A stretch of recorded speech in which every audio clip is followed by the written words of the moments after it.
advertising for nonprofits. It also gave us the opportunity to derive some revenue and help offset a lot of the problems that we faced during this recession.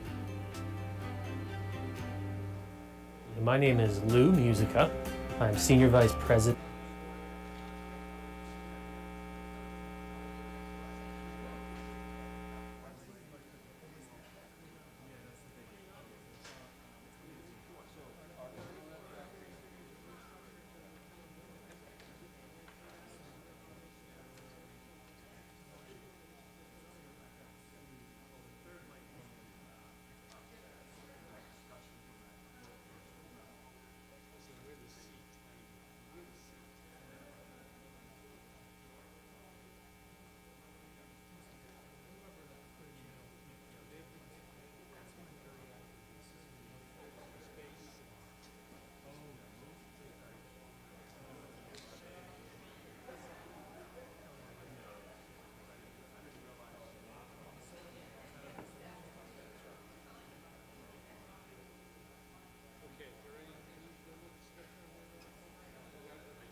Yeah, I did too. I don't know. Well, maybe he's not. Okay,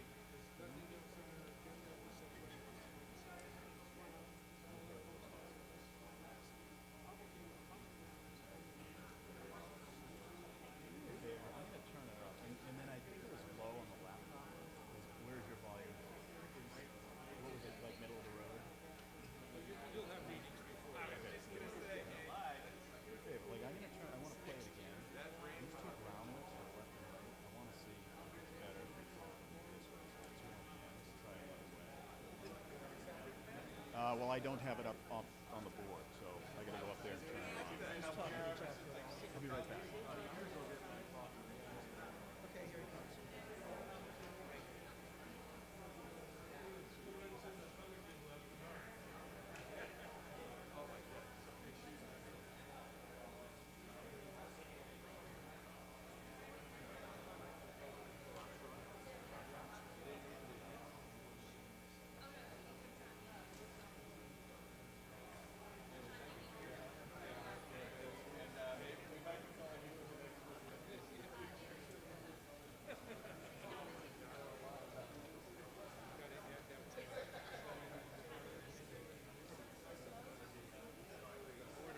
Wait, we've got to adjourn. We don't have to adjourn. No, it's all right.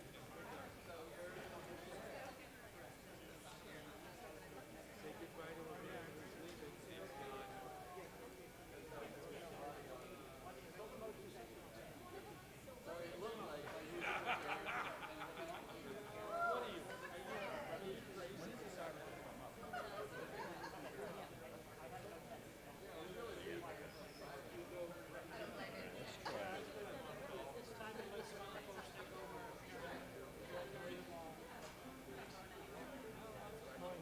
My name is Mike McGrath. Domestic digital overseas all the digital billboard installations in the United States. The current model we use is static advertising, so there's no motion, there's no video, and there's no animation. Our messages stay static and then change to another advertiser instantaneously. When you compare a digital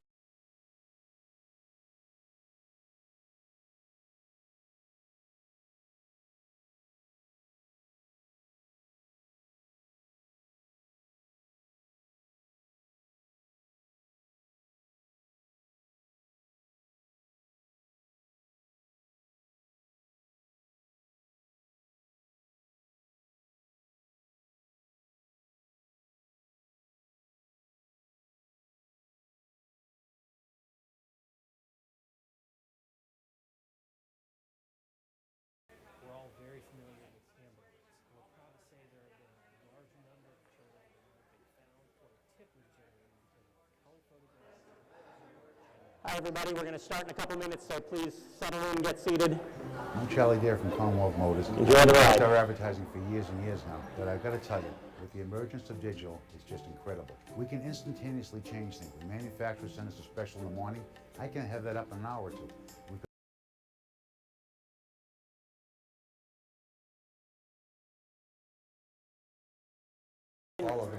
could share in the community. It's Down here? educational program, support for the seniors, support for Little League teams, hockey teams. Oh, do you have a video going? Electronic. Because we can hear the sound. If you can mute it, I know you're just testing. Okay.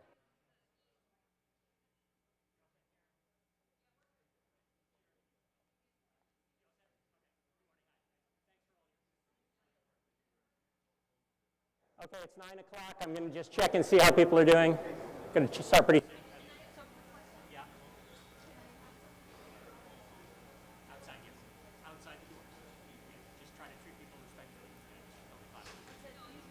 No, outside, yes.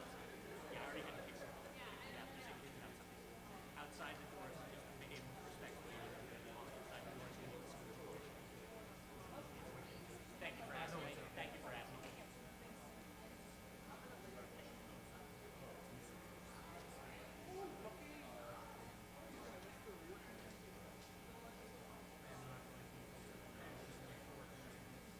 We're going to be getting started momentarily, everyone. Thank you for your patience. Just finishing some final setup here.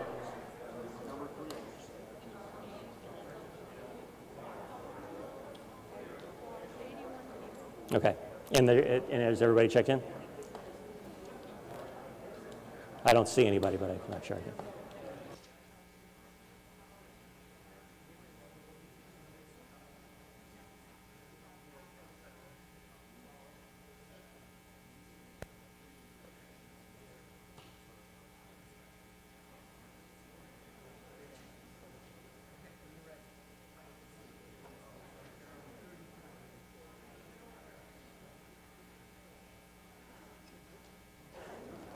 Okay, I'll just ask you to please be seated, and we'll get started. There's a lot to do, and I'm sure we all want to do it as effectively as we can. So let's give another minute for people to be seated, and I'll explain all the ground rules, and we'll figure it all out.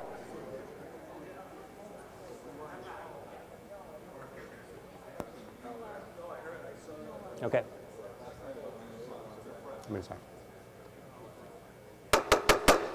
Good morning, everyone. Thank you for being here. My name is John Arnold, from 251 West Main Street. We have with me Wendy Mickle, your elected town clerk, and we have the rightfully posted warrant for our annual town meeting. For our annual town meeting, our bylaws in Westborough require 0 quorum, so we do not need a quorum count to get started, and I can confirm that as of a few minutes ago, there are 81 registered voters who are checked in here. So with that said, I'd like to call the meeting to order, and please rise if you are able and join me in the Pledge of Allegiance. I pledge allegiance to the flag of the United States of America and to the republic for which it stands, one nation, under God, indivisible, with liberty and justice for all.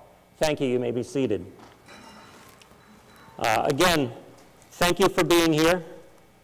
It's nice to be back to almost normal again, and whatever. So I'm going to just to try to see if we can do the pace. I do want to point out that we have 2 rooms, and I'll talk about that in a second. Right now, I believe there's no one other than waiting for us to start in the gymnasium, but we'll talk about that. Down here to my right, your left, we have the select board and the town's executive branch and the executive team here. To my left, your right, we have the Advisory Finance Committee, a body of 9 voters appointed by me to serve to make recommendations for all the articles that come before town meeting. In the middle, we have a floating cast of characters, typically planning board, police, DPW, fire, depending on the article coming forward. Traditionally, the school committee sits in the first rows down here to my left, your right. And I'd like to thank Steve Masciarelli, Mark Stockman, Westborough TV, Steve Ashley, and the school staff, and everyone involved in setting up for today's meeting. It's actually been, for some people, months in the making, for some people, weeks, and for you here, it could just be your day here, but we're glad you're here, and we're glad you're exercising your right to be a citizen legislator here in Westborough. Our bylaws require that I nominate deputy moderators who will preside in the event of my absence or disability, and also will preside in my place in the gymnasium and any other additional rooms as we see fit. It is you, the meeting, that formally elects our deputy moderator. My role is to recruit and nominate people. I nominate Lisa Blazejewski of 2 Treetop Park and Benjamin Gold of 19 Blake Street for this post. They have been briefed and prepared to serve. Is there any discussion on these nominations? Hearing none, we will go to a vote, which is a good time for me to remind you. Your votes will be taken by not raising your hand, but by raising your yellow voting slip in its entirety. You can't hide part of it, just to make sure we have an accurate vote, and because in the semi-dark conditions, seeing the bright color is easiest, we vote by basis of seeing and, if necessary, counting the voting slips, not counting hands. So will all those in favor of my nominations of Lisa Blazejewski and Benjamin Gold as Deputy Moderator please raise their voting slips? Please put them down. Any opposed? I see none opposed. That is a unanimous vote. Ms. Blazejewski and Mr. Gold, will you rise? I think you're in the room, correct? There's Mr. Gold and there's Ms. Blazejewski. Ms. Blazejewski and Mr. Gold, do you solemnly swear that having been elected Deputy Moderator, that you will faithfully and impartially perform the duties of this office, so help you God? I do, thank you. And at this point, I believe, thank you for your willingness to serve. Please be seated. At this point, I think I'm going to have Ms. Blazejewski go over to the gym to monitor any voters that may be there. We also have a process for electing tellers if we have to have a counted vote. And Mr. Bill Linane, a longtime resident and served on the Finance Committee for a long time, is recruiting people who will be sworn in to be tellers if we end up having to take a counted vote. So we'll do that rather than take time now. We'll do that when the time comes. Our next motion of business is to deal with the admission of any non-voters who are going to be allowed on the floor. It requires a majority vote, and I will mention that letting someone be added to the list of non-voters gives them the right or the ability to speak on the article for which they are asked to be allowed to sit, and it allows them to sit with the voters. They are not allowed to make motions. They are not allowed to vote. And it's not guaranteed that they will speak. It just gives them permission to speak if it comes up that I call on them. And obviously, just like any voter, if before I call on them, there is a motion to terminate debate, or if we take a vote, they won't speak. So it's no guarantee of anything. It's just going to allow them the ability to sit with the proponents of the articles in which they are interested and to speak if and when we get to those articles. I've received in advance 4 requests. I've received a request from Joseph J. Jenkins, Esquire, an attorney associated with Article 34. I believe that's dealing with the digital billboards. I've received the request from Michael Morello, a non-resident who is also associated with Article 34, the digital billboards. I've received a request from Willow Henry, a student who is not yet of voting age, who wants to be able to speak on Article 35. And I've received a request from Alex Baranovsky, also a student in Westborough and resident who is not of voting age, who wishes to perhaps be able to speak on Article 35. Those are the 4 non-voters for which I have received requests to possibly be able to speak. Do I see anyone in opposition to these requests? Seeing none, we'll go to a vote. If you are in favor of allowing the admission of these non-voters to sit on the floor and to speak if and when they are called upon with relation to those articles, please raise your voting slip. Thank you. Anyone opposed? I see 1 opposed, so that is a majority vote, not a unanimous vote. And I will check now. Ms. Blazejewski, just to test the audio, are there any voters in the gymnasium?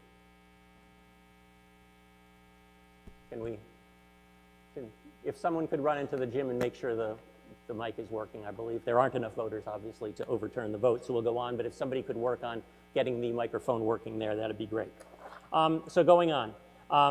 So anyway, I did that just to get it out of the way. As more voters have trickled in, so more people hear the opening remarks. I will try to make them brief, but there are a number of them. Hang on, let's see. So first of all, because I don't know how big a crowd to expect today, all of the non-voters, except the 4 non-voters that we just admitted to be speaking, and I will also should say, anybody representing a town committee, if they are a non-resident, non-voter who works for or is associated with the committee, doesn't need to be voted, so they may sit here. All other non-voters, there's a non-voter section in the gymnasium where you can see and hear the proceedings, and so that's where you should be sitting. If you are a registered voter and sitting in a non-voter section, please be aware that you won't be called on to speak from there, you won't be called on to vote. You are allowed to sit there, but if it comes time you want to speak or want to vote, please move into a voter section. So a little bit more about today. As I said earlier, it's nice to be back to almost normal and meeting again in March. 2 years ago we met in June, last year we met in May. And this year it's nice to be back in the 2 Saturdays after the election. So thank you for being here. I just want to clarify the mask guidance in case there's any confusion. As I have done in the past 2 years, as a precaution, the Board of Health is asking groups of people who don't normally share social space together to leave at least one empty seat. We're not requiring empty rows as we have in the past, and so far, given the crowd, we're able to accommodate that. However, I've also heard from some voters who, either because of their own personal circumstances or their family circumstances, or just out of abundance of caution, would like to wear masks, but would also like to be seated only where other people are wearing masks around them. If you want to wear a mask, you are welcome to, anywhere. If you want to wear a mask and would prefer to only be around other people who are wearing masks, we have 2 masks required sections, one in each room. The one we have up here is where the non-voters typically are, and I also have a section in the gym if you want even more space, because there's very few people there right now. So again, when you're in the masks required section, everyone is expected to wear a mask, and if you want to eat or drink or lower your mask, I'm going to ask you to step out into the hallway and do that. Speaking of eating and drinking, we want to keep the school as clean as possible, so if you do need to eat and drink here, please do so as cleanly as possible, and in keeping with sort of the hiking rules. Take your stuff with you when you leave. The custodians have done a magnificent job setting us up here today, and I would like to ease their job when we are done. I also want to make a note. This is the first year, other than last year's, sort of because we postponed it. This is the first year under the bylaw that we're handling 9 o'clock start times, and we're going to see how much of the meeting we complete today and how we do it. But you get an extra bonus round of things to decide and vote on today, and that's because the meeting belongs to you, the voters. The town meeting is your meeting, and my primary role is to oversee the proceedings fairly and to make judgments and rulings in accordance with the rules of town meeting, but most of the decisions are yours. Now, when I went to start planning for this town meeting, I noted that last year we voted on a bylaw to change the start time to 9 o'clock. We also did away with the bylaw provision that said there was going to be a dinner break from around 5 till around 7. And there was no discussion that in my notes of how we were going to handle lunch or dinner breaks. I know there are some people who just want to keep going. I know there is the usual ebb and flow of people in terms of articles they're interested in. And I know there are some people who just physically, mentally need a break. So I've planned for what some might call the worst case scenario. I've planned that with the deputy moderators and myself, if the voters don't want to take a recess for either lunch or dinner, we are ready to proceed and let people take their breaks when they want. However, as I said, the meeting is yours. If there are people who feel at some point that we need to take a recess, a motion can be made to take a recess to a particular date, time, and place, and I can help with that. So I don't have a preference. It's up to you, the voters. The difference in our choice is how we use our time. If we do take a formal recess, typically in the past, in order for people to leave and get something to eat and come back, it's taken an hour and a half or 2 hours. Thus, the former bylaw had the 5 to 7 o'clock break time. So if we do a formal recess, everyone will have to leave. We're going to have to recheck back in, get new colored slips and what have you. But there's nothing wrong with that. It's just a difference in process. And so I would ask, as we think about that and as we proceed today, just think, we'll see what happens. But I do want to mention, if in your normal pattern, if you want to leave the building, please, you have to take your voter slip with you. If it's not a formal recess where we're all leaving, please stop by the check-in stand, and they will inform you of the process of whether you should keep your slip and bring it back with you or not. Also, to keep us going, in case we do or don't want breaks or just need breaks other than normal lunch or dinner, for lighter fare, water, etc., the Women's Club has their traditional table outside, and I will remind people 2 years ago we didn't allow that. We had a small one last year. It's an important fundraiser for them, and I encourage you to see if we can meet their needs. But if people prefer to stay on site, whether we recess or not, and want to have something a little more substantive, we are experimenting this year in cooperation with the school department. And the school department and the school staff has worked to have essentially the other gym, the Leduc Gymnasium, open, and from 11 till 1:30, they will be serving sandwiches and things that are a little different than what the Women's Club have.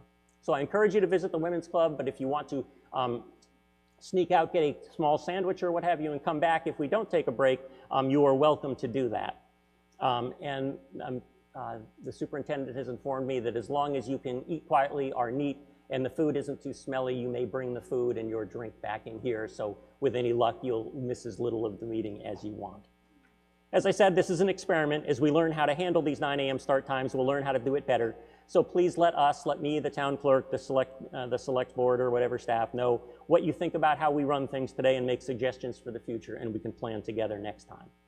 All right, let's get on to the matters at hand. Everyone should have or have access to a copy of the advisory finance book. It essentially has information in it, including at the beginning a town meeting at a glance that explains the rules I'm going to go over in a minute. And it will have the text of the articles that we're deliberating on, and it will have recommendations that is their charge to provide. A quick break. Any first-time town meeting attendees? First-time town meeting? Thank you very much. I want to thank you for being here. If you're new to the Massachusetts Open Town Meeting form of government, you are here acting on your own behalf as a citizen legislature. We welcome and thank you for participating and hope to see you here for many years to come. Anyone been here 50 years at town meeting, 50 years or more, 1972-ish? I'm getting closer, but not there yet. Yes, we have a few people here. Again, thank you for being here, and thank you for your contributions to what makes Westborough a great town. Anyone 25 years or more, 1997 town meeting or later? Finally, I'm old enough for that one. Okay, again, thank you for being here. Thank you for your continued contributions to the town. So as I said, thanks for being here. I'm going to skip over some of the procedures, but I want to go over a couple of key points. As we have ever since COVID happened, I've worked with the Board of Health and Health Director, and the rules I specified are to their satisfaction. If anyone feels there is a health problem, you may feel free to call a point of order, bring it to my attention, and I will refer it to the Board of Health, who have staff here. As I said, we have 2 rooms. They have equal deliberation. So if there are people who want to speak, and if there are votes taken, the voters who are in the gymnasium will certainly be allowed to speak, and we'll count their votes. I don't know if we have anyone doing running microphones, but if we have anyone doing running microphones, we'll deal with them. But if you are unable to get to any of the audience microphones due to a physical disability, let me know, and I will try to find somebody who can bring a microphone to you if you wish to speak. Please see the town meeting at a glance page inside the AFC booklet, but I'll review a couple of key points here. No one may speak unless they are recognized and I have called on them. That's the way we keep order here. It's one person at a time, and I'm sort of the filter of who that person is. It's one of my key jobs. And the key points, just from experience, are keeping speeches short and keeping your questions and presentations focused usually has the most successful outcome. The rule of thumb we have here is about 2.5 minutes for a speech, and in cases where people have asked ahead of time, there are proponents and opponents of some articles who have been asked to give a presentation on behalf of a group of voters, and I give them 10 minutes to make their presentation. The bylaws we have in town indicates that no person can speak more than twice on any specific action taken by town meeting without leave of the meeting, which means without a vote, and I am to hear from all other voters before we entertain that, and that usually doesn't happen, but it can be made. It will be up to you, the voters, whether to allow it or not. So wait to be recognized, and then we'll see how it goes. I also want to emphasize that although some things you might see on YouTube, TikTok, TV, or whatever, this is not an open town forum where people can just yell and indicate their support or opposition by seeing who makes the most noise. This is a legislative session called under the rules of town meeting and under my direction in terms of decorum and things like that. So the discussion and deliberation here is not an open forum for anything. Our discussion and deliberation is limited to the topic and the motion under discussion only. If you have comments about some other aspect of the town that's not relevant, I may call you out of order. That doesn't mean your comments aren't welcome. It just means that they're not part of this town meeting deliberation, and I will direct you to either myself or the relevant town board or committee that may want to hear your questions. As I mentioned, we'll appoint tellers if we need them. And I want to say I know that I don't expect anyone here to necessarily be an expert in the rules of order. If at any point you have a question about something you want to accomplish, something about the process you just don't understand, or you want to try to accomplish something, I will help you. Simply have to raise your voting slip, call point of order, and I will get to you as soon as I can. And then I will give you the full time and attention to help resolve your question. Now's a good time to turn off or mute your cell phones. I don't think anyone still has pagers, so I'll skip that part. If you do have to take or leave a call, I will ask you to quietly leave the room and deal with it, and then come back. And finally, take a note of where the emergency exits are. I'll pretend I'm in an airplane. I have emergency to my wing over on my left, on my right. There are exits in the back, and I've been asked by the fire chief, if the alarm goes off, in an abundance of safety, we will ask everyone to take their stuff, start leaving the building, and then the fire staff will get in touch with me to let us know when we can come back in. All right, here we go. Article 1. Article 1, the voters took care of 2 Tuesdays ago. I'd like to ask that all who are ready to serve, whether it was by write-in or whether on the ballot or whether your term expired and have been serving and your time is up, to please stand so we can recognize you and thank you for your service to the town. Thank you. Yes. One of the few times I'll allow applause is to thank people for their willingness to serve. On behalf of the town meeting, Westborough's legislature, thank you for your commitment to the townspeople of Westborough. We now move to Article 2. Mr. Beretti.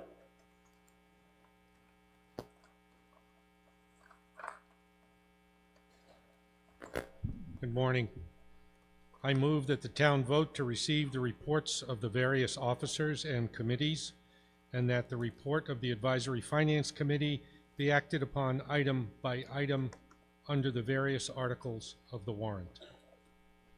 All right, traditionally we vote on this and then there are written reports I'll refer to and there are a few short oral reports. Any discussion on Mr. Beretti's motion? Do we have anybody in the gym yet? I'll see if the microphone works there.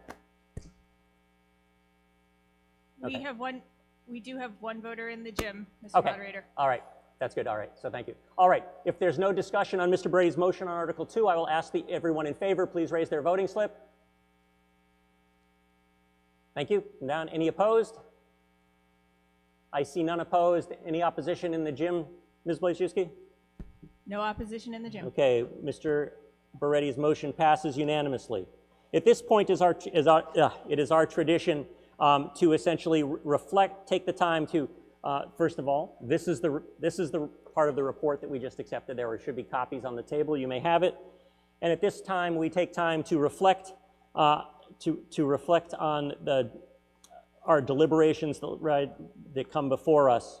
And I will begin, as is our tradition, by reading the dedication. The Town of Westborough dedicates this annual report to those residents who passed in 2021 that dedicated their time, knowledge, and expertise to serving the Town of Westborough. We have Maureen Renee Bliss, Robert DeArmond Jr., June McGoldrick, Donald Mahan, and I'm sure others who have unfortunately been left off the list. I also would like to take time, although I'm sure he will be acknowledged in next year's town report, I think at this time it's also appropriate to remember the life and service to Westborough and to America of Denny Drury, a former member of the Select Board and a former neighbor of mine who died last week. Will you rise if you are comfortable in doing and join me in remembering and celebrating the service of all the residents of Westborough who died in the past year for their time and their dedication. And during this moment of silence, I'll also recognize that there are many of us affected by COVID-19, the invasion of Ukraine and other events. And we hold all these people in our hearts and hope that we as a people can effectively settle our differences, and as we say in the Pledge of Allegiance, with liberty and justice for all.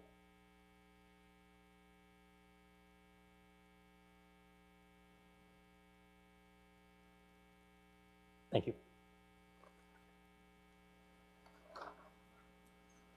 And I'll thank Wendy Mickle, the town clerk, and everyone who contributes names for pulling the list together. It's certainly been missed since Pete Fay, who used to do it so reliably, has not been around to help us any longer. Yeah, okay, there's 165. Okay, just been informed there's now 165 voters here, so that's nice. Thank you, Mr. Lene. All right, at this time, we'd like to hear some oral reports just to update things. As you may recall, at last May 15th annual town meeting, the town meeting charged me with appointing a town seal review committee. And since it was the first annual town meeting since they were appointed, they wanted to give a few-minute update on their process and where they were. So at this point, I will recognize Ms. Baranowski from the Town Seal Review Committee to give a brief report. Yeah, yes, you can go over that. Name and address and then your report, please. Good morning, Westborough. My name is Alla Baranowski. I live at 27 Old Coach Road. I am one of the co-chairs for the Town Seal Review Committee, here with a brief report. Voters at Westborough's May 15th, 2021 annual town meeting approved an article establishing the creation of a Town Seal Review Committee to be appointed by the town moderator. The town voted to establish a Town Seal Review Committee consisting of a minimum of 7 and a maximum of 9 residents appointed by the moderator. said committee to include persons suited to the charge of the committee by their interest and familiarity with history, design, and civic participation, and whose charge shall be to review the history of town seals in Westborough, to consider whether or not the town should adopt a new town seal after a public process that shall include consultation with a diverse group of stakeholders, to hold multiple public forums and to provide a report and recommendation to a future town meeting that recommends whether or not the town should adopt a new town seal, and that if the recommendation is to adopt a new town seal, also includes a proposed process for creating a new town seal. The Town Seal Review Committee has met 12 times from August 2021 to March 2022, including 3 information gathering sessions.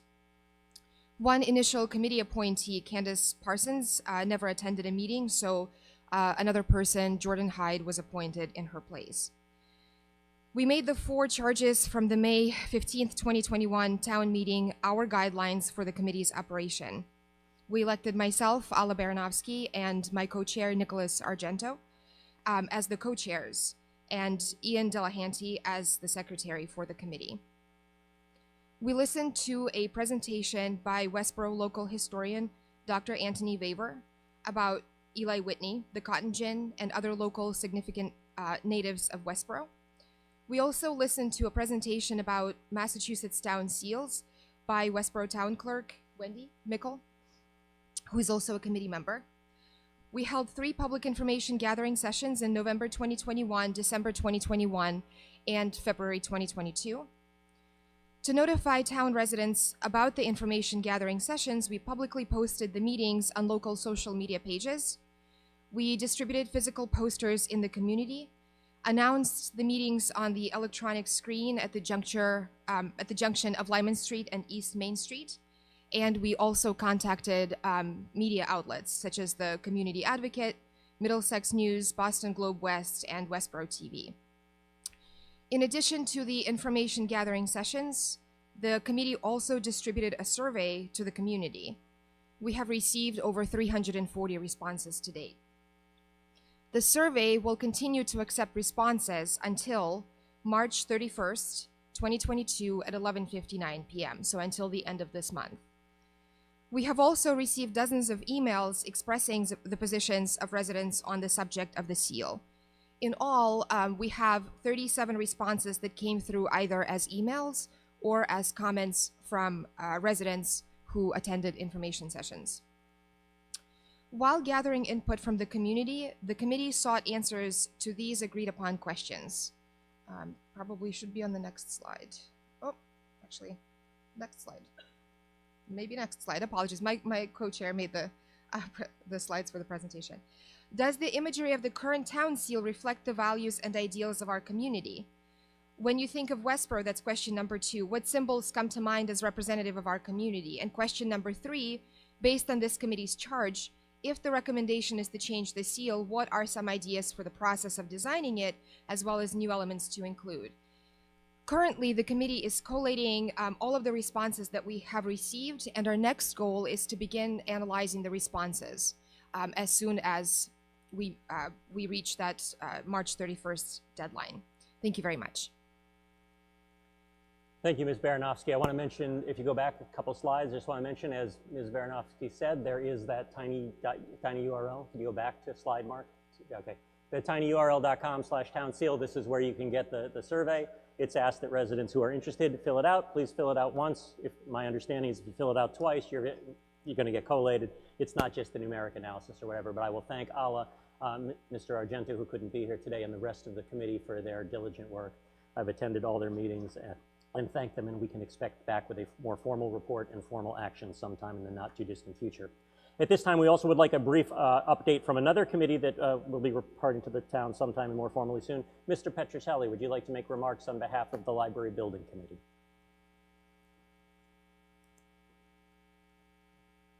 Good morning, everybody, and thank you, John.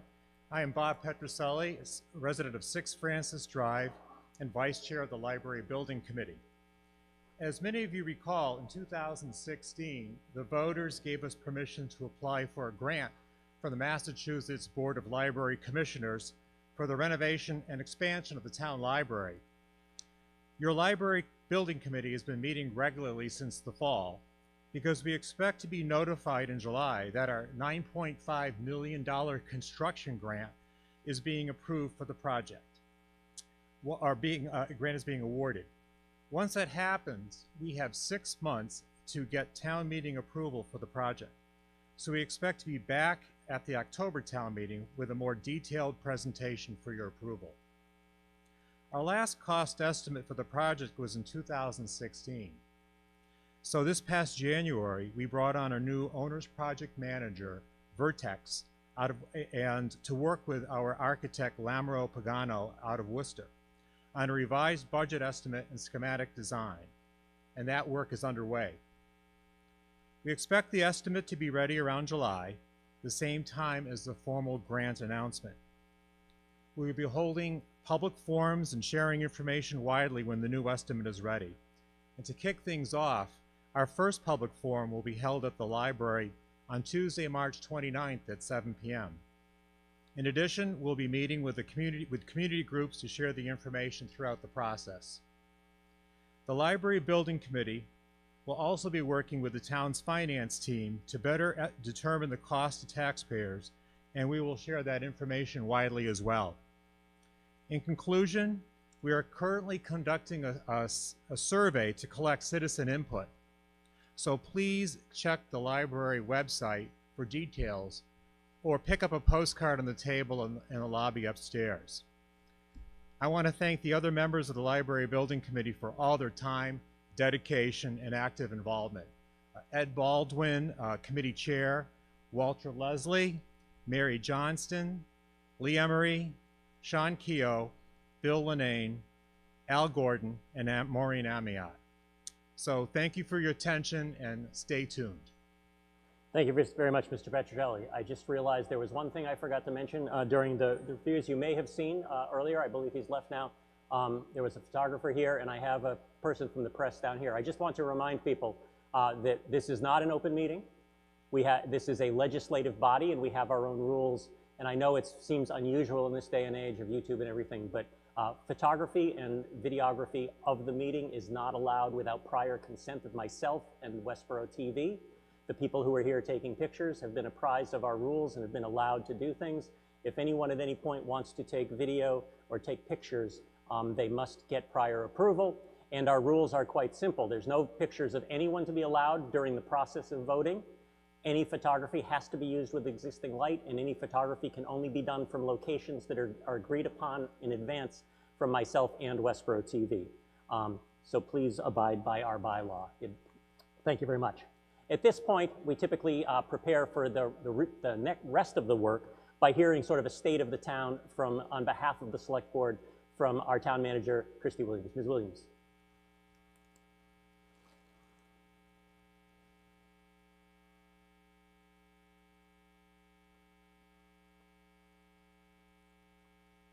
Good morning. My name is Christy Williams, and I'm your town manager.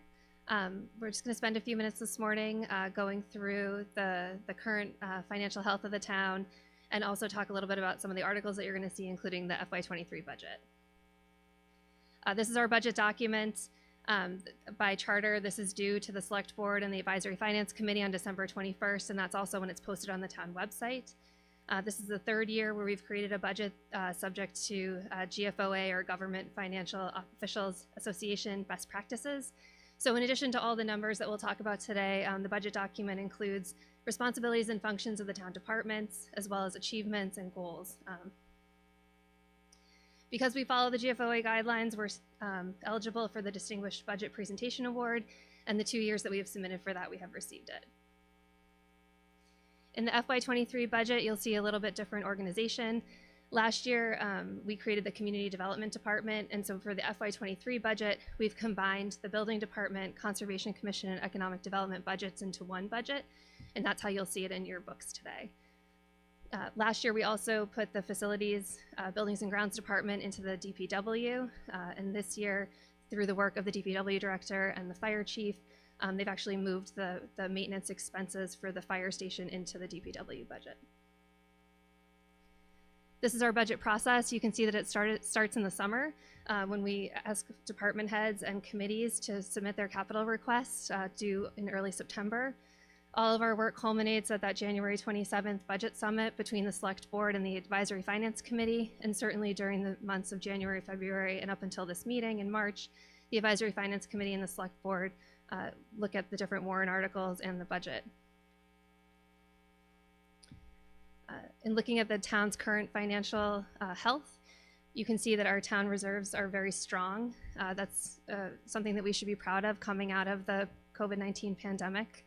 As you can see, if we vote in favor of all of the articles before you today, we'll still be within our comprehensive fiscal management goals. One of our reserves is free cash, so you'll see various articles today that are using free cash as a funding source. This is where Westborough compares to other communities, our data dashboard communities. You're seeing the fiscal 21 comparison because we certify free cash at the end of the fiscal year, and so we haven't completed fiscal 22. This looks at Westborough's historical excess levy capacity. As you can see, we traditionally grow our excess levy capacity. However, we're projecting that we're going to reduce our excess levy capacity in fiscal 23, and that's because of the significant increase that you'll see today in terms of the average single-family tax bill. And this is our comparison with data dashboard communities with excess levy capacity. Here you're going to see a comparison to our data dashboard communities for our current FY22 tax bill. And you'll see that Westborough is right in the middle. And then looking ahead to our fiscal 23, as I mentioned, we are looking at a significant increase for FY23. So for FY23, we're estimating an increase of $1,090. In the next slides, we're going to go through what we think is attributing to that increase. This is actually, this is new this year. We haven't shown this before, but we wanted to be clear that we're also estimating the average condominium tax bill increase, and that's about $680. So what contributed to the increase? The first point we want to talk about is property values. As all of you know, that not just in Westborough, but throughout the state, property values are increasing. We're seeing our neighbors' homes that are for sale going above asking and not being on the market for very long. And all of that is contributing to the value of your homes, whether you're selling them or not. And so as we look at the fiscal 23 budget, even if we didn't add any money to the budget, your tax bills would still be estimated to go up for the average single family about $515. And that's because your value is going up. So this slide shows that correlation between the value of your home and the tax bill. Because we're estimating that residential values are going to increase and actually outpace any increase to the commercial value, that means that the residential taxpayer is going to be paying a higher percentage of the tax levy. So that's going to go up to about 72% from 70% that you're currently paying, and the commercial taxpayer will be paying about 28.5% of the tax levy. This is just another slide that illustrates what we're talking about. So if you have, as an example, a $100,000 budget, and you have 7 homes and 3 office buildings that are all valued the same, they all pay $10,000 in their tax bill. If you increase the value of the residential homes, the 7 houses, but the commercial value doesn't increase at the same rate, you'll see that the residential tax bills increase and the commercial actually goes down because the residential is responsible for a higher percentage of the tax levy. And that's what we're seeing as we look towards fiscal 23. It's important to remember this is all estimates. We don't actually set our tax rate until the tax classification hearing. The select board is responsible for that, and that happens in November of every year. You'll probably remember that in October we give an update on these numbers because as we move through the fiscal year, we receive more information and are able to better estimate. The second piece that contributes to this increase is, of course, the budget. So the current numbers represent approximately $575 of that $1,090 increase. This just shows a budget comparison between fiscal 22, our current fiscal year, and then what we're asking for in fiscal 23. So it's about a 4.76% increase. As we think about the last couple years and all of the things that we had to cut in response to the COVID-19 pandemic and our decreasing revenues.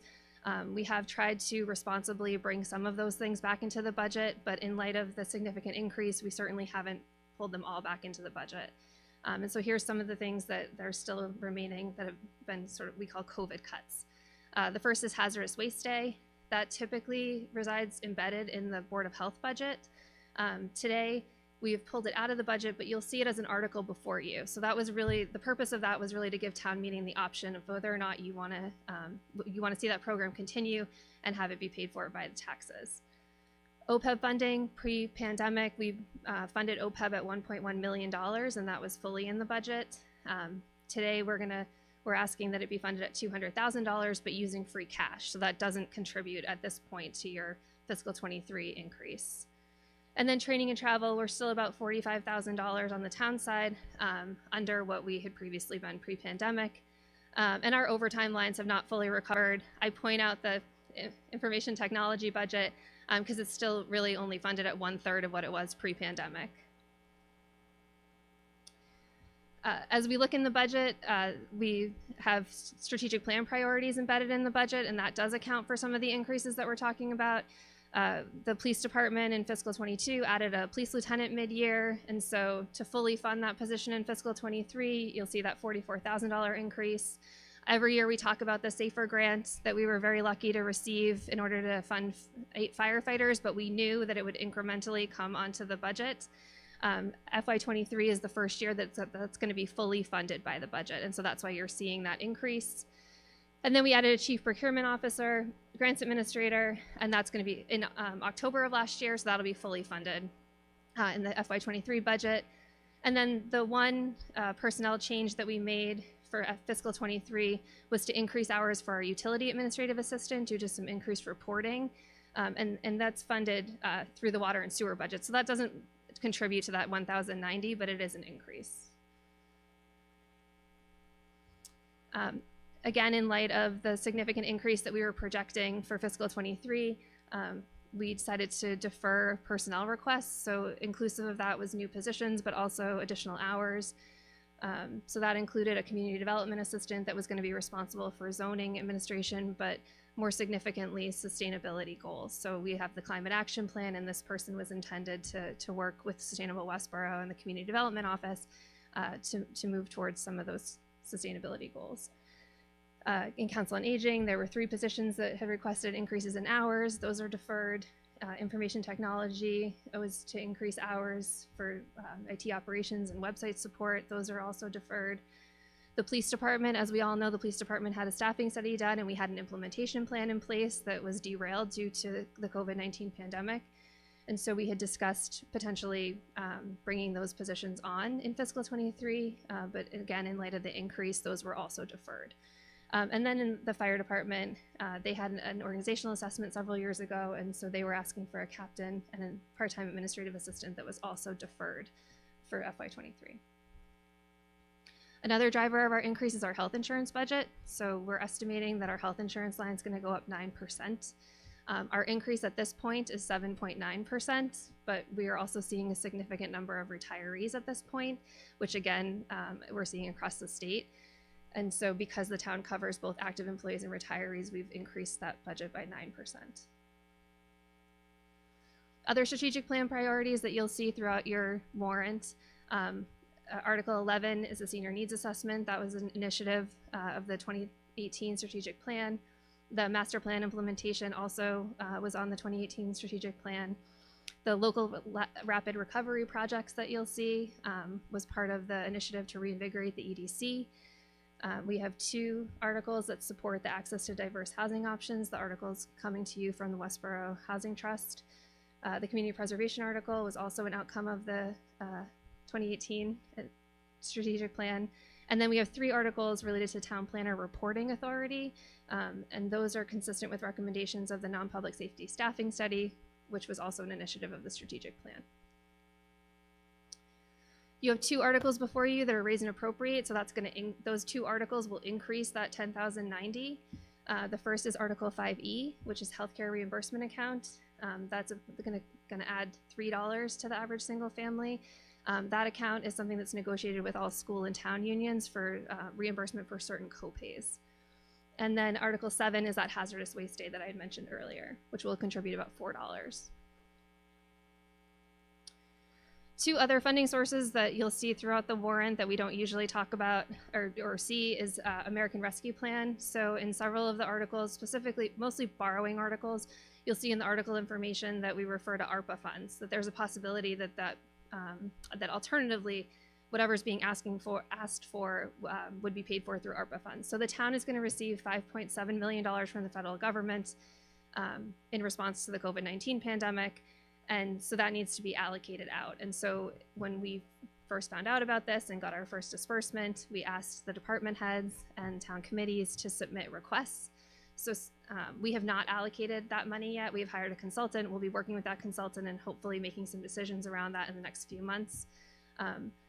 But there are articles in front of you that if they are not awarded ARPA funding through a process with the select board and the finance committee, then they could move forward with the appropriation that you approved today. Another funding source is overlay surplus, which you have seen before. Overlay is an account, or it's money that's set aside for abatements and exemptions, and the Board of Assessors regularly reviews whether or not they can release any of that money. And so they did release this year $1.4 million, and so we were able to allocate that out. So you'll see requests for funding using that funding source in the capital plan, and that does not contribute to that $10,090 that we had talked about. It's like it's similar to using free cash. Because we saw the significance of the increase in FY23, the original budget document recommended the use of $1 million of free cash to lower the tax rate, with the caveat that as we saw numbers come in, if they came in positively, that we would reduce that number. And so the article, or the motion before you for the budget article is proposing the use of $471,259 of free cash to lower the tax rate, which brings the average single family down from $11.59 to that $10,097. So $10,097 because the $10,090 is the budget, and then the additional $7 would be if you approve those other two raise and appropriate articles. And this last slide we just put up here. We as a team recognize the significance of this budget increase, or as the increase to this average single family tax bill. We tried to make sure that we were able to bring to you a level service budget. And so this slide really shows where your money is being spent and where the services that you're receiving are coming from. So with that, I just want to thank you all for being here. Thank you.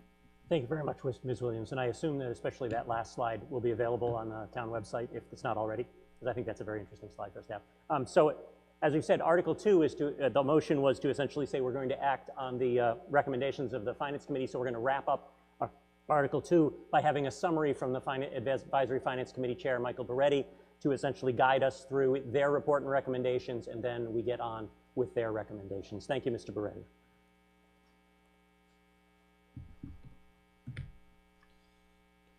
So good morning once again. Thank you for being here. Let me begin by saying please bear with me. And then I'd like to say that the AFC is pleased to report that despite some of the constraints imposed by COVID, Westborough remains financially healthy and the level of services being provided are stable. As we begin to close out fiscal year 22 and prepare to move into fiscal year 23, we again would like to acknowledge the efforts of our elected officials, the town manager and her team, department heads, the school committee, and the superintendent, and all those who contribute to the day-to-day functioning of Westborough. Their work and the supporting fiscal management policies are keeping us in a good position. We must, however, recognize the extraordinary, perhaps unprecedented, estimated tax increase we are going to bear. For the so-called average residential property, that means a 10.63% increase. It is of little consequence that 47% of that increase is attributable to one issue, the uncontrollable, abnormal increase in property values, a double-edged sword if there ever was one. However, the uncontrollable should give us the impetus to control that which we can control, and that is spending. The good news is we see that the control is being exercised across the entire fiscal year 23 budget. And we explain the hows and whys in our report and recommendations you have in your hands. But let's remember that while we continue to have a desirable and vibrant community, it shouldn't mean that we rush to make up for ground lost in the last 2 years plus. It does mean that catching up plus adding improvements will come at a cost to everyone. And as we have said before, there is wealth in our town, but not everyone is wealthy. Not too long ago, I heard someone say that the high taxes were a cost of doing business in Westborough, meaning that's the cost of living here, and if you don't like it, oh well. That was unacceptable to me then, it is unacceptable to me now, as I'm sure it is unacceptable to you. The cost of living in a community such as Westborough should not be an either or, and it should certainly not be about having to make choices between life's essentials. We may not like to hear it, but about 5% of our citizens live below the poverty line, others remain economically challenged, and food insecurity is not an unknown in Westborough. As we have said in past reports to the town meetings, and in our view it's worth repeating, if managing our tax bill is a priority, then we, the citizens of Westborough, who make the spending decisions, must pay attention. We must pay attention to the projects, services, and new facilities that we are being asked to consider. And it's not just what we are being asked to fund, it's when. And by the way, paying attention doesn't mean just attending a town meeting once or twice a year. It means becoming involved earlier in the developmental and planning processes. Or perhaps if one evening dinner conversation is a little slow, put on a select board meeting, or a school committee meeting, or God forbid a finance committee meeting. I'm sure you will have plenty to say after that. And I know I'm speaking to the choir right now, but I've looked at the raw data for annual and special town meetings for the last decade or so. And I noted that, with the very notable exception of the lights at the high school field and the past 2 COVID years, attendance has averaged just over 200 people. Please think about that. Think about the percentage of our population, and today we stand at about 21,000. Think about the percentage of the population who are making decisions for all of us. Last fall, we said the next 5 years may test Westborough's appetite for spending and its tolerance for the potential of increased taxes and fees. There's no change to that message. Given the many near-term and potential requests that we have, there will be competition among needs, meaning money spent on nice-to-have initiatives may mean we limit our capacity to fund other future requests. For example, not all that is essential in Westborough is visible. Below the ground and streets which we walk on and drive on is an infrastructure that over the next 5 years is projected to need almost $40 million in maintenance alone. To be fair, there are multiple sources of funds for this work, such as water enterprise funds, and perhaps even some grants may be open to us. But there will nevertheless be costs to absorb. As we know, managing spending means identifying a timeline, weighing the benefits versus the risk, understanding our return on investment, budgeting appropriately, and not being distracted by shiny objects, emotional appeals, or getting caught up in the enthusiasm for an idea. Managing spending means being well-informed and involved.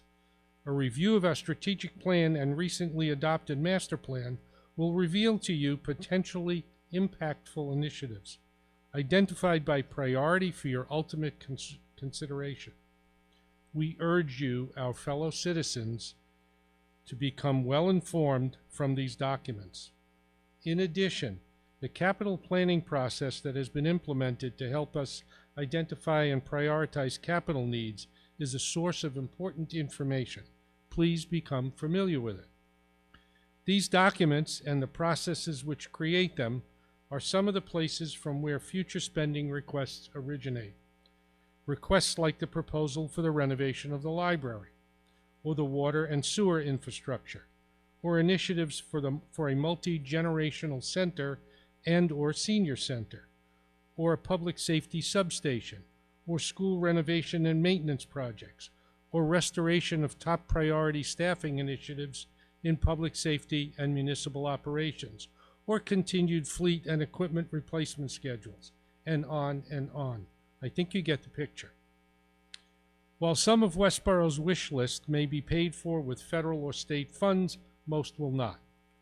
That will fall to us, the taxpayers, to decide how to do it, whether through available cash reserves, enterprise fund retained earnings, borrowing, or tax increases, or not at all, which is always an option. So let me conclude by saying that while the efforts of numerous citizens of Westborough have produced many positives and great optimism, and we thank them for that and hope more of our friends and neighbors will become involved, let's move forward prudently, please, mindful that it's our money and we have to make the decisions about how it's spent. The time to start paying attention and getting involved is now. And the operative words are, it's our money. Thank you very much. Mr. Moderator, before I leave, I want to do one thing. I want to publicly thank Mr. Hank Rauch. Hank, would you raise your hand?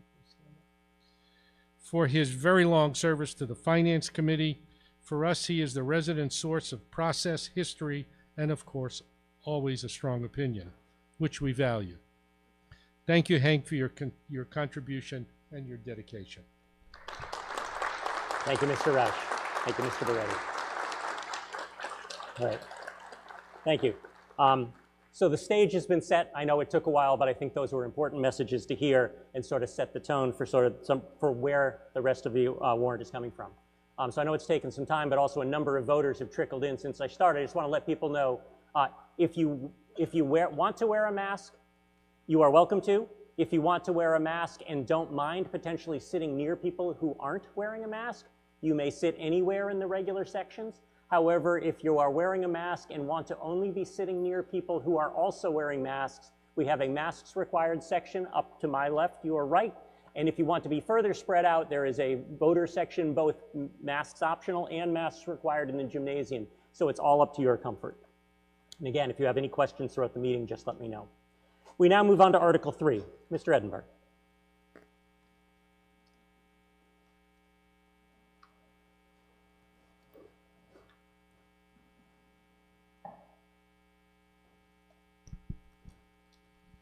Alan Edinburgh, 8 Nash Street.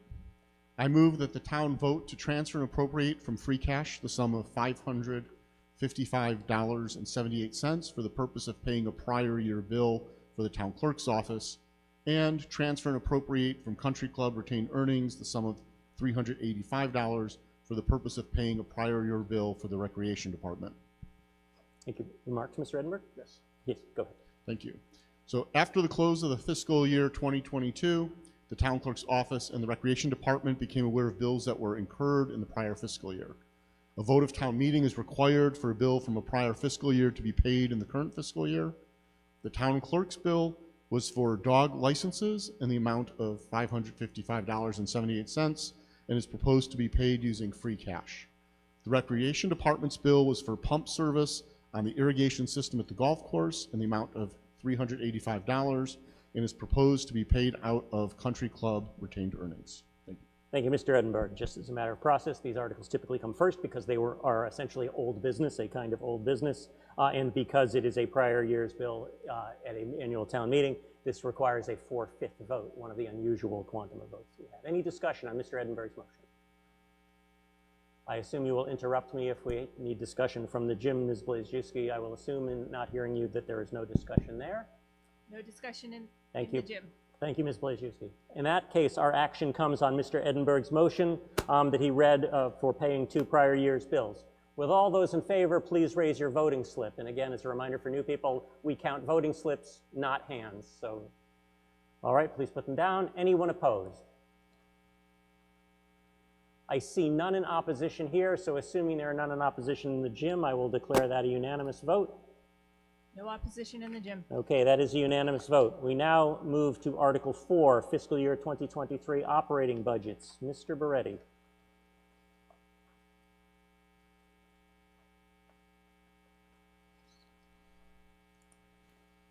I move that the town vote to raise and appropriate such sums of money as may be necessary to defray the expenses of the several town departments for the ensuing fiscal year, and that each total read by the moderator be considered a separate motion made for each of the line items, making up that total in the column marked FY 2023 AFC recommended budget.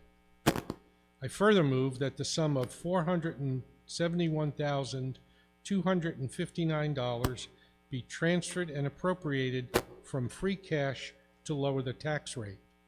I further move that the sum of $195,800 be transferred and appropriated from free cash, $2,200 be transferred and appropriated from water retained earnings, and $2,000 to be transferred and appropriated from sewer retained earnings for the purpose of funding the OPEB trust fund.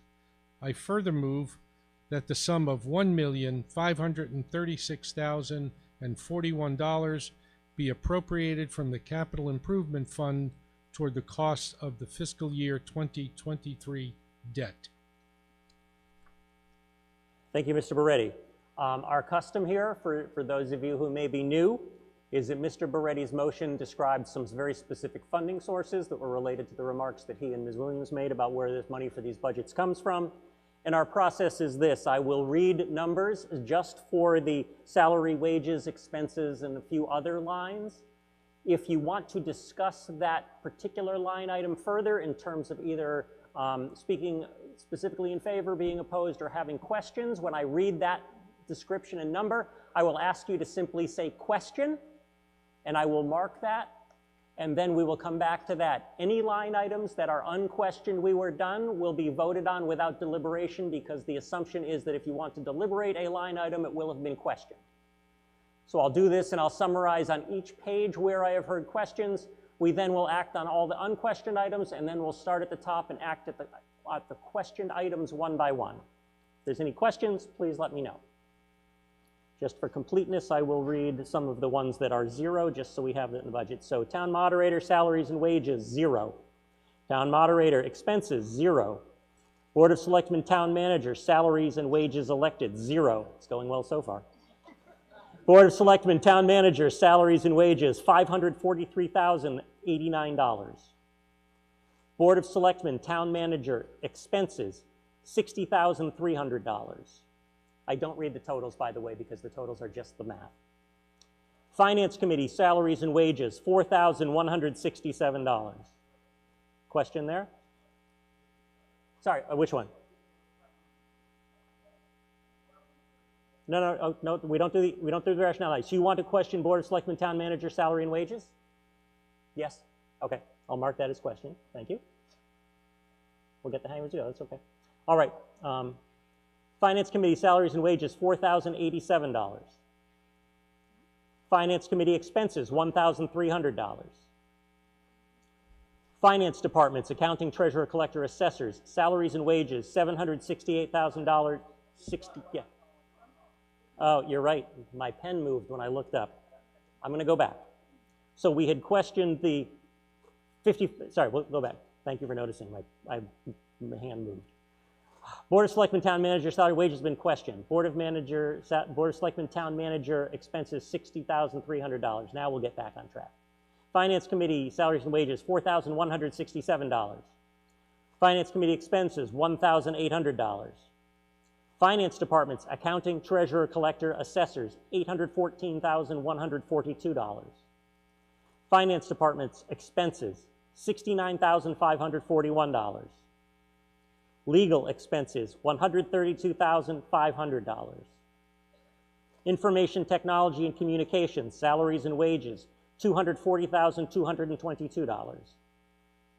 Information Technology and Communications expenses, $477,750. Central Purchasing expenses, $85,140. Town Clerk, salaries and wages elected, $109,568. Town Clerk, salaries and wages, $143,310. Town Clerk expenses, $7,000. Election and registration, salaries and wages elected, $2,000. Election and registration, salaries and wages, $37,600. Election and registration expenses, $39,000.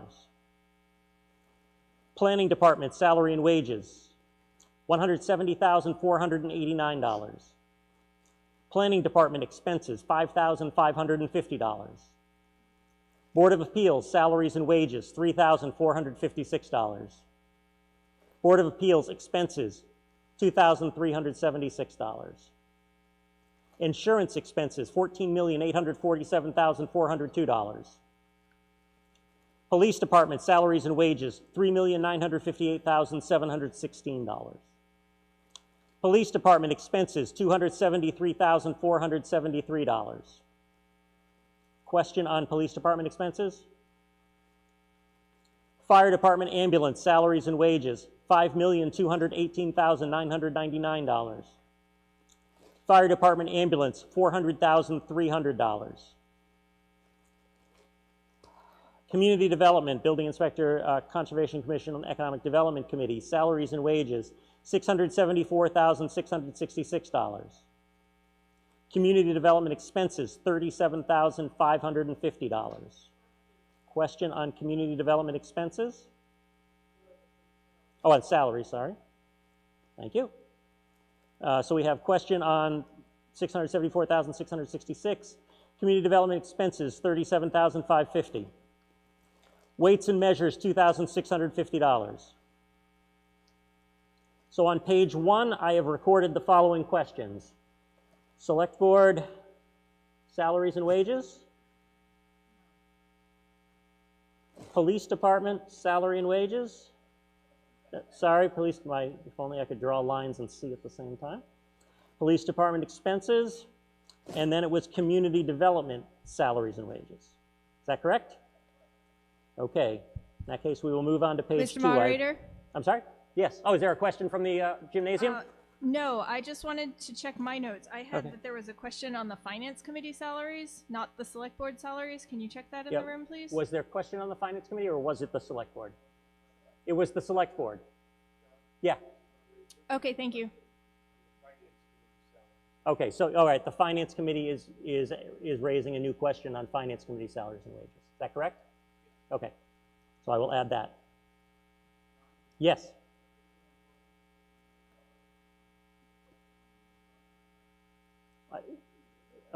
You should have done it earlier, but since we're going through this, do you want to question the insurance expenses? Is that yes? Okay, we are also adding a question on insurance expenses. Okay, so I have 5 things on the first page question. Finance Committee, salaries and wages. Select Board Town Manager, salaries and wages. Police expenses. The Community Development, salaries and wages, and the insurance expenses. With that, we move on to page 2. Line my pen in the right column. Animal control, $64,293. Animal control expenses, $5,266. Assabet Valley Regional Vocational School expenses, $871,741. Department of Public Works, salaries and wages, $2,137,906. Department of Public Works expenses, $1,124,310. And I typically don't include the trust funds, which are a use of funds to reduce the budgeted amount. DPW Snow and Ice, $189,636. DPW Snow and Ice, oh, that was salaries and wages for DPW Snow and Ice. DPW Snow and Ice expenses, $484,000.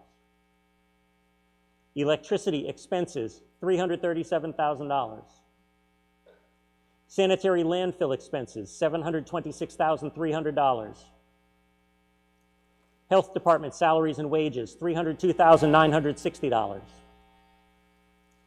Health Department expenses, $10,701, less trust funds. Council on Aging salaries and wages, $374,173. Council on Aging expenses, $26,200. Youth Commission salaries and wages, $236,320. Youth Commission expenses, $10,450.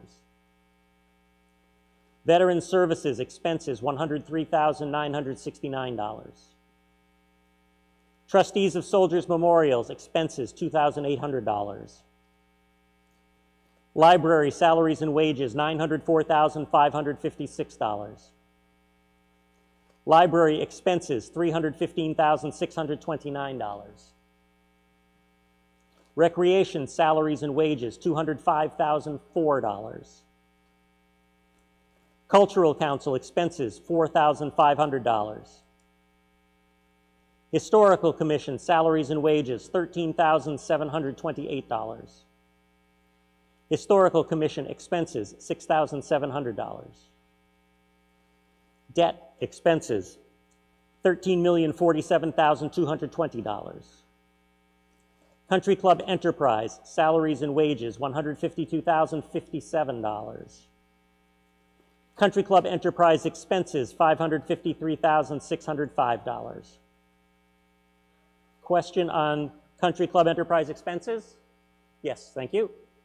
Okay, so on page 2, I've heard one question, Country Club Enterprise expenses. Any questions from the gymnasium, Ms. Blazewski? No, Mr. Moderator. All right, so we have one question item on page 2. Page 3, Sewer Enterprise is the first column there. The title was on the previous page. Sewer Enterprise salaries and wages, $853,050. Sewer Enterprise expenses, $495,499. Sewer Enterprise debt, $681,196. Wastewater Treatment Plant salaries and wages, $32,052. Wastewater Treatment Plant expenses, $5,141,550. Question on wastewater expenses? Hang on. Water Enterprise salaries and wages, $718,510.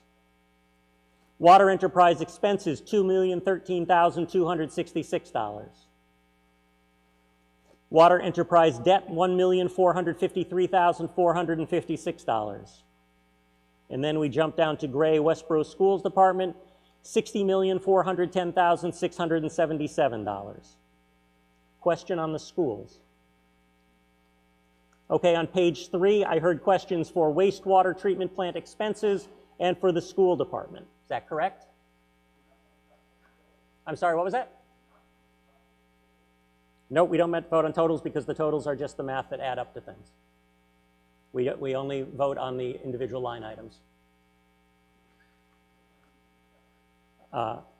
It doesn't, I don't see how, if you have a question about what goes into the totals, you should question the line item that goes into it. I'm sorry? Hang on just a second.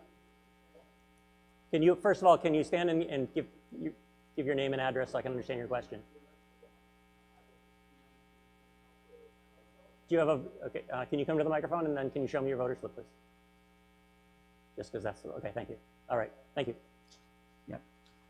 It doesn't make sense to me that we basically get line items read like out of a machine gun. We go into the details below 1,000, and we don't give a reasonable amount of time for people to question. And the total amount of the select board budget is just as important as the total amount of the school committee budget. and it's what affects our taxes. So when having a discussion, I think you should have a discussion on the total as opposed to the vote, and if you, and the only option you're giving to do that is to question a line item, and then, in fact, to talk about the total. All right, well, we vote about the line items. The line items become the total. Having a discussion about the total without discussion of we are only acting on the line items. If you believe I read the line items too fast, if there are some that you would like to go back and add to my list before we vote, that's fine. But we don't actually vote on the total, and we're here to vote on the actions before us, and those actions are on the line items that I have read that essentially compose going into the total. If you have a question about the total, I will entertain that question about how the total is reached, but we don't actually deliberate and vote on the total. Well, you know, I have a degree in mathematics, so I know that the numbers add up. But are you saying that if someone wanted to reduce, say, the town budget by 5%, and what you would want them to do is to question every article and say that it would be reduced by 5%? Are you saying that that's the best way to do that? Given that the town acts on the individual line items, then there is no way to say reduce things by 5%. The town meeting would deliberate on a particular decision of which of the various components would be reduced by how much. And has it always been this way? Yeah, it's been this way from my recollection. Okay, well, I would suggest that in the name of democracy, you might consider for the next town meeting allowing the total to be discussed. Thank you. All right, and I will, thank you, and I will also remark, everyone should take Mr. Beretti's remarks very seriously, which is the best way to influence these numbers is to participate early and often so you can see what goes into this. So with that said, thank you. We'll take that under advisement. Are there other line items you'd like to question other than the ones that I've read so far? Just a second. I will summarize while you think. So far, I've heard questions for Finance Committee, Advisory Finance Committee salaries, Select Board salaries and wages, police expenses, community development salaries and wages, insurance, country club expenses on page 2, wastewater treatment plant expenses on page 3, and the school department on page 3. I believe you had expenses for the Council on Aging of $26,000. You would like to question the Council on Aging? Vis-a-vis the expenses for the youth development, or whatever it was called, for The Youth Commission? Yeah, the Youth Commission, Okay, so you would like to also, all right, so just check. So you would like to question Council on Aging expenses? Yes. And Youth Commission salaries and wages? Yeah, in relation, because one is 10 times as much as the other. Okay. Yes, all right, I will add those. So I'm adding to the list that I read, Council on Aging, salaries and wages. And I'm adding a question about Youth Commission, was it salaries and wages for Council on Aging, or was it expenses? Which did you say? It was the one that was about $26,000. Okay, that's expenses, thank you. And then it was Youth Commission, was it salaries and wages, or was it expenses? Actually, I'm interested in salaries and wages for both. If you could read them back to me, because it was read a little bit quick, maybe it's just me getting confused. Okay, I'll read them as just saying. What are the wage numbers? Okay, yep, I'll read them. So it was Council on Aging, salary and wages, $370,534. Oh, sorry, wrong number. Sorry, Council on Aging, salaries and wages, $374,173. Council on Aging expenses, $26,200. Then it was Youth Commission salary and wages, $236,320. And Youth Commission expenses, $10,450. Okay, well then I apologize. I'm not questioning any of them. You don't need to put, all 4 of those are okay? All 4 of those. Okay, thank you.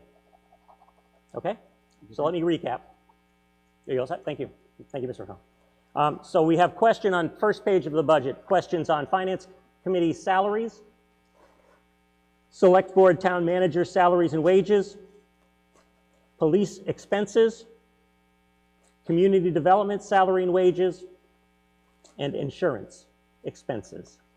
On the second page, I have country club expenses, and on the third page, we have wastewater treatment plant expenses and school department. Are we all set? Yes.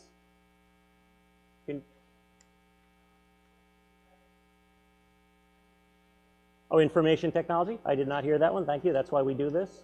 Is that, so you had information technology expenses? Thank you, of $477,750. Okay. Now I think we're all set. All set from the gymnasium, Ms. Blazewski. No questions in the gym. Okay. So we have questioned now 6 items on page 1 that I've read multiple times, 1 item on page 2, and 2 items on page 3. With the understanding that we're now all set with the items questioned, we now turn to vote on all the unquestioned line items, which are all of the line items with the motion that the number that I read for those. Will all those in favor of the unquestioned line items please vote by raising their voting slip?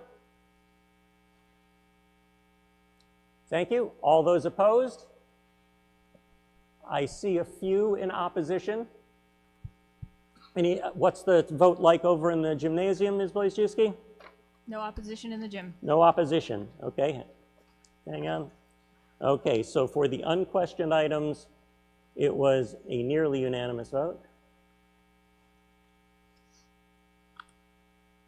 And now we return and we will address the question items one by one, and if I can get the order straight, we'll do it in the order expressed to. However, let me get some note paper to take notes of who speaks. Mr. Beretti, would you like to address your question about, oh, sorry, that comes after. We'll go we'll go from the top. Board of Selectmen and Town Manager salaries and wages. Was that a question by you, Mr. O'Donnell or Mr. O'Connell? Would you like to ask your question, please? So you come on. Yeah, you can come up to the mic. I'll explain how this works for people who might be new to this. The way this goes is that the person who questioned it gets to ask their question. We then deliberate about that specific line item, and then we vote on that line item, and then we move to the next question. Oh, sorry, all right, yes. Oh, yes, name, address, and show your voting slip as part of the routine, yes. Kieran O'Donnell, 293 Turnpike Road, apartment 815. Thank you. Mr. O'Donnell. Yes, so my question is, what is the breakdown of these salaries and wages per individual, and how does this compare to comparable towns, for example, in our neighborhood? That's my question. Thank you very much. Ms. Williams.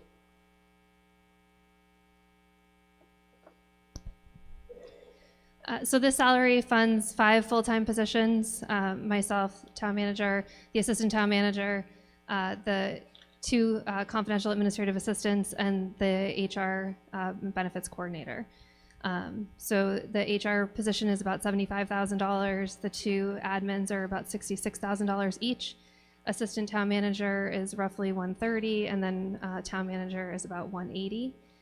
We did do in 2018, we did a compensation study for these positions. At the time, we didn't have the HR coordinator, but we did use the same methodology when we were creating the compensation for that position.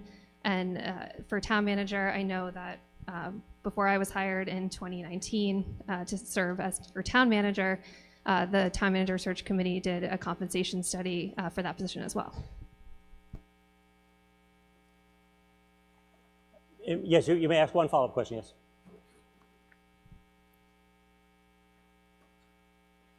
So my follow-up question is, you know, I work for someone and they pay me a certain amount, which I'll keep private, quite private, but I know that if they pay me, say, $100,000, it costs them a lot more for health insurance, for some companies for pensions, for Social Security, and for a whole other, there is basically an added cost to that salary.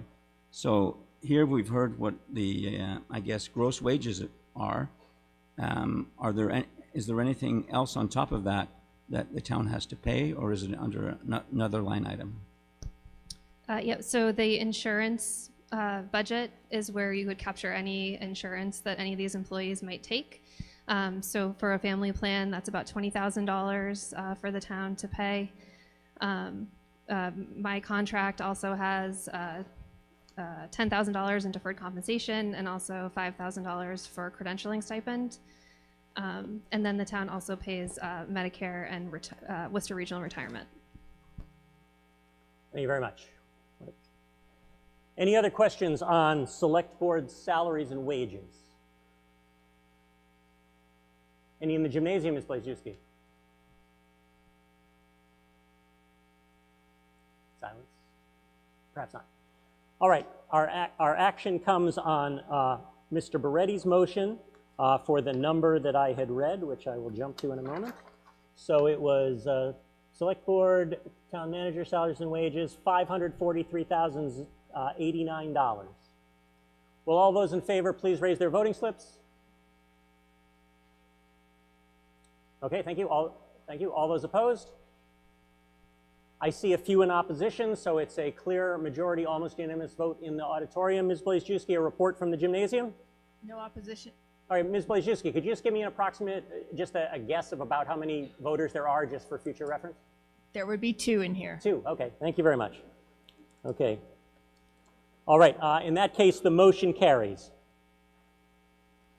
We now move on to the next question item, which was Finance Committee salaries and wages. You had a question, Mr. Beretti. John? Yes. It's not really a question as much as a clarification. Okay. The members of the Finance Committee are not compensated. The salaries and wages you see in that line are for clerical or administrative assistant, which we haven't had in 4 years. We've been beating up our vice chair to do the minutes.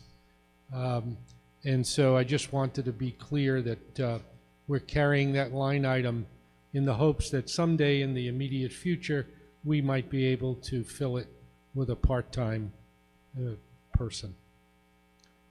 Thank you, Mr. Beretti. Thank you for the clarification that the Advisory Finance Committee is, like many boards, an unpaid volunteer position. Any further discussion about Advisory Finance Committee salaries and wages? Seeing none, our action comes on Mr. Beretti's motion. Will all those in favor please raise their voting slips? Thank you. All those opposed? I see 1 or 2 in opposition. It is almost unanimous. Report from the gymnasium? No opposition. Okay, so that is an almost unanimous vote. The motion passes. We next move down the line to information technology and communications expenses. The question amount was $477,750. Could the person who questioned it please, there's a mic right behind you, if you could give name, address, and show your voting slip, and ask your question. Thank you. Wait a second, I think that mic's on. Can someone help her lower it perhaps? Or speak a little, yeah, hang on just a second.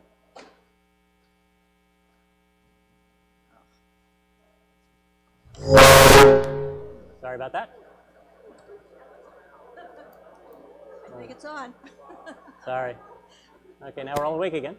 Okay, Right. Ms. Can you hear try me? again. Can you hear me now? Yes, I can, thank you. All right. Sorry about the disruption. All right. Lucille Kylo, Gilmore Farm Road. Yes, your question, please. I'm questioning the expenses on information technology. 2 questions, probably going to merge into one, but why has it gone up 12%? And I'd like a breakdown of that. And the other question has to do with security regarding information technology in the town.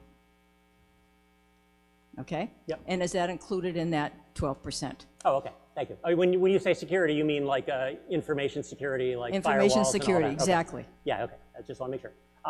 Is that the crux of your question? That's Okay. it. Ms. Williams or someone would like to answer that? Mr. Stockman. Mark Stockman, IT Director. Mark Stockman, IT Director. The 12% increase does include some security increases. The bulk of the increase, probably about half of it, is from the fire department first due application. Could you just explain what that application is for those who don't know? Or what it does? Yeah, just for clarification. Thank you. Yeah, the first due application was approved at a previous town meeting, and Chief Purcell can talk about the details about what that does. Thank you, Chief Purcell. Hi, good morning. Pat Purcell, I serve as your fire chief. At the last town meeting, we approved the purchase of new fire software for the department. At the time when the Joint Dispatch Center got together, we bought into a portion of what the police had for police software. We now have fire software, and if you give us a little bit of time, you're probably gonna see that number go back down a little, because what we bought is taking the place of several softwares, but it's not fully implemented yet. It's about half, and then we're gonna start to phase out some other things that the IT department is paying for, such as an IM responding software that we use to call back off-duty personnel when we have a major incident, et cetera, e-dispatches, and there's one more, and the name is escaping me, but you'll see that come back down. Thank you. You're welcome. Thank you, Chief Purcell. Any other questions or deliberation on IT and communications expenses? Seeing none, our action comes on Mr. Beretti's motion for information technology communications expenses, $477,750. Will all those in favor please raise their voting slips? Thank you. All those opposed? I don't think I see any in opposition. Any opposition from the gymnasium? No. Okay, that is a unanimous vote. Thank you. Our next questioned item was insurance expenses in the amount of $14,847,402. Was it Mr. O'Connell or O'Donnell? Is it O'Connell or O'Donnell? I'm sorry, I can't remember. What is it? O'Donnell? Okay. Your question, please.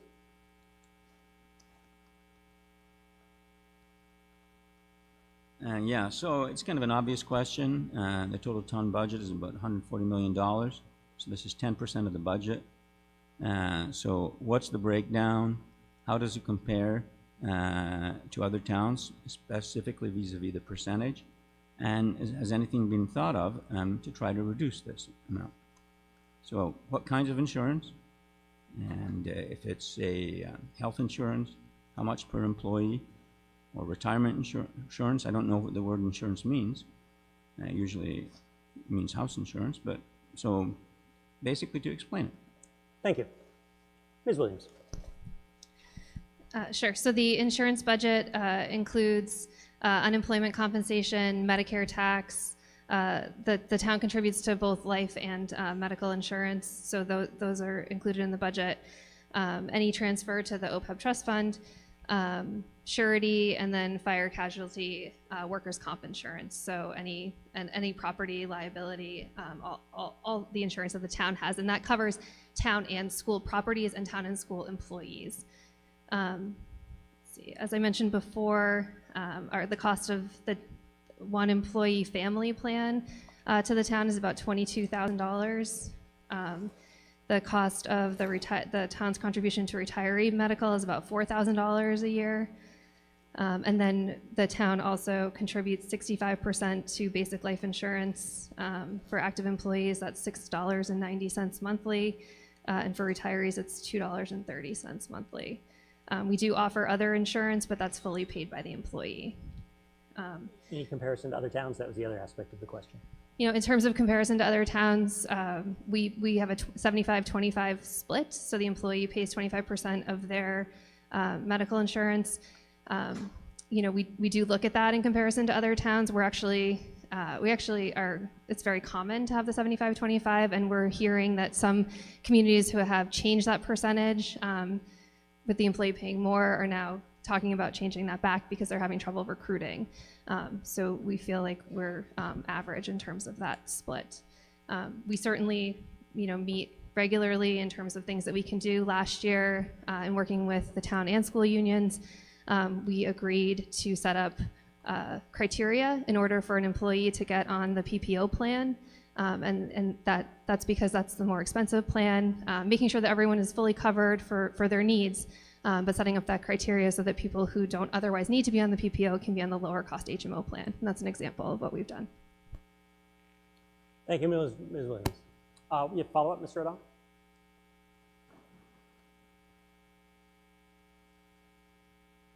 Well, first of all, I'd like to thank the town manager because that was for such a good explanation.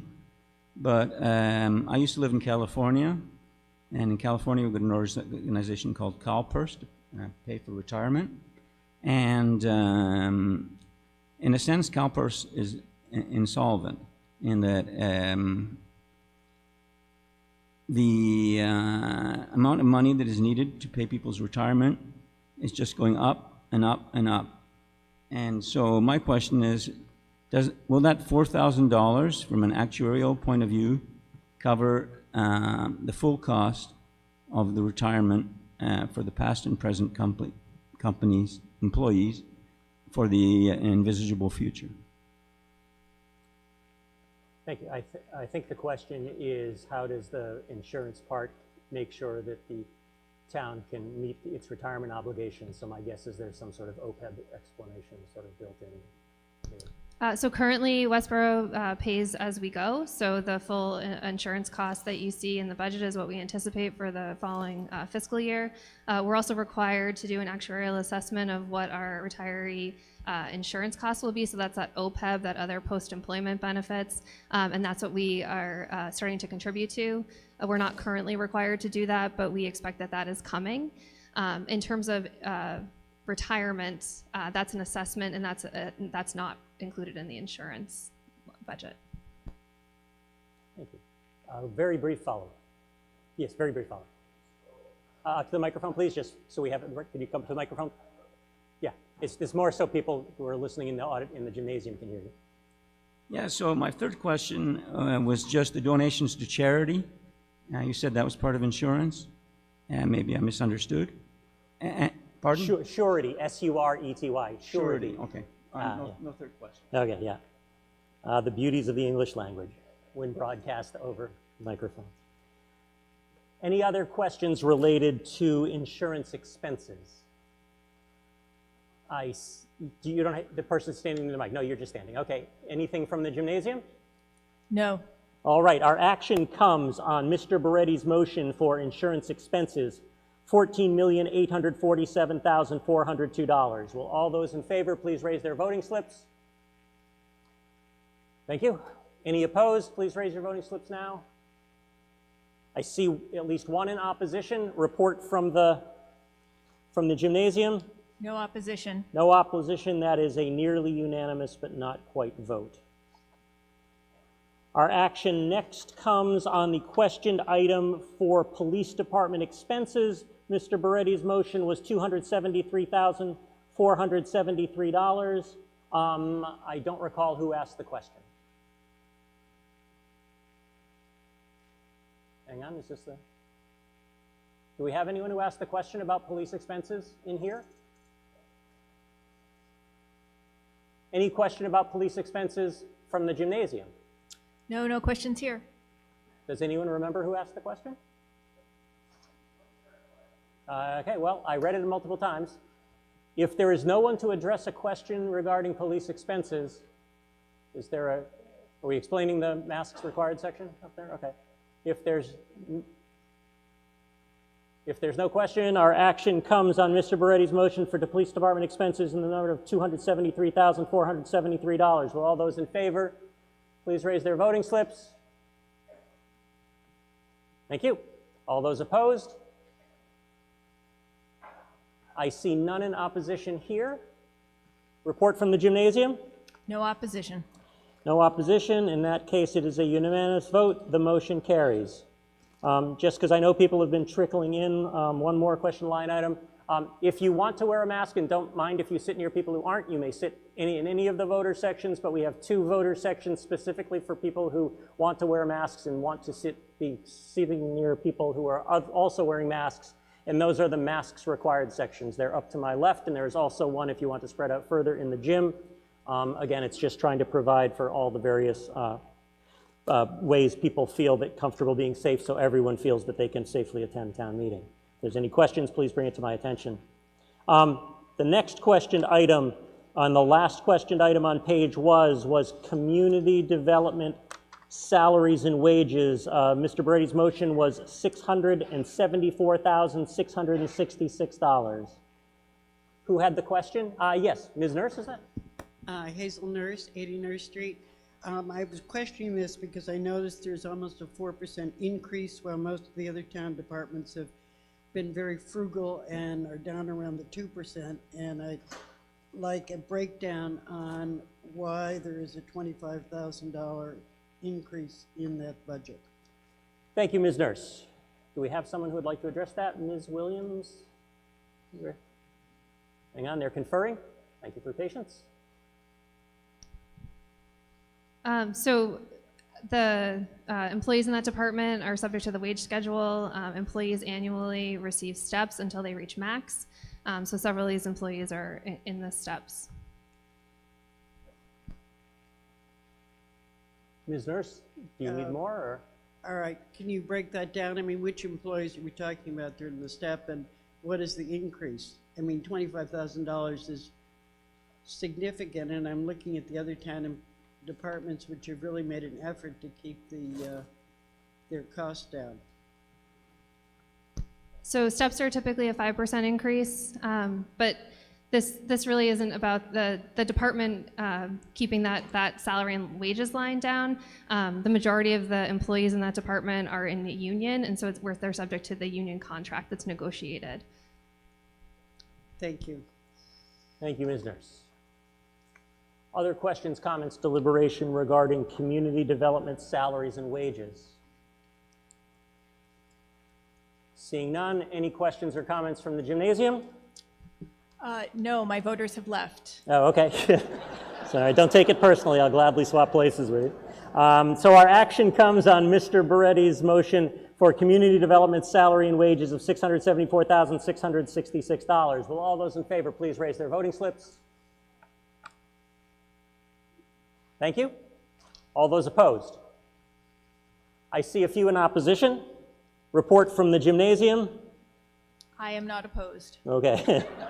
You don't have to declare your own vote if you don't want to, Ms. Wojcicki. So that was nearly unanimous. It only requires a majority vote, so the motion carries. We are now finished with page 1 of the budget.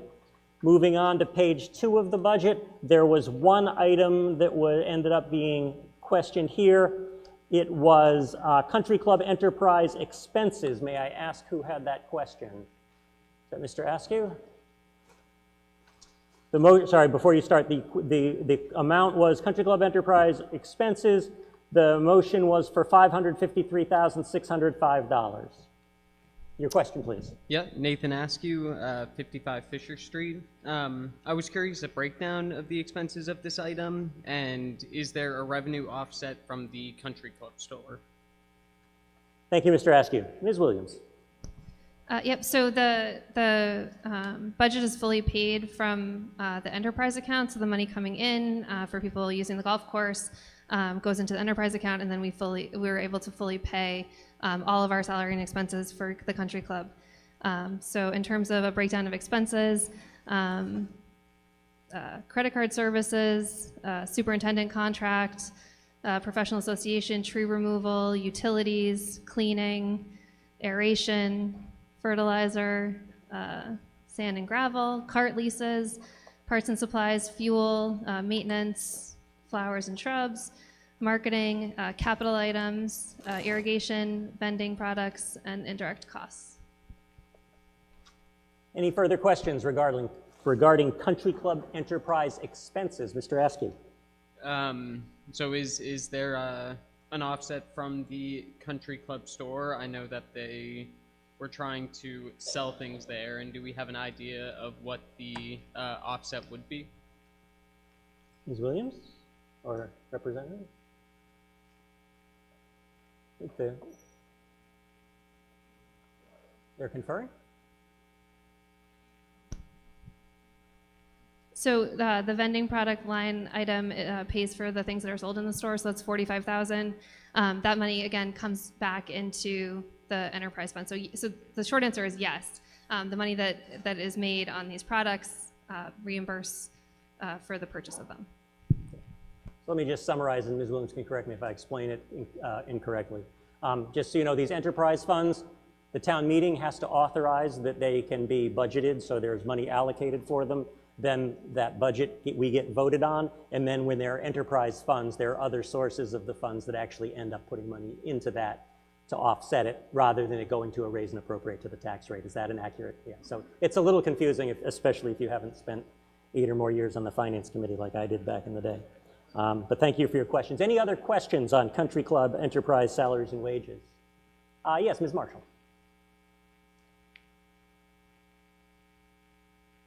Shelby Marshall, 7 Charles Street. So these are great questions everyone is asking. I just want to make a point that I don't want you to think we're a special group over there, that we're referring to books that you don't have. We have an amazing budget process, and everything that we're looking at, and some of those numbers, or the numbers our town manager just referenced, are available for everyone online.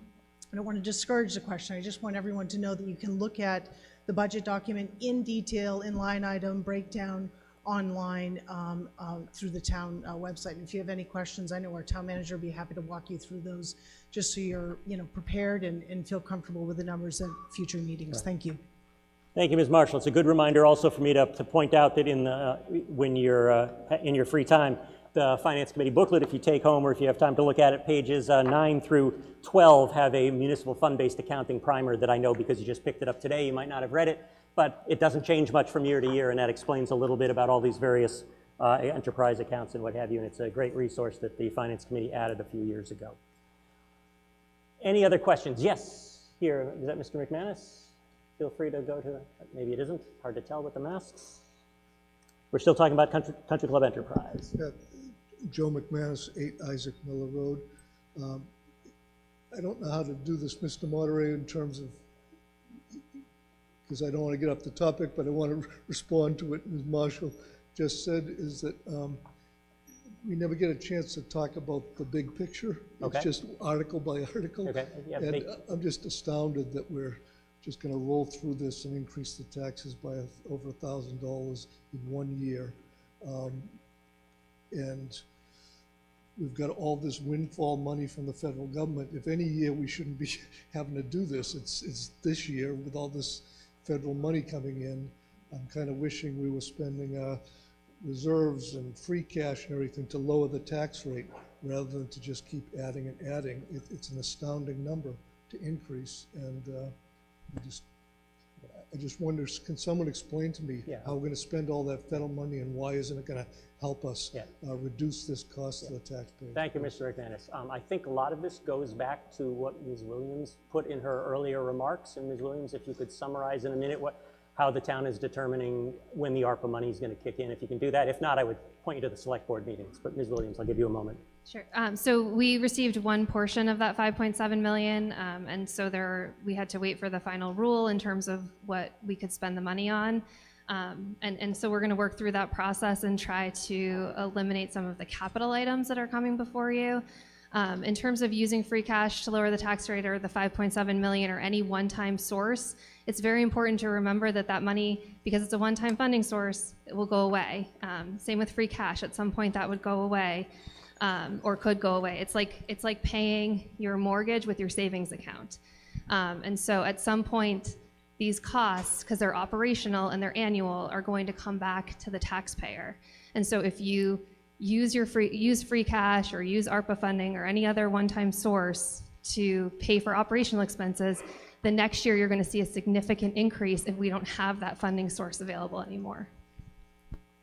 Thank you, Ms. Williams. I'll also just offer another procedural point, is that many of the items that we see, regardless of where money comes from, in order to authorize the money to be spent for purposes requires a town meeting vote. Remember what I said earlier, we are the legislative body and the town may receive lots of money, but there are many times situations where the town can't spend the money until the town meeting authorizes it. And I would suggest people who are interested in this topic to go to select board meetings, go to advisory finance committee meetings, and learn about this earlier in the process. Is that what you're going to say, Ms. Blumberg? Yes, thank you.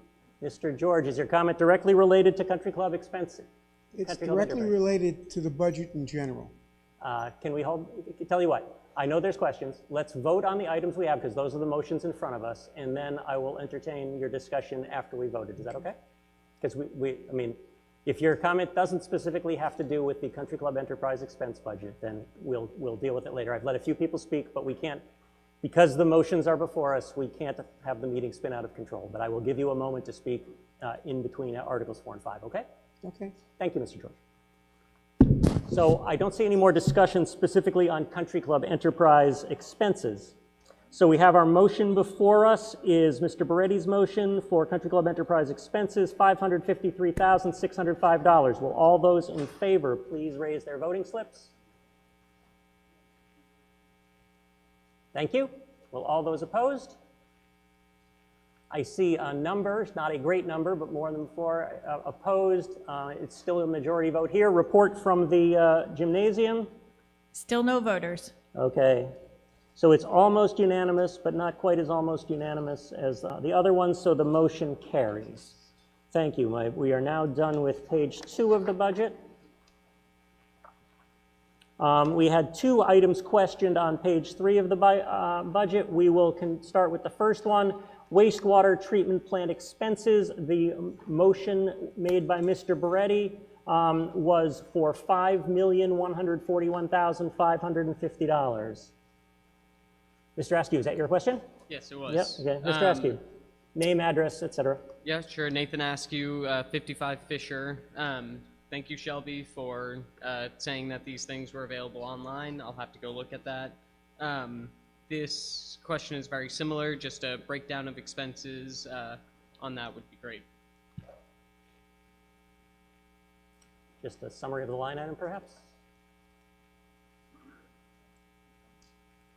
Okay, I think we have Mr. Goodall representing the wastewater treatment plant who's going to answer that question. Mr. Goodall, just introduce yourself and your title and then question. Oh, hang on just a second. It's the other audience mic, Mr. National. Oh, never mind. He's going to go to the other one, so don't fix it. He's going to walk across to the one we've been using. Didn't give you quite enough time. Mr. Goodall. Sorry. Jack Goodall. I'm the board's, FEMA plant board's engineer administrator. If you want a breakdown,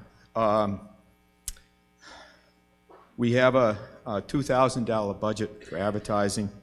Electricity is $850,000. Professional services, $18,000. Legal services, $58,000.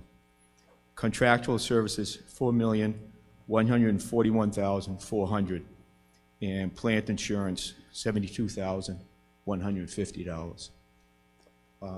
And if I could add at this time, approximately 35% of our budget is paid by Westborough. Ultimately, initially, 100% is paid by Westborough, but then the towns of Shrewsbury repays the town of Westborough about 60%, and Hopkinton repays Westborough about 5%. So the net is 35%. Thank you, Mr. Goodall. And again, I know this is new for many of you, just a brief explanation. So one of the things I learned when I was on the Finance Committee is that Westborough pays for essentially funds the entire budget up front, and then these reimbursements from the other towns that Mr. Goodall mentioned, specifically Shrewsbury and Hopkinton, those monies come back to the town through another avenue. But the Sewer Treatment Plant Board intermunicipality agreement has that Westborough's town meeting does the initial raise and appropriate of the entire amount. So again, these are, it's nice to see that people are interested, and I will again encourage people earlier in the process, you pay attention, and now that this year's tax bill has obviously gotten your attention, we hope we all learn from this. Yes, Ms. Williams. I just wanted to add that the wastewater and the water are paid for by user fees. Right, rate pay, yes, they're ratepayer paid. So the town meeting approves the raise and appropriate, the other towns contribute, and then the Westborough contribution comes from ratepayers. Thank you, Ms. Williams, for that clarification. Any other discussion on on wastewater treatment plant expenses? Yes, Mr. Walsh. Nathan Walsh, 3 Matthew Drive. My question is, are some of the other line items that might be in other groups like IT services and stuff like that, do we segregate those out because these are specific for wastewater treatment? We'd like those kind of expenses shared with other towns? Or do we pull, I think they did mention building insurance was within this, but other insurance, is that separated out or that's in? So maybe if we can just get some comment into what sort of fees are part of this and what aren't. Ms. Williams. So those two budgets are 100% paid for by the users. The wastewater treatment plant has a board, and so they go out and get their legal services, they go out and get their insurance. So you see the full cost here, and it's fully paid for by the users. Thank you. Any other discussion on wastewater treatment plant expenses? I see none in the auditorium. Any in the gymnasium?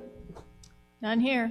In that case, our action comes on Mr. Beretti's motion for wastewater treatment plant expenses of $5,141,550. Will all those in favor please raise their voting slips? Thank you. All those opposed? I don't see any in opposition. A report from the gymnasium? No opposition. In that case, the motion carries and it is unanimous. We now move on to the last of the questioned items.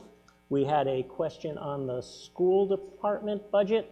Mr. Beretti's motion was a motion for Westborough Schools Department in the amount of $60,410,677. May I ask who questioned it to kick things off? May you come to the microphone, name, address, show voting slip, etc.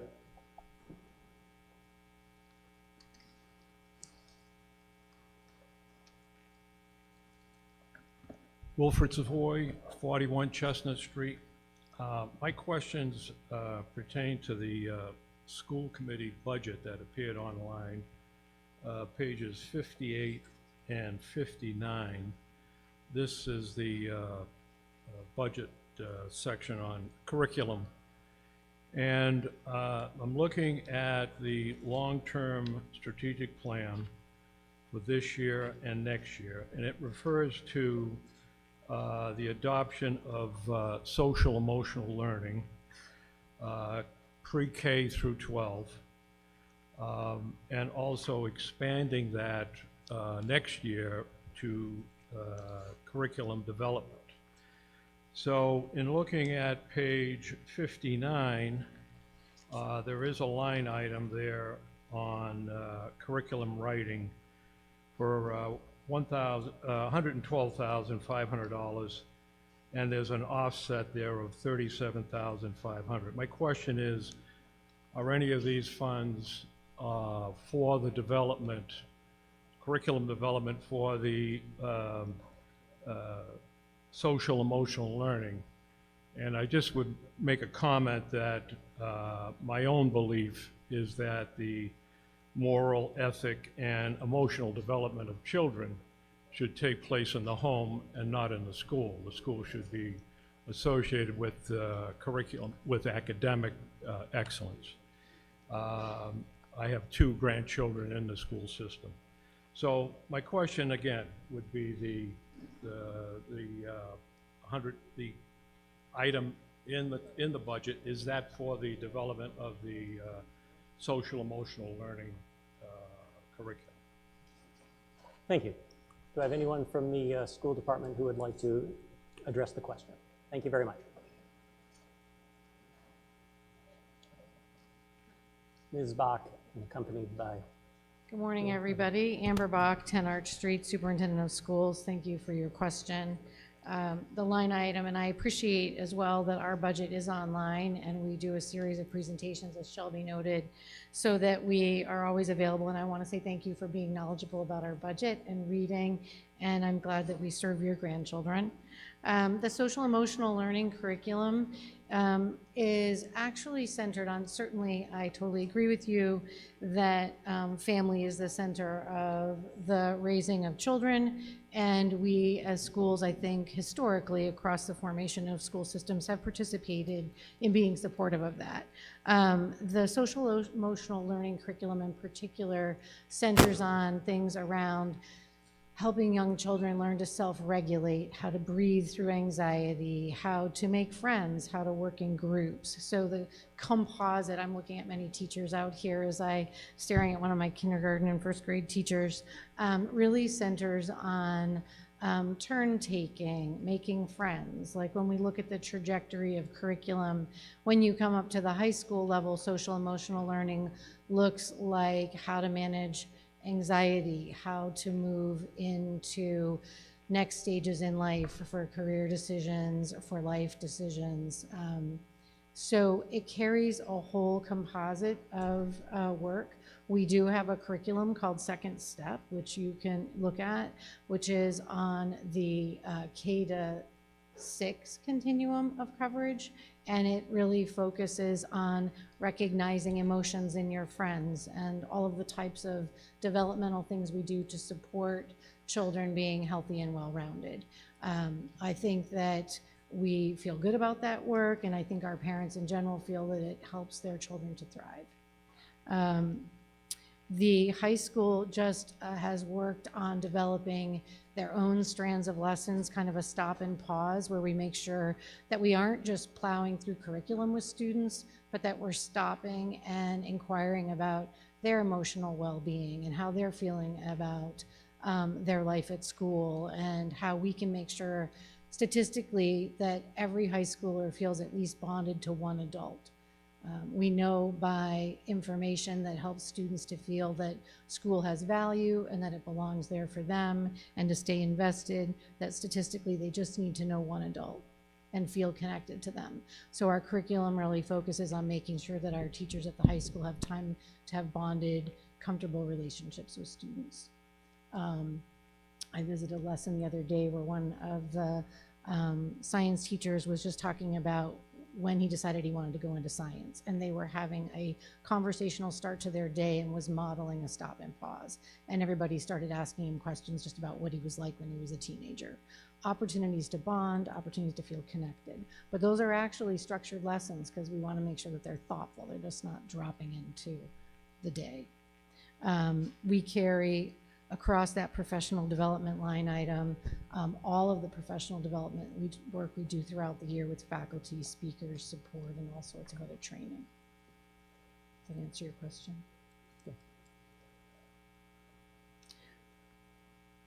Definitely covers some of that. I'm looking to Daniel. I don't see Daniel. Where's Daniel? You want to, oh, Daniel Mayer, Dr. Daniel Mayer is Director, Assistant Superintendent, and manages that. I'll let him speak to it.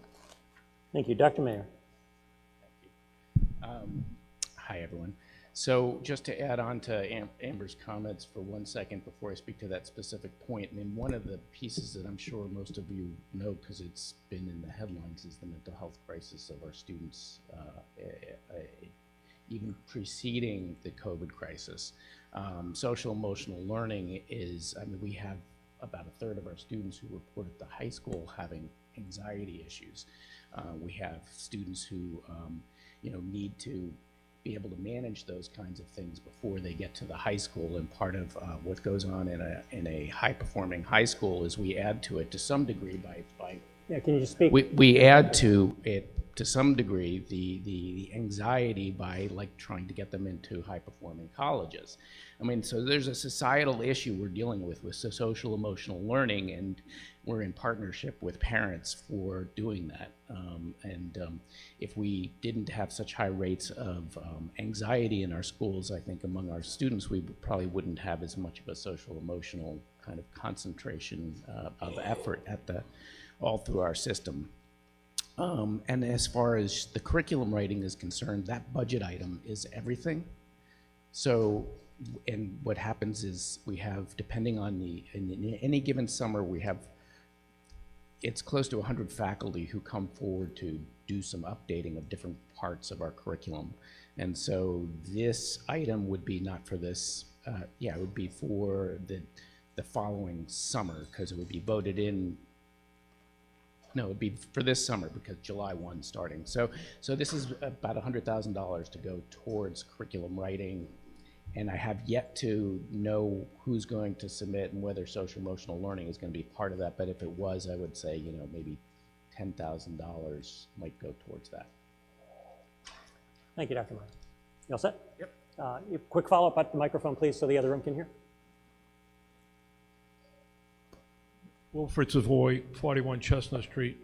The research that I've done, or looking into the research that has been done, the largest source of anxiety for kids has been homework, especially for high school and some for middle school. And the second largest source of anxiety has been schools calling parents at home to let them know what's happening. So I just put that out there for you. And only one more question. Has the district hired a vendor for the social emotional learning, and who would that vendor be? Ms. Bach? Amber Bach again, 10 Arch Street. No, we do not have a vendor. We utilize our own staff to do training and support. No vendor. Okay, wait a second, you've spoken twice, so just the person, yes. Let's try the microphone in the back. I just want to see if it works, so try that. Name, address, voting slip, etc., so we all learn the routine. Thank you. Raghunandan, 4 Copper Beach Circle. I'm a member of the school committee. So as a follow-up to the comment about homework as an anxiety, I must say that kids graduating out of high school will enter college, most of the kids, and college will have a ton of work that's given to them, so we need to prepare them for college, not just think about graduating out of high school. So that's my comment. Thank you. Mr. George, you're just waiting your turn when we're done this, or do you want to speak on the school budget? Mr. George, are you waiting to, you want to talk on the school budget? Yes. Okay, yeah, Mr. George. Paul George, 19 Robin Road. You know, one of the problems I see, being in education pretty much my whole life, being on the school committee at Assabet for 30 years, somewhere along the way, schools have started to take the place of parents. All right, and I'd not to denigrate anything that we do to make kids feel better and do better, but there are many issues that we have to deal with in the school systems that we never dealt with before. And we're taking on a role that is increasingly expensive and increasingly unknown in an area that really should be managed for the most part at home. And as far as homework goes, all of us have hated homework, all right? And yes, I would love to vote to say, yes, let's not do homework. But the fact is that if you don't do all the odd questions at the end of the chapter, you're not going to figure out what's on the quiz. So, you know, there's a fact of life. And what the previous gentleman just said was when you get to college, no one cares if you did your homework. So your first set of D's are because you don't have any discipline. All right, so you know, there are a lot of issues that we deal with that we try to protect our children from, when in reality, they shouldn't be protected because they're going to face reality very shortly. You know, when you can't buy food because you spent all your money on your car, you learn pretty quick how to budget. Thank you. Thank you very much, Mr. George. I'll check in the gymnasium. Anyone to speak in the gymnasium? I'll take that as a no. Remember, we're focusing Hi, on... John. Yeah. Yes, who is this? Oh, over there, yeah, okay. I was just waiting to see, so I'm guessing nothing in gymnasium. We'll go, yes, comments about the school committee, right? Okay, over here, then we'll go here. Yes, name, address, voting slip, please. Diane McPherson, 32 Fisher Street. I'm standing here as somebody who doesn't have an opinion, who has experience, who has 2 children in the school district, who has one who loves school.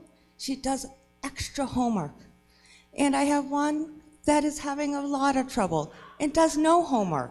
And that is actually in agreement with her teacher, because the social emotional learning considerations and education they're getting at school are allowing certain children to actually learn. You take that away and you've taken away their ability to learn. We cannot learn if we're not emotionally taken care of. I mean, I'm having a hard time even listening to opinions that are based off of media or based off of conversations you have with your friends, and that aren't not based on having that child in your house that really benefits from what the school is giving them. Because I don't know about you, but my parents didn't know all this stuff that they're being taught. I didn't know all this stuff until I went to college and learned it and then practiced it. And I'm still learning it at my own house.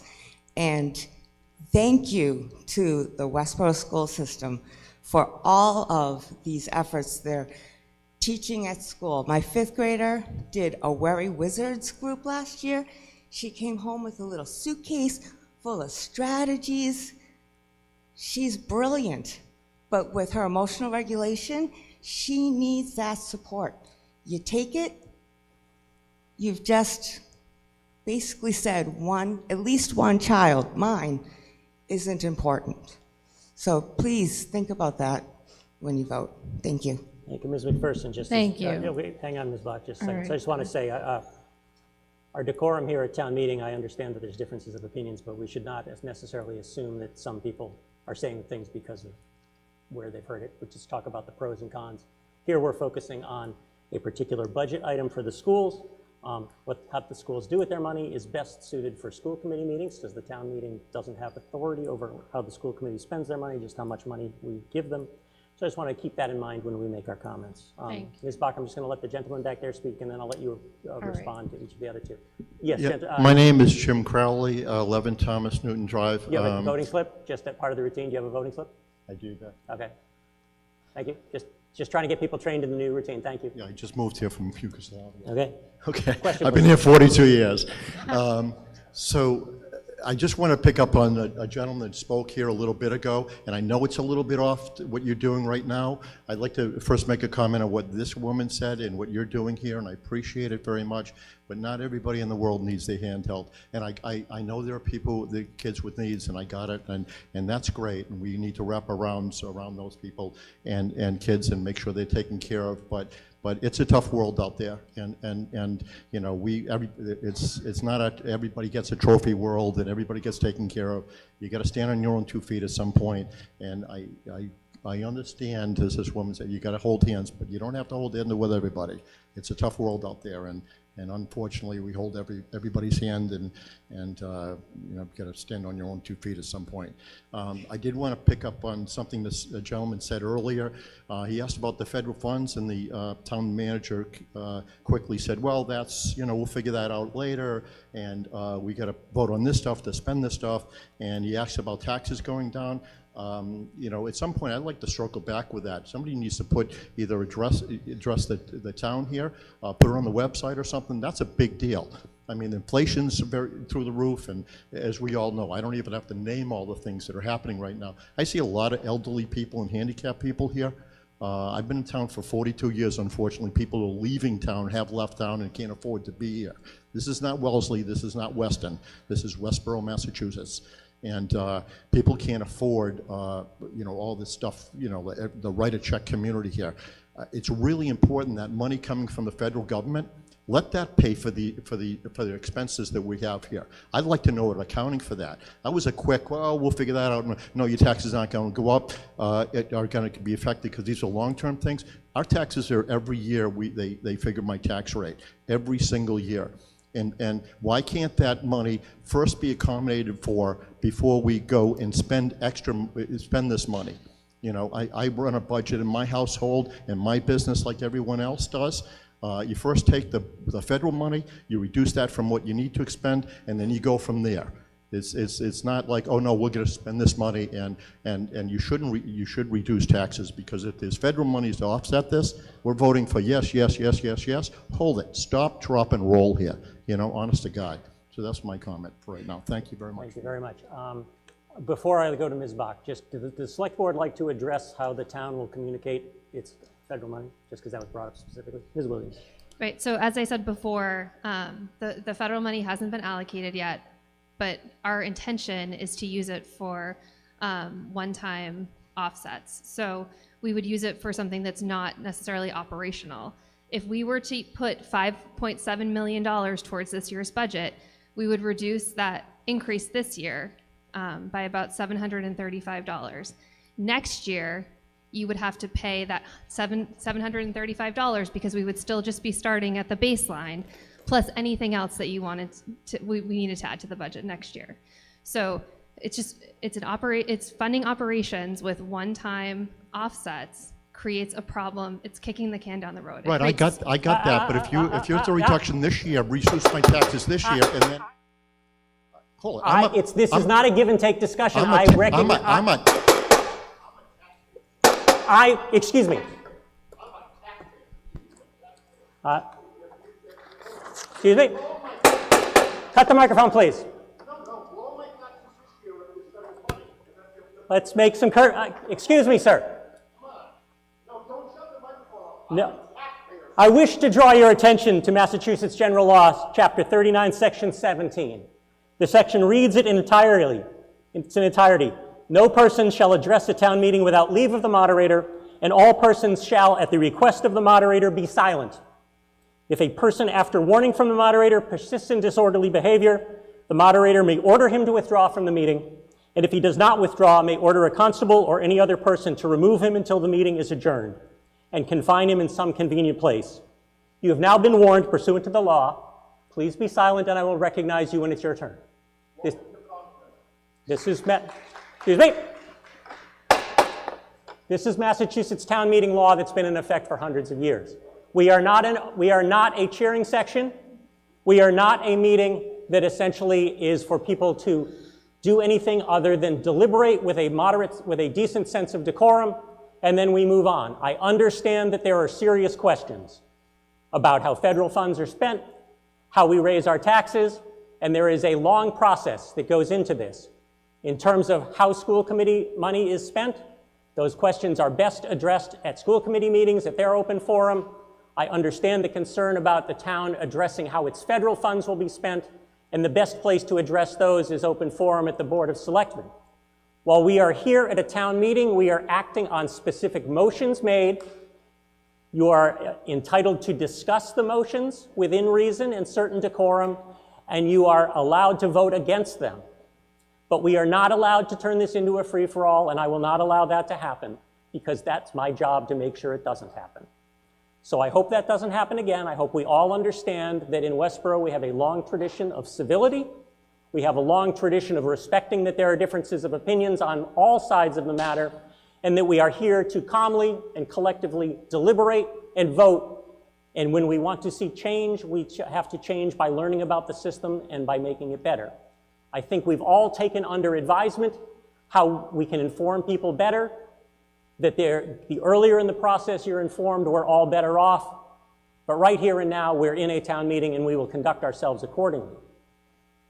So with that said, would the select board like to address any plans they have for communicating with the town, how the ARPA money how the use will be communicated to the town if and when it is appropriated? Yes, Alan Edinburgh, 8 Nash Street, very briefly.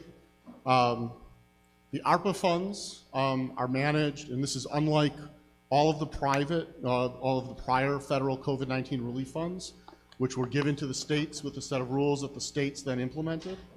ARPA money is being managed directly by the U.S. Department of the Treasury, which has actually never managed a program like this before since the founding of the nation. As such, the rules about those funds and actually what we can spend it on and what we can't are complicated.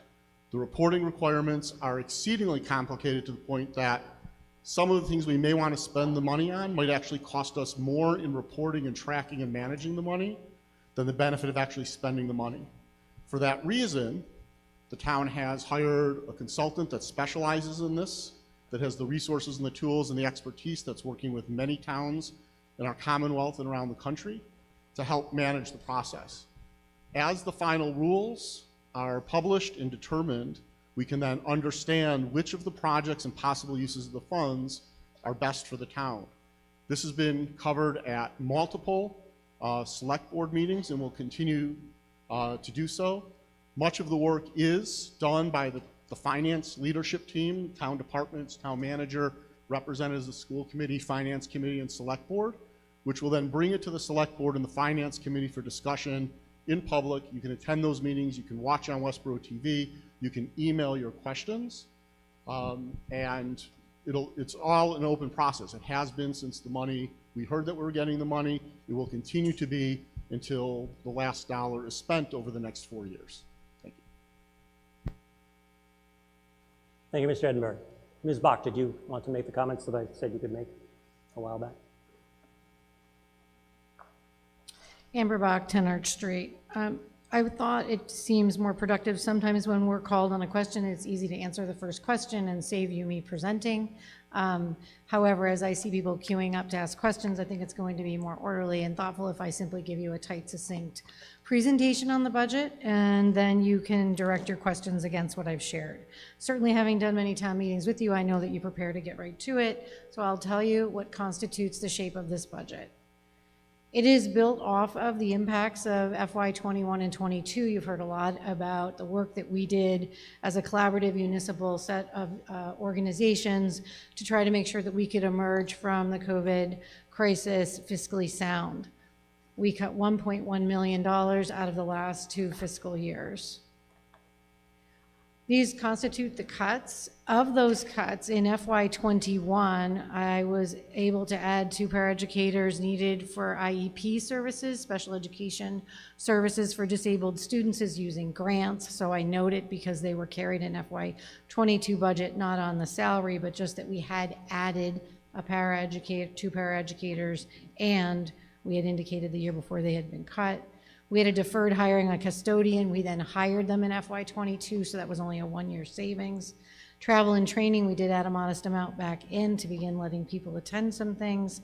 And over the last 2 years, we cut $150,000 from technology, and in FY21, we added $50,000 back in, and you'll see that there's a request in this budget. All of these other cuts have been maintained and have not been returned into FY23. You also know, as you've attended town meetings over several years, that over the last several budget cycles, we have had some substantial changes that hit our budget and impacted those increases. As a community, you decided to not have tuition paid kindergarten anymore, and we folded them in FY21, which led between 5 and 7 positions needing to come into the budget.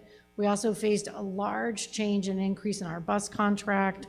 It was $1 million. We pulled it down to $800,000. And we had discussed in depth the salary commitment we had made to pay faculty appropriately, given that over several years prior, in our last 2 contracts prior to this one we just are moving into year 3 on, we had had very advantageous collaborative contracts with our unions, and we had fallen well behind our comparative communities, and Westborough teachers were making between $12,000 to $20,000 less than those just around us, and we were very concerned about retention and appropriate payment to our like communities. So Northborough, Southborough, Hopkinton, Shrewsbury, all were paying their teachers more than Westborough teachers, and we made a concerted effort to begin to pull back in line. Over the last 3 budget cycles, we've either cut or maintained or minimally increased, and you'll see those targets, school and department budgets. There are no new positions listed in this budget. It focuses on some very targeted restorations. As I said, the technology funds, there's $56,000 in increases that relate to salary increases related to subs, guidance extra days, which are in contract, and curriculum writing, which you heard Daniel speak about, modest increases across those expenditures that are related to contract agreements. Other contracts, we were carrying a CPI of 4% on the transportation contract. That was going to increase it by $132,000. We actually, working with FinCom and school committee, cut that and level funded it, hoping that we can maintain transportation without that increase. We had a modest copier contract increase for all of the copying across district, and a small increase in athletics related to referee services, security details, busing costs, all of those. We pay for a lot of those athletics through gate fees and student activity fees. We can't cover everything in there and count on that, and we reduced a lot of those incomes over the last 2 years, so there's a modest increase there. The technology focuses on a slow replacement of projectors, sustaining the purchase of 1-to-1 iPads for K-3, and hardware prices and the copiers. We were not satisfied with where that number brought us. While we still had no new positions, we were really looking to pull the budget down more. We shifted 2 positions onto revolving account, and we made 2 cuts of a tutor and a teacher, yet to be determined where that would be. One of the important things that you have to recognize is that we take it as a firm responsibility to provide an appropriate education for every child who lives in Westborough. We work very hard to make sure that they are educated here with us. We have some students whose needs are so complex that we are unable to program them here in school with us, and they are placed outside special education placements. Those placements are known as tuition-placed out-of-district placements for special education. The state gives us funding to cover some of that cost, usually between 65 to 70% of the total cost. There's a 1-year delay always in receiving that money. So annually, there's always a gap. This year, there is a $631,000 gap, roughly a 1% of our total budget, that is simply a gap in that funding that we receive from the state. We have more students placed out due to a lot of complexities that you heard Daniel speak about regarding mental health and complex students. I'm not talking about students who are having a bad day. I'm not talking about students who aren't adequately supported at home. I'm talking about students unable to live in their own home. I'm talking about students who are self-harming. I'm talking about students who are transported medically out of our buildings to hospital settings. These are students so complex, we are not able to educate them in our setting. That gap is expensive. Those placements are expensive. The transportation is expensive. This year, we face that gap in this budget, which impacts us before we begin making any other additions or changes to the budget. We also try to take responsibility to use as many offsets, deferments, grants. We ambitiously try to do fundraising and other things that we can to contribute to keeping our costs lowered. Community education, which is the after-school programming that works in our schools, pays us $200,000 annually. We take to do offsets for electricity, custodial time, and supplies. We also are able to leverage community ed fundings to help with, for example, purchases of equipment that they will use, such as a playground and other things. We try to use those for some offsets. ESSER funds are the funds that you've just been discussing with the town. We had ESSER 3, which was $637,000, $790. We're utilizing $341,000 of it in this budget for staffing, and we will maintain the remainder of that to stage that staffing through '24 so it doesn't impact the budget or have us face cuts until we see how we're able to maintain post-COVID. Kindergarten, we had to close that account. We no longer take in tuitions. However, we were able to stage the remaining tuition funds over 2 budget cycles to mitigate the impact of rolling those positions into the budget. We're using $450,000 this year. So when you look at our budget, you see the increases, all of that the increase would have been $831,000. That's beyond anything. That's just basically contract and operational service rollover. We then cut the bus down to 0. You see that then you have basically the increases are that $63,000 in technology, the athletic, modest, those are new monies, and the circuit breaker gap. Everything else is salary rollover and operational costs. We try to hand out to you the flyers so you don't have to listen to the fact that I could tell you we're a really good school system and we contribute to this town and to the quality of what you all experience living here. And we know that we also contribute to the fact that your housing costs are going up because people want to live in this community. It is a great place to live. To raise your children, it's also a great place to retire. I look forward to retiring here, plan on staying in my house and having some fun when I'm not doing this job. Until then, I'm going to try to provide some quality for you. We offer, if our like communities, this is the group of towns we use to compare to. You see Christie use it, all the boards. We agreed that we would keep this consistent so that AFC didn't have to feel that we were randomly picking different communities. You can see that we're smack in the middle of our per pupil cost. That's what we're all in costing to educate children in Westborough. It's inclusive of our percentage impact on healthcare as well.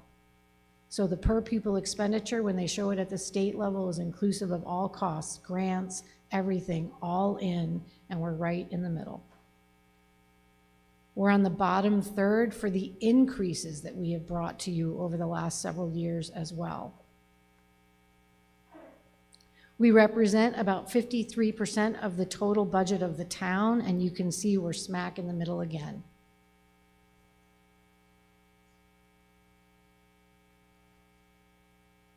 It's interesting as well that we're able to provide that high quality to you at that middle cost, and we have a much higher percentage of complex students than some of those other communities. So what that means is that our staff is working hard to raise, educate, support, and to do a good job for our families with a range of pretty complex kids. They're pretty awesome kids. We love them. We think you have brought us really amazing children, and we're happy to serve you. And I'll take any questions. Thank you, Ms. Bach. So we are still in the process of discussing the school department budget. Are there any questions from the gymnasium? No, Mr. Moderator. Hi, Mr. Gold, thank you. Any additional questions from the group here? Yes, Mr. O'Donnell. Microphone, please, just so the other room can hear you.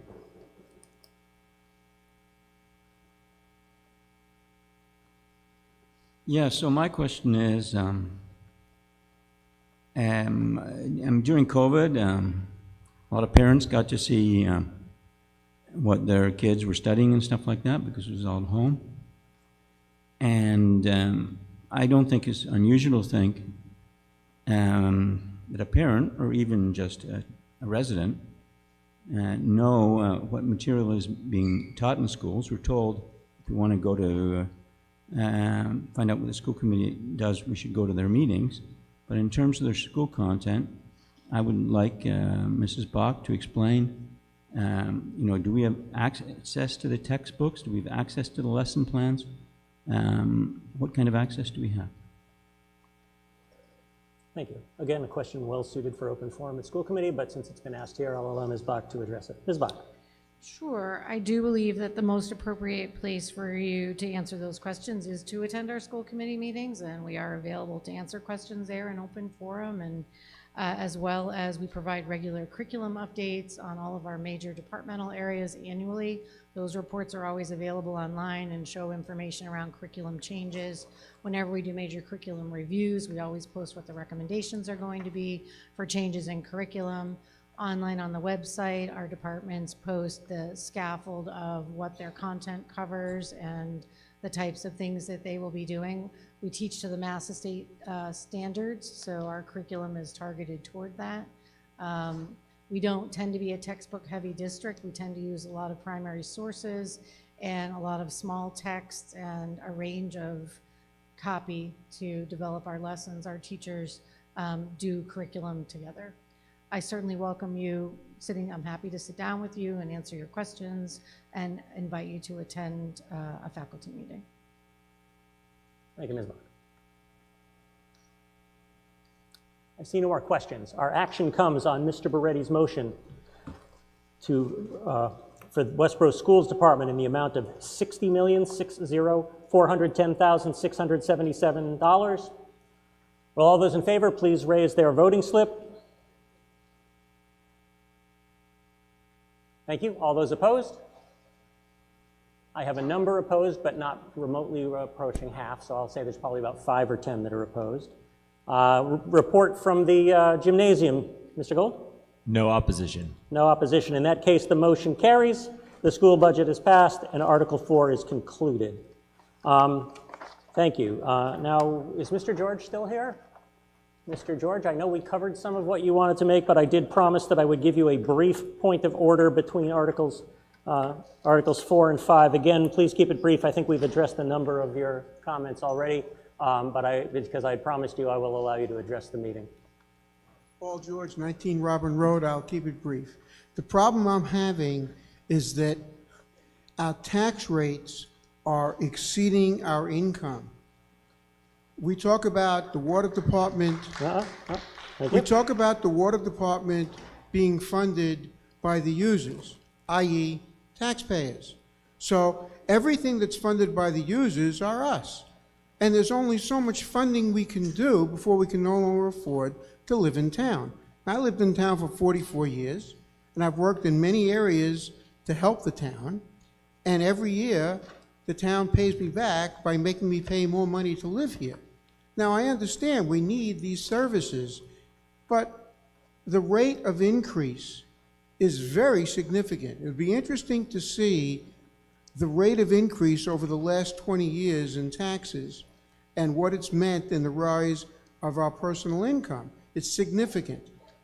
And it seems to me that the town itself, the town managers, the finance committee, the people that run the town, for some reason or another, believe that they have a blank checkbook and they can write a check for anything they want. Try not to tell us what other people believe, Mr. George. It's okay to make your points. I'm making a statement that only pertains to me, all right? Yeah, okay. My feeling is that my choice is to move out, all right, or become destitute. So, I mean, I'm on a fixed income, basically. So when you raise the taxes, it comes out of savings. Something that our town manager said was a very bad idea. So that's my only statement. Thank you. Okay, thank you, Mr. George. I will, thank you. Oh, okay. I think that all of us here, including all your fellow voters, have heard the message loud and clear. Again, I think probably a good starting point is to go back to Mr. Beretti's message that he gave at the beginning of the meeting, and I realize not all of you are here, but I would get your booklet. I would start with that, which is that I think everyone realizes, and the Advisory Finance Committee has warned the committee, Mr. Beretti, that there are hard choices. Mr. Beretti, very quickly, because we need to move on to Article 5, but a couple of quick points.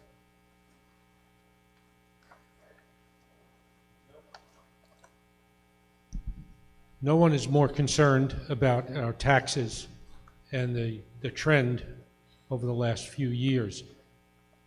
We represent you. We don't represent the town. I do want to point out one thing just to clarify this year's tax increase. The tax increase is $1,097. 3 items contribute 90% of that $1,097. The property value increase, which is uncontrollable, inescapable. Some salary compensation from the school, schools department, which contributes $350, and that is inescapable. It's a contractual obligation. And a contractual obligation for insurance, which contributes $133.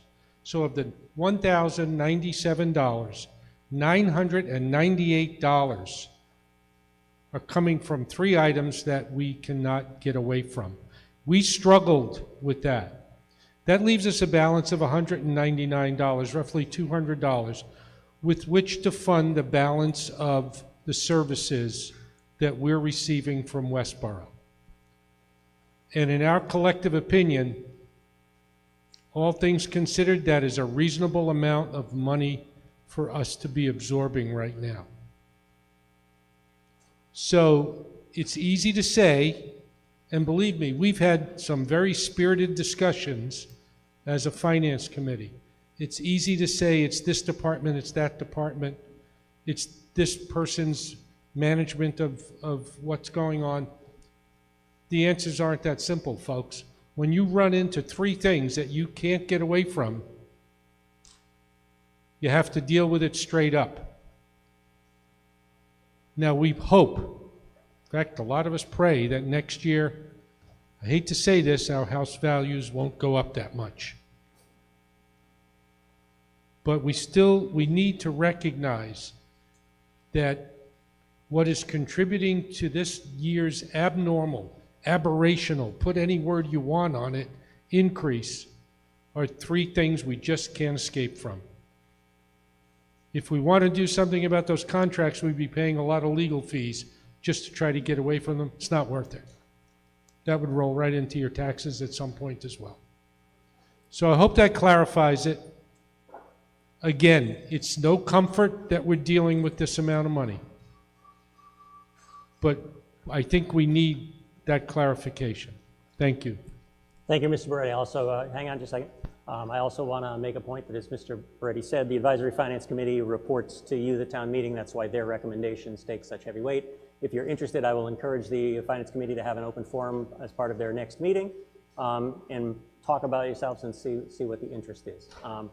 We need to move on to Article 5. I just want to ask why your hand is raised and just so we can decide, because we're not here to talk about budgets in general anymore, but name, address, and just your point of order, please. Yes, Rod, You pointing to me? Yes. Rod Shafford, 8 Parkman Street. And the question I had on your Article 5, if you could just bring the slide up again. And Okay. I'm not or Article 4, I'm sorry. Okay, yeah. The free cash, the $471,000. Is there any point that this group gets to talk about what that number should be?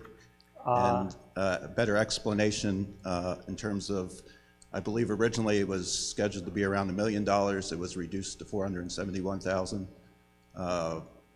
I think in lieu of what's happened this year, unprecedented tax increases, that free cash should be used to help lower the rate to the taxpayer. Well, thank you. We've already accepted that motion and moved on. But I think in terms of future, going to the select board or the finance committee to talk about how the finance team proposes using free cash is the best way to go.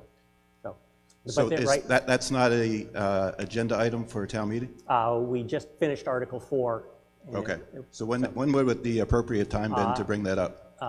Well, next year's town meeting, we do the budget. If you want to question the motion and perhaps make an amendment to change that, that would have been the time. Thank you. All right. We need to move on to Article 5. So if there's no point of order.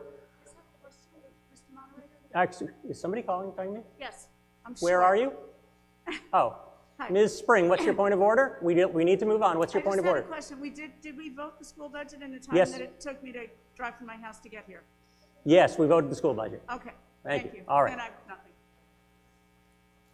What's your point at the microphone? We said- really need to get to Article 5. I have a quick question. I don't understand. Daniel Name, Shore, address. Daniel Shore, 26 Haskell Street. I'm just confused. I don't understand how property values going up makes the town spend more money. Okay, well, They're two different things. yeah. We have expenses and we have income, and the property values should have pushed the tax rate down. All right. The assessment rate down. And I don't know, but that keeps on being, that's know. been said more and more times, and I'm just confused. Yes, all right. First of all, I would address you to open forum at the select board or the finance committee. I think something that wasn't emphasized enough when I saw the presentation is that it's not that property values are going, it's not only property values going up. And this is my interpretation, just so we can move on.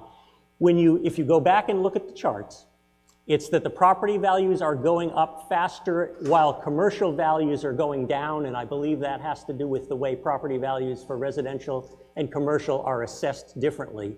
And that's a question to take up with the select board and the finance team or the assessor. But that's not a discussion for town meeting right here and right now. Have I addressed that correctly? Close enough? One quick clarification, since I'm not the finance expert and just trying to be a layman here. So. The residential values are increasing at a rate that's outpacing the increase to commercial value. And so it's not about the town, that piece of it is not about the town spending more money, that's about the residential taxpayer taking on a larger percentage of the levy. Yeah, so again, it needs charts and graphs and more time than we can allow here, but think of it as there's one pie and the residential part is going up faster, making the residential part bigger than the commercial part. You all set, Paul? Very quickly. Mr. Hugel from the Finance Committee. Yeah, yes, thank you. Paul Hegel, 10 Deerslayer Lane. I think that is a good, addresses it for the most part, but I also think we need to look at we have a single tax rate for both commercial and residential. It's the same rate, and that, to me, that's an arbitrary rate and doesn't necessarily need to be the same. Many towns have a dual tax rate. That tax rate, so that could affect half that increase by changing that. It doesn't mean it's that simple either, but that is set in the fall by the select board on advice of the assessor, and that will be how this tax rate is determined. So there's still time to change that. So I urge the select board to look carefully at whether we should look at now that rather than there's never a better opportunity than now when commercial tax bills will actually go down, is to reassess whether it makes sense to have a dual tax rate. Whether it does or not, I think it needs study, and and we need to understand, but I think we've kept it that rate out of a sense of fairness, which I don't really understand of fairness between commercial and residential. They have two different determinants. So that's my urge, is that it's not over yet. This can still be affected before the fall by the select board. Thank you, Mr. Hugel. And we'll draw comments to a close. Again, as Mr. Hugel pointed out, all these questions best asked at the select board meeting, or if you're talking about the Finance Committee's recommendation at the Advisory Finance Committee. With that said, Mr. Keogh, Article 5. Thank you, Mr. Moderator. Sean Keogh, 5 Yorkshire Circle.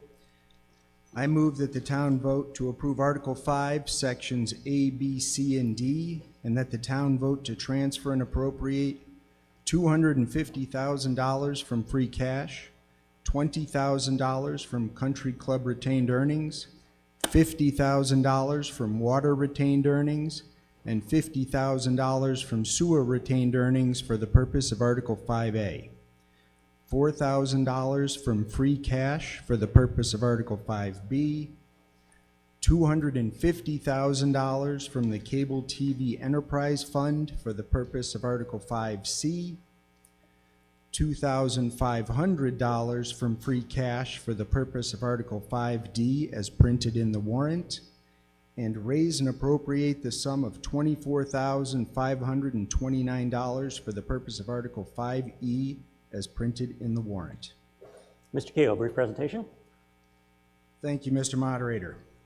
These are articles that town meeting votes on each year. This year, the town has added healthcare reimbursement to this article.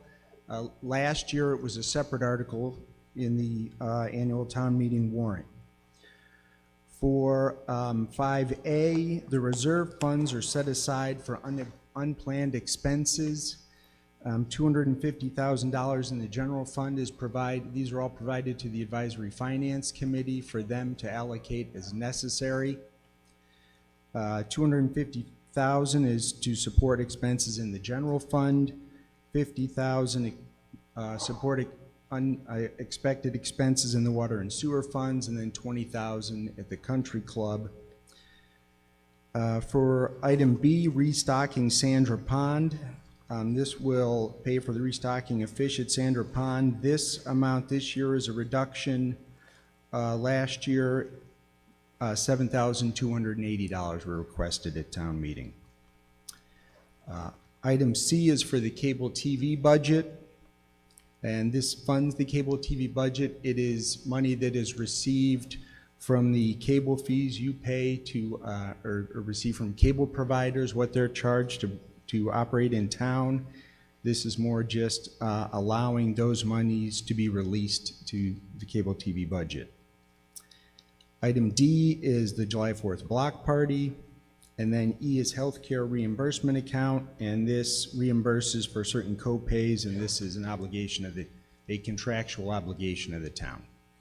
Thank you. Thank you, Mr. Keogh. Any discussion on any of items A through E? Seeing none, anything from the gymnasium? I'll hope that that's a no. And we will move on, with no discussion, we'll move on to a vote on Mr. Keogh's motion, which I won't repeat because we just heard it just a few seconds ago. All those in favor, please raise your yellow voting slips. Thank you. Any opposed? Raise your voting slips. I see a small amount opposed, so it is a near unanimous vote, but not unanimous. The motion carries. It only needed a majority vote. We now turn our attention to Article 8.6. No opposition in the gym. Thank you. Thank you to hear that. So still nearly unanimous. Article 6, Advisory Finance Committee Reserve Fund Transfer. Mr. Roush. Name is Hank Roush, 5 Ashley Way. I'm speaking on behalf of the Finance Committee on this particular article. I move the town vote to transfer and appropriate from free cash the sum of $93,826 for the purpose stated in the article as printed in the warrant. Mr. Roush, any comments? Sure. Again, to be clear, this article is moving money from free cash to support fiscal year 22 expenses. The Finance Committee has a reserve fund which is used to allow the town to incur expenses that were unanticipated at the time that we approve the budgets. This year, we started with $250,000. We have made transfers to support building and grounds for some furnaces, to do tree trimming in the downtown area, and to provide additional elections equipment for the town clerk that had not been anticipated as a need at the time of the last town meeting. In the state of Massachusetts, snow removal is budgeted. We are allowed, it is one of the few items that we are allowed to deficit spend, i.e. we're allowed to spend more money than is what is in the budget to accomplish the appropriate snow and ice removal, including salting, sanding, and plowing. This year, so far, the year is not complete. We have identified $200,000 of deficit spending, i.e. spending that was not budgeted. Our plan is to cover this deficit spending with funds from the Finance Committee reserve. You'll see by the arithmetic, the Finance Committee reserve is not at $250,000, cannot cover all the expenses that have been committed and the snow and ice deficit spending. The DPW, in consultation with the Finance Committee, has identified that there's a risk of additional snowstorms and additional costs between now and the end of May, the traditional end of our snow season. And we've suggested that a contingency of $50,000 be put aside for that. If we pay all the snow and ice deficiencies, we will have no funds left to deal with what are typically some last-minute year-end kinds of expenditures. So we've requested that an additional contingency of $11,569 be provided. That adds up to the total $93,826. If there are any questions, we'll entertain them. Thank you, Mr. Roush. I'll add some additional explanation. You probably noticed that in the warrant it says $85,297, and Mr. Roush's motion is for slightly higher. Since there's a lot of us here today learning a bit about town meeting, let's just talk about that for a little bit. Part of my role as moderator is to make sure that the residents are adequately warned about what topics might come before them as a vote. And typically the rule of thumb is if there's a dollar amount printed, the rule of thumb is people are warned to expect an approximate of that amount. And my rule of thumb is usually 5 or 10% is like a range of an estimate error. If it's more than that, then I can rule it out of order. After some discussions with the Finance Committee about what they might need versus what I could allow under without feeling that the voters hadn't been warned, I allowed the motion to be made for this amount here. So that just explains why it's different, and it also explains why there isn't an upper limit that if they came in and asked for an extra $250,000, that would be out of order and we wouldn't be allowed to vote on it. So that just explains that. Any other questions about Article 6 as presented in motion made by Mr. Roush? I'll assume that by the time yes, is there sorry, I didn't see the, oh, someone's coming down, sorry. Thank you. Hello, I'm David Buffo, 21 K Street. Just a question on the snow ice budget. Does the $200,000 represent the unanticipated spend or the spend for the season to date? I was a little unclear on that. The $200,000, most of that has already been spent, i.e. committed to vendors and such. We have commitments outstanding that we have not received bills for that the other 50,000 covers. So the $200,000 is financial commitments the town has made and must honor, and must be covered by a deficit spend. Yeah.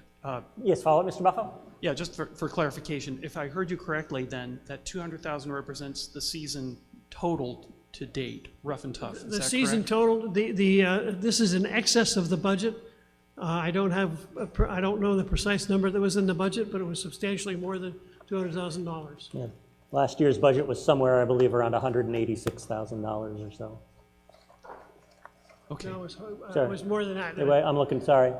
The town manager may have the budget numbers available. Oh, sorry, I remembered one line item of it. Last year, the town meeting voted for a total DPW snow and ice of $673,000. I was remembering one of the two numbers.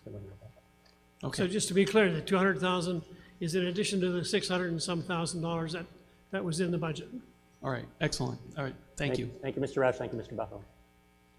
Any other discussion on Article 6? Seeing none, your action comes on Mr. Roush's motion. free cash transfer of $93,826 for the purposes mentioned. All those in favor, please raise their yellow voting slips. Thank you. All those opposed? I don't see any in opposition in here. Any in opposition in the gymnasium? No, none. Ms. Blazewski's back. Unanimous vote, the motion carries. We now move on to Article 7, dealing with Hazardous Waste Day, proposed by the Board of Health. Mr. Walsh. Nathan Walsh, 3 Matthew Drive. I move that the town vote to raise and appropriate the sum of $31,114 for the purpose stated in the article as printed in the warrant. Thank you, Mr. Walsh. Brief remarks? The Board of Health organizes Hazardous Waste Day to provide a convenient mechanism for residents to dispose of waste that we do not want entering our environment. Hazardous wastes exist, and people are willing to let them accumulate for a certain period of time, but we need a way for people to get rid of them so that they do not get dumped illegally. The board feels that having this done once a year is usually the proper balance between the cost and risk to the long-term health and safety of our town. We have occasionally canceled it in the past, and we usually see an increase in people participating the year after. Due to the pandemic, we haven't had a hazardous waste day in the prior 2 years. It may be tempting to look at the number of people who use it in any given year and say that it benefits a small portion of the population, but the people who use it tend to be different in different years, so over time, a much larger portion of the population has taken advantage of it. Furthermore, there is a real and tangible benefit to the entire town if we can prevent hazardous chemicals from entering our soil and groundwater. The Board of Health is in unanimous support of this article. Thank you, Mr. Walsh. At this point, I'll just point out, does the Finance Committee want to make a statement on their vote, or does their vote just stand for itself? You can think about that, Mr. Brody. Did the Finance Committee want to make a statement about their recommendation with regard to this article? You don't have to, I'm just asking before. No, okay. I see Mr. Allen at the microphone. Mr. Allen, name, address, voting slip, etc. Peter Allen, 8 Edward Dunn Way. I would like to speak in favor of this article and express actually a little concern with the fact that there were negative votes from the Board of Selectmen and from the FinCom. I think if we don't have a hazardous waste day this year, we might as well save future money and never have one, because right now, I mean, I have 2 years worth of hazardous waste that I've built up. And if the word goes out that there's no hazardous waste this year for the second year, and people should hold on for another year of their stuff, I think we're gonna see a lot of trash next week. And if anybody has a compelling argument why having people put this in their trash next week is better than not spending $4 on the tax rate, then that's what it will take to change my mind. Thank you. Thank you, Mr. Allen. Does anyone want to comment? Mr. Johnson? Yeah. Ian Johnson, 9 Burtis Adams Way. To the question, I was one of the ones that on the select board that voted against it, and it was strictly, I think it's a great idea. I agree with everything that was said by the Board of Health, whatever, but in a time when we're facing the tax rate increase that we talked about, I just felt that it was something that there are other places to do it. You may have to pay to do that, but it's not a lot of money, but every dollar counts, and that was really my vote behind it was, making choices. So that was where the negative vote was. It's just not about increasing any taxes anymore. Thank you, Mr. Johnson. Other comments? Ms. Blumberg, haven't heard from you, and then we'll let Mr. Roush go. Ms. Blumberg. Beth Blumberg, 6 Garfield Way. I think I was absent for this vote. I would have supported having a hazardous waste day because I feel like as a town we do need to do this at least on an every other year basis. But I will say as a member of the Finance Committee, this was considered the lowest possible hanging fruit when we were trying to cut the budget. It's not that we don't, I think the board would support it if it wasn't an overly high budget already. And I strongly, as an individual, recommend you support this particular article. Hey, Ms. Blumberg, Mr. Roush. Yeah, Hank Roush, 5 Ashley Way. In this case, I'm speaking for myself. I was not in favor of this. I do believe we need to get rid of our hazardous waste in an appropriate way. However, less than 5% of the households in the community participated in hazardous waste days on average over a number of years. I believe a pay-to-throw process would be a much less onerous way of having those who have the hazardous waste and don't have alternative ways of properly disposing of it, could pay for their disposing of their hazardous waste. So again, I believe the appropriate approach would be to facilitate such a day, but to do it on a pay-to-throw basis. Thank you. Thank you, Mr. Roush. Gentleman at the microphone, I saw you I saw the woman over here first. So yes, standing at the back microphone. I'd like to, Anna Kung, 14 Cortlandt Drive. I would like to support the Hazardous Waste Day. It is very important, as previous speakers said, to get rid of this stuff, particularly Mr. Allen, because people who do things around their home do accumulate this. And it's much better to do that than however you secure it, have somebody in the family get into it or a stranger. Also, as people are going to sell their homes, you don't want to have something that looks innocuous sitting around after you've sold your home. And sometimes you can't find a place. I know I have something in my home that I have looked around and not been able to get rid of in any ordinary way. I've spoken with the fire chief about it, and he has assured me at the next Hazardous Waste Day he will help me take care of the situation. Thank you very much. Thank you, Ms. Gunn. Gentleman at the microphone back here. Yep. Alan Ehrlich, 6 Garfield Drive, a member of the Board of Health. So I want to emphasize a point that Dr. Walsh had mentioned, and this is in response to the notion that only 4 or 5% of the town uses the Hazardous Waste Day. We believe that it's not the same 4 or 5% year after year. I know in my household, sometimes we've done some painting or some other work that generates excess waste that we need to get rid of, and we don't do that every year. We don't go, I know I don't go to the Hazardous Waste Day every year, but I do go from time to time. And so this is, to me, something that benefits the town over time, and I think having skipped twice, it's really necessary that we approve it at this time. I think that the alternatives of saying pay as you throw or asking people to find some private service to get rid of this, to me, that goes against the notion that we are a town and not everybody needs to take advantage of the police services every year, not everybody needs the fire department every year. But we still, as a group, we pay for things that benefit the community as a whole. And I think this, by protecting our environment, protecting our groundwater, is a way of protecting the community as a whole. Thank you. Mr. Dunbeck, is it? Yes. Pete Dunbeck, 8 Wayside Road. I'm speaking on behalf of affirmative vote on this. My main concern has already been somewhat expressed in regard to the hazardous waste is continuously getting generated over the last 2 years and will be over the next year. We need to have a method of residents doing it environmentally sound way. Voting this down doesn't change the fact that the waste exists and we need to provide a service of some sort. Could be pay as you throw, could be Hazardous Waste Day, could be something else creative, but this is the only choice we have presented to us, and I think we need to take care of this waste. It's been accumulating.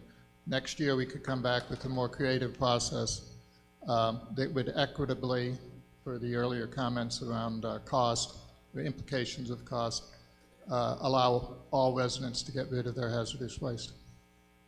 Thank you very much. Just before we move to the next speaker in here, any speakers in the gymnasium? No questions from here. Okay, thank you. We'll go with Mr. Askew, then back over here. Nathan Askew, 55 Fisher Street. I would also like to raise my voice to be for this. I agree with Peter Dunbeck that the waste still exists and how we get rid of it actually matters. We know from the Department of Environmental Protections that we spent almost $23,000 in 2018 for hazardous waste that ended up in our trash stream. I also know that the department of Environmental Protections has grants available to Westborough this year that we could look into for hazardous waste. Thank you, Mr. Askew. I'll go back here. Is that what Janet Anderson, 7 Chauncey Street. I would like to urge a yes vote, and I also would like to add that the fact that only 5% of people are participating in these things is kind of scary. I don't think that means that only 5% of our households are generating this waste.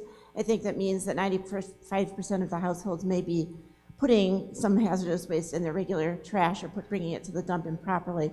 And so I would like to say that I do not think that pay-per-throw will ever be a proper solution to this problem. I think, if anything, the opposite would be true, and people should be paid to bring their waste to the hazardous waste, if anything, because that would encourage them to do the proper thing for the environment, even though it's a little bit more difficult. But I do think we need the hazardous waste days. Thank you. Mr. O'Donnell? Yeah, Karen O'Donnell, 293 Turnpike Road. Yeah, actually, I'm very, very disappointed that the Advisory Finance Committee voted against this and voted against the spending of $4. Just a quick correction. It was not a unanimous vote, but the majority of the committee voted to support it. Yeah. Okay. Yeah. We all have lithium batteries, or I think I can say 90% of us have lithium batteries. That's hazardous waste. If we don't protect the environment, who are we? And what control do we have over the people that, I mean, we just do not do enough to encourage recycling in this town. I live in Westborough. None of their waste is recycled. I drive all the way to that place, you know, it starts with an H, Harvey's. That's like 4 miles. Every Saturday, every 2 Saturdays, to get rid of my waste, I take it down 8 stories. We need to make it easier for people to recycle if we want our children to have a better future. There's a native saying from the Iroquois that is, every law should be taken into account for the next 7 generations. And so this idea that it can be done privately, I think, is simply nonsense. If you want to do it privately, have the companies that create products with hazardous waste take it back. Thank you. I see no one else standing at the microphones. Oh, sorry, Mr. Silverberg. Mark Silverberg, 7 Weld Street. So 5% or hopefully more of our population is conscientious enough to take advantage of Hazardous Waste Day. But there are some people who throw this stuff right in their trash. And if we went to a pay-by-throw, all the people conscientious enough to actually dispose of their hazardous waste properly will then have to pay for the hazardous waste removal. But all those people who just throw it in the trash now don't have to contribute to that hazardous waste removal at all. And I don't necessarily agree with that. I think that, you know, we should hold this Hazardous Waste Day. I am in support of it, and at the very least, we're getting a little bit of a contribution from the idiots that don't put this stuff in the right place. All right. Ready for the question? Let's try not to use the idiot's word too much. It's right on the brink of me having to gavel you. All right, seeing no other discussion, our action comes on Mr. Walsh's motion to raise and appropriate the sum of $31,114 for the purpose stated in the article as printed in the warrant. Will all those in favor please raise their yellow voting slip? Thank you. All those opposed? I see a reasonable number of opposition, but is still strongly a majority vote here. Report from the gym. No opposition. No opposition, so it is a majority vote in favor. The motion carries. I will remind people, it's 12:08. In case you weren't here at the beginning, the Women's Club has snacks and beverages, and the school, the other gymnasium, the Leduc Gymnasium, has sandwiches and other things if you would like to filter out and not miss any of the voting that you care most about, perhaps even none of it. We now move on to Article 8. Ms. Marshall. Thank you. Shelby Marshall, 7 Charles Street. I move that the town vote to transfer and appropriate from free cash the sum of $14,000 for the purpose stated in the article as printed in the warrant. Mr. Moderator. Ms. Marshall, presentation by Yes. by Ms. Wittes? Yes. Thank you. Hoping we can start off, I hope we're going to learn like where the bridge is and things like that, but I assume that's in the presentation. Good morning, everyone. Just can you speak directly into the microphone, please? Move it closer if you have to. Thank you. Can you hear me now? Maybe? There we go. Yeah. Hi, everyone. My name is Sherry Wittes. I serve the town as the Conservation Director. I bring forward Article 8. I'm sorry, Mark, where do I click? This? Okay, I got it. Article 8 speaks to the Bowman Conservation Area and the bridge at Bowman Conservation Area. Can you turn it up? Can you either speak loudly, Yep. move it closer, or Sorry. Steve, there we go. Does that Turn it up work? a little bit. Yeah, that's much better. Thank you. I feel like I'm leaning on this too Yeah, much. that's fine. So the Bowman Conservation Area is a parcel of land that the town owns. It's located at 71 Upton Road and 72 Bowman Street. It's about 157 acres that has an extensive trail system on it. It has parking, it has fishing, there's a pavilion, a fire pit, and lots of extracurricular activities that the town does on the property. This article speaks to one of the bridges on the property. There are 4 located on the property. This is the bridge in question.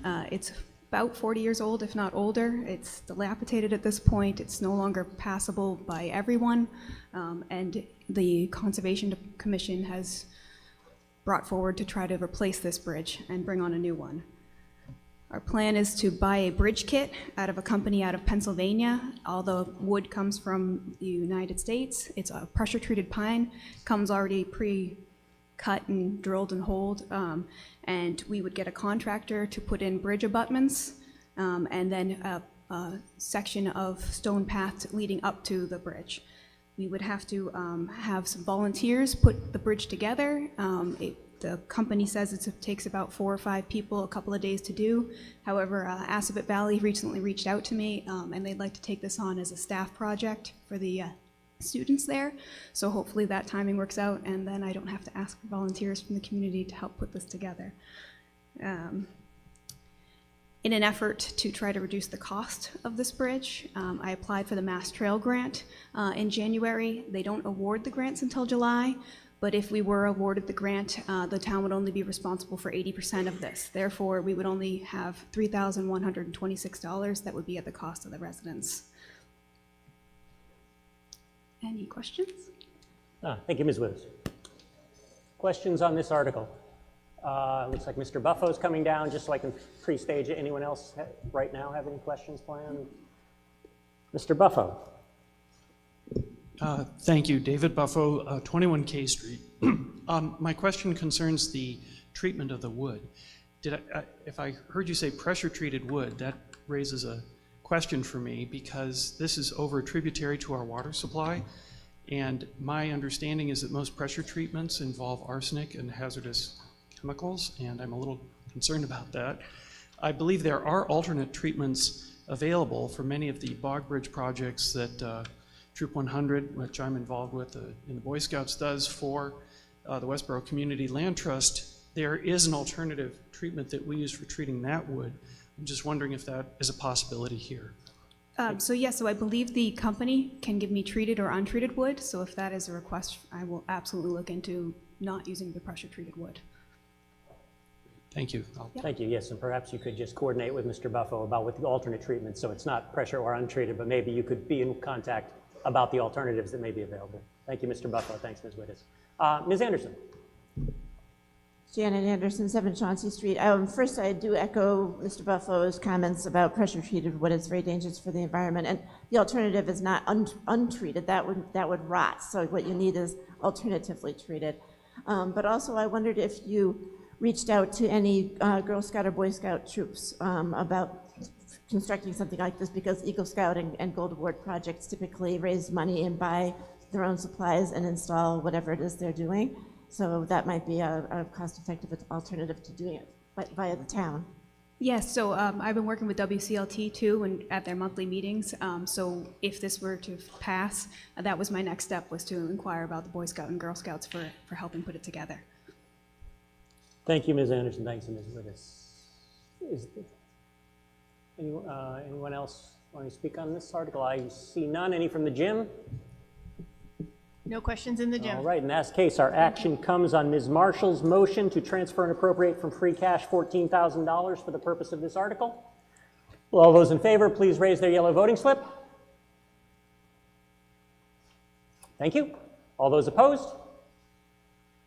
I see a few in opposition, but the solid majority here. Report from the gymnasium. We have one in opposition. Okay, so it's a clear majority, but certainly not unanimous here, so the motion carries.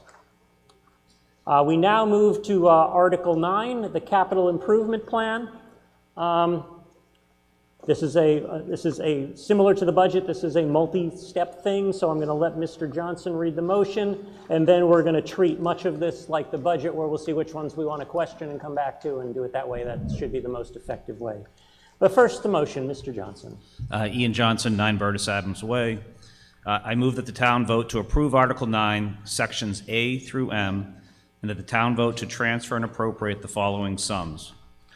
$42,000 from overlay surplus for the purposes of Article 9A, $75,000 from overlay surplus for the purposes of Article 9B, $790,000 from overlay surplus for the purposes of Article 9C, $33,000 from overlay surplus for the purposes of Article 9D, $185,000 from overlay surplus for the purpose of Article 9E, $65,000 from overlay surplus for the purposes of Article 9F, $200,000 from free cash for the purposes of Article 9G, $112,500 from sewer retained earnings, and $112,500 from water retained earnings for the purpose of Article 9H, $220,500 from overlay surplus, $12,250 from sewer retained earnings, and $12,250 from water retained earnings for the purpose of Article 9I, $100,000 from free cash, $90,000 from sewer retained earnings, and $90,000 from water retained earnings for the purpose of Article 9J, $49,000 from country club retained earnings for the purpose of Article 9K, $40,000 from overlay surplus for the purpose of Article 9L, and $350,000 from free cash for the purpose of Article 9M. Thank you. Just so you know, we're going to handle Article 9N, as in Nancy, for the chiller as a separate motion after we do these, because it has a different level of vote that's necessary, so we haven't forgotten it. We're just staging it differently. So with Mr. Johnson's motion, with the numbers all carried in the purpose, I will now read A through M, and let me know if you have any questions, and we will take them out of. Oh, do you want to give a presentation first? Yes, just real quick. Sorry, I should have asked for that. Yeah, Mr. give your Moderator. presentation now, and then I'll do the questioning. Thank you. Yeah, just real quick so folks know. So the fiscal year 23 to fiscal year 2027 capital improvement plan reflects the implementation of the capital planning policy that identifies and includes all capital projects across all departments for the next 5-year period. Implementation of this amended policy will include significant capital expenditures that were not previously reviewed and included as part of the town's capital planning process. So in our view, this is an improvement to our capital plan expenditure process. Fully achieving the goal of developing a comprehensive town and school-wide plan is a multi-year effort that we continue to work on and improve. And the town continues to fund the capital requests per the comprehensive fiscal management policies, which we talked about earlier, but which in summary prescribes funding capital replacement at 1 to 1.5% of the general fund operating budget on an annual basis. This plan as presented includes general fund capital costs equaling 0.6% funded through free cash. Reason for that, as we heard earlier as well, is this year the town is proposing the use of overlay surplus to fund several of these articles. Overlay, once again, is the money set aside and reserved by the Board of Assessors for exemptions, abatements, and liabilities. The Board of Assessors regularly reviews these reserves and evaluates whether or not any of the money can be released based on outstanding and estimated liabilities. Monies are released into overlay surplus and are available for appropriation by town meeting. Again, this year the Board of Assessors voted to release $1,450,500 to overlay surplus, And this money, as you heard in my motion, is proposed to fund many of these capital items. If the money was not used for these proposed purposes, it would close out at the end of the year to free cash. Thank you. Thank you, Mr. Johnson. So as I said before, I forgot Mr. Johnson wanted to make those remarks. I'm now going to read through 9A through M, just the summary. If you want to just address everything in total? Oh, yeah, sorry.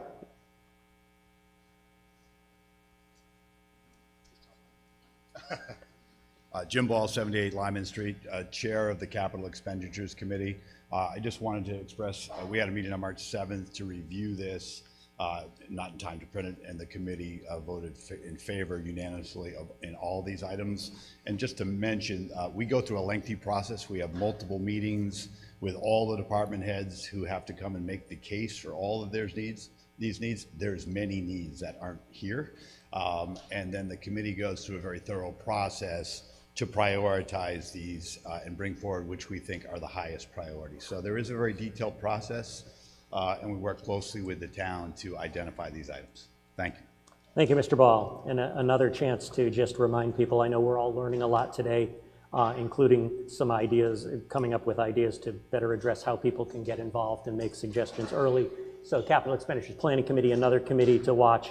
And I'm sure that myself and all of the town staff will be trying to find ways to improve communication so more people know about this before town meeting. But I would also encourage all of you who care so deeply to be here on a Saturday to reach out and find out how you can learn about it yourself while we figure out how to do better communication. So with that said, this time I think for sure, I'm going to read through Article 9A to M asking for questions. If you have any questions, we'll come back to it and we'll vote on all the unquestioned items first, and then we'll go to the questioned items, and then after we're done that, we're going to do 9N. So again, we haven't forgotten. So 9A, vehicle replacement for the building department. Question on 9A. Thank you. 9B, four-wheel drive SUV for the fire department. Question on 9B. Engine 3 replacement for the fire department. Is that a question, Mr. McManus? Okay, please say question, because I'm looking up and down. So far, we're doing well on this. Article 9D, server room cooling for IT. Question on that one, too? Who had the question? Just raise your hand. Oh, Mr. McManus, thank you. Okay. 9E, 3 cruisers for the police department. Question on 9E. Perhaps we shouldn't have done this. 9F, municipal parking lot, DPW. Question. We really shouldn't have done this. 9G, multi-purpose mower plow, DPW. Ugh, so close. 9H, water sewer truck, DPW. Not question. 9I, street sweeper, DPW. Question on that? Oh, okay, yeah. Okay, question on that one. Thank you. 9J, six-wheel dump truck, DPW. Question. Yeah, okay, question on that one? Okay, almost. 9K, greens mower replacement, country club retained earnings. No question, nice. 9L, Armstrong School freezer. Question on that one. Okay. 9M, Armstrong School playground. Question, okay. That didn't quite go according to plan, but this is why we do these. So we're going to vote now. Point of order? Yes, please. Steve Budilleri, Yes, 9 Mr. Thomas Newton Drive. Yes, I have really. a question about there in the booklet. There's a 9N. Yeah, I just high said we're school- going to deal with that after we do A through M because it needs a different quantum of votes. So we're going to take a separate vote on that. Oh, okay. So Thank we'll you. get to that, Yeah. and it'll All have right. its whole separate discussion. I missed what you said. Yeah, that's okay. Thanks. Yeah, that's okay. Just what was your point? All of it. This is about all of it at once. You Cheryl want to Tom- question all of them? No, I need to ask something which applies to all of it. Oh, okay. Okay, now would be a good time. Please ask your name, address. Cheryl Thomas, 62 Adams Street. Okay. I just want to know or make it clear, so if we vote no to some of these expenses, will we pay less on our, in the increase on the residential tax bill? Okay.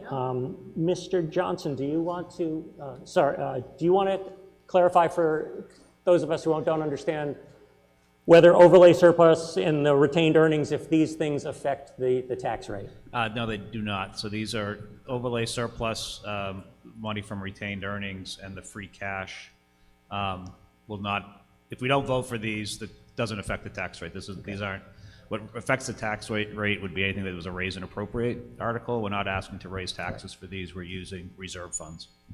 And likewise, 9N, which we're not dealing with now, is a borrow, so we can talk about that when we get to 9N. That one is separate, Okay, yes. that's separate. So A through M, all of these sources of funds are money that the various accounts already have and are not raise and appropriate, so they do not directly affect the tax rate. Great. So is it clear which ones do affect our tax rate on all of the articles? None of these. I mean, the rest of the warrant articles, do we know if it's going to affect our tax rate? That's what I want to know. Oh, okay, yeah, the clarity, and feel free to ask your question anytime. For clarity, if it's a raise and appropriate, those are the key words in the motion. A raise and appropriate essentially means that the money is raised through the tax levy and appropriated for that use. And if the town borrows, the borrow is almost always, and you can ask the question, is almost always the town is authorizing borrowing. When the borrowing happens, the repayment of the borrowing through the debt comes in through the tax rate unless it's an enterprise fund. So that raise and appropriate and borrowing, that's when you would want to pay for it. And I'll try to remember to have people making motions, make it clear when it is or isn't. But if I forget, let me know. Thank you. Yeah, thanks. Very helpful. Excuse me, Mr. Moderator. Yes. Mr. Caprioli, yes. Tom Caprioli, 9 Crown Ridge Road. The funds that supposedly be applied to these expenditures, you called it reserve fund, correct? Where did that money come from originally? Didn't it come from the taxpayers originally? I don't think it magically appeared on our account. If it was raised and appropriate in the previous years, that is in effect a residual action of a tax expenditure. And if we spend it this year, it won't be available to be spent in another year unless there is some sort of raise and appropriate. We don't get this money from someplace else. We get it from the people of Westborough.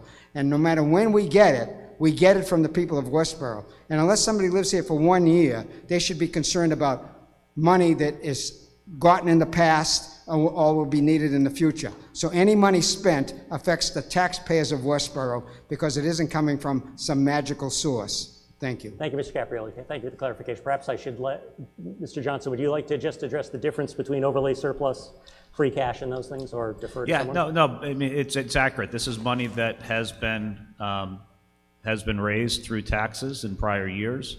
Most of free cash, or it could be that additional revenues that weren't anticipated. We got more in revenues than we used to figure our tax rate. So it does come from prior years. It goes into reserve funds. Overlay surplus, I talked about that separate. That is money that is through the Board of Assessors to help pay for if people think they have a reason why their taxes are too high and they need to, then they file for an abatement and it's granted. Money comes out of that surplus. This is the surplus that they've determined that they do not need that money anymore, so returning it to the town. As I said, we can use it now because they've returned it. If we don't use it, at the end of this fiscal year, it'll be rolled into free cash. So think about it similarly as the same thing as free cash. Thank you, Mr. Johnson. Yes, so I was answering specifically whether it affected this year's tax rate, not where the money came from. Yeah, it does not affect this year's tax rate whatsoever. But it is clear the money has to come from somewhere. We don't get to print our own. All right. Yes. Oh, sorry. Yes, Mr. Tortola? Yeah, go ahead. Yep. Anna Totora, 20 Mayberry Drive. I have a question for the police chief. Under one of these particular things? Is it the police cruisers? 9E. Yes, okay, we're going to... Purchase yeah, of Ms. the Totora? new vehicles. Yeah, we're going to get to that. We haven't gotten to that one yet. Okay, because the way he's got them... Ms. Totora? We haven't gotten to 9E yet. When we get there, I'll call on you, okay? Okay. Yeah, thanks. We're still dealing with the ones that weren't questioned. We'll get there. Thank you. So we did have two unquestioned items, 9H and 9K. So those were not questioned. So we have Mr. Johnson's motion for the water sewer DPW with the numbers that were read in the motion. And we have 9K, greens mower replacement from the country club retained earnings that Mr. Johnson made the motion. So no one questioned those, so we're going to vote on those now, and then we'll go back and do the rest of them, starting at A and going through. All those in favor of 9H and 9K, please raise your voting slips. Thank you. All those opposed? I think it's almost unanimous in here. Report from the gym? No opposition. Okay, so 9H and 9K pass. We now turn our attention to 9A as an apple, vehicle replacement for the building department. May I ask whoever, Ms. Spring? Carolyn Spring, 12 Deerslayer Lane. So I just had a question. It does not state what year the vehicle is that's being replaced and how many miles are on it, so I'd appreciate that information. Thank you. Thank you. Could someone give us a little background on the vehicle being replaced? They're looking it up now.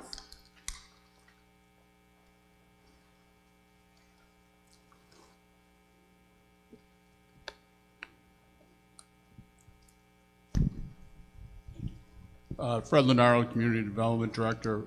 It would be late 90s Ford Interceptor. It was a police vehicle. It has close to or excess of 100,000 miles right now. Thank you, Mr. Leonardo. All right, Ms. Spring says thank you. Yes, Mr. Dunbeck, is it? Yeah.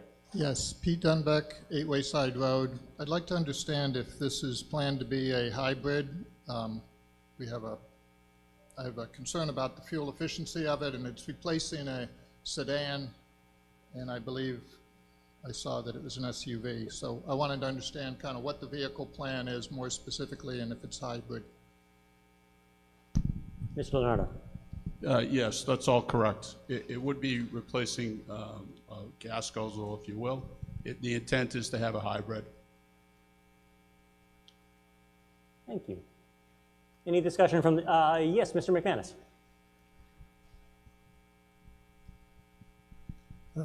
Thank you, Mr. Moderator. In my previous comments, I failed to say my appreciation for the work of the Selectmen, Finance Committee, and the other boards in town, and for the guidance on this issue of the federal funds. I don't know if this is an amendment or not, but my intention would be to ask the town meeting through the moderator that we not fund these worthy items from these sources of funding, but rather defer them for funding by the federal funds that are about to come in, taking the town manager's guidance that we shouldn't be funding regular recurring operating items from that source, but perhaps one-time expenses could be paid for by the federal one-time revenues. Okay. And if that needs an amendment, I can do that, but I'll take your guidance, Mr. All right, Moderator. yeah, thank you, Mr. McManus.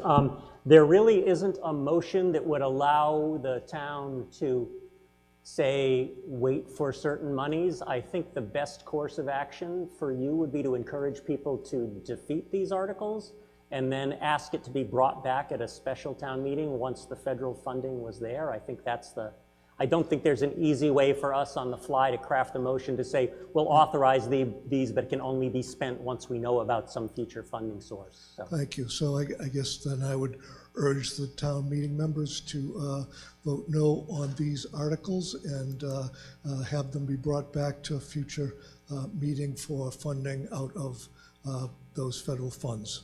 Thank you very much. Thank you, Mr. McManus. Mr. Edinburgh, did you have remarks? Mr. Edinburgh, did you? Ms. Williams, okay. I just wanted to make clear that the town has received one disbursement of that funding. The second amount we expect to get at the end of the summer. So we don't have all of that money currently. Also, when we did ask the departments and the committees what they wanted to use the money for, we received requests in excess of 11 million. So the amount of requests or opportunities to use that money does exceed the amount of money that we do have. And I would just add that several of these are not part of those requests. Thank you, Ms. Williams. Okay, we're acting strictly on 9A, Vehicle Replacement Building Department. All those in favor, please raise your voting slip. Give me a second. Thank you. All those opposed? I see a number opposed, probably somewhere around a dozen. Report from the gymnasium? No opposition. No opposition. In that case, the motion carries. It required a majority vote.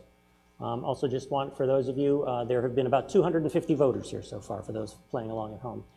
We now turn our attention to 9B, a four-wheel drive SUV for the fire department. May I ask who, Ms. Spring? So again, a couple of comments. First, it does not tell the mileage on this 2012 vehicle, and I don't know about the people here, but 2 of the cars in my house are 2012. So I'm just wondering the need for doing this, especially when the cost of vehicles is so high, that we're replacing a car from 2012 that a lot of us probably drive that year or older. And also would appreciate knowing the mileage on it. And 75,000 seems to be a lot.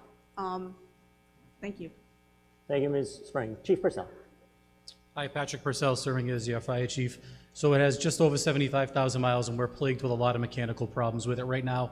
I have an emissions issue that I can't even get it to pass inspection. We just had to drive it to Middleborough to try to get it to reset, came back.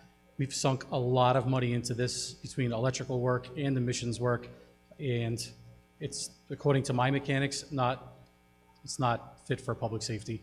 The vehicle is, it's used hard in a lot of inclement weather and on, like, driven hastily, going to other, like, major events, and it's not worthy for public safety right now.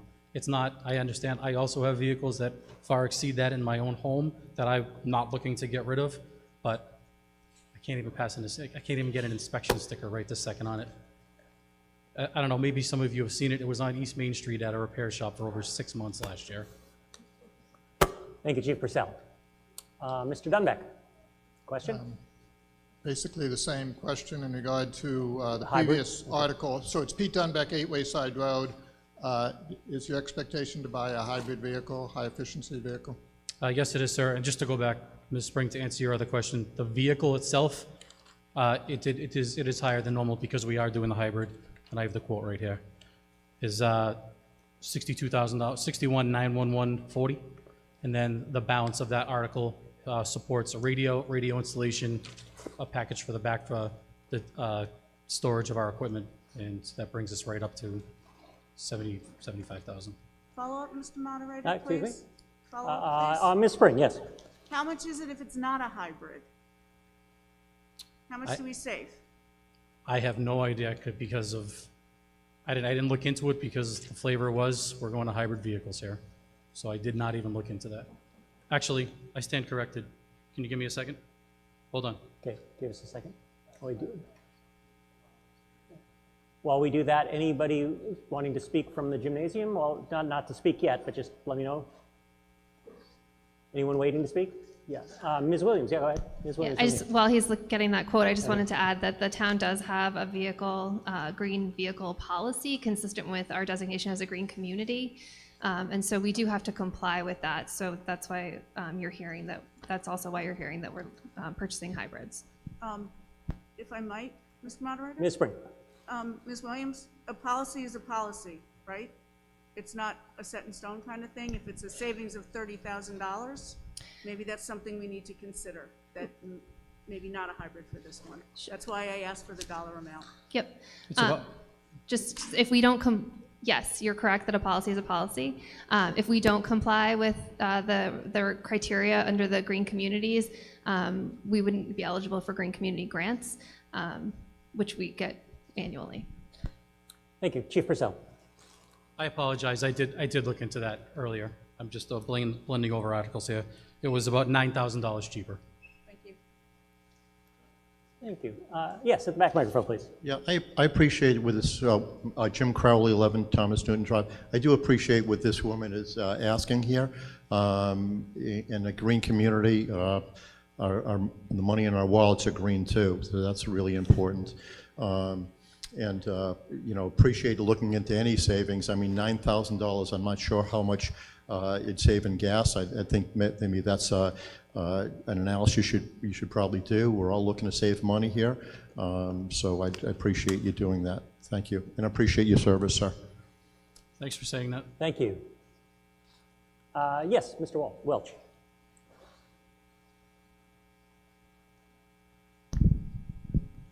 Patrick Welch, 15 Chauncey Circle. The cost recuperation on the fuel savings alone will be had within just a few years of the life of the vehicle.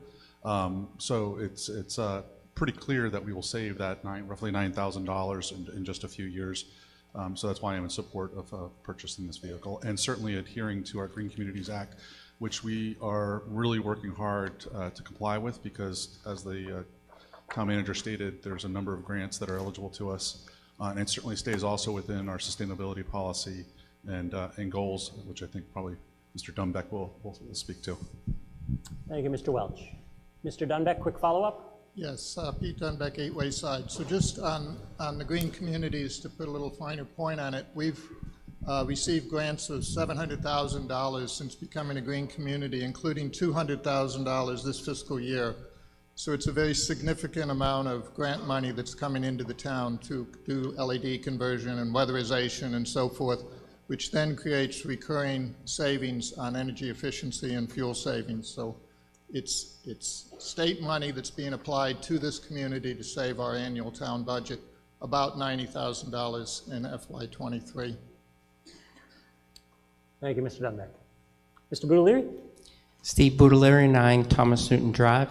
Do the savings include how much it's going to cost to, in electricity costs, to charge the vehicles, and where is the what are the sources of what's going to generate the electricity? Chief Purcell. Sir, it's a hybrid vehicle, not an electric vehicle, so 0. There's no charging station needed for this vehicle. Thank you. Thank you. I see no other discussion on, let's see, on 9B, the 4-wheel drive for SUV for the fire department. Your action comes on the motion before us, read by Mr. Johnson earlier, which is use of overlay surplus for $75,000. All those in favor, please raise their yellow voting slip. Thank you. All those opposed? I see probably about a dozen in opposition. Report from the gym? No objections. Okay, so it's nearly unanimous, but there were about a dozen, clearly a majority vote. Thank you. So that one passes. We now move to 9C, which is engine 3 replacement with a motion of $790,000 from overlay surplus. Question. Who had asked the original question? Are they here? All right. Are you coming down to address the question, sir, or just heading out? No, okay. I see no debate on 9C here. Any from the gym? Nothing from the gym. Seeing no one to forward a question along, our action comes on Mr. Johnson's motion to essentially overlay surplus $790,000 for the replacement of engine 3 for the fire department. All those in favor, please raise their voting slips. Thank you. All those opposed, please raise your voting slips. Again, I see somewhere between 6 and a dozen. Report from the gymnasium. No opposition. So that is an ample majority. The motion carries. We now move to 9D, which is the server room cooling for IT, again used from overlay surplus in the amount of $33,000. May I ask who had the question about 9D?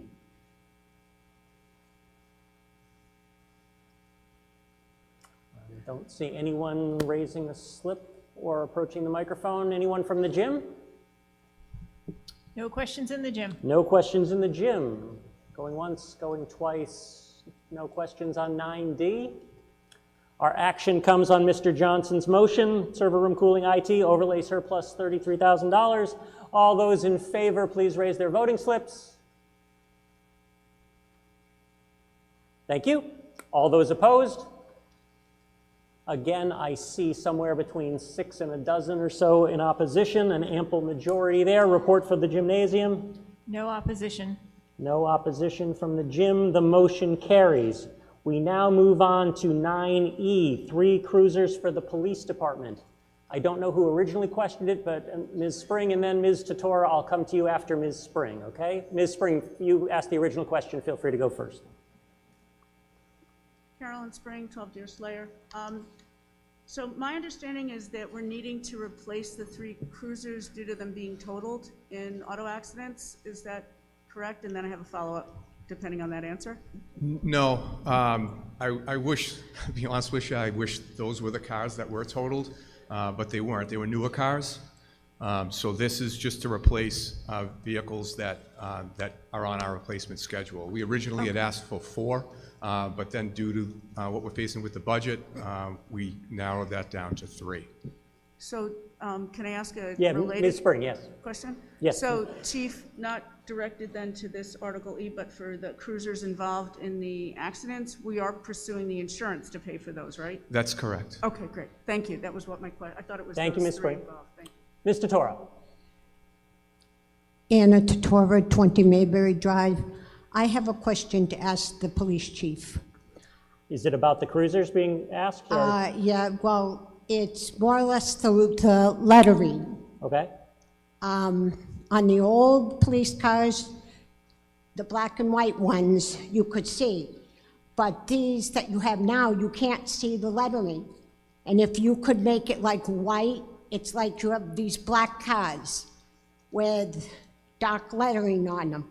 You can't even see them because the car's black, the lettering's black. If you could make it white. So the lettering is not black.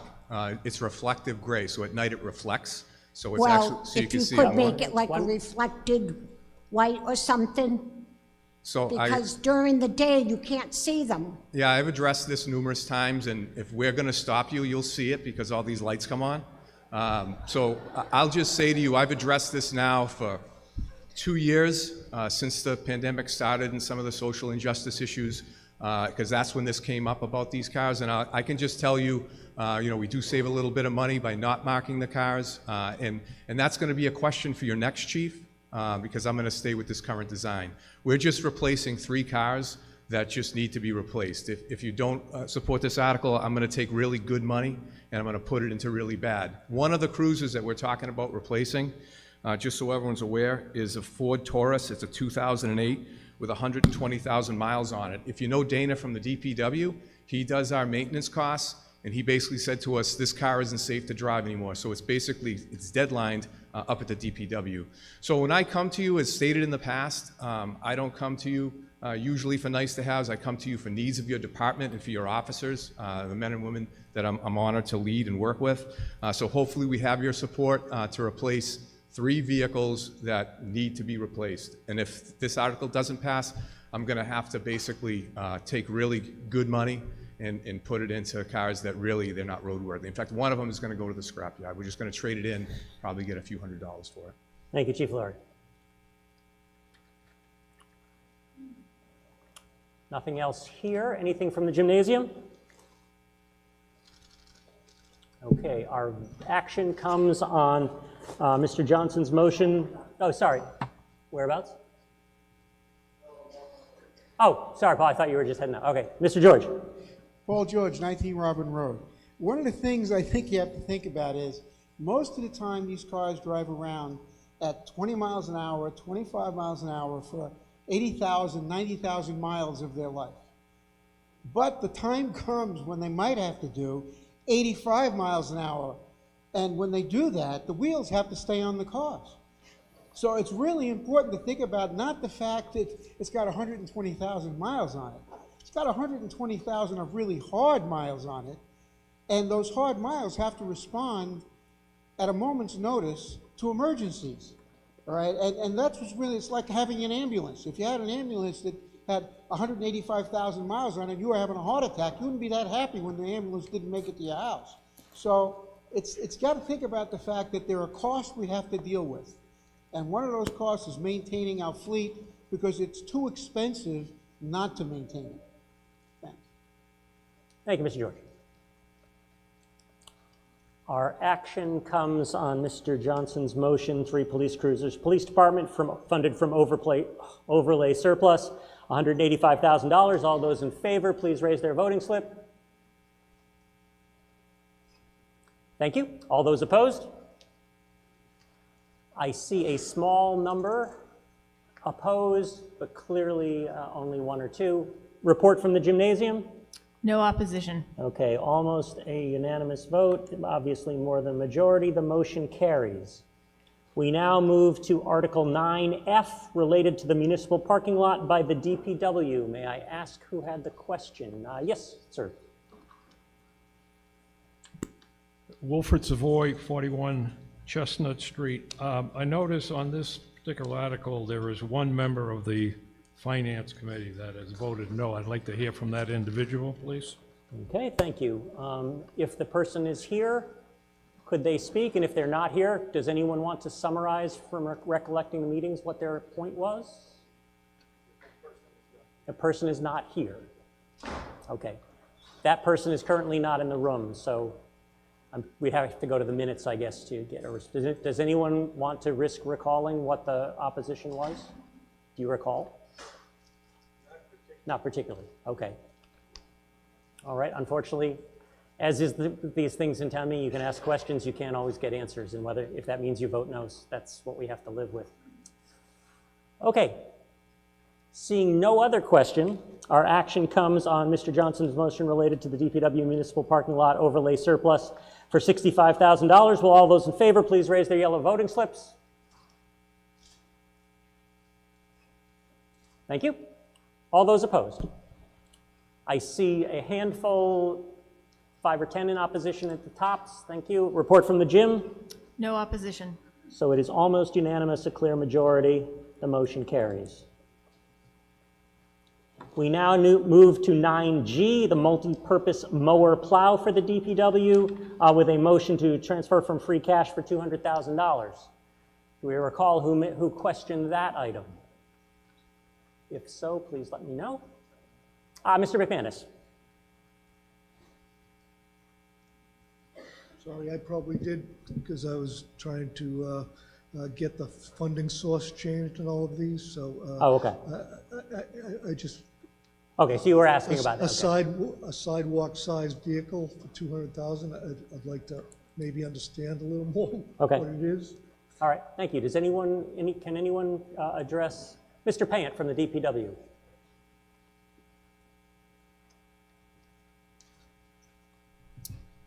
Good afternoon, Chris Payant, Director of Public Works.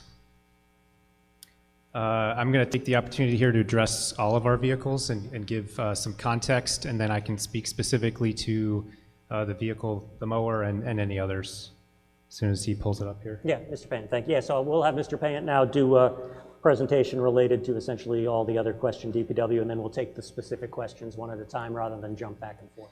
Thank you, Mr. Payant.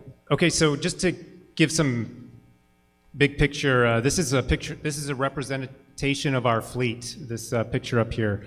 And so what we have are, this is not every vehicle, of course, this is representation. So in the top left here, these are our 1-ton trucks, utility trucks. They're used on a daily basis. That's probably the normal truck you see around town if you're in town.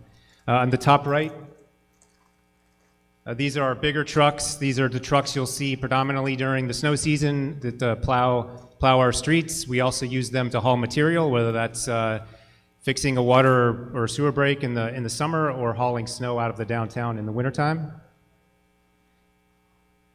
The vehicles all represented in the center of the chart there are they're specialized vehicles. So they have certain purposes. So our backhoe loader, that's for moving, picking up, putting things in trucks, moving things around. With that vac truck that's in the center, that's for cleaning pipes. That's for excavating around pipes. Our catch basin cleaner, that's for, again, excavating material from catch basins and drainage structures around the town.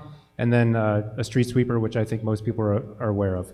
At the bottom left, we have a bucket truck, so we have a tree division, takes care of our trees around the town, and we need to have a truck to get up to get those trees out. And then we have some admin vehicles. So in total, we have represented here about 55 vehicles, but there's another 20 or so vehicles in addition that are trailers or other specialty type rolling stock. The average age of this equipment is about 14 years old.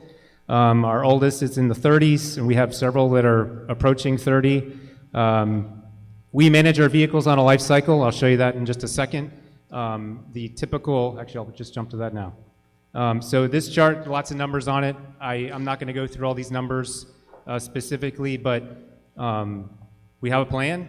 We have a number of vehicles, and if we don't have a plan to replace them over time, then at some point they're all going to break, and we're not going to have anything.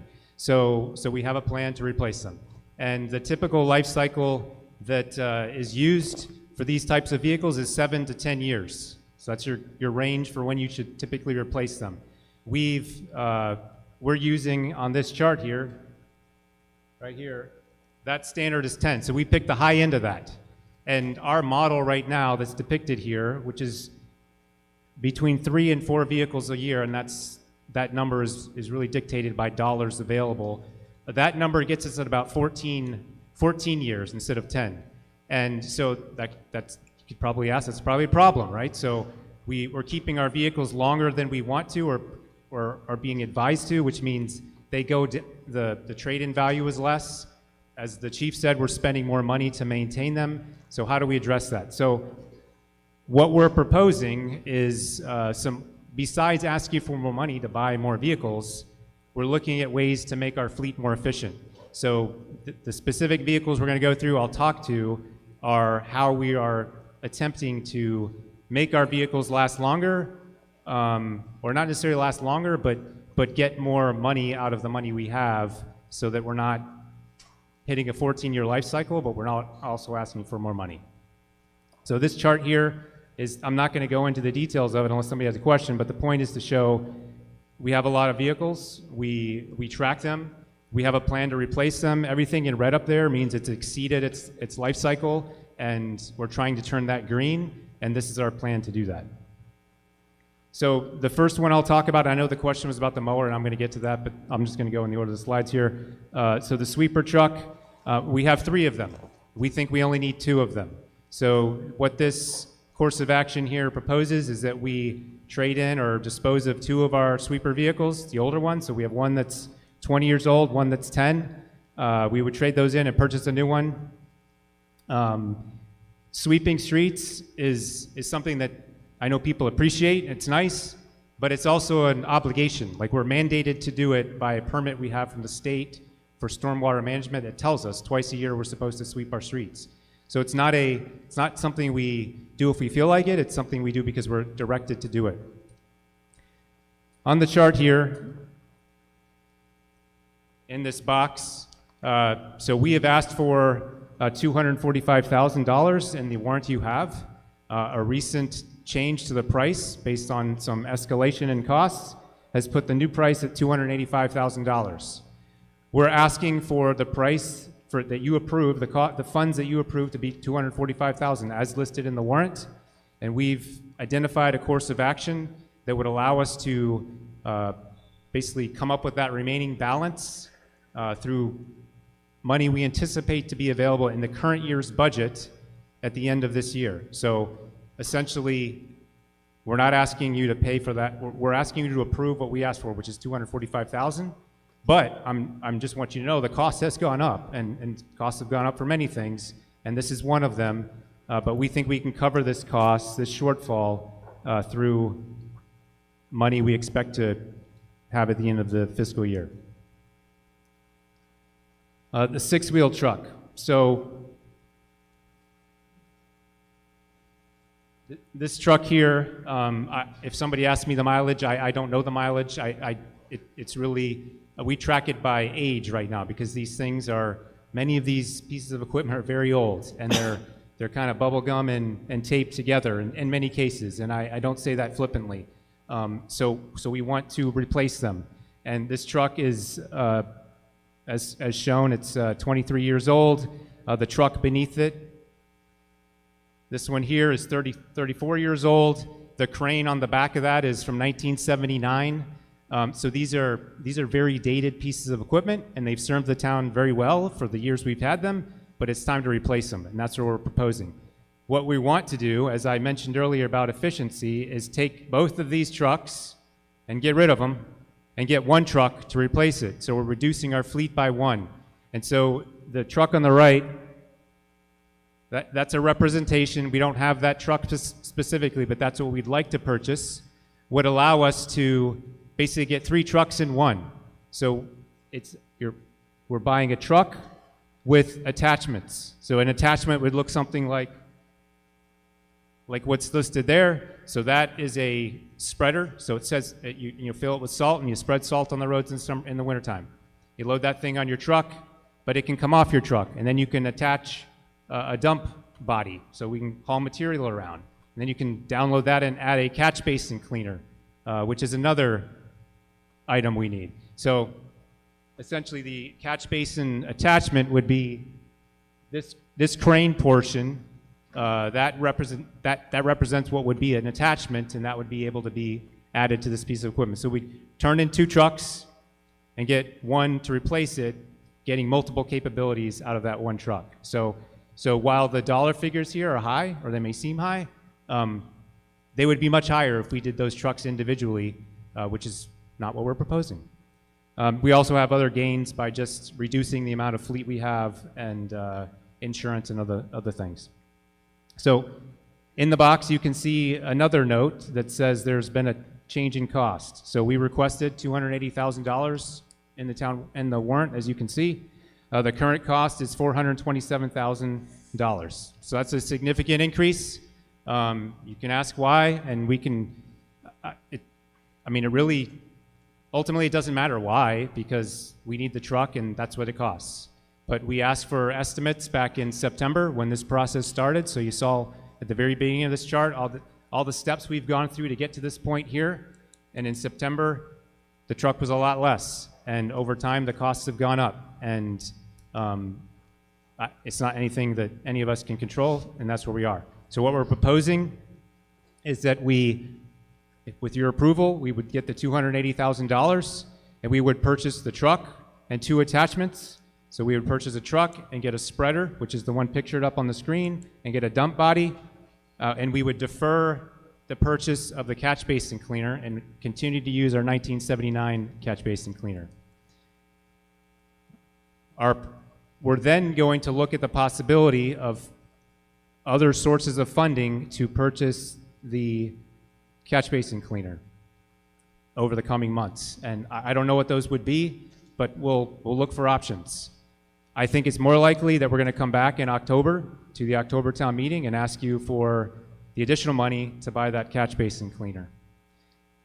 I would love to ask you right now to just change the warrant and ask for more money now and vote for it now, because the sooner we get it on order, the sooner we get it, and we avoid any cost escalation between now and October. But as the moderator already said, he can allow a certain tolerance in terms of changing costs, but this is a substantial cost change, and we recognize that. So it's a little unfair to expect people to walk in and just suddenly, we've already presented this to the Finance Committee and the Capital Committee and the Select Board, and so they've all made their approvals based on what we estimated to be the original cost. And so it's not appropriate, we think, to throw this on the table right now. So our course of action is to do what I said, which is to purchase the truck and 2 attachments, and then pursue the catch basin attachment in a separate way. I know there were no questions on the water truck, but this is the water truck. I know the picture makes it look really nice, but if you look at the body of it, it's rotted. We live in New England, and these trucks are out a lot, and that's the primary, the weather and just the corrosives that are on the road are really what kill these trucks, even though we clean them. This is the sidewalk plow. This is, again, a representation of what it would be. And this is showing a mower. So we have a sidewalk plow right now that needs to be replaced. We use a sidewalk plow right now, half a dozen to 10 times a year when we get enough snow to plow the sidewalks. The rest of the time that vehicle is not being used. We need a sidewalk plow because the town expects us in some cases to plow sidewalks. So we need to replace it. But in our view, it makes more sense to get a multi-purpose vehicle, which is what this is. So this vehicle would be used year-round instead of a few months out of the year if we buy the appropriate attachments. So this dollar figure, I think the question was, why does it cost so much for a sidewalk plow? It's because we're getting a sidewalk plow that also offers the ability to do roadside mowing. And the sidewalk plow is a blower, a spreader, an actual V plow, so it's multiple attachments that configure that plow. So this is what we're proposing. We think it's a smart move and a good investment for the town, so that's where we are. So hopefully that answered the mower question, but any other questions on vehicles? Thank you, Mr. Payne.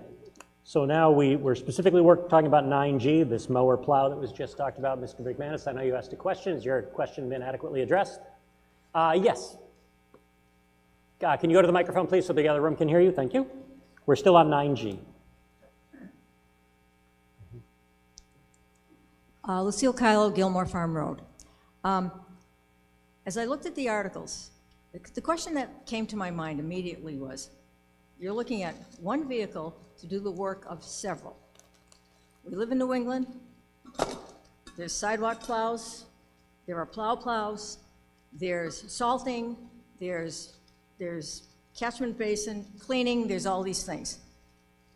What happens if you get rid of some of those other trucks and now you have this one vehicle and something goes wrong with this vehicle?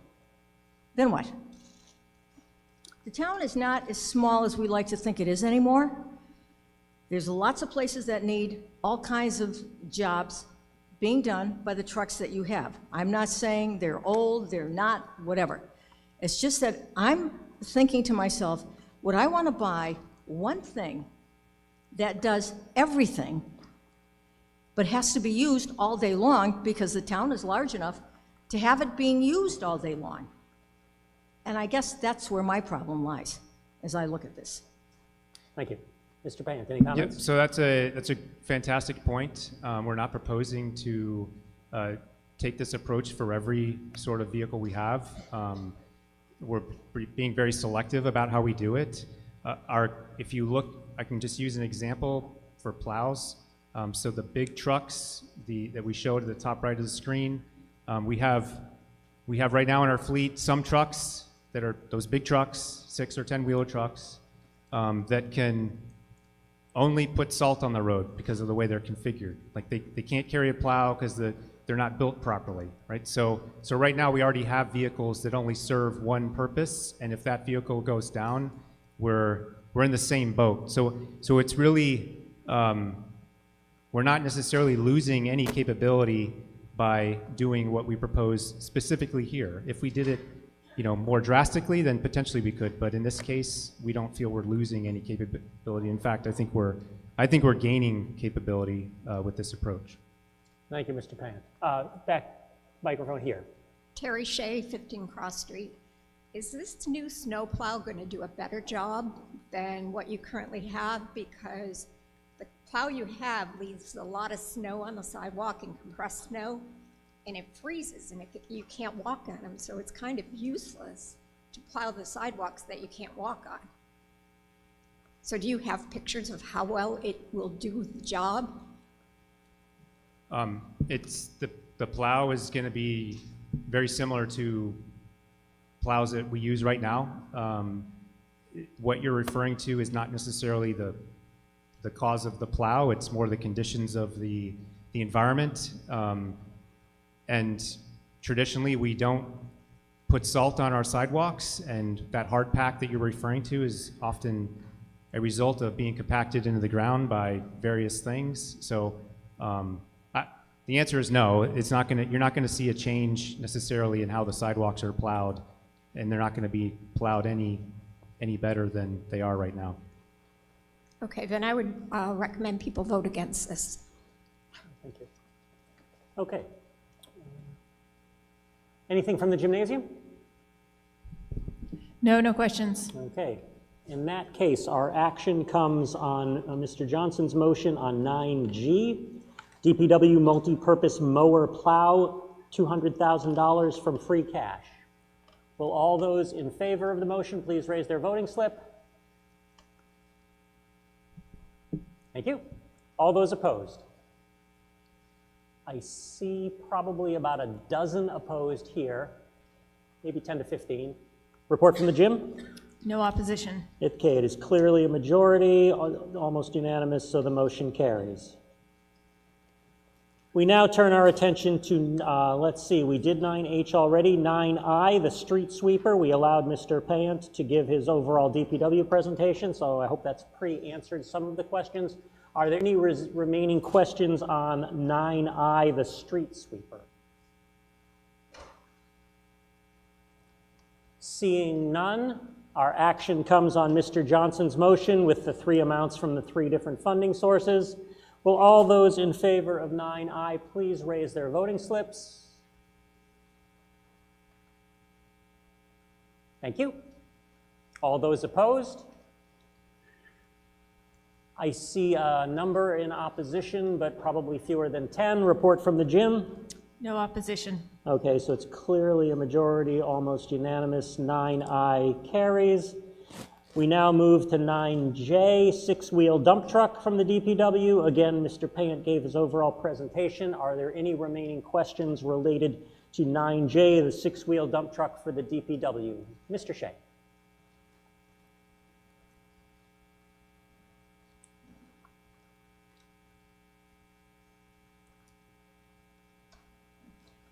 Tom Shea, Cross Street.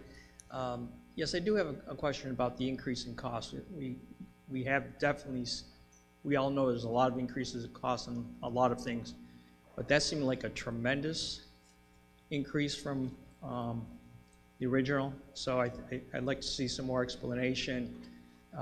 When I don't know if that's a 50% increase or 100%, but the numbers were just very, very large. So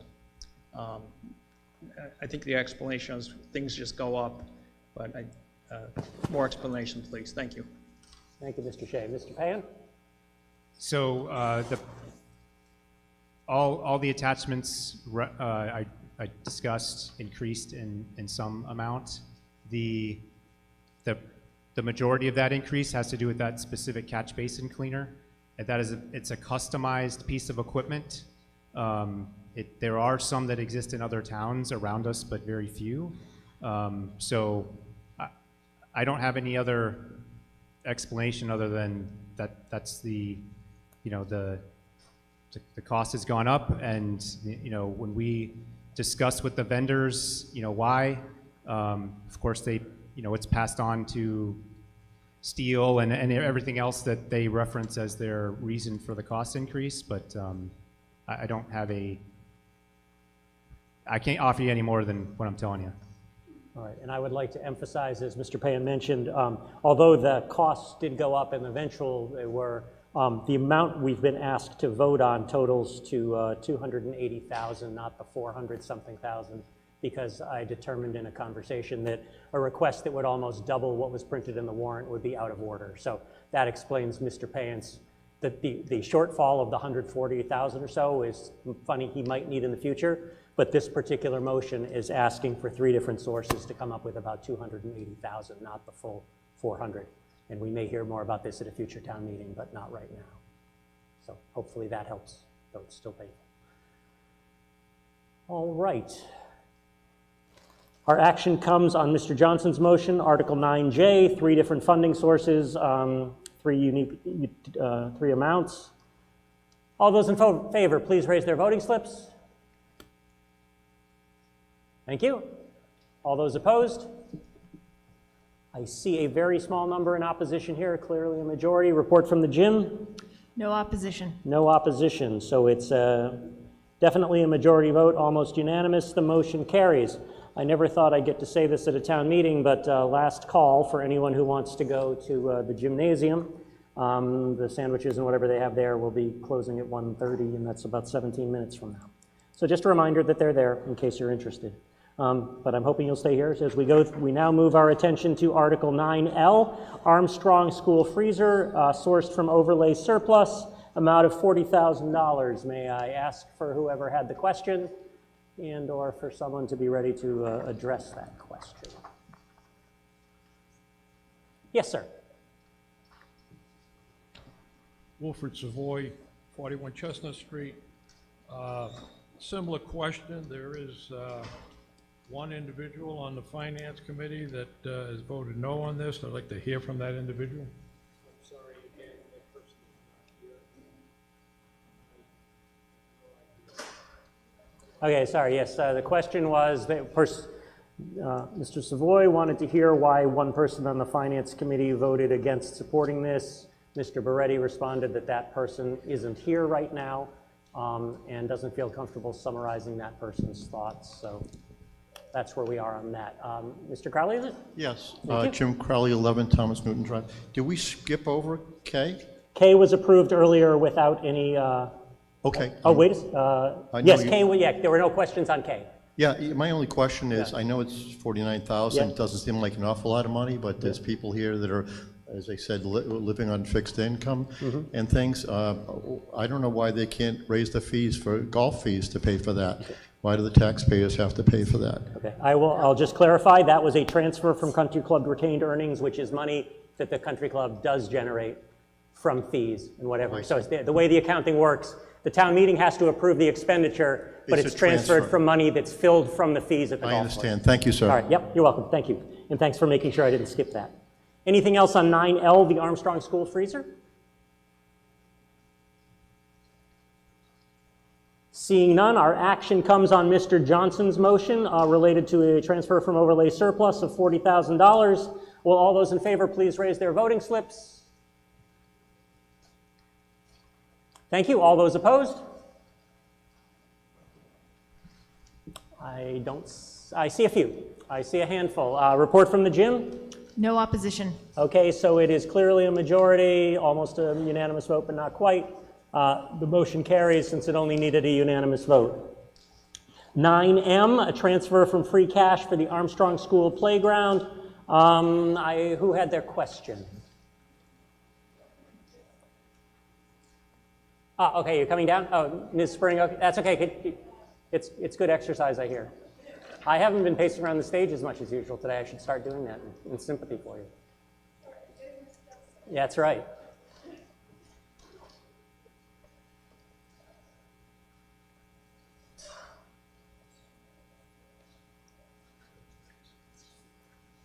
Carolyn Spring, 12 Deer Slayer. So here's my question.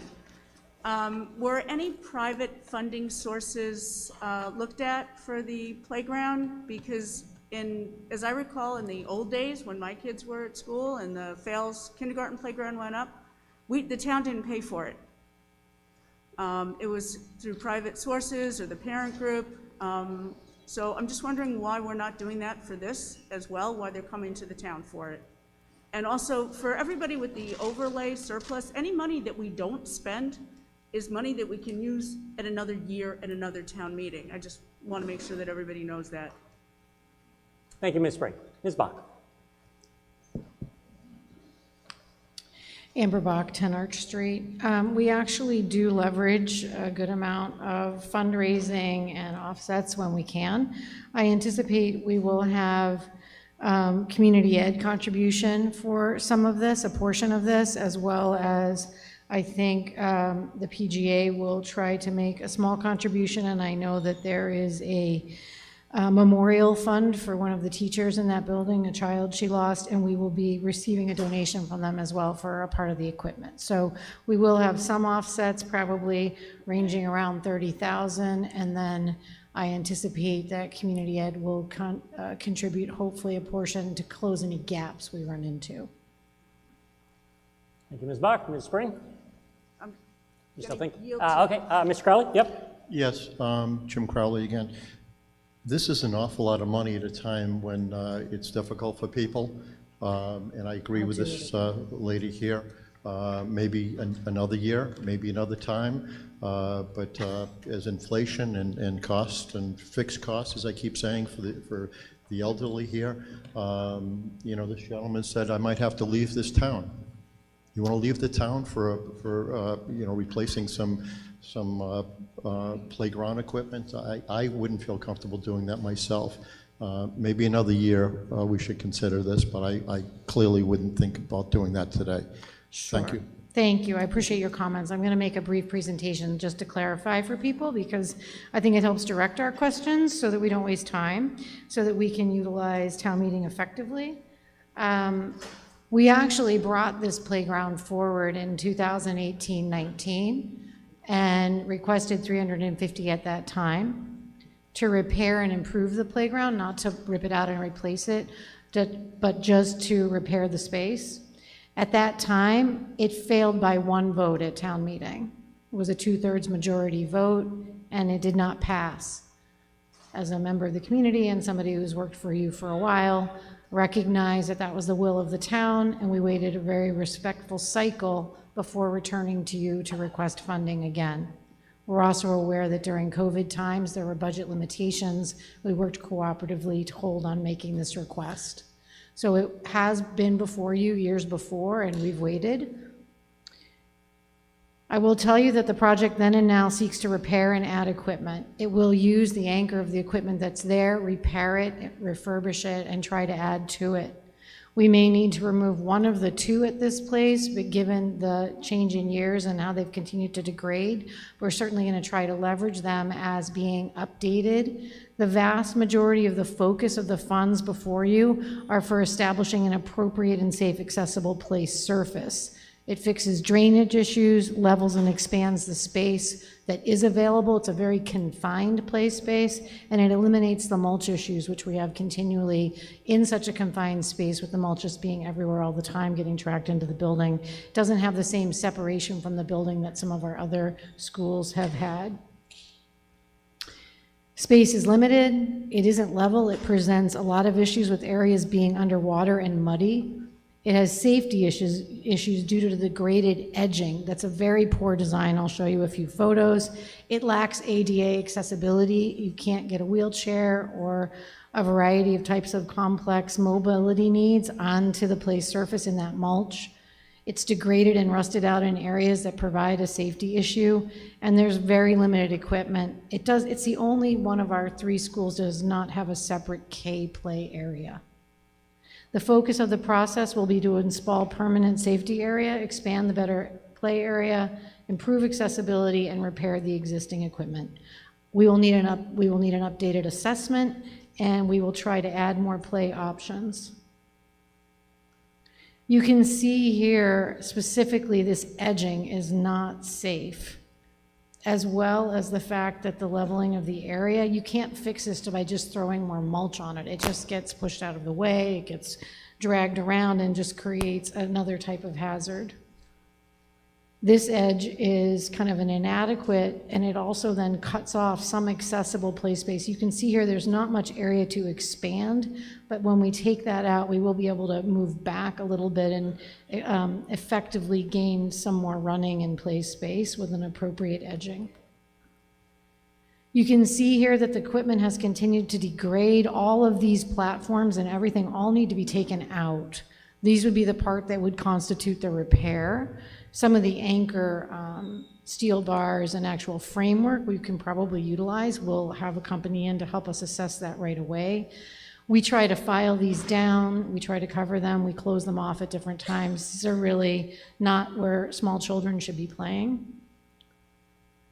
These are the steps that they go up. Really, tape doesn't hold. The custodial staff does a nice job sometimes to kind of file those edges or trim them down. And this is the surface that is there. It's kind of a turf. It's not really a play surface as we now install, and it's really well beyond its safety parameters and lifespan. Pretty quick presentation, not looking to bog us down.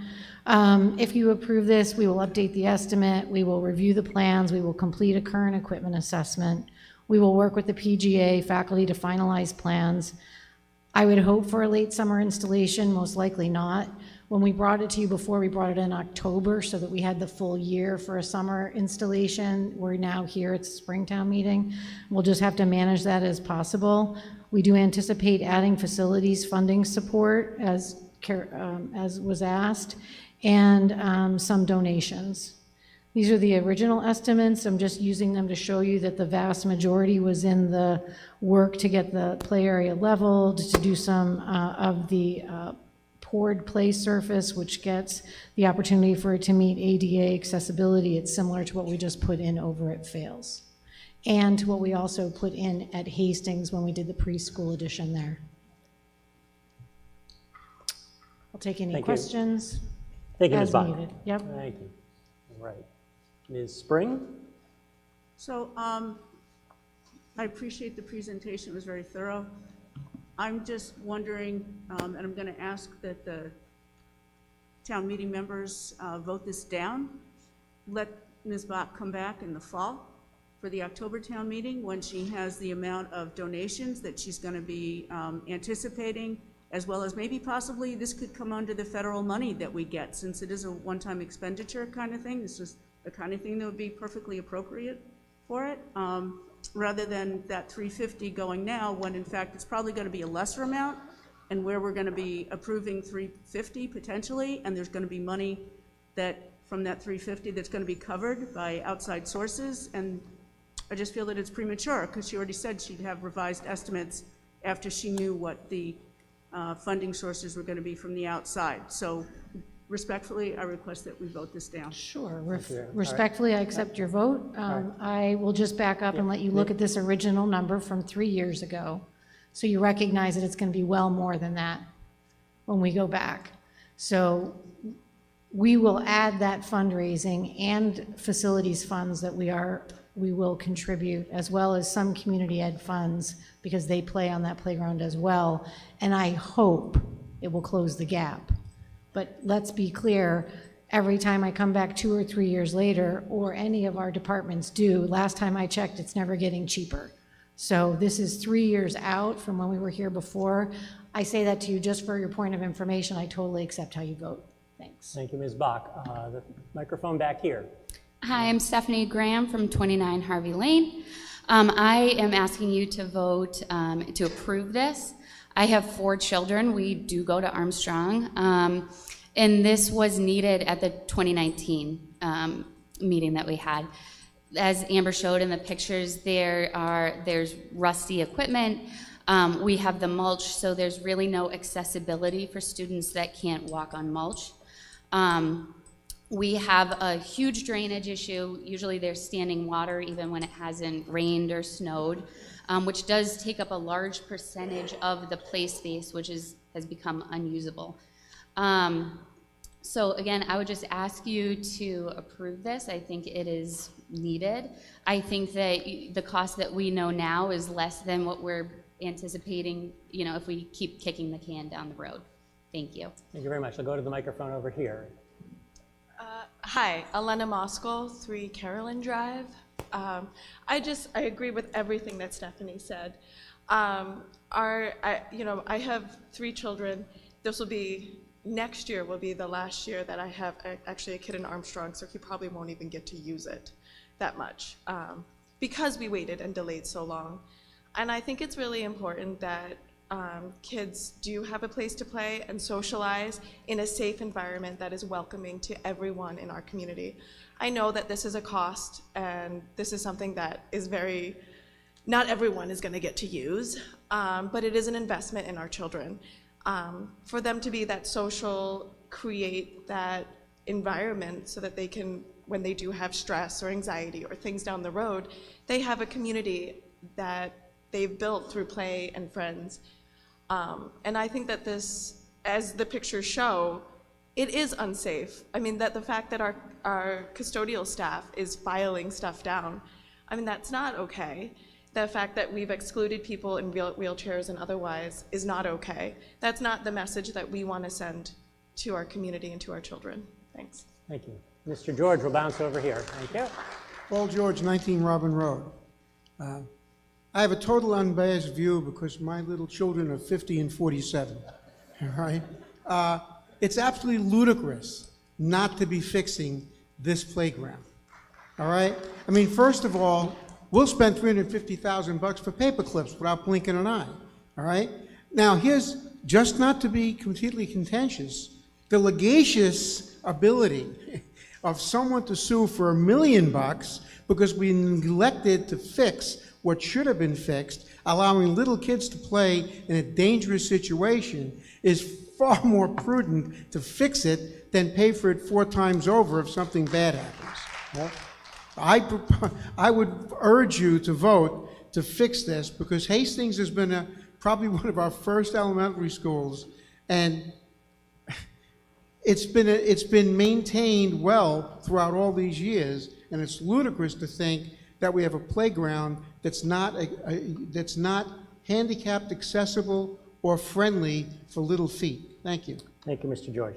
I'm going to, because we've got a lot of people here, anybody in the gymnasium need to speak? No questions over here. No questions. Ms. Marshall? Then we'll come back. Thank you. Shelby Marshall, 7 Charles Street. I stand to speak in support of this article. This playground is used by many, not just the students that are at Armstrong right now. It's a community playground. It's open to the public after hours, and it gets a lot of use like all of our playgrounds do, whether it be over at Haskell, that's not a school playground, but using that as an example, or at Fales, etc.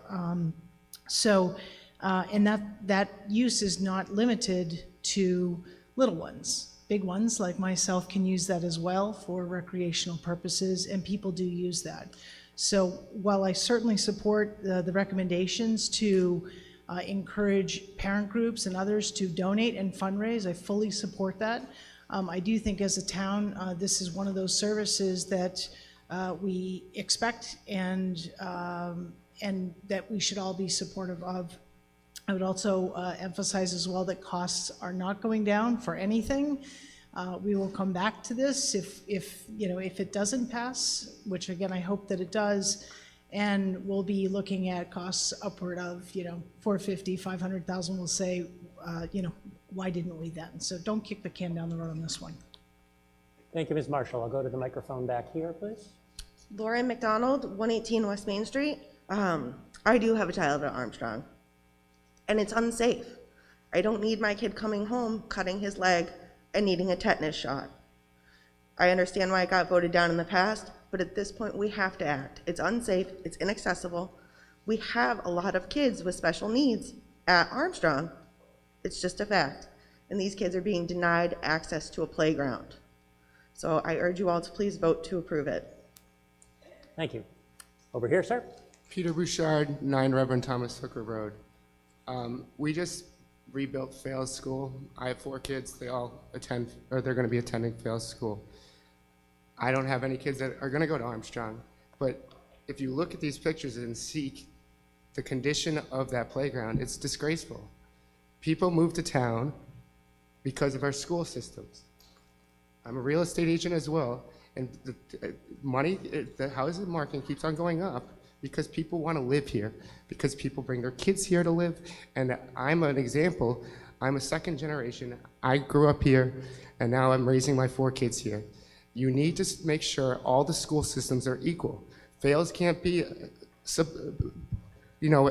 brand new, and then we have this playground that's just falling apart. We have to make sure that all kids in the community have an equal opportunity. If we don't upgrade a playground for one school while we're building a whole new school, it just doesn't make any sense to me. I strongly support this, and we need a new playground for these kids. This is why we're all here. We're for the kids. Thank you. Just want to take a sense, because we've heard a number in a row in support. I just want to say, of the people standing in line, how many are going to speak in support? Just so all the voters can look. Okay, anybody in line want to speak against? Okay, so it looks like we have 5 voters in line who want to support. I will go to the microphone over here. Ms. McPherson, is it? Yeah, Diane McPherson, 32 Fisher Street. I can be quick because so many of the points have already been made. But I just want to acknowledge that I understand that those of you who are not in the education profession or in any profession that would give you the background information that a playground isn't just for playing in the sense of like grown-ups go to, you know, gambling and it's like, wait, we're having fun, yay. For kids, it's another learning space. Alana brought it up well with the social play that they're doing out there, the need to move around. I'm going insane in my seat right now. So just know a playground is just like another classroom. And if you would support the building of a better classroom for learning, then you need to support a better playground. And I just want to point out that drainage issue and the water that sits there, it's like a breeding ground for like mosquitoes and disgust. And I mean, and I've been to that playground. My kids have gone to school there. I have one exiting this year. I've volunteered.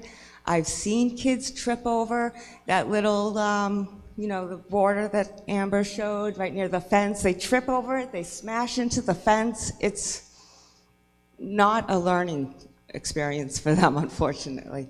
So that's all. Thanks. Thank you. Wait, I'm just going to, Mr. Caprioli, I haven't gone to too many non-people saying, Mike, did you have a question or?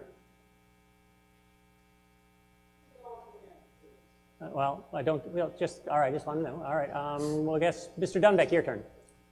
I think it's Mr. Dunbeck. Pete Dunbeck, 8 Wayside Road. I am in favor of this, but I wanted to talk to a specific point that's been raised in regard to funding these needs through parent group donations.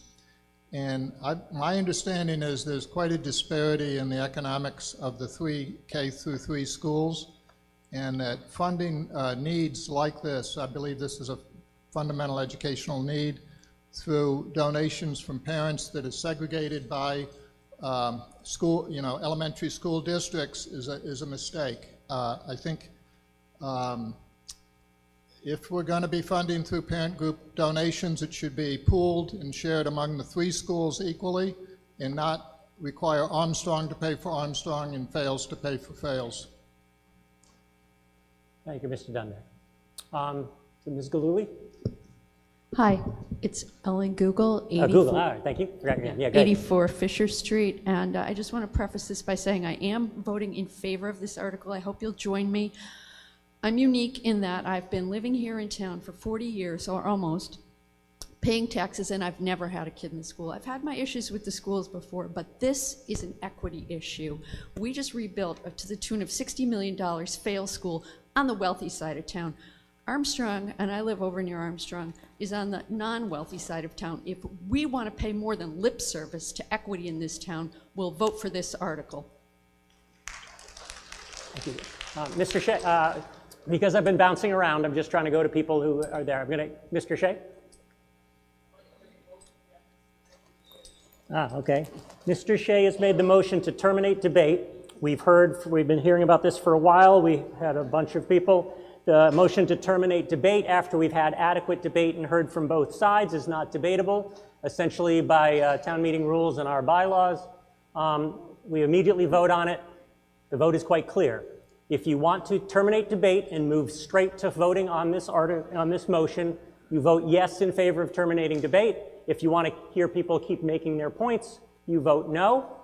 And then if we terminate debate, we go straight to the vote. If we vote no, I call on the next speaker. That's the way it goes. So all those in favor of terminating debate, regardless of your support or not lack of support.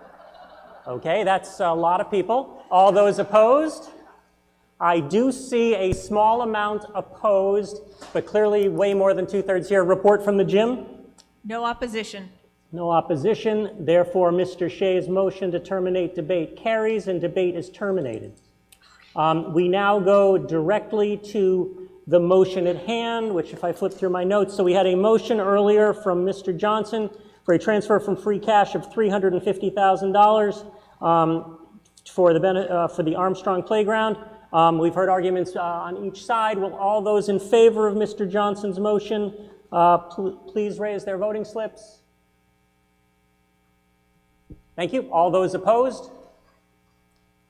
I do see a small amount, but nowhere near more than probably 10 or 15.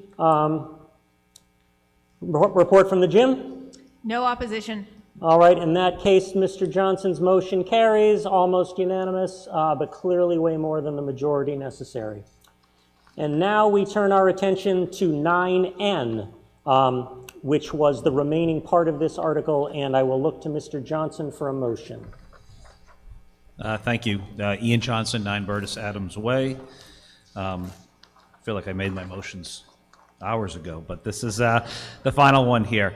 I move the town appropriates $1,500,000 for the design, construction, installation, upgrading, and/or replacement of the high school rooftop chillers and all associated work and costs incidental or related thereto, and that to meet this appropriation, the treasurer, with the approval of the select board, is authorized to borrow said amount under and pursuant to Mass General Law, Chapter 44, Section 7.1, or pursuant to any other enabling authority, and to issue bonds or notes of the town therefore, and further that the select board and appropriate town officers are authorized to enter into all agreements and execute any and all instruments, and to take all related actions necessary or appropriate to effect the foregoing.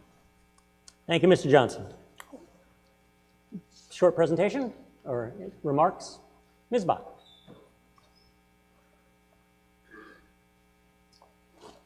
Amber Bach, 10 Arch Street. I apologize that you have to listen to me again. When I saw the warrant, I was kind of happy they were all clustered together, and now I'm kind of feeling bad about that. So seeing me up here so many times. I want to acknowledge that I'll do a short presentation on this, and I will share any questions. I will hand over to Steve Durrett, who has the skill set to handle these questions. If you want to flip to, I can flip this on my own here. So I want to start by saying that there have been questions about whether or not this would be a borrow, and it would be if it isn't approved for the ARPA funding. So I just, we've been clarifying as we go here today. So I just want to start by saying that it's one of the expenditures that we are hoping would be covered by that money. And if not, your action would be approving the borrow so that we could make this repair. So it has come forwarded through the capital committee process, which Mr. Ball and Ian also talked about, which has been a rigorous process through a large committee of multiple stakeholders to prioritize all of the expenditures of our town so that we can spread out expensive large projects and stage them in thoughtfully. We have 6 large buildings that contribute to this community, and nothing we do is cheap because these are large buildings. You happen to be sitting in the high school. I called earlier and asked them to turn up the heat because it was cold. I can do that again if you take a vote. In general, the chiller system, if it was summer, would be keeping you comfortable as well. Currently, as part of our long-range planning, we have been looking at this chiller system, which sits on the roof, for multiple years, and it has run its life expectancy. In 2014, we did an engineering study that was comprehensive to all of our buildings in district so that we could bring you thoughtful planning as we anticipated large expenditures. At that time, it was stated as a level 2 priority, which put it about in the middle. Quite a while ago, to begin planning for the repair and to place it into the cycle. We also knew then at that time we were noting the irregularities of airflow and things that we were struggling with because they noted at that time the age of the units. 2017, we assessed whether or not the installation of air conditioning in the gyms could be incorporated into those units. At the time that this building was originally renovated, they cut the final stage for cost savings to air conditioning the 2 gyms. So they had originally ran the ducting and then didn't finalize in connecting everything to work. 2019, we did a rough order of magnitude study, and we forwarded this into the cycle for the capital committee to discuss. We forwarded it as a number 1 level assessment, saying it was a high priority. Respecting the committee and their planning, they asked to defer this to this year. So it's here before you now. We then did an updated engineering study to update the plan to bring it back to the committee so that the cost expenditure was current. It's 22 years old. Generally, the life expectancy of these runs between 15 to 20. It's very well cared for. I want to give a shout out to Bill Gabarino. You want to talk about a cost-saving measure? The man is a cost-saving measure. One man operates every HVAC system in this district. He just basically stays behind the wall and just moves from building to building. He's on the roof, he's in the basement. He's a spectacular individual who single-handedly saves us hundreds of thousands of dollars a year. So Bill cares for these, and he has been. He says it's time. He said it was time 3 years ago. Out of respect, we've been kind of coming forward. High volume of use here. Currently, he has almost $10,000 of repair costs in my hand to be approved so he can get the system operational on the roof for spring as it starts to heat up. So there's always ongoing repairs, some of which are typical. Those are expanding, but we also have a few major issues related to this unit. The refrigerant has been deemed as obsolete, and he keeps a bunch of it hidden just to stock for repairs. But as of January 2020, he can no longer get the refrigerant called for in these units. He loses compressors. He's currently concerned that he's waiting to lose another. And I take Bill seriously when he tells me those types of things. You have 3 compressors in each of the major chillers. Condensers, if we need to replace them, run us $45,000 to $50,000. So it's a large beast that, you know, heats that cools this building and is not cheap to take care of. One of the advantages of upgrading the system is that it would let us operate the new chillers at 20 to 30% more energy efficiency, which is, again, within the green standards that you hear us beginning to embrace at town meetings. I know we've been here many years. It's been a lot of years before you came to town meeting. You actually heard us talk about green initiatives and a commitment to really look to the future. And I applaud that while recognizing it is more expensive. At this point, this would actually save us money and be more energy efficient. That's the synopsis, and I would open it up for any questions. Thank you, Ms. Bach. For Steve, not for me. Yes. All right, why don't we just see before Mr. Durrett comes up to see if there's a need for more information. Are there questions? Mr. Crowley. I just have a question. Yeah. I'm not opposed to this. It's a good idea. But as it's been brought up several times, I'd like you to look into federal funds. I know there's ventilation monies from the federal government for schools, and I just want to make sure you pursue that first. As on all of these spendings, that you pursue the federal monies before you take the money from and raise our taxes on all of these issues we're talking about today. So I appreciate that. Thank you. Yeah, thank you. Ms. Bach, maybe you can just give us a quick... And this one is on that funding list. And to the people that will be on that committee, look at that endorsement. that this one might be a good one to cover. But yes, the ARPA fundings are, we are hoping that this and the next article we'll talk about will be covered. And so you don't see my face in 2 seconds, I'll say the next about the next article in the HVAC and about the federal funds too. Same Thank thing, you. yeah. Appreciate it. All right. Yeah, Ms. Williams, maybe somebody could just summarize what happens to these articles when the federal funds now. Is that what you're going to address, Christy? Yeah, great, thank you. So if you do vote in favor of these articles that are borrows, and they are awarded the ARPA money locally or from a different level of government, then we would come back to you and we would ask you to rescind that borrowing authorization. I just wanted to be clear to Mr. Crowley's point, it's not just the $5.7 million in ARPA that's coming to the town. The state also has federal money, and then there are other programs at the federal level.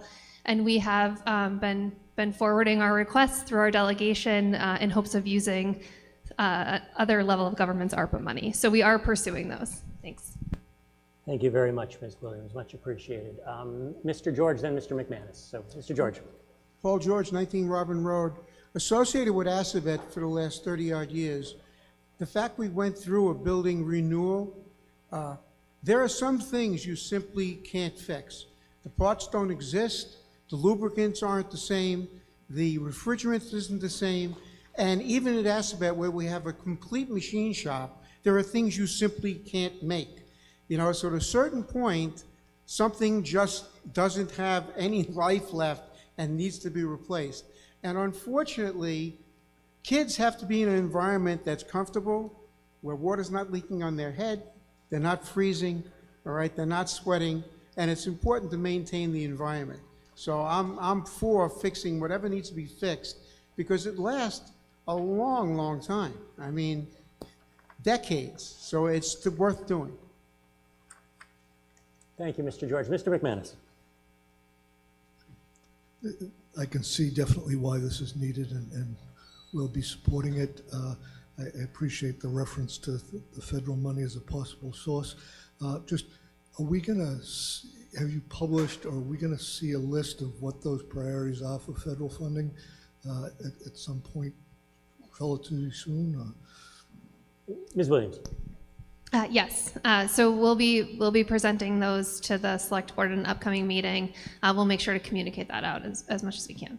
Thank you very much. Thank you, Ms. Williams. Thank you, Mr. McManus. Again, watch select board meetings on TV or go in person if you're comfortable. Lots of information there. Anything else? Are you coming for a question, Mr. McCullough? Yes. Mr. McCullough. Jerry McCullough, 27 Overlook Drive. Just had a question with regard to it's a $1.5 million spend, and there were studies done. I was wondering if maybe we could get some indication of what type of systems. Is it going to be a direct replacement of the existing system, or is it going to be upgraded to today's market where there are much more higher efficiency units available? So maybe Steve might be able to address some of the pieces of equipment that we're looking at in the study and what was finally selected. Thank you, Mr. McCullough. We finally entered Mr. Durrett's zone. So, Mr. Durrett. I mean, as you probably noticed in all the things that the school department works on, that we're looking for the most efficient and most bang for the buck, and ultimately for the cost-benefit ratio over a lifetime. And in fact, we've been doing that, and those of you, a few of you who have been able to get into Fales so far, based on having your kids there, have seen the outcome of that. And I'm speaking of Fales because it's the most recent example, I think, of our effort. As Amber noted, we're looking for the highest efficiency, most effective system. And of course, this repair, a replacement, I should say, will be that way. Our efforts are also associated with the fact that this equipment was day one. When this building was modified in 1999, this is the same equipment that was installed then. At that time, it was very good. But as we know today, you can't replace the same stuff, even if we wanted to. The hardware, the design, the manufacturing techniques are all different today than they were then. The materials are better, they last longer, and generally the designs are such that they're more, more maintainable. So the answer to your question, Mr. McCullough, is yes, that we will go forward with what we can find best on the market that has the least cost over the life cycle of the equipment. Including the impact of energy efficiency as well. Thank you, Mr. Durrett. Other questions related to Article 9N? Mr. McCullough, are you coming for a follow-up question? Okay. Mr. McCullough? Yes, I was looking for more specific information, like there are so many types of systems out on the market. You can buy air conditioning, HVAC equipment where it provides both heating and cooling for buildings. And what type of system are you talking of putting in here that we're voting on for $1.5 million? Well, this is basically the chiller itself. The internals of the school, of course, are here, and we're not going to change those. The potential of adding the air conditioning to the gyms, and those who were here in May last year for town meeting remember how hot this building would get if this system failed. And so specifically, I can't answer which one because the design is still there and to be done in terms of all the nitty-gritty and details. since we don't have money for it, we haven't gone any farther than those studies. Oh, so you're asking 1.5 million for doing the design next stage and then go to actually construction? No, you read the article, the motion that was made, it's, $1.5 million for the design, construction, installation, upgrading, and/or replacement of the high school rooftop chillers. So that's what we're doing here. Okay, And fine. why are we So- doing it? Because the system we Yeah. have is gonna fail. No, I understand that. And it's gonna cost money. I totally agree. Before, years back, equipment such as that, they built it to last 25, 30 years. Now, you're lucky to get 15 to 20 years out of HVAC equipment. It's just the way things have kind of degraded as far as reliability of equipment. But I was more interested in, hopefully we're gonna get into some newer equipment, state-of-the-art, and I'm hoping that we already have a full building management system in the high school here and some of the other schools to kind of, when the school's not in use or the building's not in use, you kind of scale back on temperatures or cooling and save money with building management systems and all. Yeah, we already have that in this building. It was built when it was, that type of system was installed. Yeah. Needless to say, that system is 22 years old, so obviously we go to the state-of-the-art capability for building management. And I guess I'll put in another pitch for the school district, and that simply is our school buildings aren't just for schools. Everybody uses this building day in and day out. Many of the kids in town come back to use the gymnasium, use the playgrounds, use everything that we have here. We try to get the biggest bang for the buck for our systems. Yeah. So the answer is yes, we will do all those things. And if not, you can come find any of us on the school committee and talk to us. And certainly our process in design historically has been open, and anybody who has issues can come and speak to us, and we'll try to make sure that we include all of those issues as we go forward. Thank you, Mr. Durrett. Thank you, Mr. McCullough. Okay. Thank you. All right. Article 9N, more discussion. I see none here. I'll assume none from the gym if somebody gets my attention. Our action comes on Mr. Johnson's motion to essentially borrow, in all the other words, $1.5 million. This action does need a 2/3 vote. All those in favor, please raise your voting slip. Thank you. All those opposed? I see a few in opposition, but well beyond 2/3 voted in favor. Report from the gym. No opposition. No opposition, therefore it is clearly more than a 2/3 vote. I will declare as a 2/3 vote voting in present. The motion carries. Thank you for that. We now turn our attention to Article 10. Hang on, I just got to fix my notebook here. I put a lot of extra pages in for Article 9. Article 10, Hastings School HVAC System. Mr. Durrett. Thank you. I couldn't avoid it if I wanted to, I guess.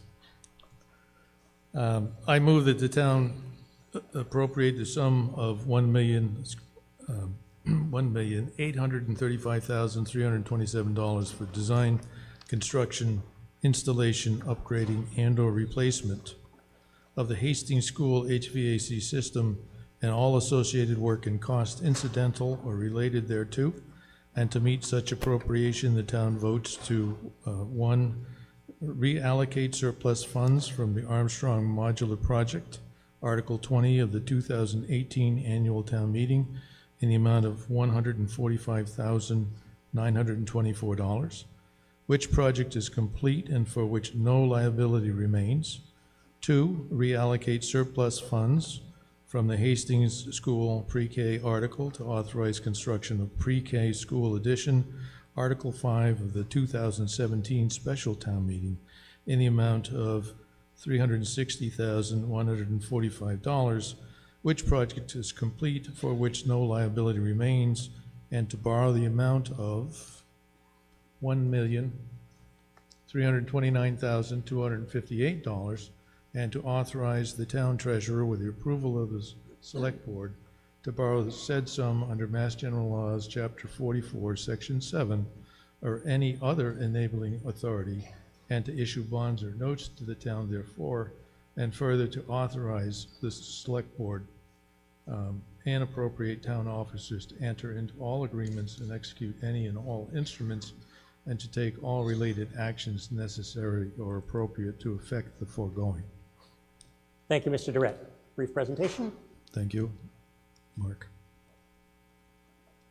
But before I start on the presentation, I just want to point out that, as I mentioned in the discussion on the earlier article, that this building was renovated in 1999, and in fact, the school bonds that built this renovation are now being retired.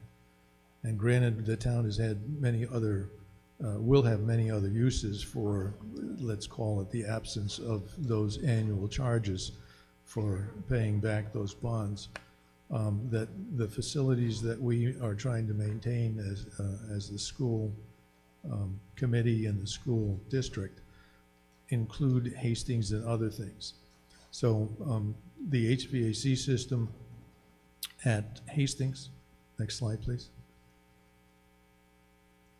What we're trying to do is finish the projects that we started at Hastings, including the fact that we have a geothermal system that served very well from the early 90s. One of the things that you voted for and was approved a few years ago was the replacement of the heat exchanging portion of the geothermal system, and that was the first phase of this repair. Having done that, that allowed the school system to be able to use hotter water using the geothermal heat transfer system by virtue of the new equipment.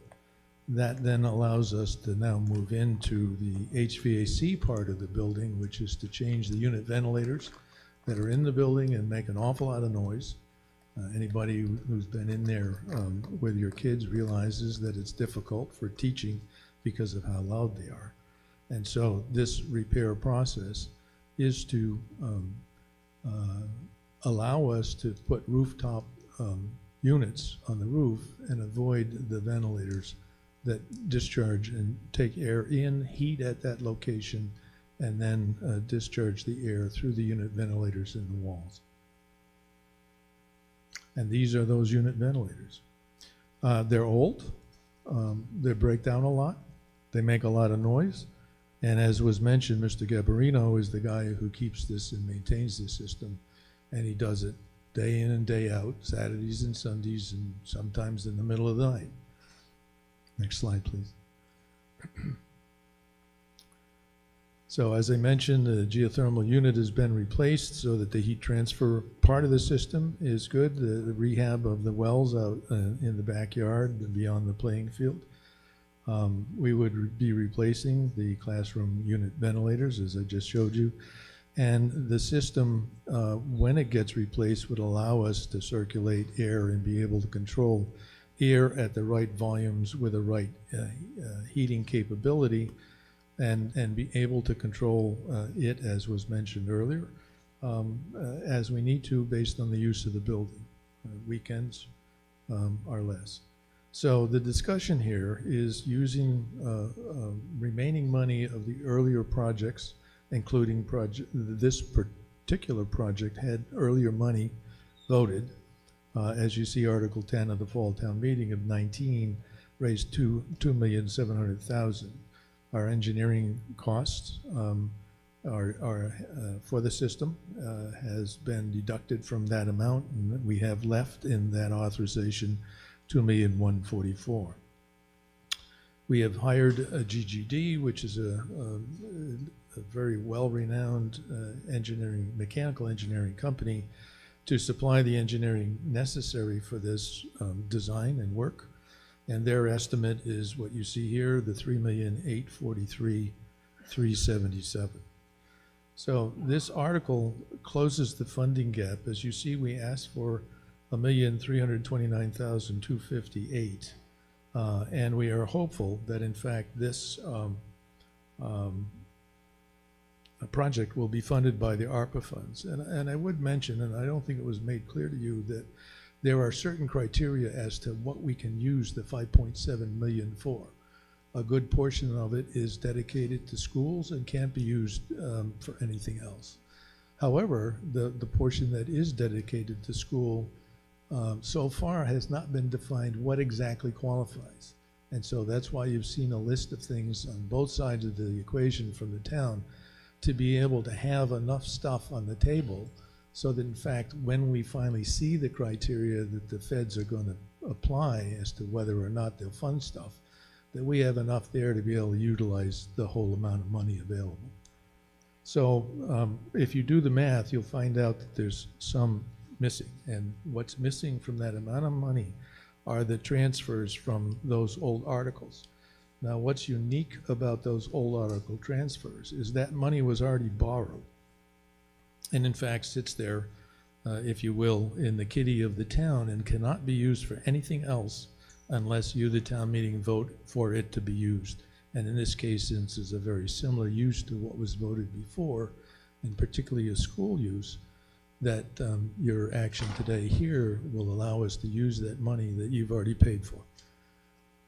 So that's pretty much the story, and I'll certainly like to answer any questions you have. Thank you, Mr. Durrett. Any questions on Mr. Durrett's motion? Yeah, question at the back microphone, please. Walter Foster, 105 Adams. For the project, can you explain the approximately 50% difference between what was approved in 2019 and what has changed that today you're asking for the additional funds? Well, let me try to answer it this way. When we started about the same time on the failed school, we had a budget that was authorized by the MSBA. As we finished the design, as we went forward with bidding, with estimates, et cetera, that school at the time for the construction was estimated at $45 million. You've heard earlier today that the cost of the failed school now in place is roughly, it's slightly less than $60 million, which the town did vote for and we've moved forward with. We have seen tremendous escalation in the effort, and based on the best judgment of the engineers at the time when we came in, that was what it was supposed to be. However, this is where we are today. I think if you've heard more recently that we're seeing between 15 and 20% escalation in 1 year of construction type costs. For all of those my age and perhaps a little younger, when you went to Spags, you could buy a valve for $2. That same valve is now worth $25. And if you go next week, it might be $30. So that's the only answer I have. We thought we could do it earlier, and I think other discussions have been, if you don't do it now, it'll cost a lot more next time. So again, this is to improve the efficiency of the school, to provide much more flexibility in how we have air exchanges and the quality of the air that we'll supply to the kids in the classroom, as well as the benefit of being more efficient. I hope that answers your question. Thank you, Mr. Durrett. Follow-up? Quick follow-up? Yes. Is this a fixed bid, or is there potential for additional escalations as the project completes?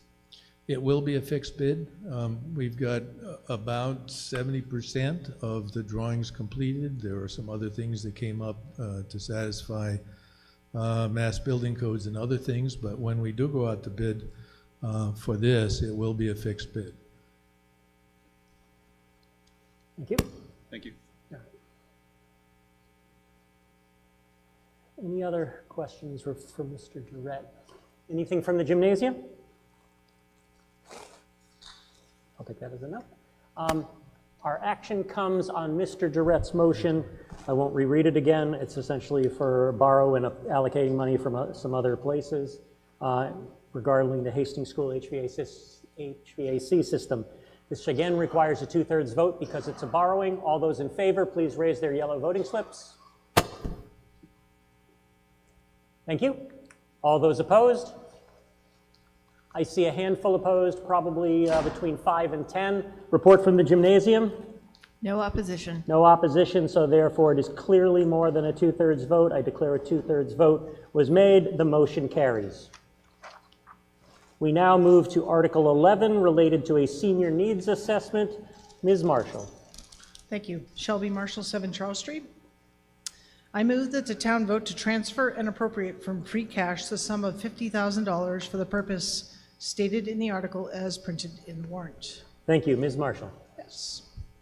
So the 2018 strategic plan identified the senior needs assessment as a high priority goal in order to provide compassionate social services. The town intends to contract, with your approval, UMass, Boston Gerontology Institute, who would be the consultant on this project. This organization has performed similar studies for several other Massachusetts communities.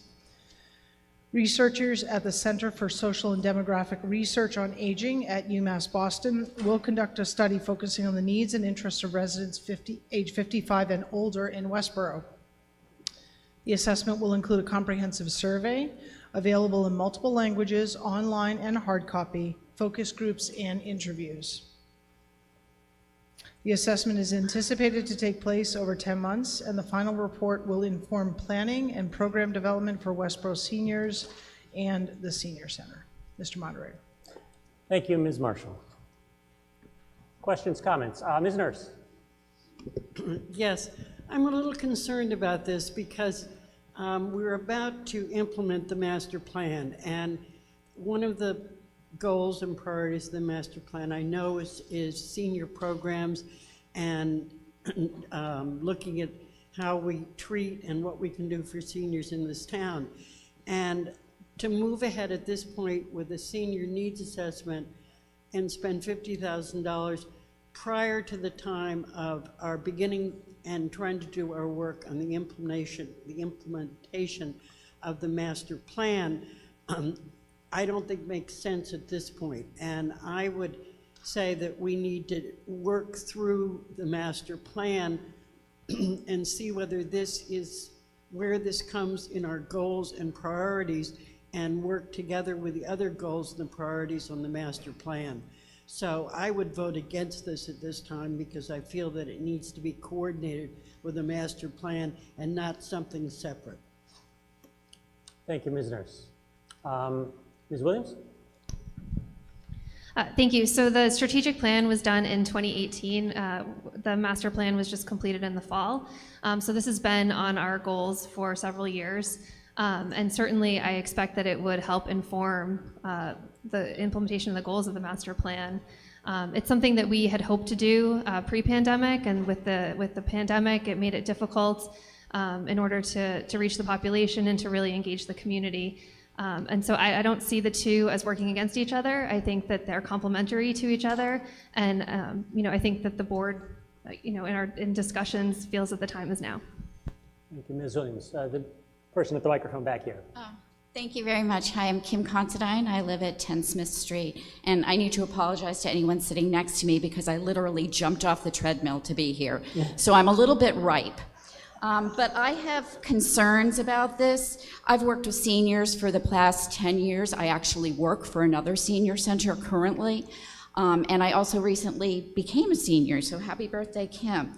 But I would like to think that the staff of the senior center would be able to, in their work there, establish what the needs are and be able to present those and go from there. To pay $50,000 for a committee to come up with what the senior center staff should know are the needs of their committee, I think is outrageous, and I'm in opposition.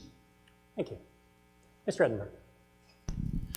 Alan Edinburgh, 8 Nash Street. To be clear, this is not a survey of what we should be doing at the senior center. That is part of it. This is a comprehensive look at town services and the needs of seniors across every single department and every single function of government. It's going to inform us. It will inform the library board of trustees about issues, opportunities. It will inform our public safety and our community development department, our building department.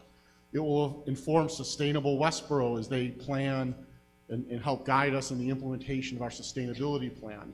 So it's not just what do we want out of the senior center, what does the senior center need? It's how well are we meeting the needs of the senior population, which as a percentage of our population is significant and growing. across all town services. Thank you, Mr. Ingram.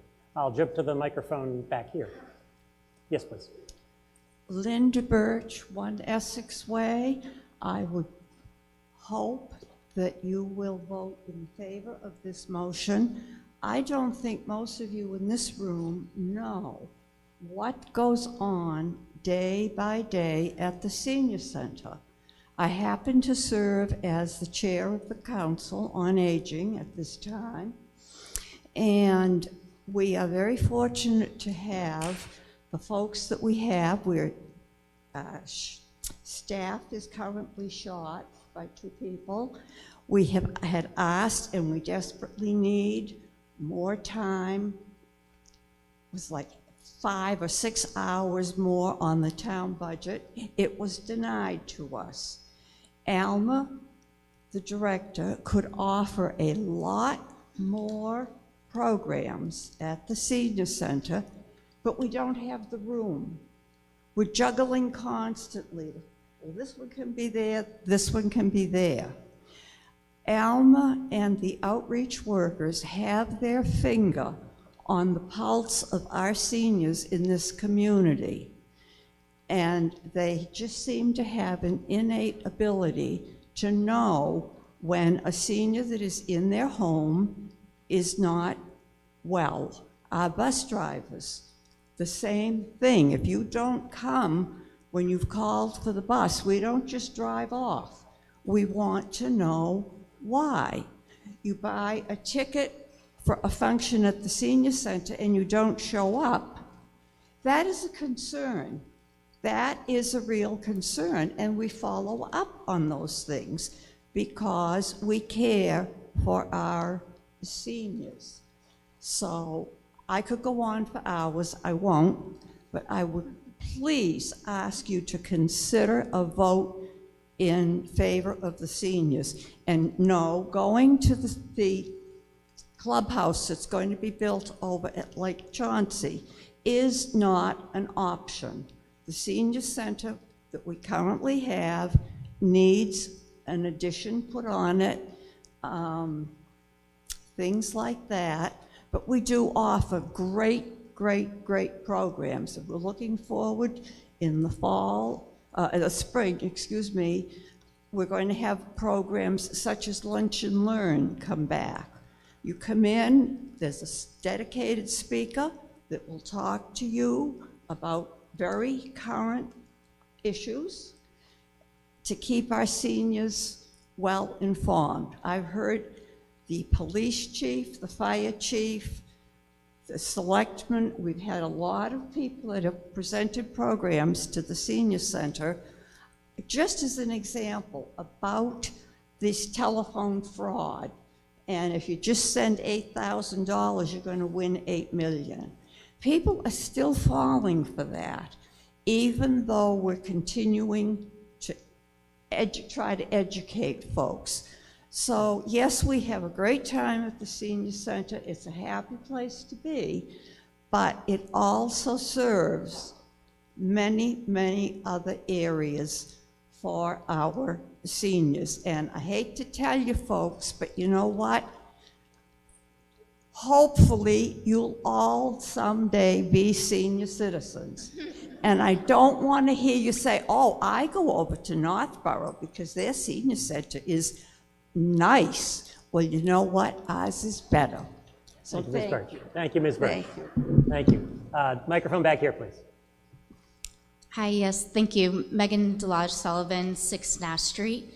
I just wanted to stand up today in favor of this motion.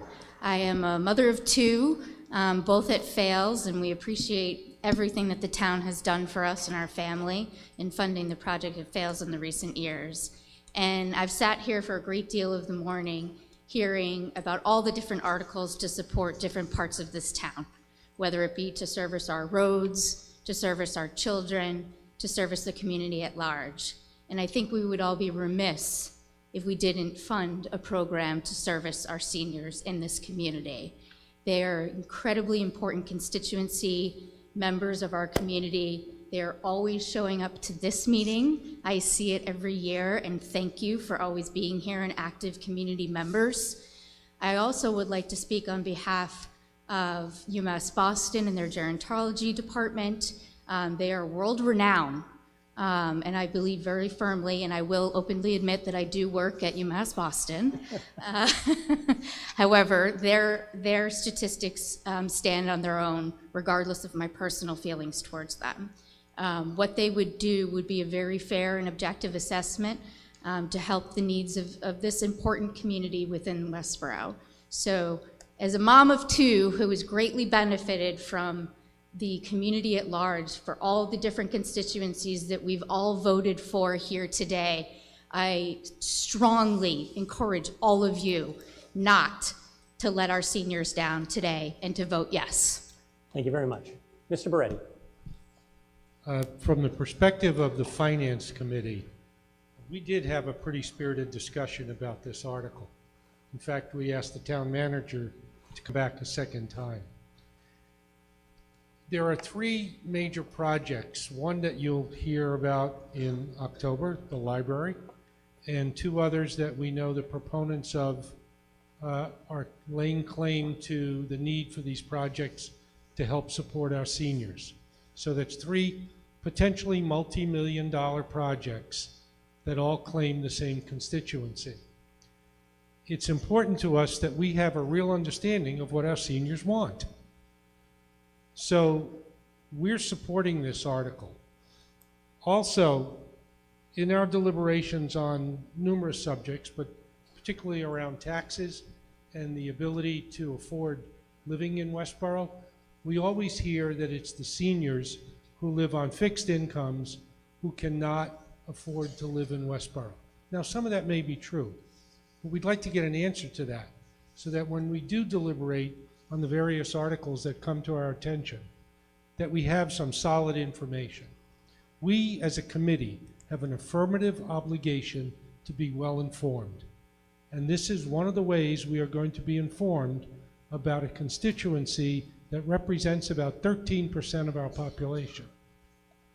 So as the chair of the Finance Committee, I'm letting you know that we are strongly supporting this article. Thank you. Thank you, Mr. Beretti. I'll go to the microphone back here, please. Yes. Me? Yes, you. Thank you. Adriana Baltimore, 13 Summer Street. Can you all hear me? Yes, thank you. I don't want you to miss a word of anything I have to say. Well, first of all, I'm 92 years old. Thank you. Let's hear it. I've always been a walker. However, now, this is my walker. And I can only get around really with this without looking like I've been drinking all day because I stumble around. My back took a left turn a few years ago, and I have scoliosis, and I'm sure a lot of you know what that can do. I love the senior center, and most importantly, I love that senior van. It gets me around to a lot of places that I no longer can get to on my own. Now, my daughter and my son-in-law live in Grafton. They would be very happy to take me to all of these places, but it has to be at their time because they work. Now, I'm not really one to want to go grocery shopping at 6 o'clock in the evening. I prefer that I can go 9 o'clock on the senior van. So my point of the van is this. It gets me around to a lot of places here in Westborough, and what am I doing? I'm spending money and putting money into the economy. I see this as a win-win situation. You have the van, you get us out and around, and we are keeping the economy going locally. Thank you very much. Thank you. Thank you. So, I'll just remind people, I'd like to focus as much as we can on what we're going to learn from this senior needs assessment. We've already voted on the Council on Aging budget, but anyway, this microphone back here. Yes, my name's Susan Reynolds. I'm from 50 Upton Road. I actually work for the visiting nurses, and I do think the senior centers are the lifeline for many of our seniors. But I also see there's many federally funded agencies that there's a lot of overlap that work with our seniors.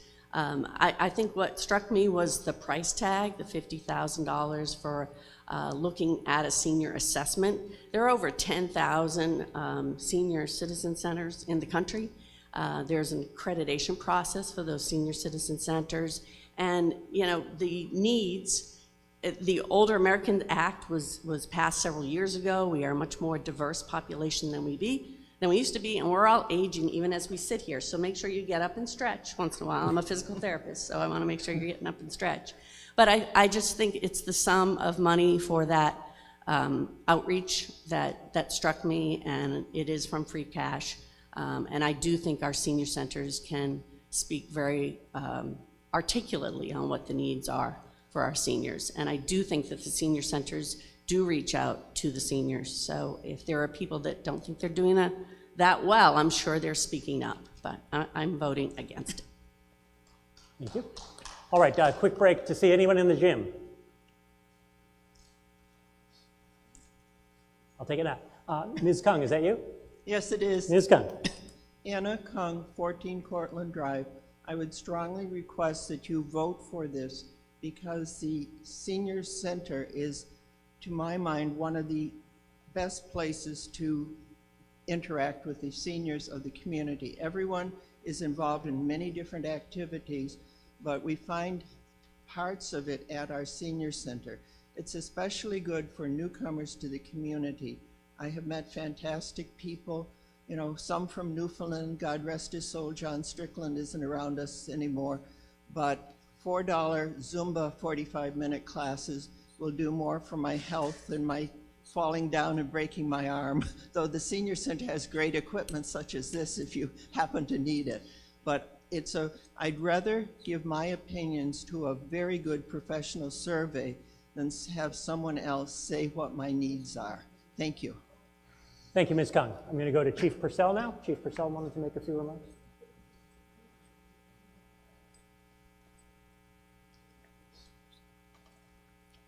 Thank you, Mr. Moderator. Patrick Purcell, serving as your fire chief. Just here to speak on behalf of the article. The article really isn't all about what the senior center has to offer. They do a phenomenal job, and I validate everything that they do, and I have an exceptional working relationship with them. But the study itself is geared to how can I deliver my services better to, and I'm only one example. It's really for all of us. How can I deliver our services? How can we change and adapt and deliver a better service, maybe community integrated healthcare into the homes of senior citizens, and really evaluating what their needs are and finding out from them directly, which I believe is probably the first step of all that. And I can't speak more highly about looking into this. I got an eye-opening perspective in the last 2 years. As I'm looking around the room right now, I was at many of your houses personally delivering vaccines to homebound patients, and I see the needs of the senior citizens here being substantial. And maybe we're not doing things correctly today. I validate the opinion of the people that feel like the senior center should be making all those decisions. And I think they should make a lot of them, but they really can't comment on how my department, per se, would deliver service to the senior citizens that live here. And frankly, I've stood before you as your chief for almost 7 years now, and anything that's gonna help me to do a better job for you and deliver a better product, I'm all in. And you don't see us come before you looking for money to change our programs. We amend, adapt, and deliver. I come before you for equipment and staffing. This type of an event usually doesn't affect staffing at all. It's just changes our delivery, and I'm welcoming the study and looking for direction and to tell me how to do a better job for you. So I advocate for the study, and I hope you vote in the positive.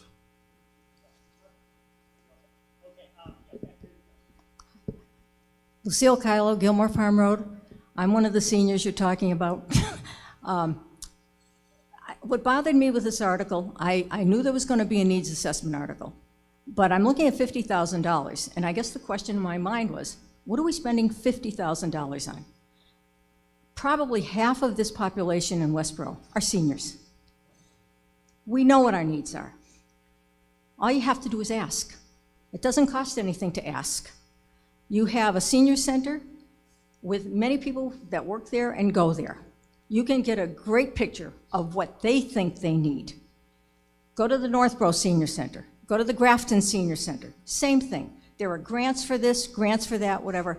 I'm looking at $50,000 to ask the question, what do you need? We know what we need. Come and ask us. I hate the idea that we're going to spend $50,000 to do this. It just makes no sense to me.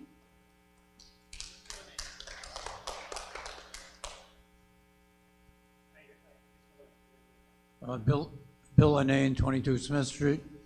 I hope you listen to our officials. As they said, this is a broad spectrum of what we need and will need. Alan, Christie, Shelby, Peretti, and our chief. If we had taken on this about 12 years ago when I was a member of the AFC, we would have a better understanding of what we as a community, not just the individual people, but outside of this, what we could have. I am speaking in affirmative of this. Yes, it's a big amount of money, but it brings expertise into us and know where we need to go. Thank you. I just wanted to speak to the question of exactly what we're paying for the $50,000. Part of the study is that they do they do projections and demographic factors that have implications, for the coming years. So they're not just looking at what you're telling us today, but they're looking at how that might change in the future based on those factors. In terms of the engagement, we do a lot of community engagement, but we do a lot online. We don't expect to do that here. That will be an option, but one thing that we're paying for is paper copies of surveys being mailed to every resident who is 55 and over. We think that's really important. We want that outreach to happen. I fully respect what everyone's saying about the senior center and how wonderful it is, but we also know that there are people 55 plus who might not be at the senior center to be able to provide those opinions. Not only will we be sending the survey out in English, but we'll also be sending it out in another language, at least one. And so that's some additional cost. And then there's additional translation services that we'll be taking advantage of for online. There's going to be 5 to 7 focus groups, so people can come in and engage with the consultants, with the experts, and give them their view of what we need to do in this community to provide services. And then there's going to be some one-on-one interviews that they'll engage in.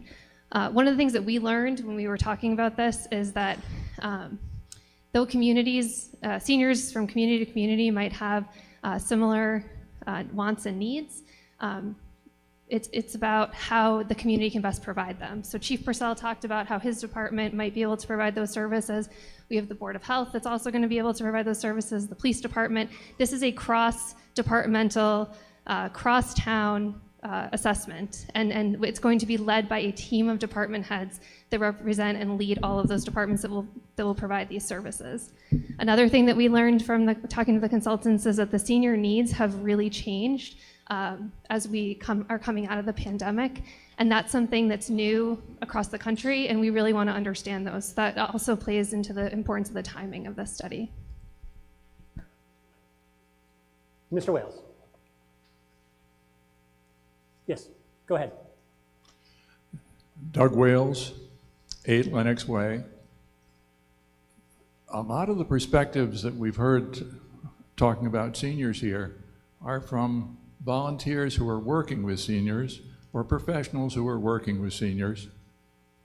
Ask a senior. I'm hoping that $50,000 is going to be enough to do an assessment where the seniors who live in Westborough get a chance to say what we want. The people who volunteer with us and work with us have their perspectives, and they're valid, they're useful, but ask us. You go to a Northborough Senior Center and see the enrichment programs that are put on, the meal programs that are put on, the volunteering programs that are enabled, the genealogy programs that are put on, the photography programs that are put on, et cetera, et cetera, et cetera. What are we doing for those of us in Westborough? A senior is not all the same thing. The definition of a senior is somebody over 55, great, but all seniors are not alike. Ask us. Get the data that the Finance Committee and others, and we all in the town meeting need to figure out what we want to do with seniors. Thank you. I saw Mr. I'm for it. Sorry. Okay, thank you. I got that. All right. Thank you. I saw Mr. Shea's, then I saw Ms. Anderson's, then I saw the burst of the mic. So Mr. Shea, you go first. Okay, Mr. Shea has made the motion to end debate. We've been at this for almost a half an hour. We've heard give and take on both sides. Just like last time, if you want to keep discussing and hear more voices, you will vote against this. If you want to say you believe that enough of you and your fellow voters already know how they want to vote, then you will vote in favor of it. It takes a 2/3 vote to terminate debate. It's not debatable itself. So here we go. Those in favor of terminating debate and moving directly to a vote, please raise their voting slips. Thank you. All those opposed? I see a small number, but not even close to a third in opposition. Report from the gym? No in favor, 1 opposed. 1 opposed. I'm going to declare it was a 2/3 vote. Debate is terminated. We now move to the motion made by Ms. Marshall to transfer and appropriate from free cash $50,000 for the purpose stated in the warrant. Well, this is in favor of the main motion. All those in favor of the motion to fund the senior needs assessment, please raise their voting slips. Yeah. Thank you. All those opposed? I see a decent number in opposition, but definitely markedly less than those in favor. Report from the gym? No opposition. In that case, the motion carries. It is clearly a majority vote. Thank you. We now move on to Article 12, dealing with the master plan implementation. Mr. Silverberg, or is it Ms. Nurse? Ms. Nurse, thank you. Yeah. Sorry, you want to wait till people? Okay, I'll just wait for a second for the noise to die down a bit so we can hear Ms. Nurse's motion. So if you need to leave, please leave as quietly as you can.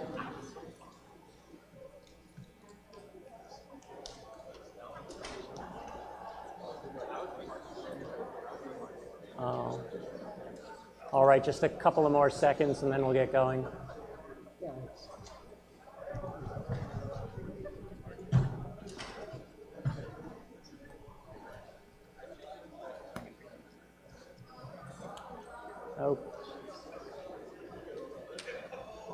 Okay, I think most of the commotion has died down. Let's please pull ourselves back to order and we'll hear Ms. Nurse's motion. Ms. Nurse.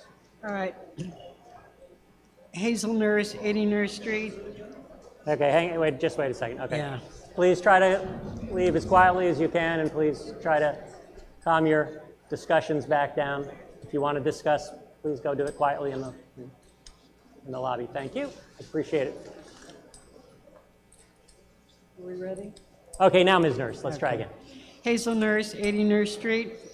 I move that the town vote to transfer and appropriate from free cash the sum of $16,000 for the purpose stated in the article as printed in the warrant. Ms. Nurse, presentation? Yes. At its regularly scheduled meeting on February 8th, the planning board voted unanimously to support Article 12 as written in the town warrant. The article provides money to hire a consultant for a committee, a master plan committee, which will be formed, which will implement and prioritize the goals and recommendations of the master plan. I hope you'll vote for this because it's the way to move the master plan forward, and that's what we're trying to do this as quickly as possible. And this will give us some information on how we might do this in the most efficient and effective way to benefit the town. Thank you, Ms. Nurse. Any other presentation? No. No. Okay. Discussion on Ms. Nurse's motion to transfer and appropriate from free cash $16,000 for the purpose as stated in the article related to master plan implementation. Mr. Dunbeck. Yes, I'm here representing Sustainable Westborough. We voted unanimously in favor of this article. For the first, Pete Dunbeck, 8 Wayside Road. For the first time, the Westborough has included sustainability and climate in the master plan as a chapter. The master plan's included a proposed action to implement the climate action plan, which is foundational to Sustainable Westborough's work.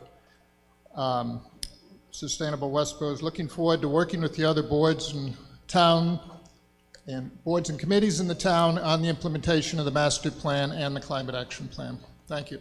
Thank you, Mr. Dunbeck. Yes. Mr. Moderator, Lester Hensley, 39 Arch Street. As the recent past chair of the Master Plan Advisory Committee, I urge your vote in support of this article. The master plan is an ongoing process. Westborough has been very proactive in ensuring that it meets its obligation to do master planning. The master plan looks forward 10 to 15 years. It tries to balance the desire to increase development with the overwhelming expressed desire of the community to preserve the rural character, open space, recreational opportunities, senior services, public health of the community. Implementing the plan, as cautioned by the Advisory Finance Committee, comes with expense and with cost, and that needs to be carefully balanced. This contract will allow us to take the expertise of those who have implemented master plans in other communities and put us on a clear course to balancing all of the various demands of the master plan. I will vote in favor. I urge you to do so as well. Thank you. Thank you, Mr. Hensley. Any other reports from committees or any other questions or deliberation? I don't see any here. I'm assuming if there's any in the gym, they will let me know. No questions here. Barring that, we will go to a vote on Ms. Nurse's motion. As she had stated, to transfer and appropriate from free cash the sum of $16,000 with regard to the master plan implementation. Will all those in favor please raise their yellow voting slips? Thank you. All those opposed? I see a few in opposition, but strongly majority. Report from the gym? No opposition. Okay, so it is nearly unanimous. The motion carries. We turn our attention to Article 13, dealing with local rapid recovery planning Phase 1 projects from community development. Do I have Mr. Alexander here to make a motion? Mr. Alexander, name, address, voting slip, et cetera, et cetera. Thank you. Voting slip. Todd Alexander, 4 Fay Mountain Drive. I move that the town vote to transfer and appropriate from the Economic Development Revolving Account the sum of $4,500 for the purposes of Article 13A, and transfer and appropriate from the Economic Development Revolving Account the sum of $30,000 for the purposes of Article 13B. Mr. Alexander, brief presentation. I believe Mr. Leonardo is. Oh, Mr. Leonardo, right. Mr. Leonardo. Thank you.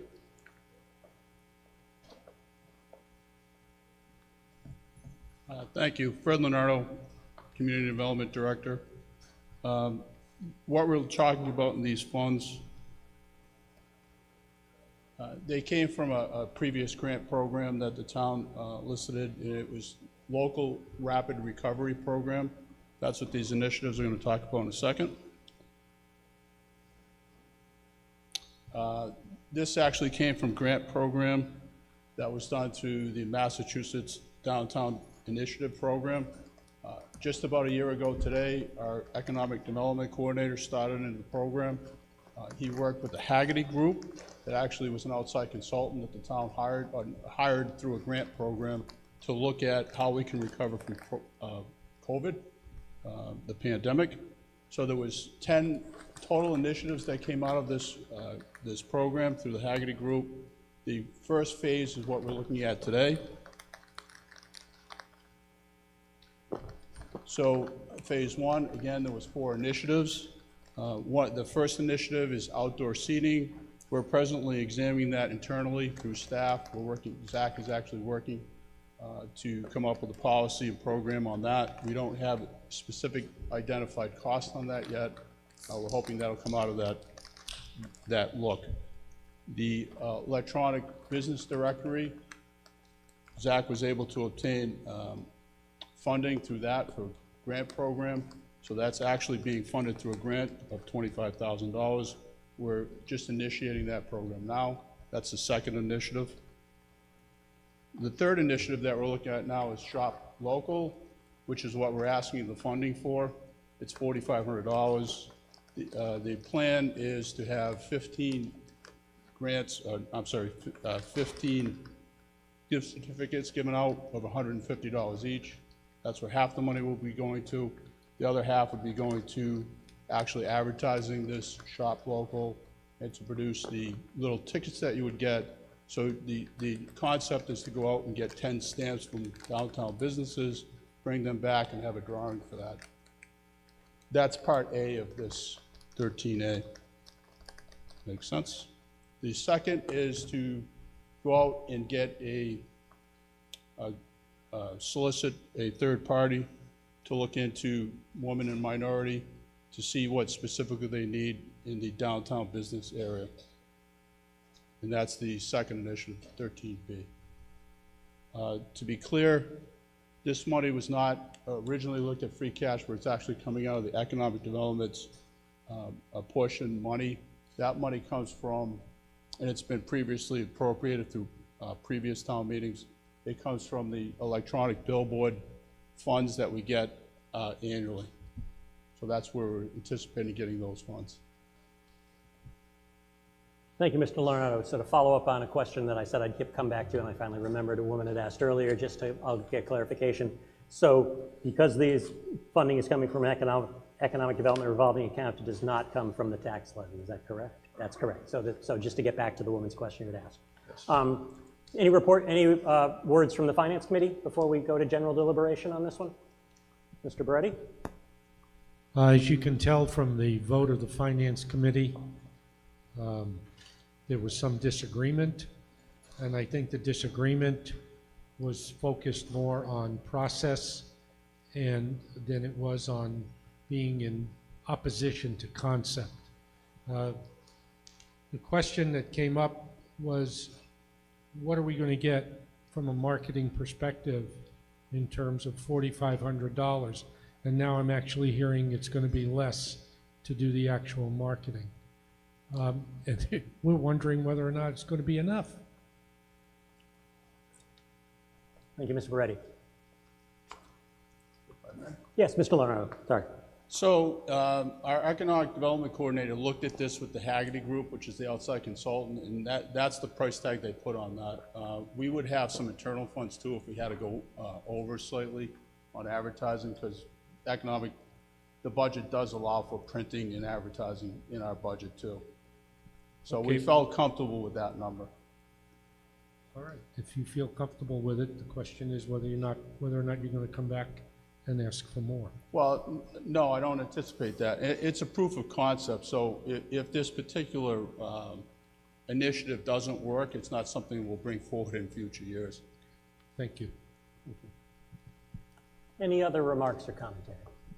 Questions, deliberation? Yes, Mr. Alexander.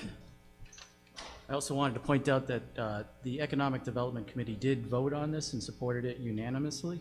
I do have a letter stating such.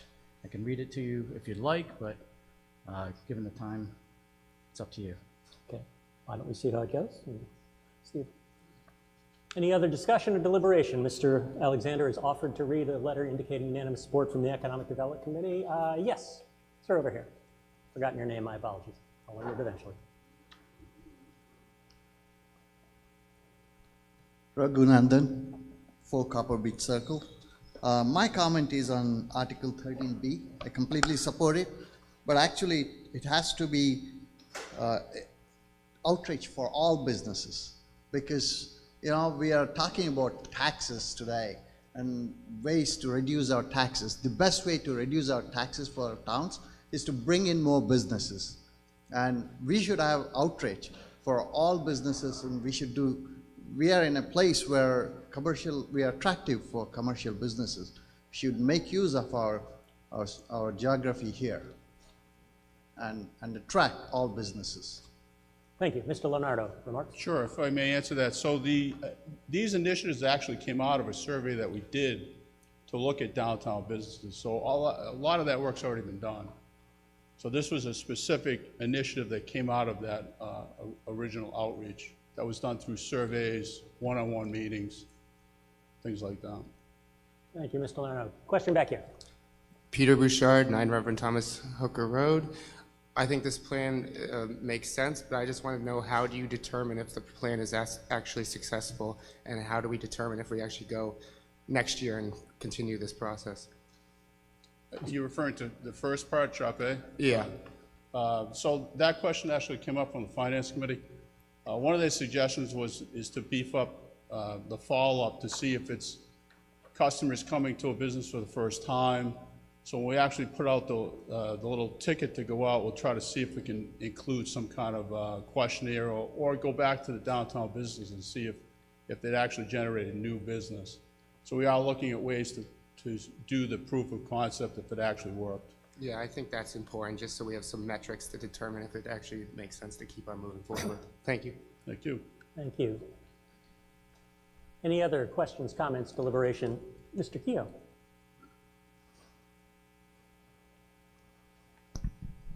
Hello. Yeah.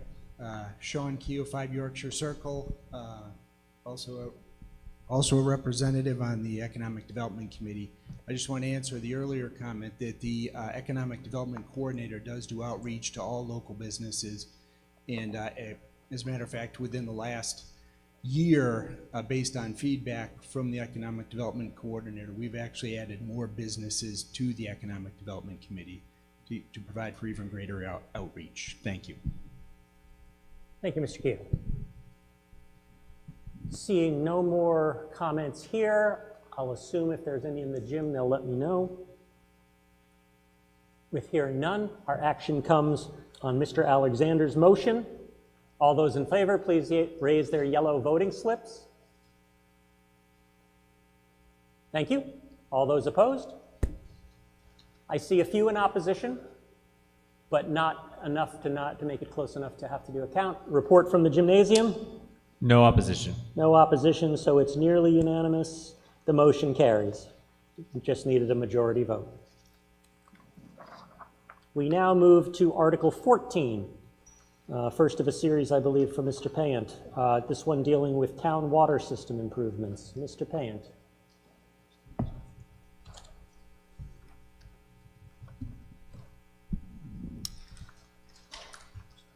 I move that the town appropriates $810,000 for the design, construction, installation, upgrading, and/or replacement of water infrastructure and all associated work and costs incidental or related thereto, and that to meet this appropriation, the treasurer, with the approval of the select board, is authorized to borrow said amount under and pursuant to Mass General Law, Chapter 44, Section 8, or pursuant to any other enabling authority, and to issue bonds or notes of the town, therefore, and further, that the select board and appropriate town officers are authorized to enter into all agreements and execute any and all instruments, and to take all related actions necessary or appropriate to effect the foregoing.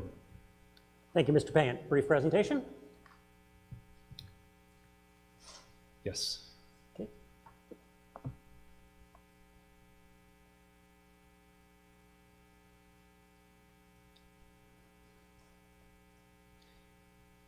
While Mark pulls that up, I'm going to be up here for several articles. Many of them are related to the water system in the town. I'm going to kick this off with a similar to the vehicle discussion, kind of a high-level look at our system, just to give it some context in terms of why we're asking for what we're asking for, and why it's important to the town. The town obviously provides lots of services.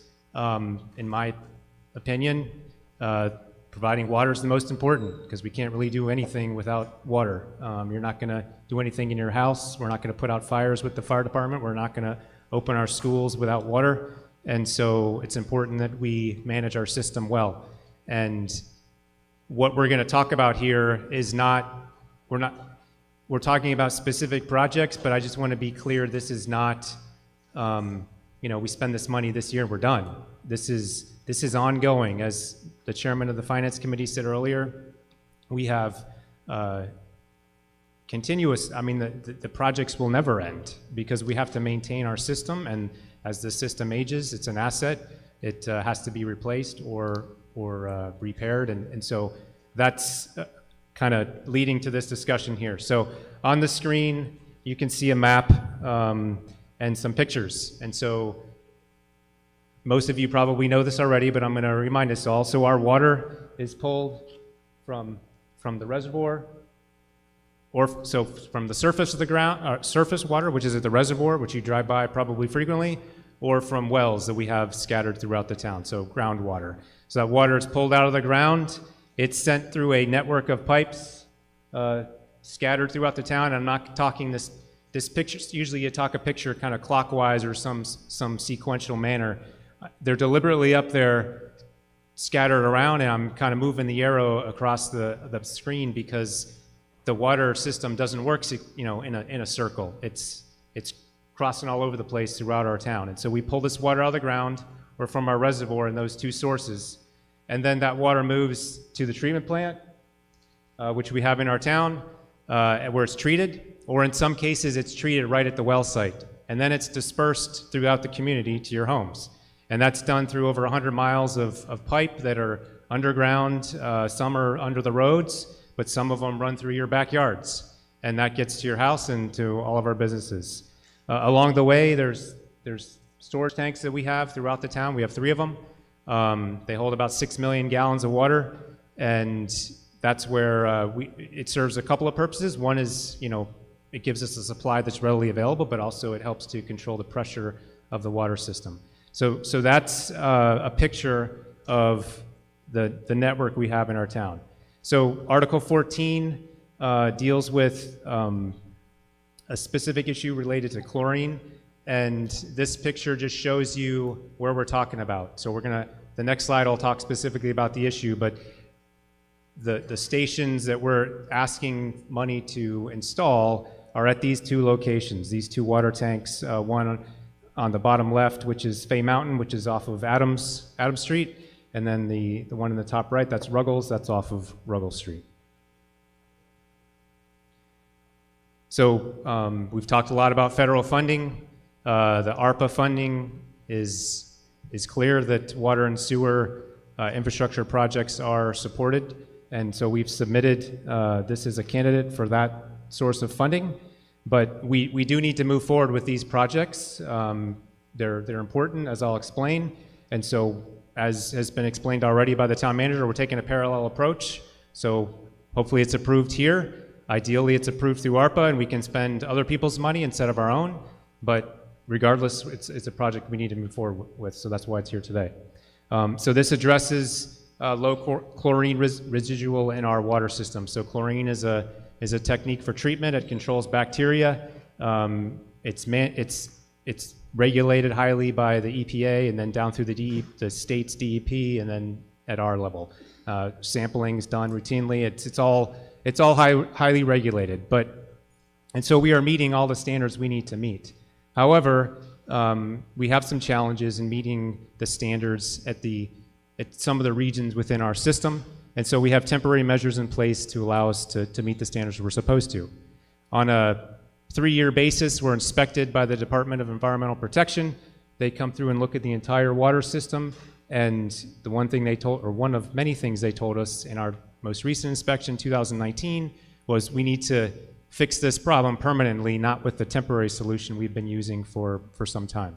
So what this proposes, what this funding will allow us to do is install a chemical distribution system, essentially at the 2 water tanks I mentioned. Those distribution systems will be in something that looks like this building here. So some sort of prefab building that is installed right next to the tank.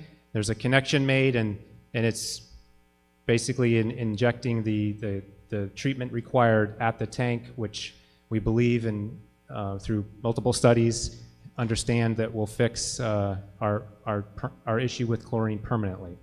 In the future articles that will come up later on today, Articles 30 and 31, we have to ask for permission through our zoning requirements for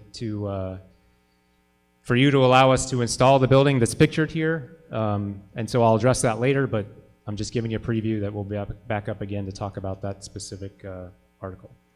So ultimately, we're asking for you to fund something like that building to be installed at 2 locations, those 2 water tanks, and and help us permanently address an issue that we know is an issue we have, but it's also been identified by the state as being necessary to fix. So I guess any questions?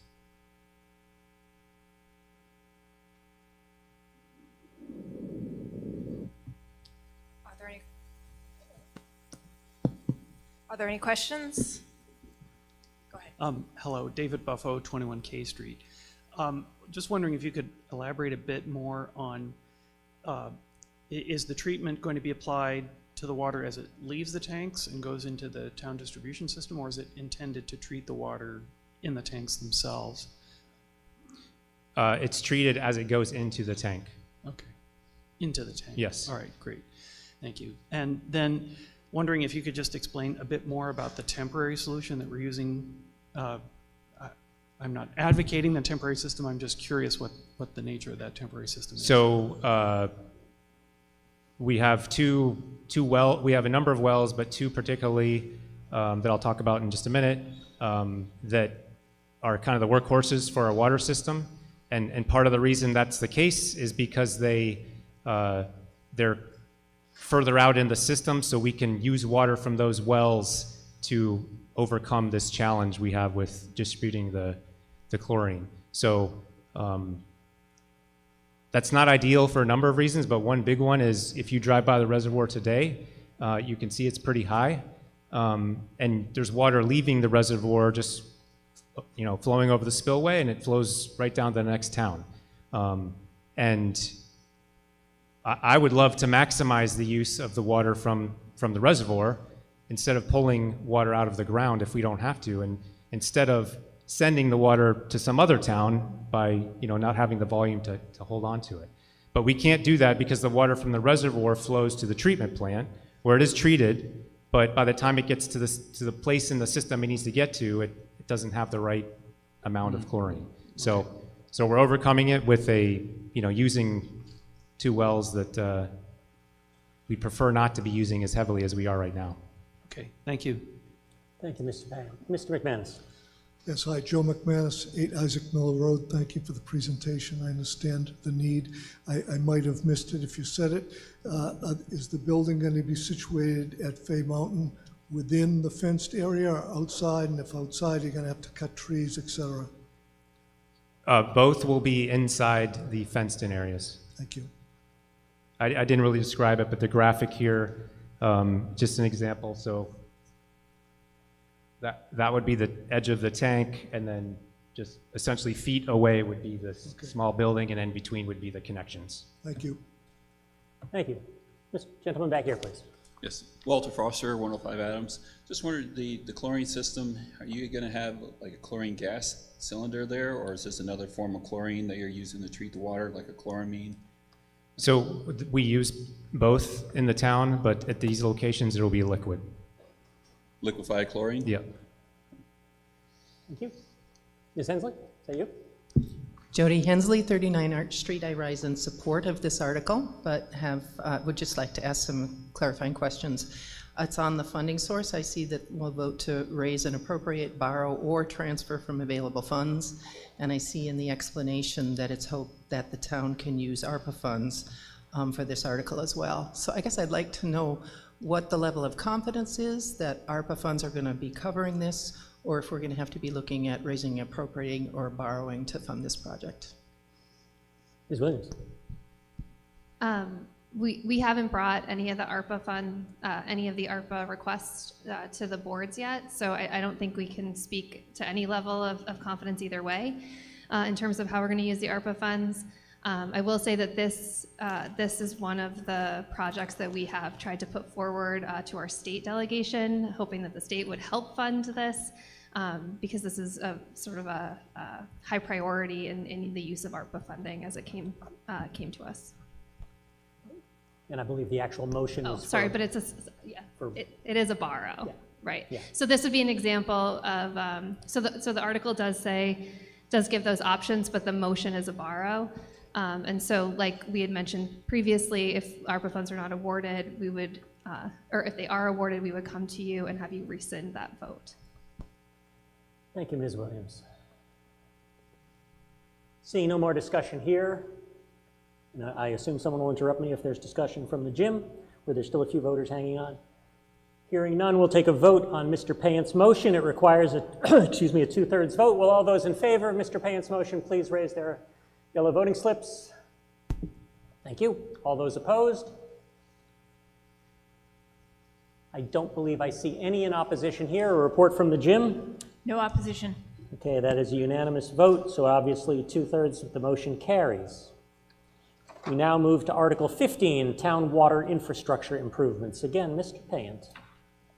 I move that the town appropriates $1,482,000 for the design, construction, installation, upgrading, and/or replacement of water infrastructure and all associated work and costs incidental or related thereto, and that to meet this appropriation, the treasurer, with the approval of the select board, is authorized to borrow said amount under and pursuant to Mass General Law, Chapter 44, Section 8, or pursuant to any other enabling authority, and to issue bonds or notes of the town therefore, and further, that the select board and appropriate town officers are authorized to enter into all agreements and execute any and all instruments, and to take all related actions necessary or appropriate to effect the foregoing. Mr. Payant, I believe this was covered in the presentation, or do you have anything addition to add? Or? Yep, I'm going to talk about this one too. Okay, great, thank you.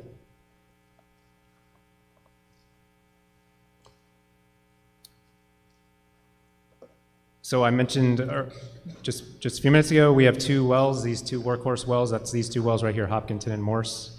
Again, it's a different chemical. It's KOH. It's potassium hydroxide. It is injected into the system at these two sites, and we have a chemical storage issue there. So again, we were cited by the DEP for how we were storing this chemical in these buildings. They're stored in 55-gallon drums. Someone has to pump it into the system, and then it gets injected. This chemical, I hesitate to say this because it makes people nervous, but this chemical is very dangerous. It's very corrosive if it were to spill on an individual. And so the way it's being handled now in our two wells is not the best manner, and we can do better. So essentially this would fund the design of a bulk storage system. So we'd have a truck that just comes in, fills up a big tank, and then the process is started. And as I mentioned, this was also identified by the Department of Environmental Protection as an issue we needed to correct. We tried just some other options, some containment systems like you'd see at a gas station that if the barrel were to fall over, the material would stay inside of a container essentially, but it's totally impractical. It's hard to move these 500-pound, containers around. So the option that we've determined is the best course of action is to do what I described, and that's what we're asking for funding to do today. Thank you, Mr. Payant. Questions, comments, deliberations, speaking for or against? Are you coming down to address? Okay, thank you. We'll just give a second for here. If anyone else wants to be ready, they could pre-stage themselves at the other microphone. If not, yes, question from the back mic, please. Sure. Rod Schaffert, 8 Parkman Street. I think we're all in favor of anything that makes our facilities safer. The only question I have is, seems like an awfully lot of money, and I noticed in the warrant it talks about a design and a construction, and I'm wondering if it might be more appropriate to do the design first, get an actual cost, and then come before us later. Or how was the estimate put together to begin with? So the estimate was produced by the consultant that we work with that supports us with our water system. It's a preliminary estimate, so very, very broad brush. We pushed this forward as a design and construction, to be funded design and construction because it's submitted as an ARPA project, and so we felt comfortable with our estimate, and we wanted to take advantage of the ARPA money if that becomes available for us. So typically, and I'll talk in the next article how we would design and then construct, but in this case, I think it makes sense to try and maximize the use of the ARPA funding, or the federal funding, and that's why we submitted it the way we did. Would it be possible to procure this under a design-build scenario where you could have the same designer and builder build it and maybe get a cost a little quicker? We bid it as a fixed price. I mean, there's contingency already built into the estimate that we provided here, and that's pretty typical. So no. Thank you. All right. I just have one procedural thing. I noticed the warrant said it was pursuant to Chapter 44, Section 7, but what was read and what's here is Section 8. Is the Section 8 correct? It is. Okay, so that's just a correction. Okay, just want to make sure that was intentional. Thank you. Any other discussion on Article 15? Questions, comments, pros, cons? Seeing none, our action comes on Mr. Payant's motion. All those in favor, please raise your voting slip. Thank you. All those opposed? I see at least one in opposition. So I see at least two in opposition. Thank you. Report from the gym? No opposition. Okay, I see two in opposition. Clearly a 2/3 vote. The motion carries. Okay, one more time for Mr. Payant. Article 16, Town Water Main Design and Construction. Mr. Payant. I move that the town vote to transfer and appropriate from water retained earnings the sum of $250,000 for the purpose stated in the article as printed in the warrant. So this project is part of our water system capital plan. As I mentioned, we have water pipes all throughout the town, and we need to have a program to replace them over time. Many of them are decades old and require replacement, and that's not unique to Westborough, as you've probably heard. It's around the country. So 2 years ago, we came to you for a similar request for a different location, but a design. So this money is for design. Last year, you funded so 2 years ago, we asked for design money. Then this following year, we asked for construction money. That's for replacement of water main on Flanders Road, which we're expecting to happen this summer. This is just moving to the next part of the town. So this money funds design of the work associated with this pipe, which we've identified along Route 9. And then at a future date, we'll come back to you with a cost after that design is complete to actually do the construction. In terms of, there's a variety of ways where you can decide where you want to fix your pipe, and the way we've approached it traditionally is based on so Route 9 is a major economic corridor for not just Westborough, but for the state. And if something were to happen to the water system along Route 9, and not only shut down businesses, but potentially affect Route 9 itself, if we had to close it for an extended period of time or something, the impact is significant. And so that's different than a water main that breaks on a residential street, which is certainly an inconvenience to the neighborhood, but it's not shutting down, a commercial district or a major artery through the state. So that's part of the process for how we make decisions, and that's why we're focused on Route 9. And so this is just the next step. And, in a couple of years, I'm going to be standing back here again asking for more money to design another location in the town, because it's recurring. Thank you, Mr. Payant. And again, hearkening back to a question earlier, since this is being transferred and appropriated from water retained earnings, the town meeting needs to authorize the transfer. The actual source of the funds in water retained earnings were funds previously paid by water ratepayers, I believe. I'm getting nods that I got that right, so not affecting the tax levy direct. I see no questions. Your action comes on Mr. Payant's motion to transfer and appropriate from water retained earnings $250,000 for the purposes in the article. All those in favor, please raise their voting slip. Thank you. All those opposed? I don't see any opposed here. Report from the gym? No opposition. In that case, I'll declare that a unanimous vote, which is obviously more than 2/3. And we move on to Article 17. Again, Mr. Payant, Town Water Infrastructure Enhancements. I move that the town vote to transfer and appropriate from water retained earnings the sum of $75,000 for the purpose stated in the article as printed in the warrant. Yes, I have comments. Yep.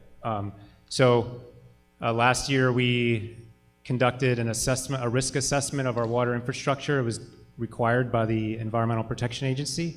That report identifies things that we can do to make our system more resilient.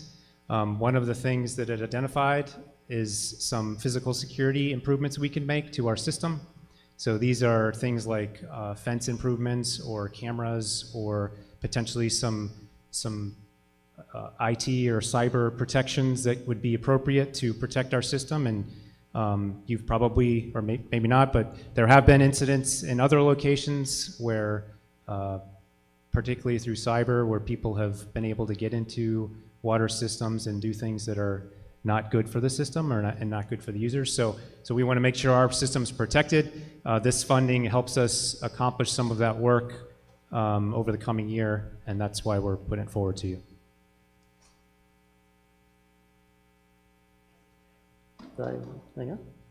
Okay, thank you, Mr. Payne. Questions, comments, deliberations? Seeing none, our action comes on Mr. Payne's motion to transfer and appropriate from water retained earnings $75,000. All those in favor, please raise your yellow voting slip. Thank you. All those opposed? I don't see any here. Report for the gymnasium. No opposition. Unless somebody speaks up, that's a unanimous vote, obviously greater than 2/3. The motion passes with a 2/3 vote. Article 18, Mr. Payne, related to mitigation stabilization fund transfer. I move that the town vote to transfer and appropriate from the Mitigation Stabilization Fund the sum of $15,000 for the purpose stated in the article as printed in the warrant. Mr. Payne. So this is, everybody should be smiling about this one because it's not any of our money, it's somebody else's money. This is focused towards sewer infrastructure. There was a development that's going in, and part of that development required some assessment of some of our infrastructure. And so the developer provided the funds to contribute to that assessment, and that money was given to the town. It went to a certain fund, the stabilization fund. This meeting allows us to take that money out of the fund and actually spend it, and so that's what we're asking to do today. Thank you, Mr. Payne. Any discussion about spending other people's money?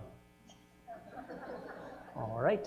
Seeing none, our action comes on Mr. Payne's motion to transfer and appropriate from the Mitigation Stabilization Fund $15,000. All those in favor, you've already beat me to it. You've raised your cards. I need to look.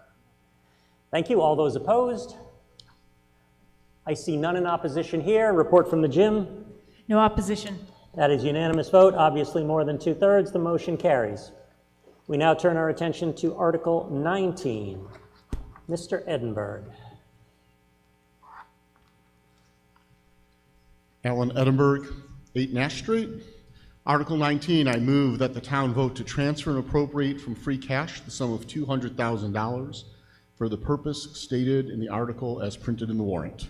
Thank you, Mr. Edinburgh. Comments? Yes. On January 6th, 2022, the town was awarded ownership by tax lien foreclosure of the former Regal Cinema at 231 Turnpike Road.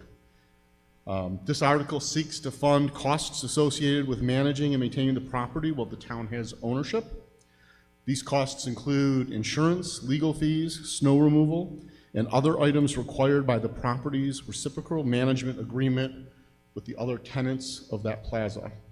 If Article 20 is approved, the Select Board anticipates selling this property during fiscal year 2023.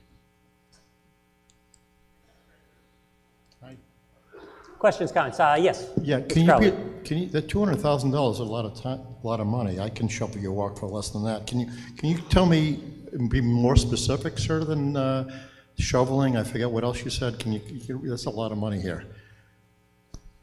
Mr. Edinburgh? Appreciate it. Sorry, Ms. Williams. That's okay. So in order for the town to insure the property, which we needed to do when we became owners of it, we had, the insurance cost was $45,000. We also have legal fees associated with. That's an annual fee? Right. Okay. Yep. We've been, the other parties to the reciprocal easement agreement has already contracted with a snow removal company, and under that agreement, we're required to pay a portion of those costs, which is about $6,000 a month.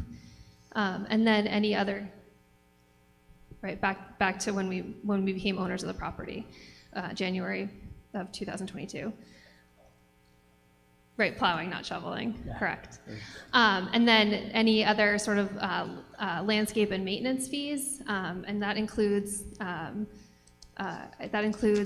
stormwater management on the property that we would be responsible for. So you just said $51,000 between insurance and plowing, and then you kind of waved your hand and said there's another fee for, whatever. Can you be more specific than that? Because again, it's our money. Is there an accounting for the $149,000? So I do take very seriously the town's money, so I don't want to appear that I don't. It's $45,000 for the insurance. That's an annual fee. Yeah. We also are in this contract for snow removal, which we're required to pay. So that's the 3 months of You said 20 that's 6,000. I know that, yeah. Oh, Just yeah. let her answer, then I'll get back to you, don't worry. Yeah. So that's $6,000 a month. So that would be for January, February, March, and April. That's the contract that's already there in place that we're a party to. And then it would also be for the fall of 2022. And then we also have to pay for stormwater maintenance. I don't have a specific cost for that, but in working with the other parties of the agreement, they've estimated the cost for this property to about $115,000, and that doesn't include the insurance. So, I'm sorry, $115,000 for what? For all of the maintenance of the property. Meaning what? The snow removal. I know you got to the snow removal, and you said, I got you at $45,000 for insurance, and I got you at like $20-something thousand for the snow removal, but where's the other, like $150,000 or something like that? So $115,000 is what's estimated from the other parties to the agreement for the cost of this property, because this property pays over 50% of all management of the maintenance of the property. We haven't owned this property before, so we are asking for the amount of money that's been estimated by the other parties to this agreement. In addition, the $45,000 for the insurance, which is not part of the agreement but is required, and then also any legal fees. Okay, you said that, but I still don't have an accounting. I've got the 45, I've got the 22,000 for the snow removal, but I don't have the difference of the money. And again, these people are, a lot of people on fixed incomes and elderly people, and a gentleman up here said he might have to leave the town here. So I'd like a better, than just waving your hand and.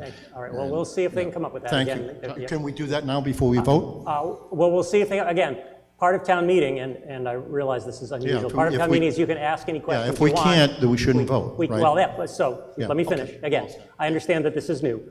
One person talks at a time. One of the interesting things about town meeting is you can ask all the questions you want. You can't compel an answer. However, if you don't get the answer you want, you can strongly state that you're opposed to the motion, or you can alter a different motion. I'm opposed to the motion. Yes, all right. And then I will give them opportunity to see if they can find it while we continue discussion, and rather than waiting, we'll see what the rest of the discussion is, and I'll report back. Thank you. Mr. Boudelier. Does Mr. Edinburgh have an answer to Mr. Crowley's question? I think they're talking about it, so we'll see. Do you have any other questions while we wait? Oh, yeah, Mr. Edinburgh. Sorry, I didn't see you. So to clarify, we took possession of the property on January 6, 2022, and we're responsible for maintaining and participating in this agreement from that date. So the amount in the warrant article is not only to get us up to where we own the property today, but through the end of this fiscal year. And even though we intend to sell it in the next fiscal year, we have to have enough money available.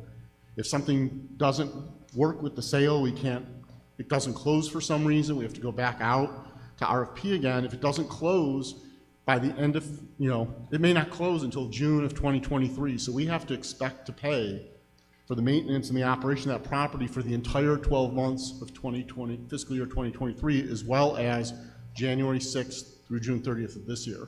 So when you hear $45,000 a year for insurance, that's $45,000 for fiscal year 23 plus a percentage of that gets added on because it's really almost 18 months. Snow removal, $6,000 a month. Yes, that's January, February, March, April this year, but it's 8 or 9 or I think 8 months next year, that's $48,000. And so on top of that, there are legal fees and there's a slew of miscellaneous expenses. Landscaping, mowing in the summer, electricity for parking lot lights. The reality is if you go into our GIS system and you look at that property, it's awkward, is the way I would put it. And that if you look at, you've got the strip mall with Red Heat Tavern and the other businesses there, all of the parking spaces in front of those stores are actually part of the 231 Turnpike Road property, not part of the strip mall. So the town is now responsible for making sure that the parking spaces in front of Red Heat look nice, and Red Heat participates in that because they've got parking spaces to the south, and the other businesses have parking spaces to the north.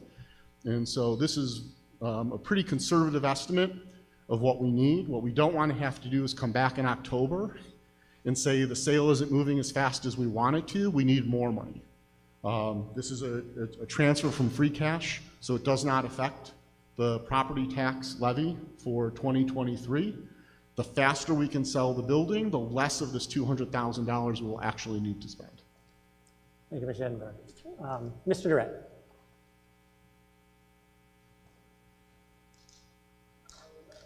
Can you come up to the microphone so the other room can hear, please? Thank you. And also name, address. I forgot to ask you about that before. Steve Durrett, 23 Mill Road. We got the property for taxes. And I think based on an initial sale, or at least discussion, it was $3 or $4 million that we were going to receive in selling this property a few years ago. So are we going to nickel and dime the Board of Selectmen so that they can get this thing on the market to sell it? You know, we've lost taxes now for years, and of course now we got the value of this thing, and that comes back to the town's coffers. I would give everything that we need to make sure that the Board of Selectmen has the tools they need to put this thing back on the market and otherwise satisfy the agreements that already exist by virtue of having taken it for taxes. I don't think there's any debate here. I think common sense is give it to the Board of Selectmen, let them do what they have to do. I support this article and I support the next one for the same reasons. It's time to move this. Thank you. Thank you, Mr. Durrett. Mr. Boudelier, do you have a follow-up? Yes, please. Yep. Steve Boudelier, 9 Thomas Newton Drive. Can we save a chunk of this change and not incur the whole $200,000? For example, $45,000 for insurance. Can that be decreased to only cover liability? Because frankly, if the building were to burn down tomorrow, it probably is not going to matter to whoever's going to buy it. They're probably likely going to tear the building down and put something else up.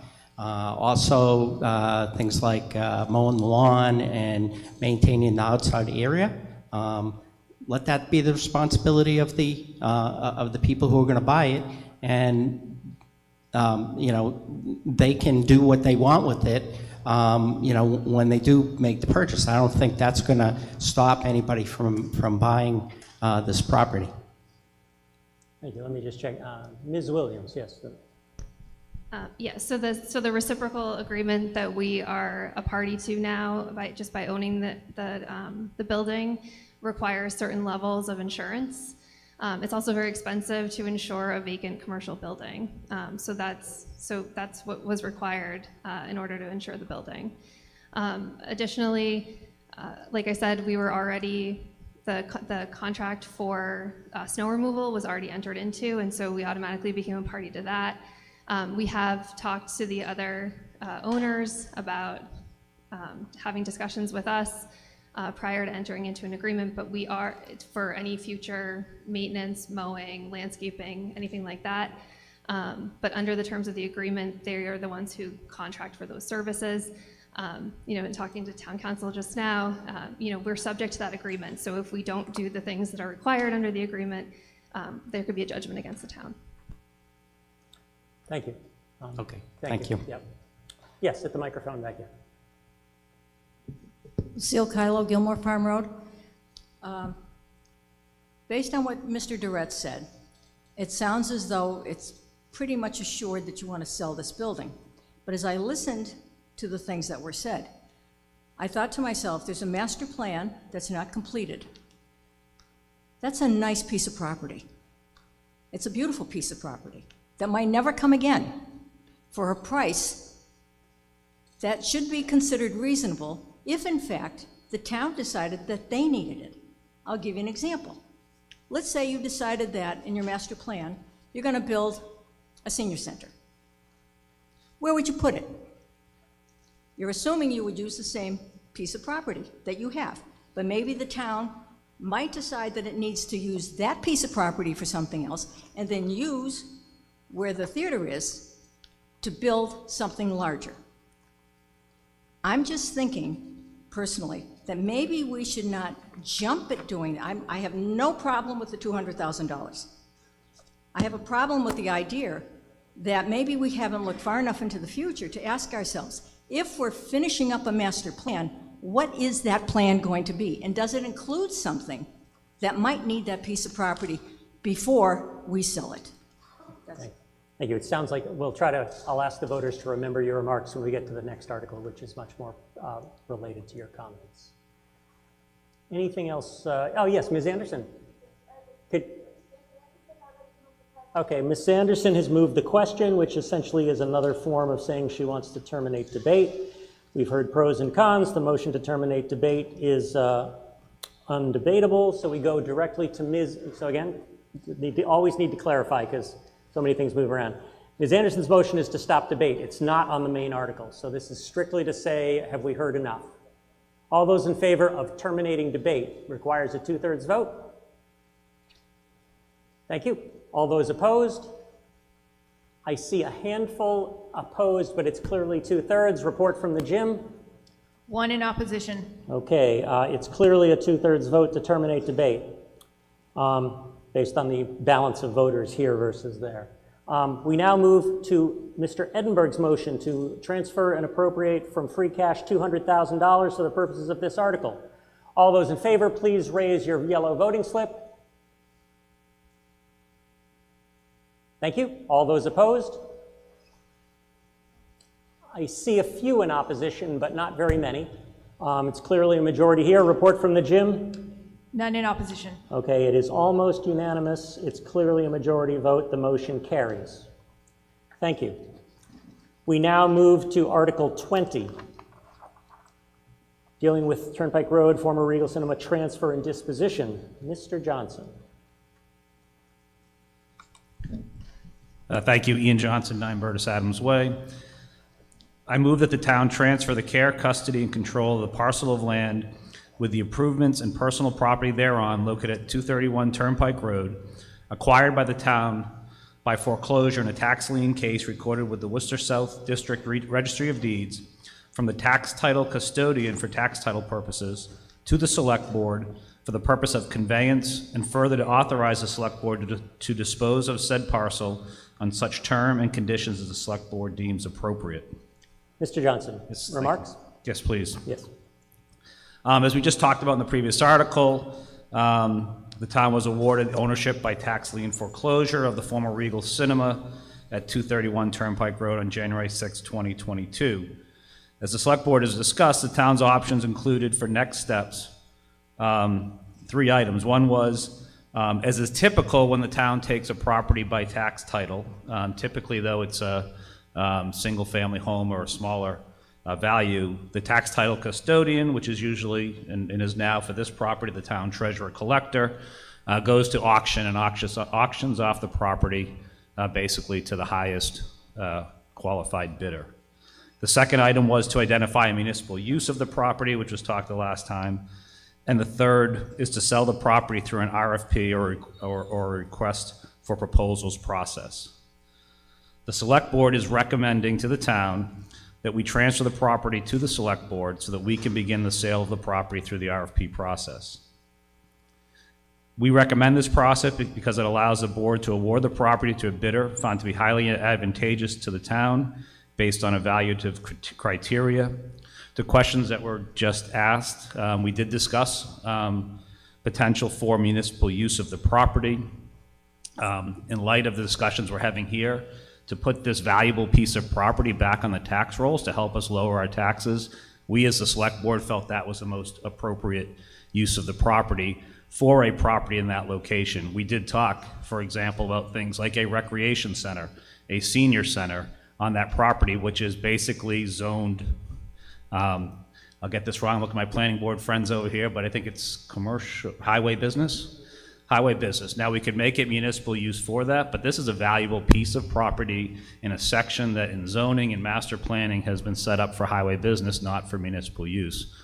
So as the board discussed this, we felt the best use of this property was to return it to highway business, return it to something that is better than a, right now, a movie theater that has been vacated for a number of years, has been vandalized, and if we want to talk about some of the issues we're having over there, I'd bring up the fire chief and police chief, because we are spending a ton of money right now taking care of vandals. If I put it in perspective, I was on the state hospital reuse committee. If you think of the vandalism that happened in that property, we're seeing the same thing here, and we have boarded it up numerous times. Just like the state did for the state hospital, people are smart, they find their way in. If you see the pictures that we've seen, every single toilet, sink in that place has been smashed. Sprinkler head's been smashed. I mean, it's really unfortunate in a small amount of time. It's just what happens, and this is not a knock on our public safety. They are there, they're doing their best, but sorry to say, people figure out they have some pleasure in vandalism. I don't know why, but anyways, I'm probably speaking too long on this and a little bit passionate about it, but I do think, and the board thinks, that the best use of this property is to return it to a use in the highway business district and start collecting taxes from a commercial property to lower our taxes as residents. So thank you. Thank you, Mr. Johnson.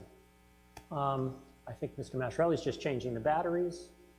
We heard from a previous speaker about a position potentially against why the town may not want to. Anyone else to speak? Mr. Walsh. Nathan Walsh, 3 Matthew Drive. As someone mentioned earlier, it is rare to come across property that the town gets to have for fairly cheap. To sell it too early obviously brings some risks in that you don't maximize the potential use of that property. If the town continues to grow, we need more administrative buildings, we need more schools, we need more other buildings. We want to look around how we, position stuff. Losing this property is going to cost us in the end. If you also look at how fast property values are increasing, one of the things you realize is that even though it is costing us to keep the property, the value of the property right now is actually likely to increase quite significantly. And so while returning it to the highway, business district may be the best bet in the long run, we want to ask ourselves, do we want to lose this property? And is this the best time to sell the property in order to try to maximize what we get out of it? Thank you, Mr. Walsh. Chief Lowry.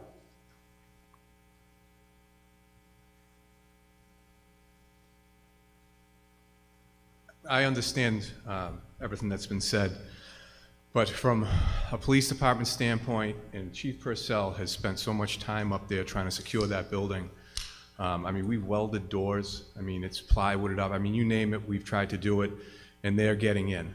We caught a sex offender with a young child behind that building. We're there every shift, every day. To include myself, I'm continually making sure that that property is patrolled. In my humble opinion, I think it's just a matter of time before something happens. The mold and damage in that building it's unbelievable, quite frankly. And from a public safety standpoint, the sooner we get rid of that property, the better. And again, I say it'll be a positive for the town as far as taxes to put that building. That's a large site on Route 9. It's a prime piece of realty, and I want to stop going there. And we're there every single day. The amount of damage in that building, it's just amazing. And we're doing our best to prevent. We've identified some vandals. But I'm afraid there's going to be something terrible happen there. So as your police chief, we need to get rid of that building yesterday. It's been years, the damage, the water damage, the mold damage. I mean, it's a mess. It's a mess. So I just say to you, I understand what everyone's saying, I do, but we need to get rid of this yesterday. So yes, Mr. Silverberg.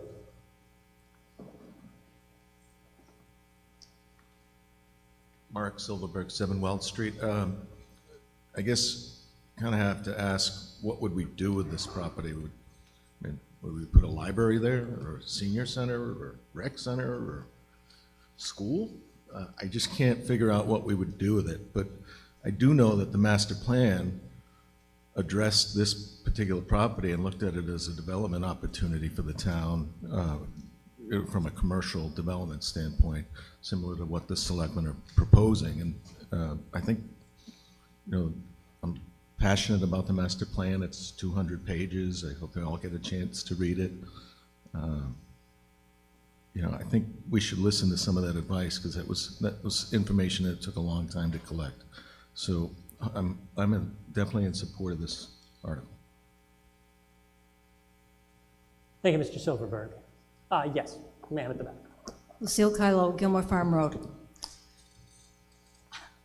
I had a thought, and I'll tell you what my thought is. The thought is that, again, that's a beautiful piece of property. It's a mess. I don't know what the cost of leveling that is, but the land remains. The things that are happening to it now are because there's still property there, sitting on the land, and it's derelict. Why not just take the derelict, get rid of it, sell off what you can of whatever inside that is good, cover it over, put whatever you have to put around it, and give yourself a little more time to think about the possibility. And I wanted to present a simple historic reference. When we first moved into town, it was 1966. Paul Revere Insurance owned the golf course. It was private. They offered it to the town, I can't remember what year, for $1. Everybody came to town meeting, they voted it down. It was within, I think it was 3 years later, they decided it was a foolish thing to do. They bought it back from Paul Revere for $100,000. It's just one of those things that you think about. When something like this falls into your lap, knowing what land is worth in Westborough and where it's located, still in Westborough, not on the outskirts, right near Route 9, the question is, why jump? I know it's a problem, but give yourself a little time just to think about it. Even if you go to the October meeting, push it off to the October meeting. Think about it. That's my thought. Thank you, Ms. Marshall.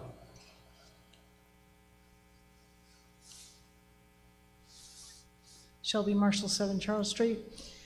So I'm speaking as a resident, but obviously as a member of the select board. So really appreciate the comments about kind of tapping the brakes and thinking about this. What I would ask everyone to think about is what this article is actually asking for. And it's really an opportunity to transfer the property from what it is now to allow the select board to act on it in some fashion. On Tuesday night at 8:00 p.m., our agenda is already posted. The select board intends to talk about the request for proposal for this property. I personally would love to see many of you there.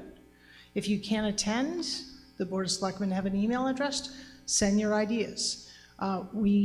You entrust us as your elected officials to make good decisions, but we do so ideally with your input. And so if you have ideas, I know I'd love to hear them about how the property might be used. We potentially could use those ideas and that criteria to formulate our RFP and that evaluation criteria.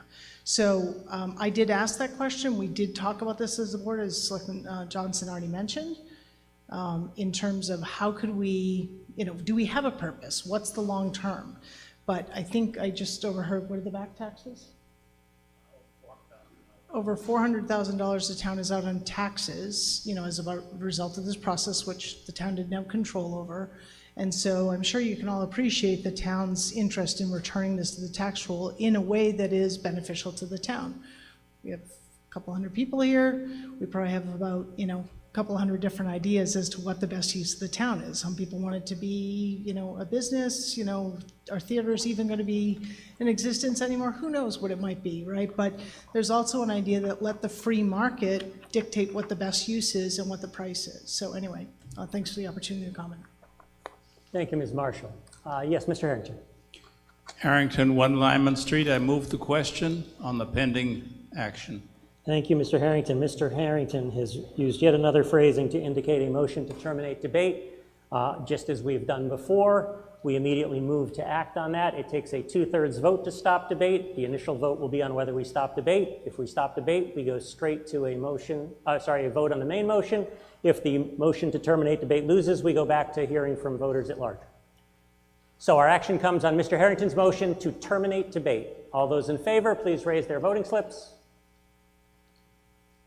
Thank you. All those opposed? I see a small number opposed, but more than 2/3 in favor. Report from the gym. 1 in opposition. 1 in opposition. It was not that close here, so debate has been terminated. A 2/3 vote was achieved. With that action having been taken, we now go to a vote on Mr. Johnson's motion, which is to transfer care, custody, et cetera, of the said property to the select board. Because this is a disposition of property, it too requires a 2/3 vote. So we will now move to action on that. Your vote is now on Mr. Johnson's motion to transfer the care, custody, and control of that building to the select board. All those in favor, please raise your yellow voting slip. Thank you. All those opposed? I see a handful in opposition, but not even close to the more than 1/3 it would take. I probably saw about 5 to 10. All those opposed? I did that. Report from the gym. None in opposition. None in opposition. In that case, I declare it was a 2/3 vote. The motion carries. We now turn our attention to Article 21, action requested on behalf of the Westborough Affordable Housing Trust and funding it. Mr. Roush. Hank Roush, 5 Ashley Way. I stand here on Article 21 and Article 22, representing the Affordable Housing Trust as a trustee. I'm filling in for Ed Ben, our chairperson, who is out of town on family business. What I'm going to do today is, Mr. Moderator, I move the town vote to transfer and appropriate from the Del Webb Chauncey Lake Stabilization Fund the sum of $1,200,000 for the purpose stated in the warrant, in the article as printed in the warrant. Thank you, Mr. Roush. Presentation? What I'm going to do today is take you through some slides to give you an overview of the Housing Trust and what its mission is, what it's been doing, and then take you through some understanding of what the forecast is for how the $1.2 million will be used. Next slide, please. Sorry. Housing Trust's job, basically, our mission is to advocate for, create, and sustain low income, which is less than 80% of AMI, and workforce housing, which is less than 120% of AMI. These are definitions that are laid down by the Department of Housing and Community Development. So that's our focus. Next slide. What we've been up to for about the last year or so, a little more than a year that the trust has been in business. We've focused on identifying opportunities in the community to accomplish our mission. We have, in fact, done one program. We were able to keep a number of families in rental housing by using funds that were provided from the Affordable Housing Trust, using those funds to subsidize rents for some families. That was a successful program, partnering with some local agencies to provide the interface. Next slide, please.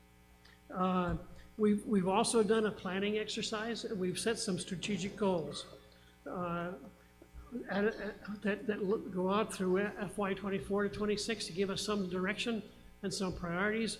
And today we're going to talk about 3 programs: affordable housing on Rogers Road, working to take tax title property and make it affordable, and to initiate a first-time buyer workforce housing program in the community. So again, we're requesting to transfer funds in the amount of $1.2 million. That the funds are coming from the Chauncey Lake Stabilization Fund. That fund was set up at the time when Del Webb got approval from the planning board for the property. They were unable to comply with the requirement of providing affordable housing. Instead, they provide mitigation money. We're just asking to transfer some of the mitigation money for the purpose of the affordable housing. Next slide, please. One of the projects that is a project that we would forecast using the funds for is to develop affordable 40 units of SHI as subsidized housing inventory of property, i.e. as part of our 40B housing inventory. We're partnering with the Westborough Housing Authority to do a project, and the project is to take the available land that we have over on Rogers Road and expand the property. Prior to doing a feasibility study, we've sort of estimated that we could accomplish as many as 40 units over there. The estimated net investment for doing that, what we would do is we would provide seed funding, we would provide loans when the development was executed, when it was funded with state funds and or private funds. We would get back a repayment of a loan, so we would have a net impact of $1.225 million for that project. Next slide, please. Another project is to get started with to partner with one of the mass housing agencies called the One Mortgage Program. This is a program which provides down payment subsidies and low interest loans to first-time home buyers with up to 120% of AMI. This would allow us, we believe this kind of a program, if we're able to get it started and fund it, would be particularly attractive to town employees, many of whom struggle to own homes in Westborough. It would also help us to get other first-time home buyers. A large fraction of the population in Westborough actually lives in rental housing. I think many of those folks would be first-time home buyers and would be able to take advantage of the program. Next slide. A third program that I'll talk in more detail about under Article 22 is the Baylor Avenue property, but basically here we just, again, a summary of what the finances might look like and what the net cost to us would be. Next slide. So in summary, here we have a summary of the use of the funds. We were initially funded as a housing trust with $642,857. We've spent some of that money. We're requesting an additional $1.2 million based on the forecasted projects that we would be doing. After a 2-year period or so, we would have about $327,000 left, or would have $327,000 available that is not earmarked that we could use for other programs. So that, again, the number sounds like a big number, but the affordable housing issue and the affordable housing activity that's required in Westborough is fairly large. Can I get the last one, please? So again, in summary, the projects we're talking about doing and the activity we're doing, it aligns with the town's mission and vision. It aligns with the town's strategic plan, particularly to provide affordable housing. It aligns with our master plan. We have been around to most of the key town committees and groups, and we have votes of support from the Advisory Finance Committee, the Council on Aging, the Planning Board, the Select Board, and we have engaged the Westborough Housing Authority as a strategic partner in the work. Next slide. So again, please vote. Please vote to support Article 21 for the Westborough Affordable Housing Trust as printed in the warrant. And we'll take questions. Thank you. Thank you, Mr. Roush. Mr. Roush has made a motion to transfer and appropriate from a stabilization fund. Therefore, this requires a 2/3 vote. Is there discussion, question, commentary? Seeing none, our action comes on Mr. Roush's motion. All those in favor, please raise their yellow voting slips.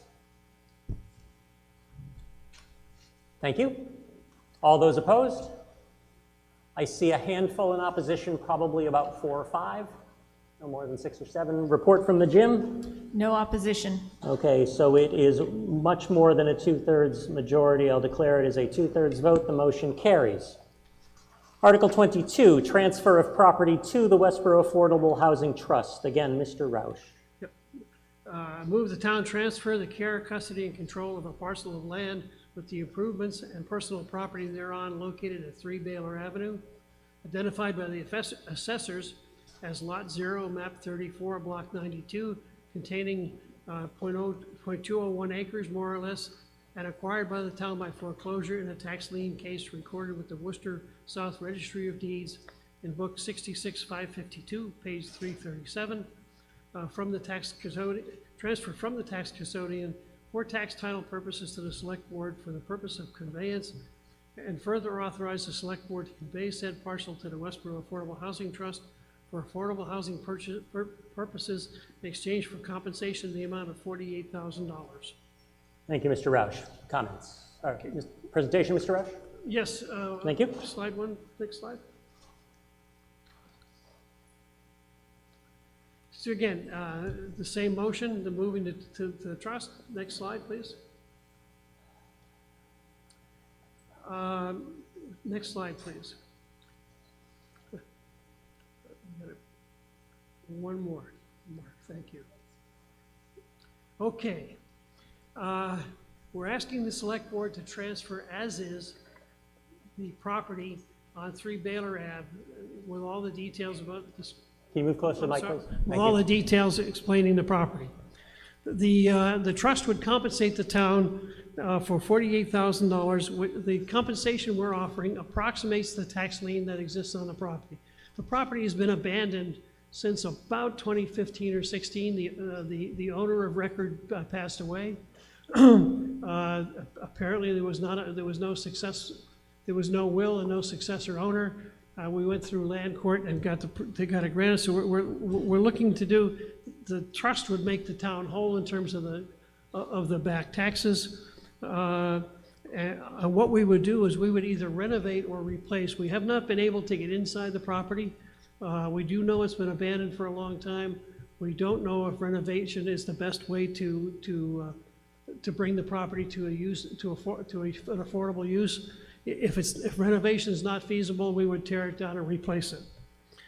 We would partner with a nonprofit developer to do the work, and we believe it would take us till calendar year 2023 to accomplish all of the work. Next slide, please.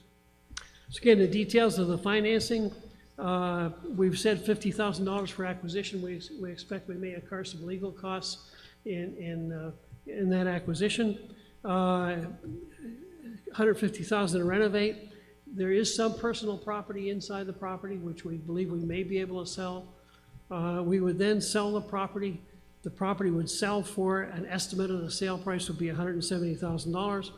The trust would have a net loss on the transaction of $25,000. But we would deliver to the town a nice starter home, affordable home for some family. Next slide.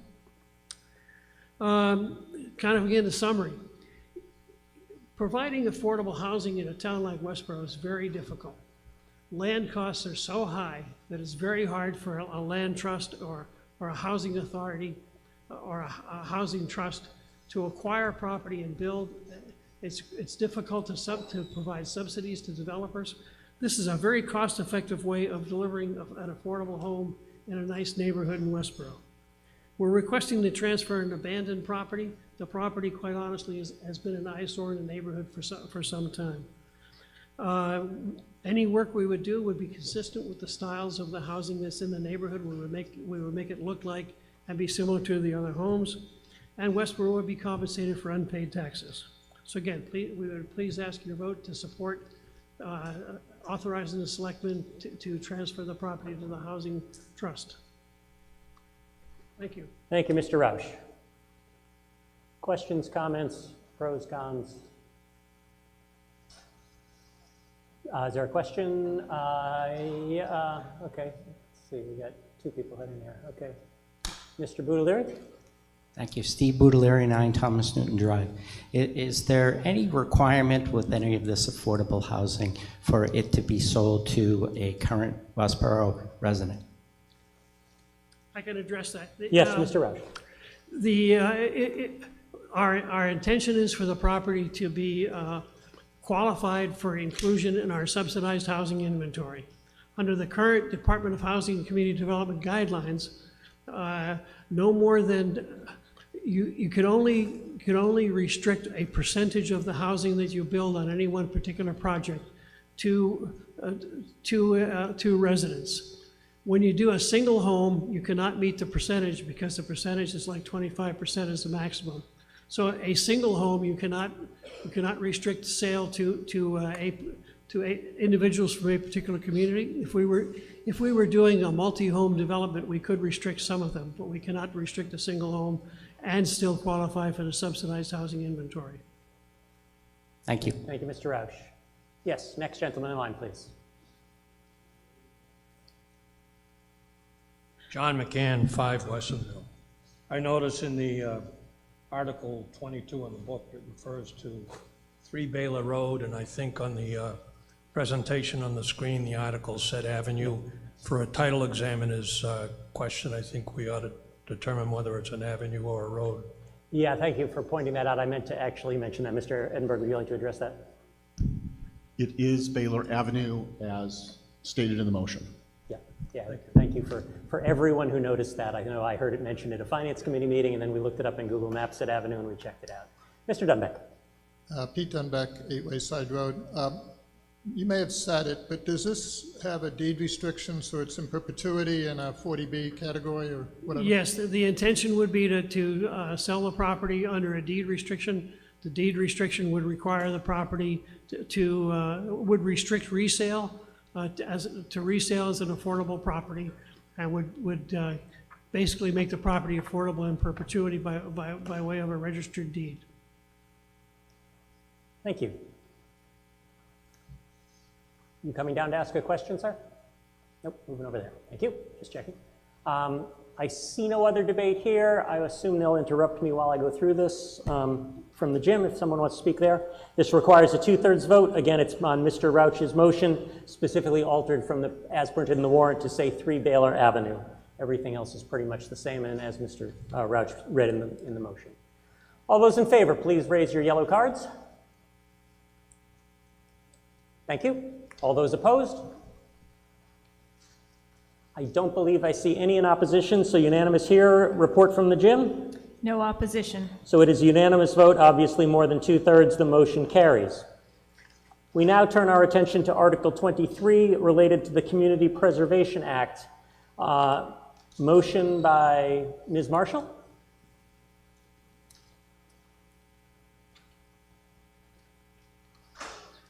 Thank you. Shelby Marshall, 7 Charles Street.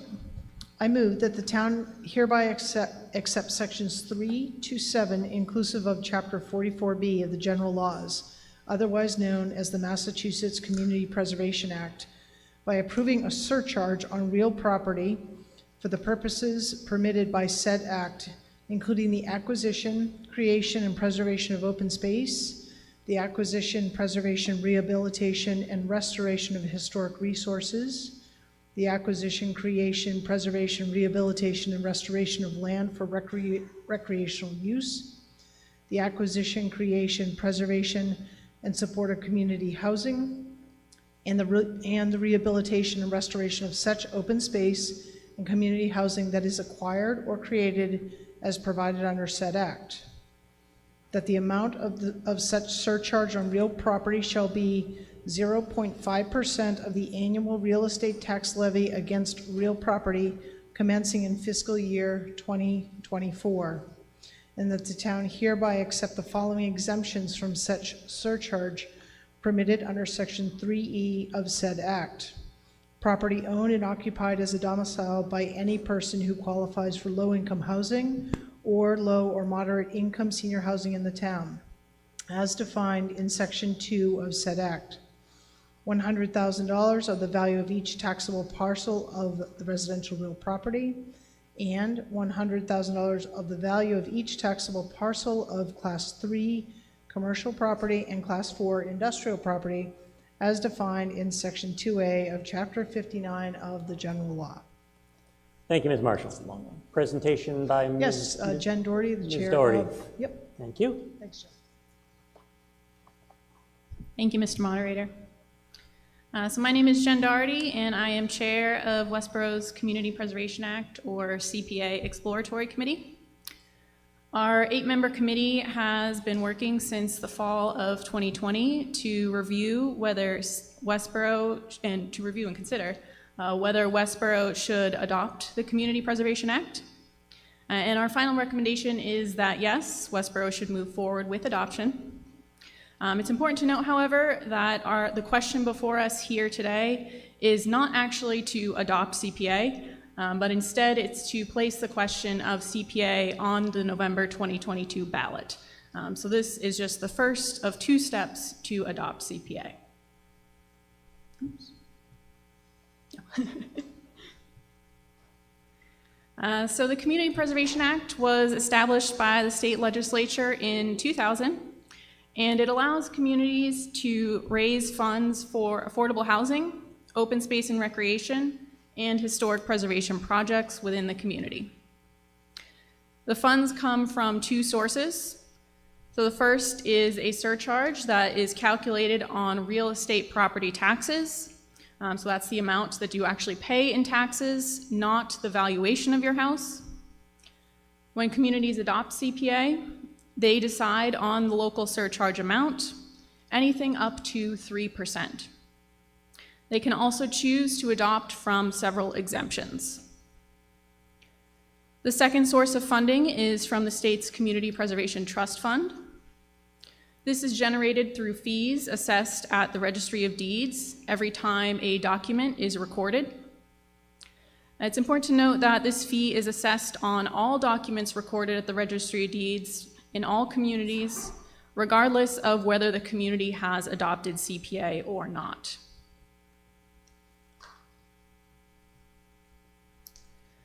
So as noted, the funds from the 2 sources are combined into a local pot of money that can then be used for affordable housing, open space and recreation, and historic preservation projects. Each year, communities must reserve or spend at least 10% of the funds on each of the 3 CPA categories. They can also use 5% of the funds for administrative purposes, and the remaining 65% of the funds can be spent among the 3 CPA categories as the community desires. The funds do not expire, and they can be saved and banked for future years, earning interest.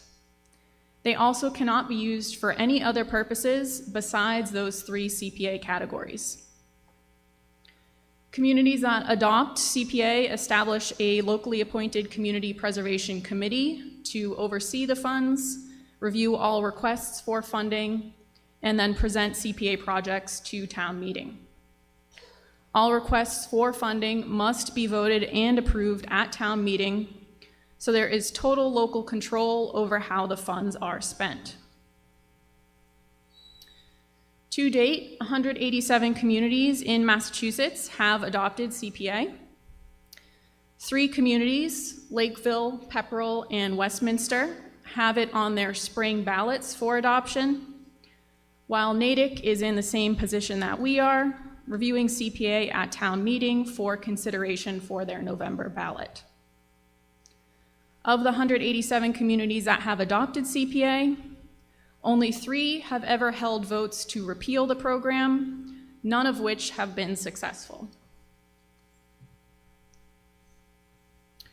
All of Westborough's neighbors have adopted CPA, the most recent being Shrewsbury in 2020. While earlier communities often adopted a higher surcharge, more recent communities are around 1%. So after numerous meetings, public information sections, and other methods of outreach, our committee ultimately voted to recommend that Westborough begin the process of adopting the Community Preservation Act. Our goal was to make CPA as affordable as possible for Westborough residents, so we are recommending a 0.5% surcharge. We are also recommending that Westborough adopt 3 exemptions: a total exemption for low-income property owners, a total exemption for low and moderate income senior property owners, and an exemption of the first $100,000 of valuation on all properties. So what would this look like for Westborough in terms of funds? Well, in fiscal year 2021, there would have been an increase of $42 on the average single-family home tax bill in Westborough, the valuation of just over $550,000. So locally, we would have collected around $334,000 just from surcharge revenue alone. This past November, when the state's Department of Revenue made their FY22 disbursements to CPA communities from the trust fund, their match was at 39.4%. So we would have collected an additional $131,000 from that, which would have brought us to $466,000 that we could have been spending on projects at this town meeting.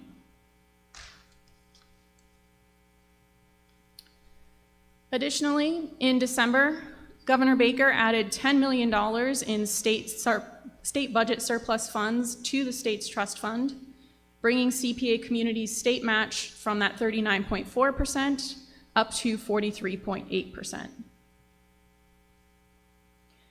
In our final report, we also included recommendations about the Community Preservation Committee, which the town would need to establish to oversee the CPA funds. Under state law, 5 of the seats on the committee are dedicated to members of existing town boards that deal with the CPA-related categories. We have recommended 4 additional seats, 2 at large to be appointed by the Select Board, 1 from the Open Space Committee, and 1 from the Affordable Housing Trust. We spoke with several boards in town about potential projects, and these were things that were frequently mentioned. One question that we did get quite often was why we would need to adopt CPA if we already have an affordable housing trust. Well, for one, CPA allows you to fund open space and recreation and historic preservation projects in addition to affordable housing. And many CPA communities also have an affordable housing trust. Under state law, communities can vote to dedicate some of their CPA funds to the Affordable Housing Trust. This gives the trust more flexibility to do projects throughout the year, whereas CPA projects need to come back to town meeting for approval, so you really only have 2 times a year where you could get approval for those projects. And I will also point out 2 other projects that we voted on today could have used CPA funds. The bridge at Bowman area that the Conservation Commission put forward, as well as the repairs to the playground.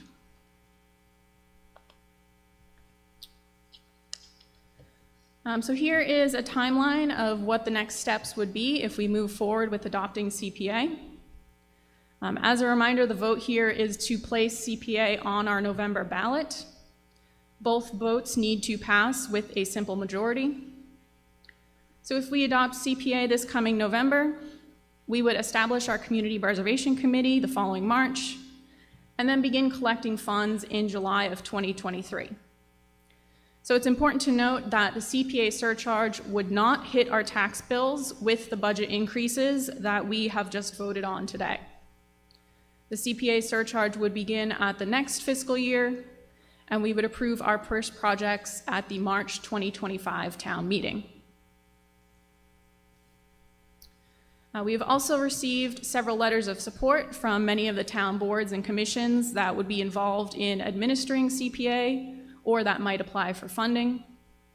Adopting CPA is also mentioned in several of Westborough's recent planning efforts, including the Select Board's strategic plan, the new master plan, and the open space and recreation plan.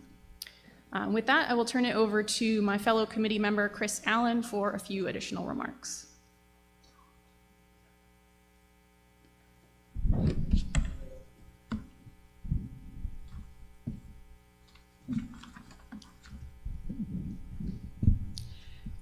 I used to be taller. Christina Nilsson Allen, 8 Edward Dunn Way, member of the CPA Exploratory Committee.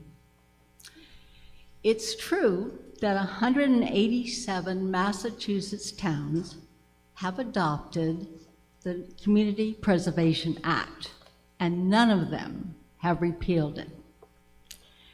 I believe that 163 or 160 towns have not adopted the CPA because they don't have the people, the energy, or the skills to get CPA on the warrant.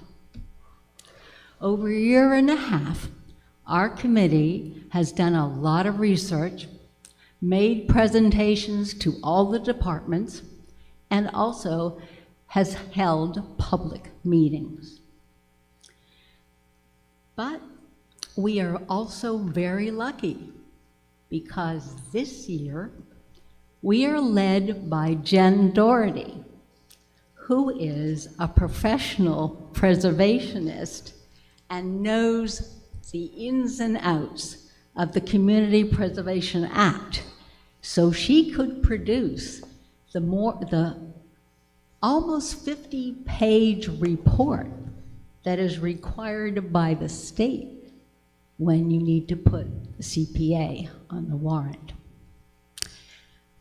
However, I believe the main point is that Westborough missed the boat. We could have voted for the Community Preservation Act 20 years ago, or sometime during the last 2 decades, as our neighboring towns have done. However, we have been paying into the state's Community Preservation Trust Fund and not getting any matching money back from that fund.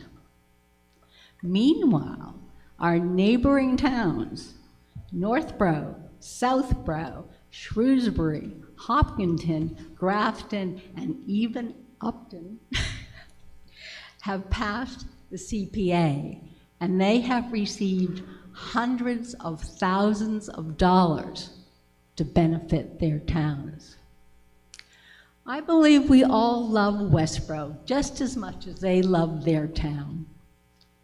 We care as much about our open space and recreation, about affordable housing, and about historical preservation. It's time for Westborough to catch that boat and vote to put CPA on the ballot in November. Thank you. Thank you, Ms. Allen. Discussion. Yes, Mr. Silverberg. Mark Silverberg, 7.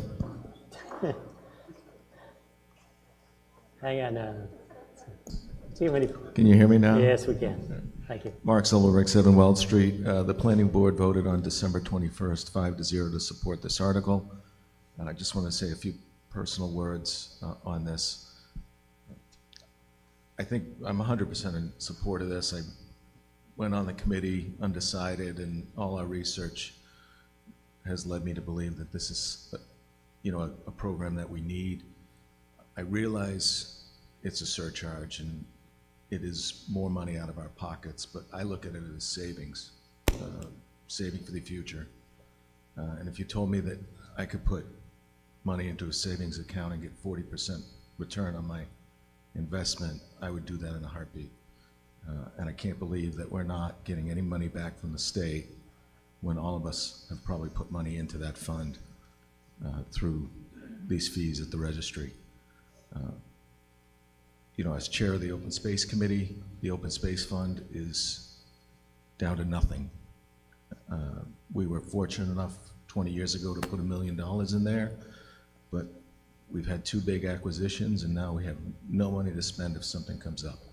Are we going to wait for the next big parcel to come where, 2 million, 3 million, 5 million that we haven't saved for? And I have to come to you and ask you to borrow that money? I hope we put some money aside now for that.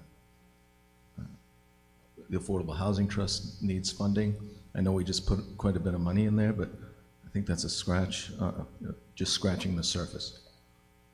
This town needs to address affordable housing because we've heard about the strains on housing and people staying in this town. And as far as historical preservation, we could have used this money for town hall, we could have used this for Forbes, we could have used this for the library probably, at least some of it. I mean, we can't fund the whole thing, but the historical parts of it we could have used. So I just, to me, it's about saving for the future. And we can, you know, I don't want to put it off for the next generation to have to deal with these big expenses that may come. I may not even live in town when the next huge open space parcel becomes available, but I hope that we can put some money aside for the future. So thank you for listening. Thank you, Mr. Silverberg. Gentleman at the back of the microphone, please. Rick Kotowski, 5 Arch Street. 2 questions. One, I understand this is for consideration in November.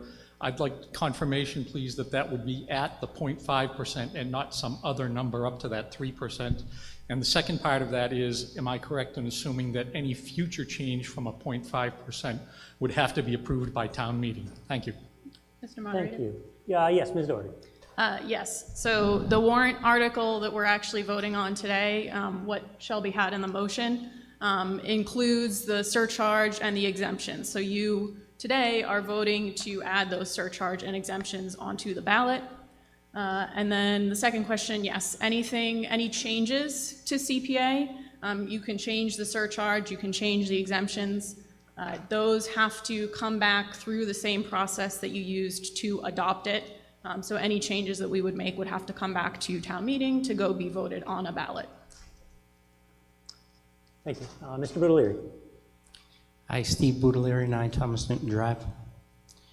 Westborough already has very high property taxes. In FY23, average house's taxes going up by $100 a month. Many other high-cost projects will increase our property taxes in the next couple of years. Taxes like for the town library, which isn't included in the $1,100 increase in FY23, as well as we heard $40 million in infrastructure costs. So our property taxes are going to continue to skyrocket over these next 3 to 5 years. Add in inflation that it was 7.9% in February, and skyrocketing electricity, natural gas, and home heating oil prices, and that puts significant pressure on family budgets. CPA is a brand new tax on top of all these other significant increases in our bills. It starts at 0.5% of a property tax bill and can go as high as 3% and is expected to settle at 1 to 1.5%. Even though it has to be approved by town meeting has an appetite for approving just about all spending. Essentially, adopting CPA says that the state takes $5 from us, and to get that $5 back, the town has to take $17 more from you and can only spend it on affordable housing, recreation, and historical projects. This is an incentive to raise taxes and increase spending. In my opinion, we will end up spending much more on these types of projects because we will do more of these types of projects. Why? Because when you already have a pot of money like CPA will create, it is easier to approve projects than to do it the other way, which is to consider each project on its merits, justify the expenses and increases in taxes to cover each project and expenses. For all these reasons, I oppose adopting the Community Preservation Act. Let's finally say no to raising taxes. Thank you, Mr. Boudelieri. Mr. Caprioli. Tom Caprioli, Crown Ridge Road.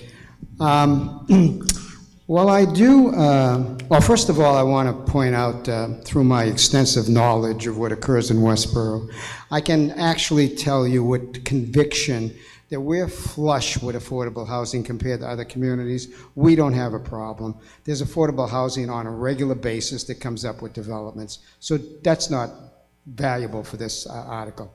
But I do approve of the acquisition, preservation of open space, which will give us the opportunity to have less housing, which gives us the opportunity to have less of a burden on the school system, which comes from people moving in with their, 3, 4 kids now? What's the average? So that has some benefit to me indirectly. But in the interest of, how do we call it, full disclosure, so that there's no misunderstanding, I'd like to know what the moderate income senior 60-plus exemption is. What's the dollar amount in order to achieve that senior exemption? If it isn't reasonable, then it's just false advertising. So what's the dollar amount? Thank you. Ms. Doherty? Yep, we have a slide. And I just want to reiterate on a couple points. So I mentioned that, if we wanted to change anything or even repeal it, you would have to come back to town meeting. You do have to leave any changes you make in place for 5 years. So for example, if we adopted it in November, we would have to wait 5 years to change anything about the program. And then again, anything that the town wants to move forward with in terms of CPA projects, all the projects have to be voted and approved by town meeting. So town meeting can certainly say no, that they don't want to spend money on certain projects. So you can sort of, decide how the CPA funds are spent that way.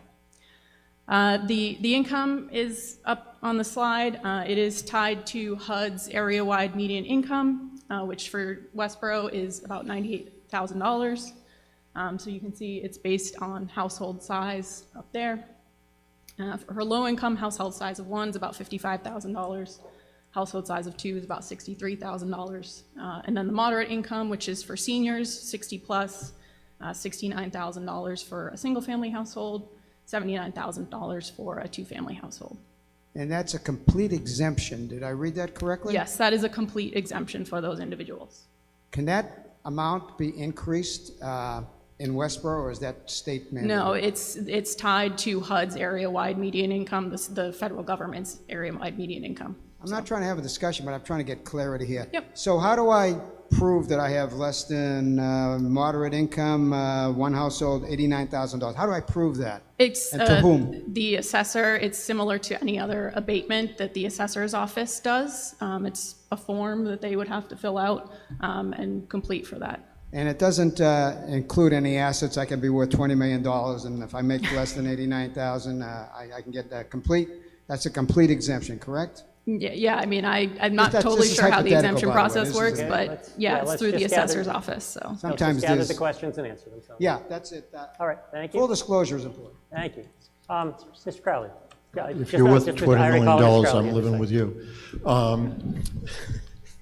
I have a couple of questions. The fellow from the planning board said, he talked about return on investment, and he spoke about 40%. I'm just curious to where the return on investment is and where the 40% comes from. And for you, ma'am, I have a question for you. If I have this correct, you said it's locked in for 5 years before it goes back to the town meeting. And when I read, it says 3%, and then you said 1.5%. But what are we locking into? So those are my questions. So, Mr. Moderator. So the return on investment that Mark was talking about is that we get money from the state. So the portion that we collect locally through the surcharge is matched, a portion of that is matched by funds from the state. So most recently, the most recent distribution in November from the state was 43% of whatever you collected locally. So that's the return on investment in a sense that Mark was talking about. In terms of the lock-in for 5 years. The lock-in for 5 years. So we don't come back to vote for this for 5 years, right? No, so we don't vote for it necessarily every 5 years. It's just that if Westborough decides that CPA is not right for us, or if we wanted to change something about the program, then we would have to go back through this process. So it's not necessarily that 5 years from now this will automatically be on the warrant. It's just that we would have to lock this program in for 5 years if we adopt it in November. I see. And where is the, I read 3%, you mentioned 1.5%, where? Yep, and so the communities can choose any number up to 3%, yeah. But we are recommending 0.5%. 0.5, and so if there was an increase from them, you come back to. You would have to come back to town meeting. Okay, thank you very much for your time, appreciate it. Thank you. Ms. Allen. Hi. I think it's very important that you know that as a committee, we were very, very conscious of the fact that increasing taxes is tough. That's why we voted for the absolute lowest percentage, 0.5. Others, like, who has 3? It's not. Well, some of our neighboring towns do have 3%. And they have realized more than $1 million, sometimes a couple of $1 million from their CPA funds. But we said, no, we're going for the very lowest because we care about Westborough and the taxpayers. The other point I'd like to make is that it was determined that the average household will pay $42 a year. I think that our open space and recreation, our affordable housing, and our historical preservation is worth at least $42 a year, with low-income seniors and exempt, and also low-income people exempt. So therefore, $4 a year seems quite a bargain. And again, you can change that to come back to town meeting if you don't like that, or you could raise it to 3%. Or we could keep it at the very lowest, 0.5%. Thank you. I see a number of people. I saw Mr. Walsh. Why don't we go with Mr. Walsh? Then I'll go to the microphones back here. Mr. Walsh. Nathan Walsh, 3 Matthew Drive. I had a question in terms of how much do we currently spend on these 3 categories, and if we were to think about lowering our overall tax rate and then putting this in to replace that part that we lowered, would we still be spending the same amount in these proper categories so that we could still benefit from getting the state funds without necessarily having to spend more money? So it's more just a question about what we're spending on these current categories. They broke it down with the 10%. I'm just wondering whether we're hitting that bar at 0.5. If we're already hitting that at 0.5, would we hit it at 3%? It might make more sense for us to lower our tax rate and then put this surcharge on, and therefore, just not have any excess tax to us, but bring in actually state money. Okay. If people aren't Mr. understanding Edinburgh, the do you want to question, try address to that? rephrase it. Wait a second. I think they're conferring. So I think the question was you'd like to know how much out of normal sort of budgeted amounts the town spends on those categories, to know what the town meeting would expect to spend not through those normal means, but through this means and overall impact. Is that about what you're saying? Okay. So, yes. Mr. Silverberg, do you want to address that question? Mark Silverberg, 7 Weld Street. So you heard Jen say that we could have paid for the playground, right? The playground was $350,000. We're proposing $343,000. That would have been a wash, right? Does that make sense to you? What we also have to remember, I'm seeing you shake your head no. So that playground is going to add $42 on average to everybody's tax bill had we borrowed it or appropriated it. We chose to use it from free cash. But that free cash comes from our taxes as well.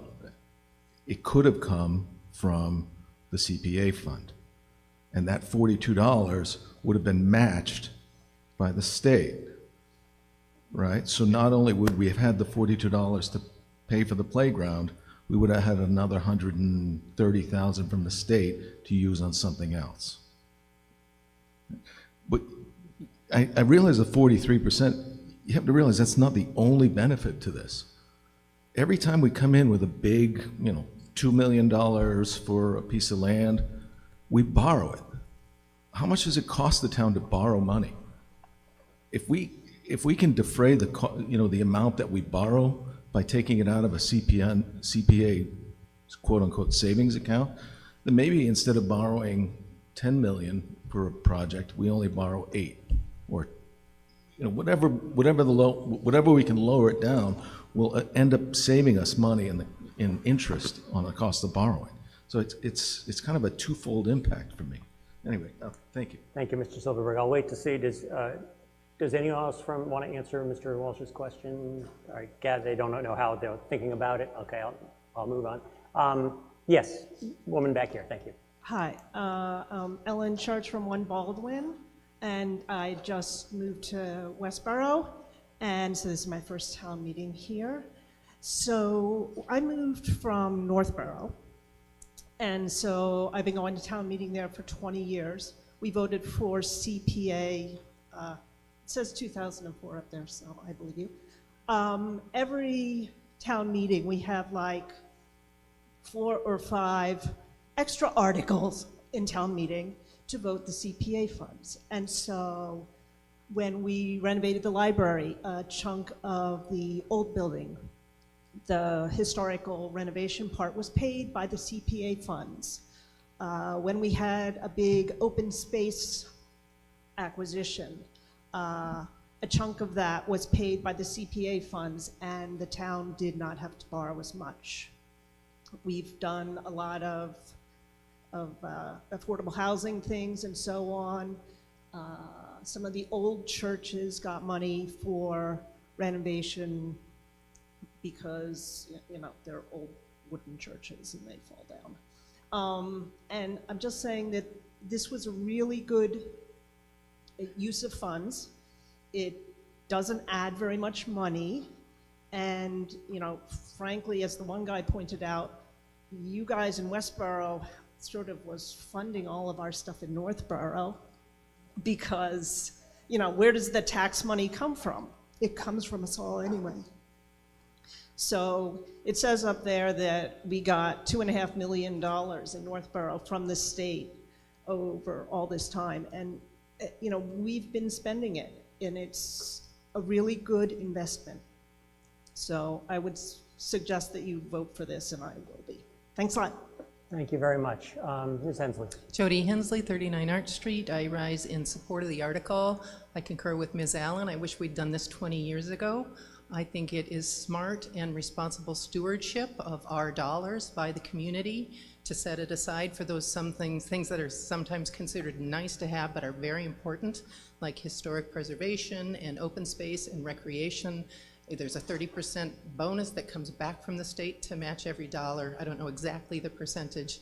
You look at what came back in our neighboring communities where they didn't have to go back and ask the taxpayers for more money for special projects because it had already been set aside and then was subsidized by the state. And our new neighbor from Northborough, thank you very much. Welcome to Westborough.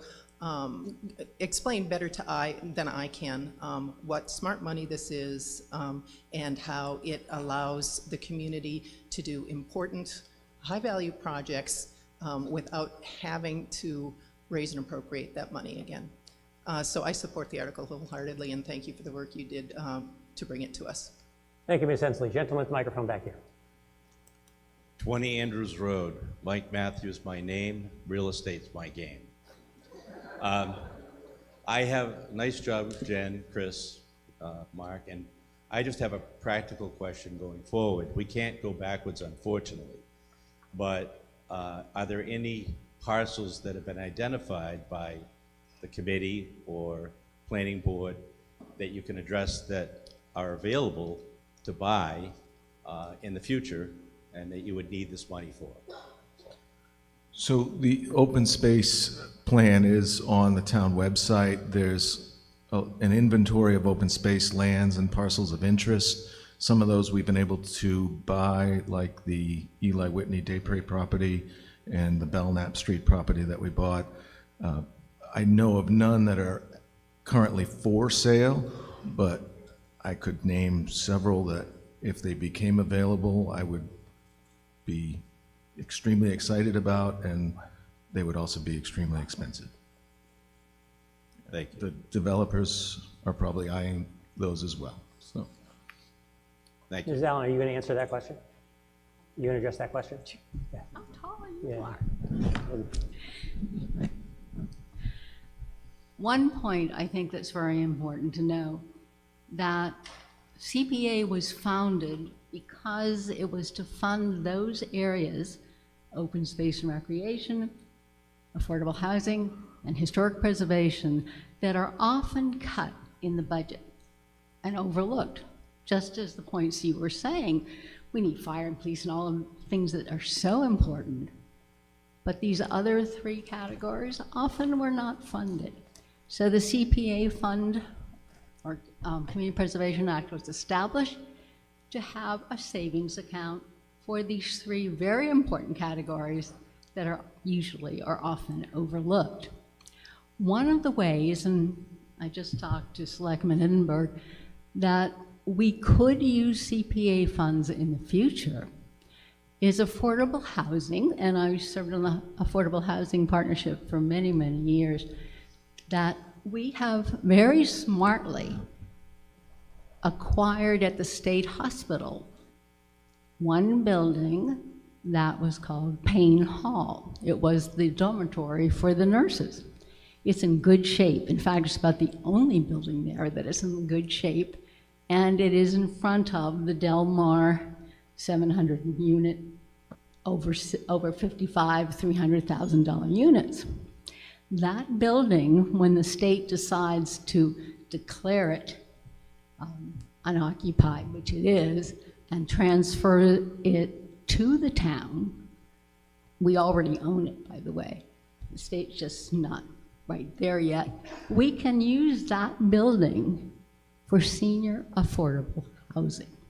That building, therefore, will have a beautiful view of Lake Chauncey and wonderful campus, a better site than the Del Mar over 55 condos, and we can do that and help fund it through the Community Preservation Act.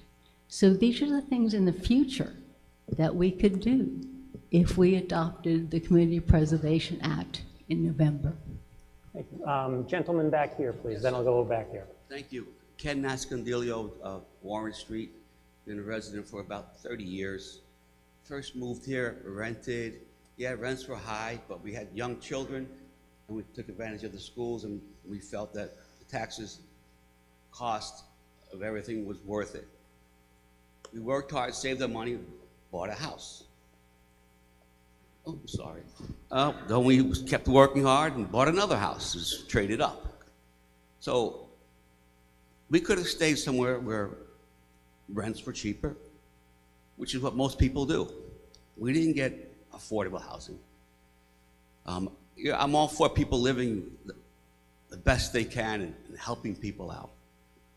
But to increase our taxes yet again, now I don't use the school system. Okay? So I want to see where the benefit is to me. We live in a new house now. For 11 years, I've been calling the town to fix the roads. If you drive around Westborough, the roads are terrible. Okay? So here you are raising taxes. And I'm calling you every year saying, when are you going to fix the road? I'm paying good taxes. I'm not paying for schools. What am I paying for? Here you want to raise the taxes on something which I'll never use. Why don't you cut somewhere else? I see a lot of waste and a lot of committees, consultants being hired. Get rid of that garbage. Use that to fix my roads. And then we'll talk about raising taxes for something else. Thank you. Thank you. Back here, please. Kathy Cavallari, 16 Samuel Harrington Road. I'm the current president of the Westborough Historical Society. I serve on the board with Chris. I'm speaking in favor of this, just in favor of putting it on the ballot and having the opportunity to educate the rest of the town about it. I think if we were to keep the percentage at 0.5, that's probably around $50 a year tops. And for $50, we could have access to a lot of state funding that would help with three things people in Westborough really value, which is historic preservation, open space, and if you've walked on any trails in town or gone on a community land trust walk, I mean, we have wonderful open space in this town. We've done a very good job of stewarding it and acquiring it, and this would help that. And of course, affordable housing, where now we have the Affordable Housing Trust. We want to make Westborough more affordable for low and middle income families, for people trying to buy homes for the first time, for seniors. So I think this has the potential where we pay a little, even maybe $50 a year, but we could get back a lot from the state. And here with the other items on town meeting, we're looking at getting federal funding and state funding to offset our costs. So it doesn't have, we don't have to pay the full boat. So I would just speak in favor of this as a means of acquiring state money for potentially a very little bit on our part. Thank you. Okay, thank you very much. Just going to check in with the gym. Anyone to speak in the gym? No questions Okay. here. Mr. Thank you. Welch. I'm going to circle around the microphone. So I've got Mr. Welch, then there, then there. See how it goes.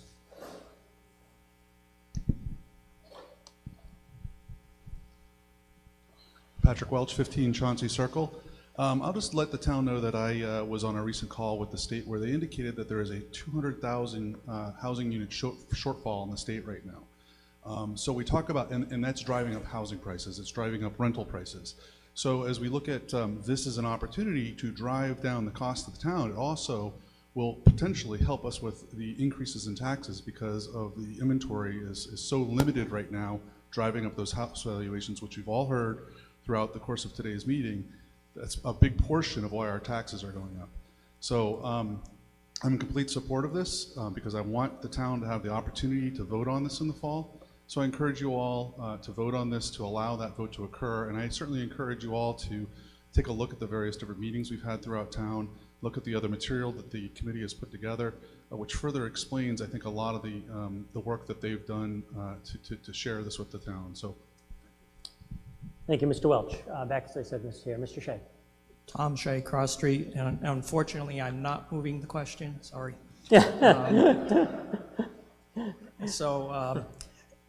First, I do want to say that I can see both sides of this and appreciate all the work that's being done and the reasons in favor. But I have a question first, and then a comment to make. So I heard something about 10% needs to be spent in each category every year. So I want to understand that because I think that could be a negative, but I want to fully understand that. And then the reason I'm against this, I'll refer to what I've been seeing in the community advocate concerning White Cliffs in Northborough.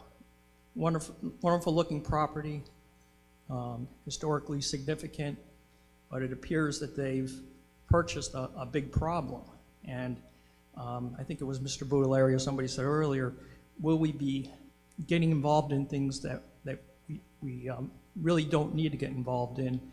Will we be forcing ourselves to spend money on things that we otherwise wouldn't do? It seems like every time a property has come available to us, we've purchased it on open space. We take care of our affordable housing. I think we already addressed these things as they are important and as they are valuable. What I'm afraid of is if we vote for this, that we'll start adopting programs, buying things that we don't need. Thank you. Thank you. Ms. Doherty, would you like to address the question? Oh, sorry. Oh, yeah. It was about the 10% spent was the original question. Yes, so under the state law, each year, CPA communities, you have to allocate 10% of the funds that you received that year to each of the three categories, so 30% total. That does not mean that you have to spend those funds that year. So as I said, CPA funds don't ever expire. They don't go into the general fund or anything like that. They stay in the CPA account. You just have to at least dedicate, say you don't have any affordable housing projects that year, 10% of your funds, you do have to dedicate it to affordable housing that you would spend on affordable housing projects in a later year. And so then to kind of get to the White Cliffs issue, sort of in line with that, again, everything has to come back to town meeting. White Cliffs went to town meeting in Northborough. Northborough obviously chose to purchase it. Westborough could have said no. If it came to Westborough, we could have said no. But again, everything comes back to town meeting before any money leaves the CPA account. So you can always choose not to spend the CPA funds. You don't have to spend them every year. They roll over, they earn interest. They can be used kind of however the community chooses among the three categories. Thank you. Gentleman to the microphone back here. Is that Mr. McCann? John McCann, 5 Westonville, Westborough. So I have a question for Mrs. Allen or her group, if you would. There's been some talk about our taxes being raised, And my understanding, as I have read through all the material that relates to this, is this is an assessment on a sales price at the time of sale. And it's not an annual increase of $42 each year on a tax bill. No, it is a surcharge on the tax bill each year of 0.5%. I think what you're thinking of is a real estate transfer tax. That's Yes. a different program. This would be, the amount you pay in real estate taxes each year, $10,000 or so on the average single-family home in Westborough. You would calculate 0.5% of that amount, and that would be added to that tax bill. Thank you. Thank you. Mr. Durrett? Circling around this. Mr. Durrett has moved the question. All right. We've been through this before. We've been talking about this for over 45 minutes, so even if we subtract out the initial presentation, that's more than half an hour. We've heard ample debate on both sides, so I will accept the motion to terminate debate from Mr. Durrett. Just making some notes here. You know how this goes. The motion is not debatable, but it doesn't necessarily have to win. So we are voting right now on whether we keep discussing or whether we go to a vote on Ms. Doherty's, I gotta remember who made the motion. Ms. Marshall's motion. So right now we're voting on terminating debate. If you want to terminate debate and go directly to voting on the main motion, please raise your yellow voting slip. Thank you. If you'd like to keep debating, please raise your yellow voting slip. I see a number in favor, but not close to a third. So it's definitely 2/3 in this room. Report from the gym.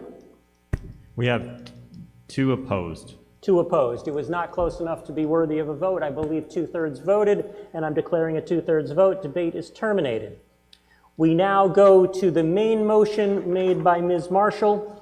I won't reread it, but I will summarize that essentially it's voting to the town to accept sections 3 to 7, and it's been clarified that those words actually turn into a ballot question in, I think, November 2022.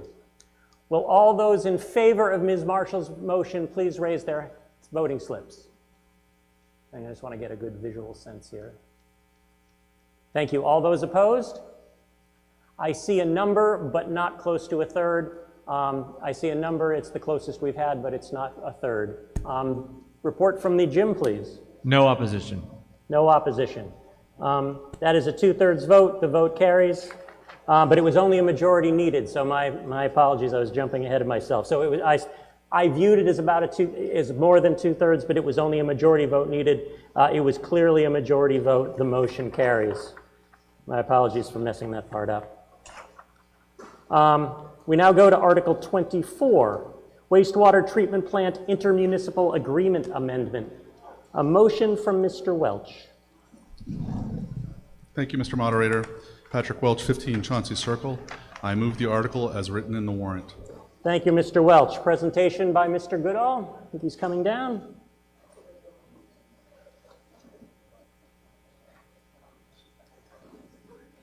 Mr. Moderator, should I make it up here? Or Why don't you come down here if you can, Jack, just to do, yeah, thank you.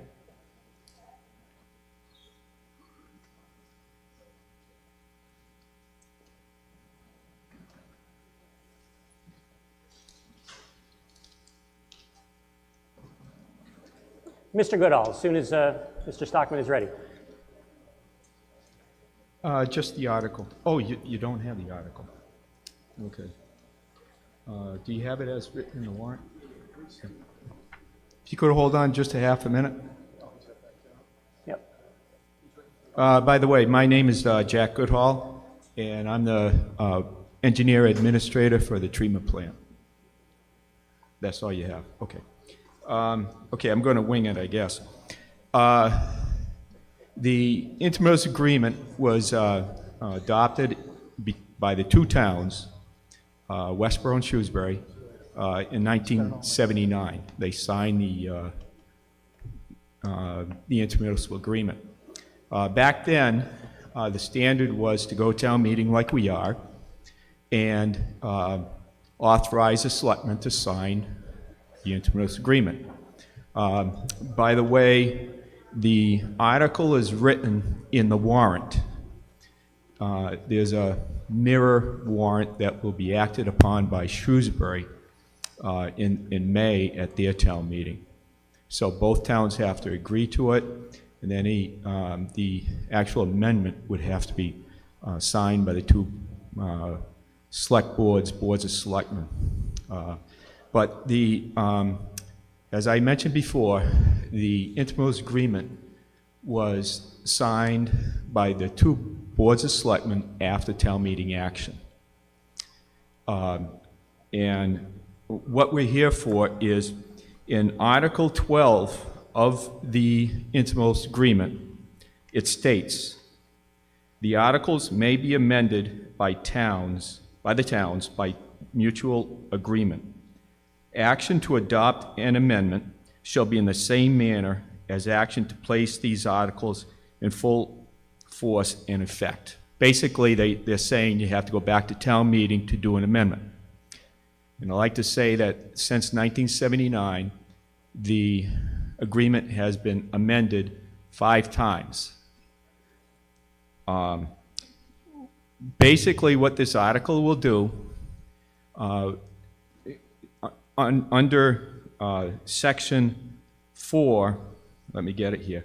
Under Section 4 of Chapter 40, the intermunicipal agreement was initially made. That said to go town meeting. Section 4A of the general laws indicates that the boards of selectmen can do it by themselves without going to town meeting. And so what we're asking to do is to take out the words in the manner as action to place these articles in full force and effect. Take those out and say, in accordance with the provisions of Chapter 40, Section 4A of the general laws. So basically, we're asking the town and asking the select board and Board of Selectmen in Shrewsbury to basically update the agreement to reflect the current Mass General law. Thank you, Mr. Goodall. Any comments? Seeing none, we move to a vote on Mr. Welch's motion. You've heard it explained by Mr. Goodall. Any more discussion? In that case, our vote comes on Mr. Welch's motion. All those in favor, please raise their voting slip. Thank you. All those opposed? I don't see any. Report from the gym? No opposition. No opposition. I'll declare that a unanimous vote. Ms. Marshall raises a point of order.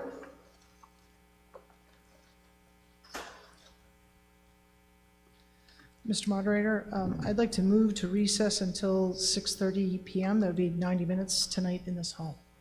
All right, so as I discussed early, for those of you who've stuck along the whole time, it's the meeting's vote on whether to recess. We've been here for almost 8 hours. We've made some progress. We've learned a lot. Ms. Marshall has made a motion to recess and to reconvene in these halls at 6:30. It's debatable. Is there any debate? So the idea would be we would all leave, we'd all check in again, and I'm going to start up at 6:30 once there's no line. If there's no debate, we'll take a vote. All those in favor, you don't have to approve it, by the way, I'll keep going. All those in favor of Ms. Marshall's motion? Okay, all those opposed? I'm convinced the ayes have it, though it's a close vote. So this meeting stands in recess until 6:30.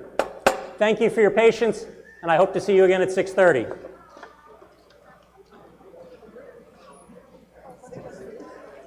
Thank you.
All right, got our sound back on. It's after 6:30. I'm going to ask people to start settling down. I want to start in a couple minutes. Part of the reward for having a shorter than usual break is that we would like to get started and get on track. So I'll give people about a minute to settle in, and then I'm going to get us going. Need my town clerk too. I assume she'll be back soon. Or the town clerk.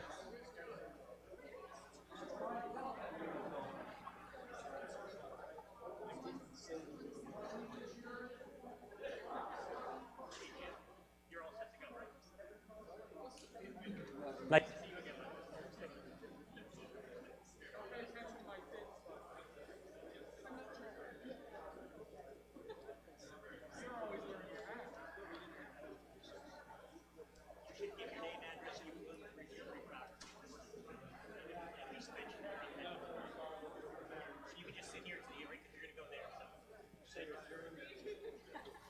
Okay, we've got our clerk back. Please file in and settle down. I'd like to get the meeting started again since it's after the hour to which we recessed. You all set? Looks like there's no line.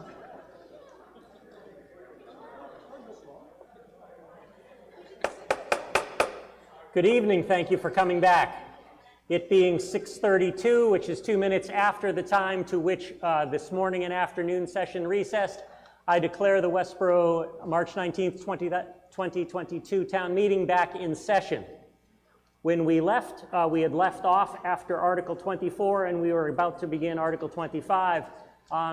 Based on some feedback I got this afternoon, I just want to let you know, I know that it's been a long day. Emotions run high in hopes to make things efficient. I have bypassed a few of the usual rules. People are not supposed to talk directly to one another. The rules are questions are supposed to go through me, and then I will direct them to the person. I reread a part on decorum at town meeting, and anything resembling a cross-examination is out of order, and I don't want to have to do that. So I think just to try to get us back on track, I'm going to tighten up my rather loose adjudication of that today. And I will also remind people that there are many, many opportunities to talk about many, many things having to do with town government. But for us to try to effectively and efficiently deal with the rest of the warrant, all the comments should be directed specifically about the article and the topic in hand and the motion under consideration. And then I or any of the other rest of the elected or appointed bodies in town can help you direct your questions for things that perhaps fall outside that, but that are still relevant and important to you. So again, it's a steep learning curve, but the distinction between executive branch, school committee, legislative branch that we're here is one that we just all have to remind ourselves of and go from there. So with those brief remarks, we have before us now Article 25, dealing with the Hometown Hero Banner Program revolving account, and I will direct our attention and give the floor to Mr. Tepper. Mr. Tepper, welcome. Thank you, Mr. Moderator. My name is Jim Tepper. I am the chairman of the Westborough Veterans Advisory Board, and I'd like to move the article as written in the warrant. Thank you, Mr. Tepper. Brief remarks? Very briefly, we've launched the Hometown Heroes Banner Program in late December. It is a program to honor all veterans in Westborough. We're planning to display banners on the light posts throughout downtown Westborough. We've had applications mailed to all veterans. We have mailed sponsorship and donor request forms to about 275 businesses in Westborough. We are very open to more donations and sponsorships, so if you'll pass that word for us, we'd appreciate it. We are just about at our maximum for banners for this first display, which will be 6 weeks, bracketing, or actually 8 weeks, bracketing Memorial Day. We will then have the banners down in the summer and then back up in the fall over Veterans Day. Happy to take any questions. Thank you, Mr. Tepper. Are there any questions for Mr. Tepper? The motion, as printed in the warrant, you'll see it's essentially to add a revolving fund to the table of revolving funds in our bylaws. It doesn't necessarily fund it directly, it just allows there to be a revolving fund to accept funds and then to dispense of funds. I see no questions here. This is a good time to check if the AV is working in the gym, and if there's actually anyone in the gym. If there is, they're more than welcome to come here, though they don't have to. Any word from the gym? No questions. Are there any voters there? Two deputy moderators. Ah, okay, nice. Have a good time. We'll see if we need you later. So seeing no discussion, our action comes on Mr. Tepper's motion to move the article as written in the warrant.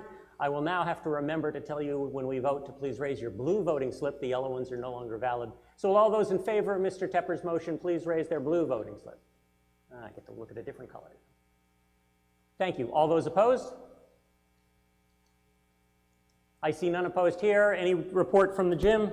No opposition. No opposition. It is a unanimous vote. The motion carries. We now turn our attention to Article 26, an article discussing amending the general bylaws, Article 18, about the community development program. We have Mr. Dunbeck. Yes, I'm Pete Dunbeck, representing Sustainable Westborough. I move the article as written in the warrant. Mr. Dunbeck, brief remarks? Yes, I think this important change in the bylaws reflects the increased strategic focus of the town on sustainability as defined in both the Climate Action Plan and the Master Plan, both of which were approved last year. You may recall that the Community Development Department was established in the fall of 2020, and that by that bylaw change was an outcome of the staffing study done the prior year. In discussions with Christy Williams at the time, she indicated that this department could and maybe should be the focal point for sustainability work.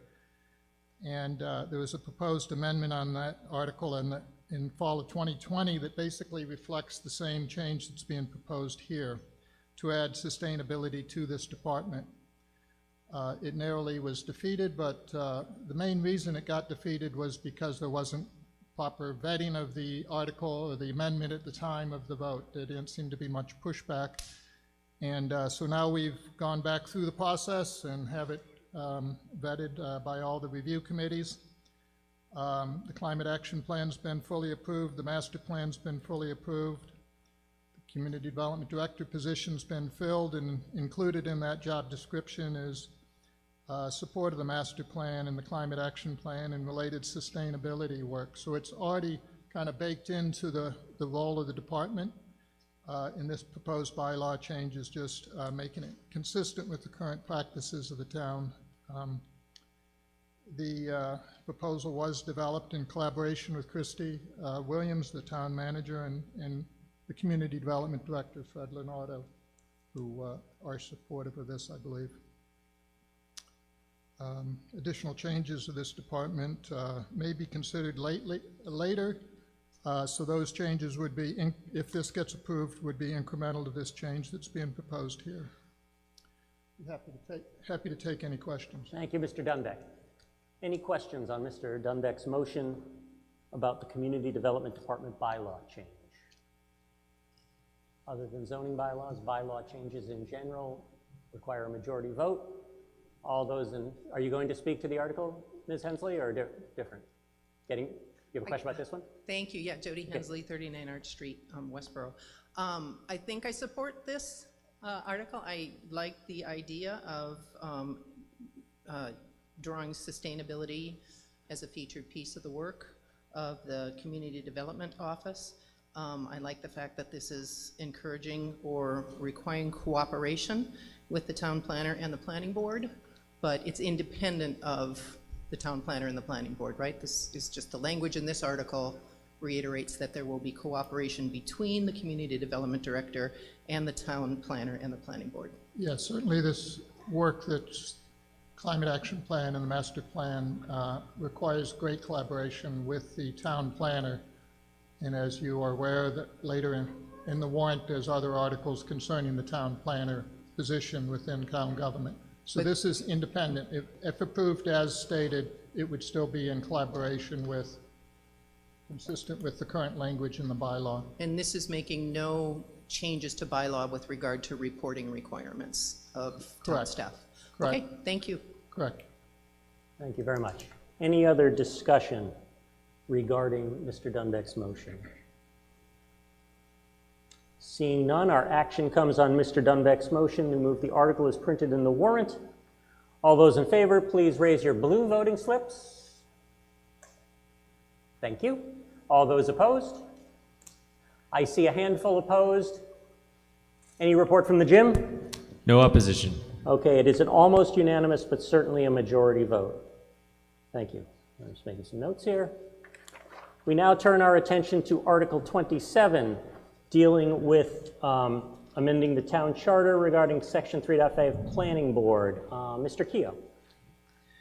Thank you, Mr. Moderator. Sean Keogh, 5 Yorkshire Circle.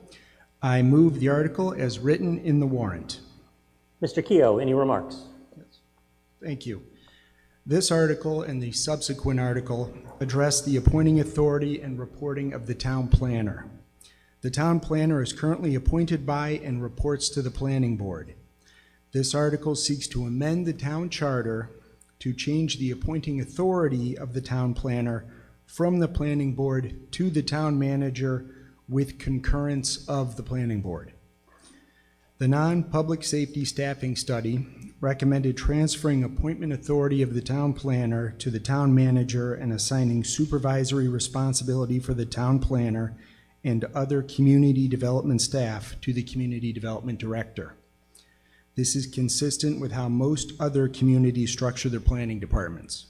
The town manager's office surveyed cities and towns, and of those that were surveyed, are all towns within the state of Massachusetts, 28 town planners are appointed by the planning board, 57 are appointed by the select board, city council, or mayor, and 120 are appointed by the town manager with some, but not most, concurrence of another board.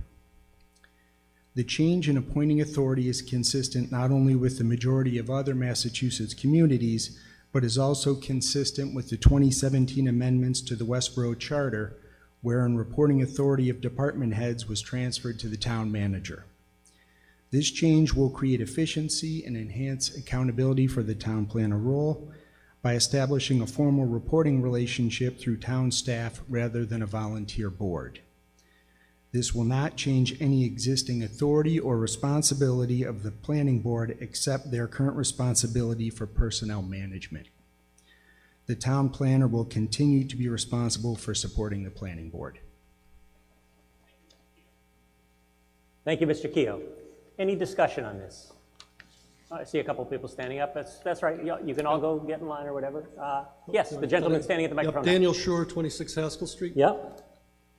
First, I'm not in favor of this because I feel that we continue to create more and more things reporting to the town manager. And this has nothing to do with the current town manager. You always have to remember when we make a charter change, this is set going forward. The planning board is an elected board, and therefore I believe the planning board should have the control over the planner. We went through this about 5 years ago, I think, where we changed a lot of departments to report directly to the town manager. And I just think that it takes away from the whole open town meeting type scenario that we have in Westborough, and I think the planning board should still have the responsibility of the town planner. Thank you, Mr. Scher. Next. I moved over. Oh, sorry, Ms. Hensley. Sorry, I didn't see you over there. Jody Hensley, 39 Arch Street, Westborough, Mass. I've got to say my main concern with this article and the two that follow is that it compromises the healthy checks and balances in our town, which best ensure the long-term interests of the residents of the community, the people of the community. We happen to have in our town, in our open town meeting in Westborough, Massachusetts, a form of government that sits on 3, or one might argue 4 stools. We have an elected select board, CEOs responsible for administering the town, which retains and supervises a professional town manager. So our Board of Selectmen retains, supervises, and the town manager is accountable to the Board of Selectmen. We have an elected school committee entrusted with responsibility for education, which retains and supervises a superintendent of schools. And the superintendent of schools is accountable to the school committee. We have an elected planning board, another 5-member board, entrusted with the vision for the future of the town and actions which shape the experience of the community on the landscape and which retains and supervises a professional town manager. The town manager is accountable to the planning board. So we also have an elected town moderator who appoints an advisory finance committee, and that committee advises town meeting, which is the legislative branch. So you might say we have a 4-legged stool, but this metaphor I'm trying to build should still hold up.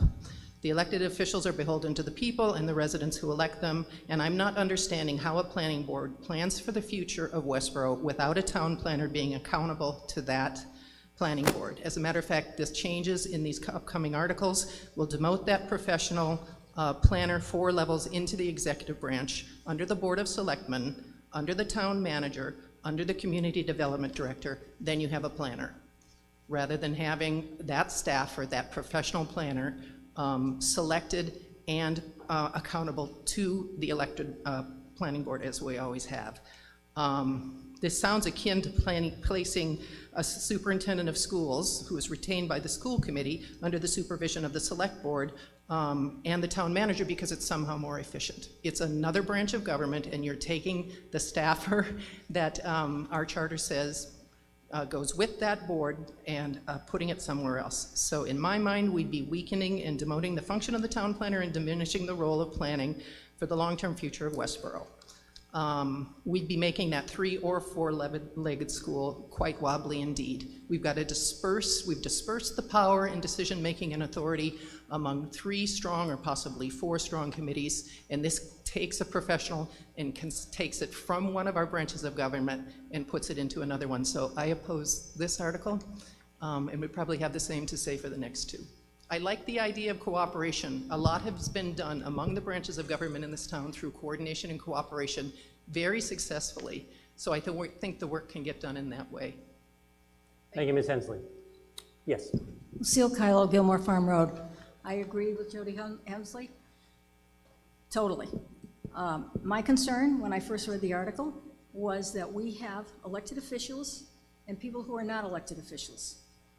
If the Board of Selectmen are our elected officials and the Planning Board are our elected officials, to start moving them down a chain where everybody answers to one person who's not an elected official, I have a problem with that. That's the kind of government we have here. And I think also about liability that's involved with, and this may come up in other articles which I haven't gotten to, liability that involves certain other departments, like the police, like the fire department. And my sense of that is that the head of those departments, if you were in a city, the selectman would be the mayor, chief of police would be answering to the mayor. Chief of the fire department would be answering to the mayor. So when it comes to, especially where you're adding putting in a program, changing the program to have a community development department, it seems to me that you've got to have them answering not to the town manager, but to the planning board, who answers to the other elected officials, which are Board of Selectmen. That's my feeling. Thank you very much. We'll jump over to here. Ellen Google, 84 Fisher Street. I have some questions, but I admit I was alarmed when I saw this. The phrase consolidation of power came into my head, which I don't think is a good thing. A couple people have already said that.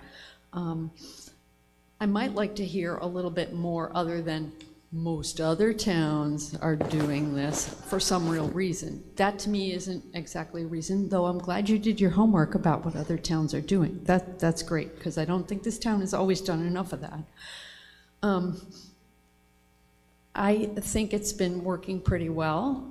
I've always appreciated being able to go to Jim Robbins and knowing that he doesn't answer to the town manager, just to have a different, I mean, Jim's always worked cooperatively with everyone in town, but just that I know that he doesn't have that political string attached to him when I go to and ask him questions about things. And I know I came in a little late, so the thing we passed before this about including sustainability and everything under community development, I need a clarifying question. Would the town manager be reporting to the community development officer or the town manager? I think I read town manager, but if this town manager position is now in this community development kind of thing, where would that person be reporting? But so I haven't totally made up my mind, but I'm inclined to vote against this. Thank you, Mr. Moderator. Sure, I can answer that. Yeah, yes, Mr. Keough. So the community development director reports to the town manager.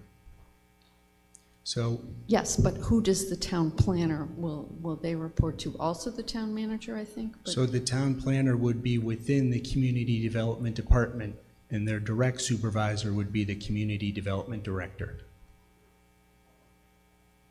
Oh, But the role, the town planner would be appointed by the town manager with concurrence of the planning board, but the reporting structure would be through the community development director. okay, then I want to say I plan to vote against this. All right, thank you. Let me, Mr. Keough, let me yes. just add, Few remarks, yeah.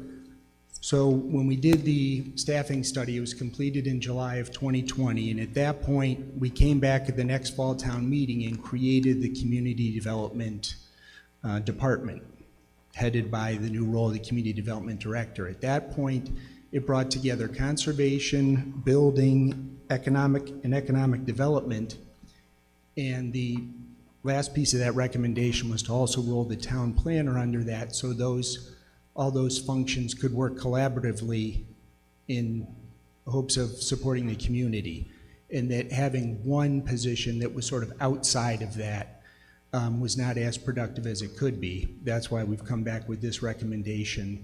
I just leave that as sort of the background for this article. Thank you, Mr. Keough. Microphone back here, please. Hazel Nurse. Oh, Ms. Nurse, yes. 80 Nurse Street, just an answer for Mr. Keough. Can you speak a little closer to the microphone, please? Sorry. Or tilt it up, thank you. Yeah, the Conservation Board, the other departments which are underneath the Community Development Director are not elected boards. Therefore, they're it's not. a totally different thing. And one of the purposes of setting up the board as an independent elected board was so that it would be independent and apolitical. And I would just like to go on about this, is that we're one of the few elected boards in town, and it was set up under our charter to be an independent, apolitical board, which would not be influenced by town politics, able to hire and fire and supervise our own staff. The changes in the town charter and the bylaws will diminish and interfere with the board's and the town planner's independence as follows. The town planner would now be appointed by the town manager with concurrence of the planning board, whatever that means. That's Article 27. Will the town manager present its candidates to the board, and the board will then agree or disagree without the opportunity to actually pick our own candidates and our own staff, and if we don't concur, then what? As an elected board, the board should have the ability to select and hire our own planner and staff. The town planner under Article 29 is to be supervised by the community development director, who is appointed by the town manager. The town planner will no longer be supervised by the planning board. Further, this seems in conflict with Article 28, which says that the department heads shall report to the town manager. The town planning department, I would think the town planner is head of the town planning department. The town planner is supposed to be head of the department. Therefore, does he, she report to the community development director or to the town manager? If supervised by the community development director, then the articles are in conflict, and I don't think people have looked at that. Further, the planning board no longer is supervising its own staff, which is being now supervised by a town employee, diminishing its authority and independence as the board was envisioned with its staff by the original charter. I feel that such changes in the town charter and the bylaws will dilute and diminish the independence of the planning board. Article 28, also by deleting planning board as an exception to supervision by the town manager, takes away the board's independence and lays it open to being influenced by town politics. And I strongly recommend that the town turn this down, as I think it's a very poor move, and I really think it will hurt our town and hurt the planning board and our use of our planners. Thank you, Ms. Nurse. Mr. Hensley. Mr. Moderator, Lester Hensley, 39 Arch Street. I have 2 points of order or questions and then a statement. This Article 27 is a proposal to alter the town charter. Can you comment or educate me on how town charter changes are usually handled or processed? It seems to me that a simple majority vote on a change to the town's constitution would warrant a supermajority, or at least a process that is better vetted. Okay, you want me to answer that one first? Yes. Okay, this will be my understanding of how it's been done for as long as I can remember, which goes back to a while. I've been on 2 government study committees, and I was moderator when there was a charter change committee like that.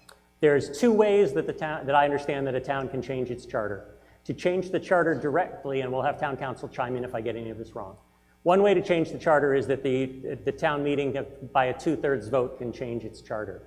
However, the way Westborough has traditionally done it is written here, and this is the way I think every charter change that I can recall, is that there is a majority vote, and if you look at the motion is to authorize the Board of Selectmen to petition the legislature to change the charter.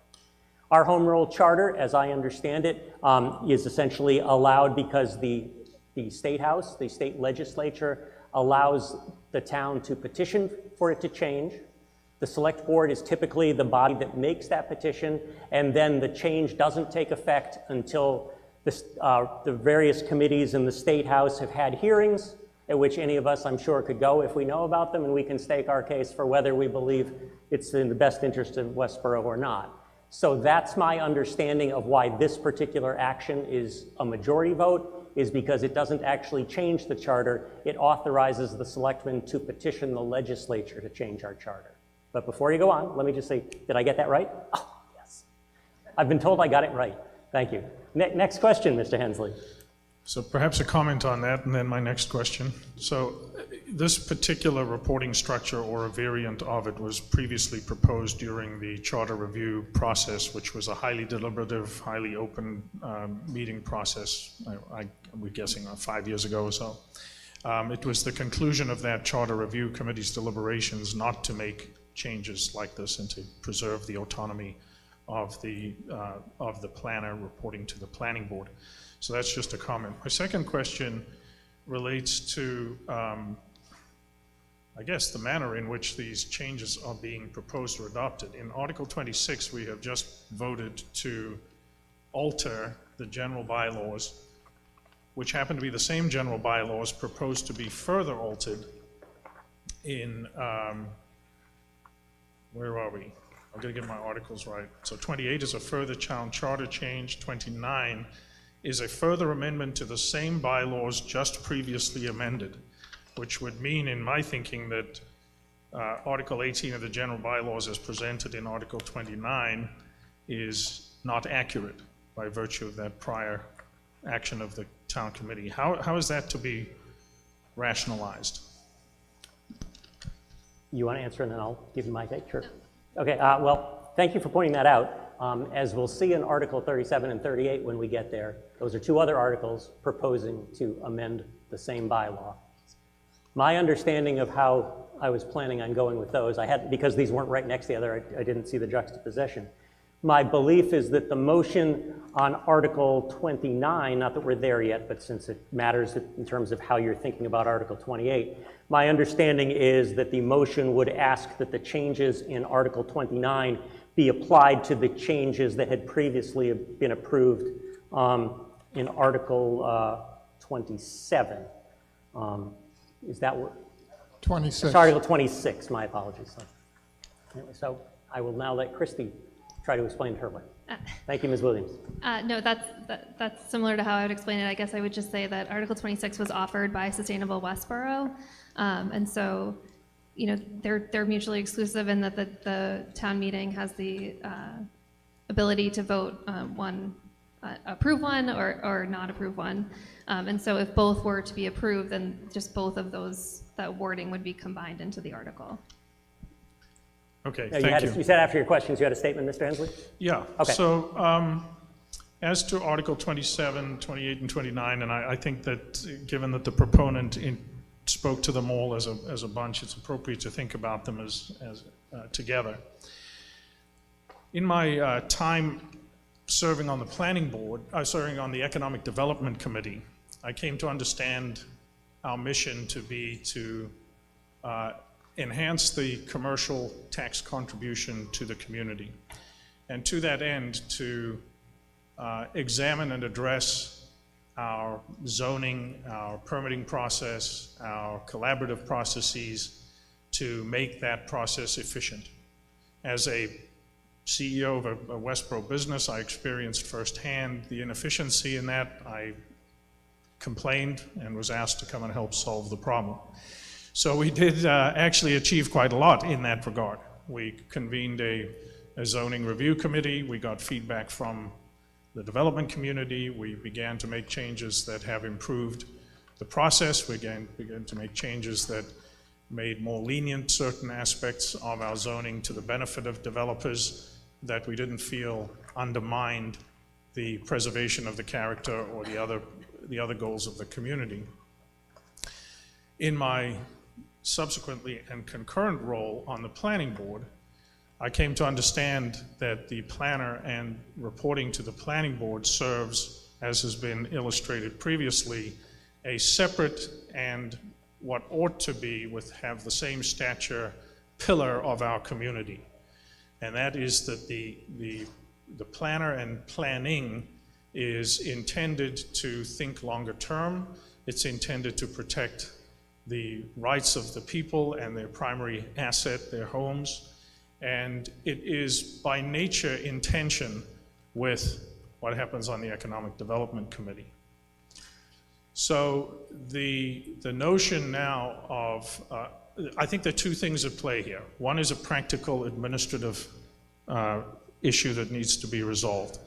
And that is that the planning board is charged with the evaluation and review of the town planner. And that function has been poorly executed by the planning board in recent tenure, including mine. I failed in my tenure to do a review of the planner, and that's a problem, and I think we should address that. I think we have within our community, particularly within the school department, tools that could be adopted and made to make that process more manageable and make the planning board accountable for executing that every year. But we should not be trying to solve that administrative problem with a charter change. Right? I think that's fundamentally flawed. And then further, in subsequent articles, pushing as Mrs. Hensley explained, the planner down 4 levels into the executive branch rather than standing as its own pillar in the community seriously dilutes the checks and balances that are fundamental to our charter and to our community. The collaboration that can occur if the doors are opened appropriately and as we have done in such a great way in so many ways over the last 10 years, one can achieve that same level of collaboration in respect to the economic development agenda without having to make the reporting structure altered. One other point. When the staffing study recommended the creation of a community development department, that sounded good. That sounded good to me.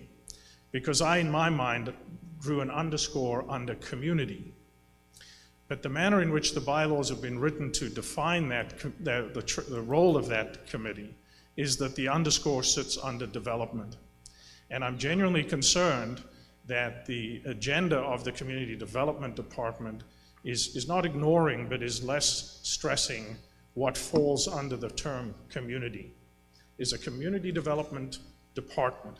It should take into consideration with equal weight the very clear mandate that the master plan process gave us, that the community is as concerned about the preservation of the character of the community and the preservation of open space and green space as they are about their tax bill. So we must be very careful that the way I read the general bylaw that defines the community development department should probably be revisited to stress this other aspect and not have the term development be so strongly associated with commercial development. We can achieve both through collaboration and cooperation, as long as we're mindful that that is ultimately our goal. And the master plan has given us that goal. Thank you. So I would encourage we defeat these articles and rethink how we're going to go about doing that. Thank you, Mr. Hensley. Mr. Silverberg, did you want to make some remarks? Mark Silverberg, 7 Weld Street. I'm chair of the planning board, and I just wanted to report that the planning board voted 3-1 to support this article. So there's at least 3 people that might support it. So far, I may be the only one speaking for it, but I wanted to give you the reasoning why I support it. First of all, I think this brings necessary structure and cohesion to the department. Having the community development director supervise the 4 branches of this department enables them to communicate better on projects that come before the town. I've seen cases where that communication hasn't been done well. I think in the near future, we're going to have a new town planner, and I think that this change will allow that town planner to assimilate to the job better. They'll have the support of an entire staff in learning a new town, a new position. Otherwise, I'll be responsible for training them, and as much time as I put into this, I'm not sure I'll have enough time to train a new town planner.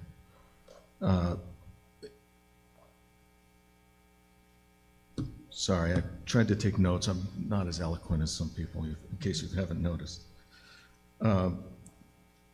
So I like the idea that the planning board will have advice from an entire department instead of just one person. We'll have different perspectives on things, and we'll have the ability to weigh those different perspectives when we make decisions. This new hire may be inexperienced, maybe new to town. Maybe we hire the wrong person and they're just not good. But at least we'll have advice from an entire department to weigh the advice of, rather than just the advice of one person who may or may not be influenced by the same economic tensions that the previous speaker just mentioned. It removes political pressure from the town planner. I spoke to 3 other town planners, one who reports to the town manager in their town, one who reports to the mayor in their town, and one who reports to a land use coordinator, which sounds very similar to a community development director. They all felt that reporting directly to the planning board would add political pressure. Now, we've always had a really good, I've been on the board, I think, 14 years, and we've always had a really good relationship with our town planner, but I'd like you to envision a situation where the planning board is maybe not in cooperation with the planner and putting a lot of pressure on that planner to bring forward zoning or policies that maybe the planner didn't agree with. And that could be a lot of pressure that would be alleviated if they actually reported up through the town manager and didn't have to worry about their job as much.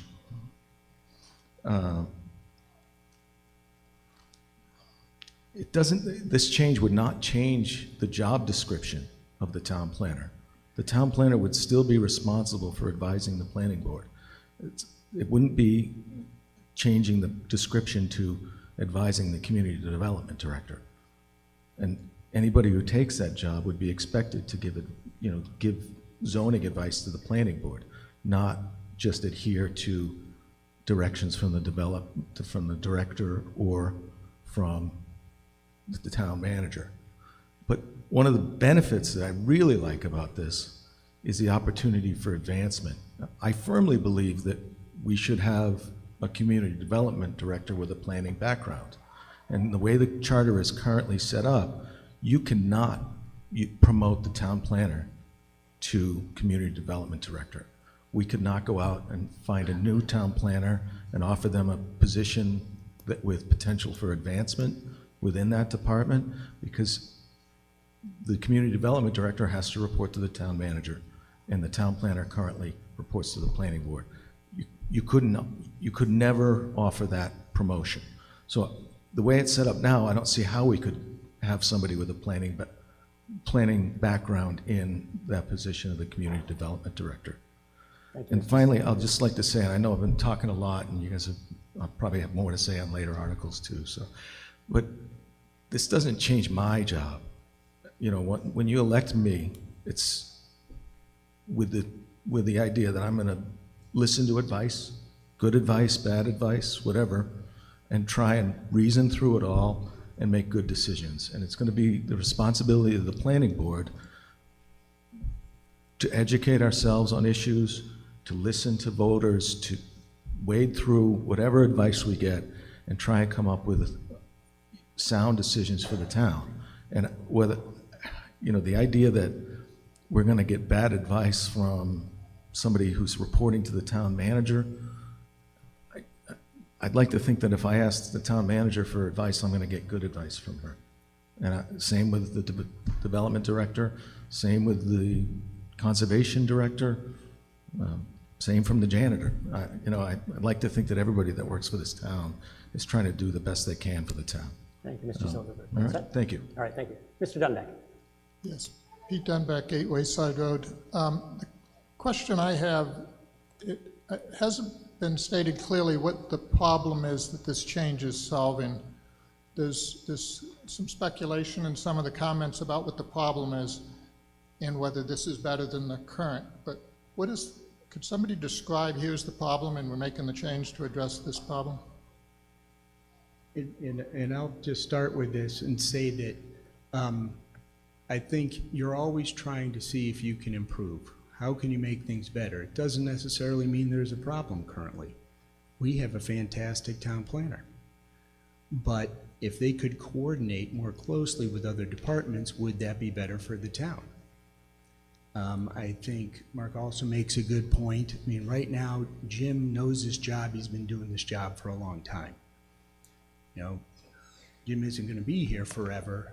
And so we get in a new young town planner, and they are reporting to just 5 individuals on the planning board who meets with them every couple weeks.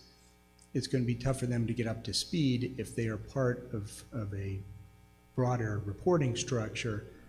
You know, it's our belief that that would be better for that individual. Ms. Williams. I just wanted to clarify some points that were made and also answer Mr. Dunbeck's question. The way the charter change is proposed here is it's not a different process and it's not a different way that we write the article than other charter changes we've made in recent years. And so it's the same process. We changed the MIS director to IT director, and that was also done in the same way. We also made some changes to DPW with the facilities moving under DPW. That was a charter change recently that we also brought to town meeting, and then we petitioned the legislature. So this isn't new. Also, I think the points about the Charter Review Committee in 2017, we didn't have a community development department at the time. We also didn't have a finance department at the time. These are some strategic changes that we have made in the last 5 years, where we are creating sort of a senior leadership structure, and then department heads are reporting to the town manager through these senior positions. An example of that is when we created the finance department, we elevated the town accountant to finance director, and the chief assessor and the treasurer collector report to the town manager through the finance director. So there's not a conflict in these 3 articles. We also have this with the assistant town manager. So she oversees community service departments. So she oversees youth and family services, council on aging, and recreation. Those department heads report to the town manager through the assistant town manager. I think we've felt like we've had great success. We have senior leadership meetings with those in positions, as well as the chiefs and the DPW director. It's really created efficiency. I meet monthly with my department heads, and so this has sort of created an opportunity to have fewer meetings with people who are supervising more directly these department heads. The span of control before 2017 for the town manager, the span of control in 2017 for the town manager, when all the department heads started reporting into the town manager, was very large. And so the accessibility of the town manager to a department head wasn't necessarily there, just because there were so many individuals trying to work directly with the town manager, and the town manager is trying to oversee all these different functions. I think we've had great success with the creation of the finance department, great success having people report up through the assistant town manager, and then also with the creation of the community development department. I can meet monthly with the community development director, as an example, and we can discuss what's going on in all the other departments, and he's able to give his focus to the conservation director, to the economic development coordinator, and then, if these were to pass, to the town planner. It's not a demotion to create this structure. I actually think it creates coordination and efficiency, and it really does create efficiency up through to the town manager. We have several examples also of department heads who support boards and committees. So granted, they're not all elected boards and committees, but certainly department heads are able to do that even though they report into another appointed staff member. I think we saw this as an opportunity to really complete the community development department, to make sure that all of those functions are operating efficiently. It's really difficult to think about these positions without thinking about the people who are in them, and so we all work very well with the current town planner. But the reality is that there's no sort of requirement for that individual to be part of the community development department as it stands right now.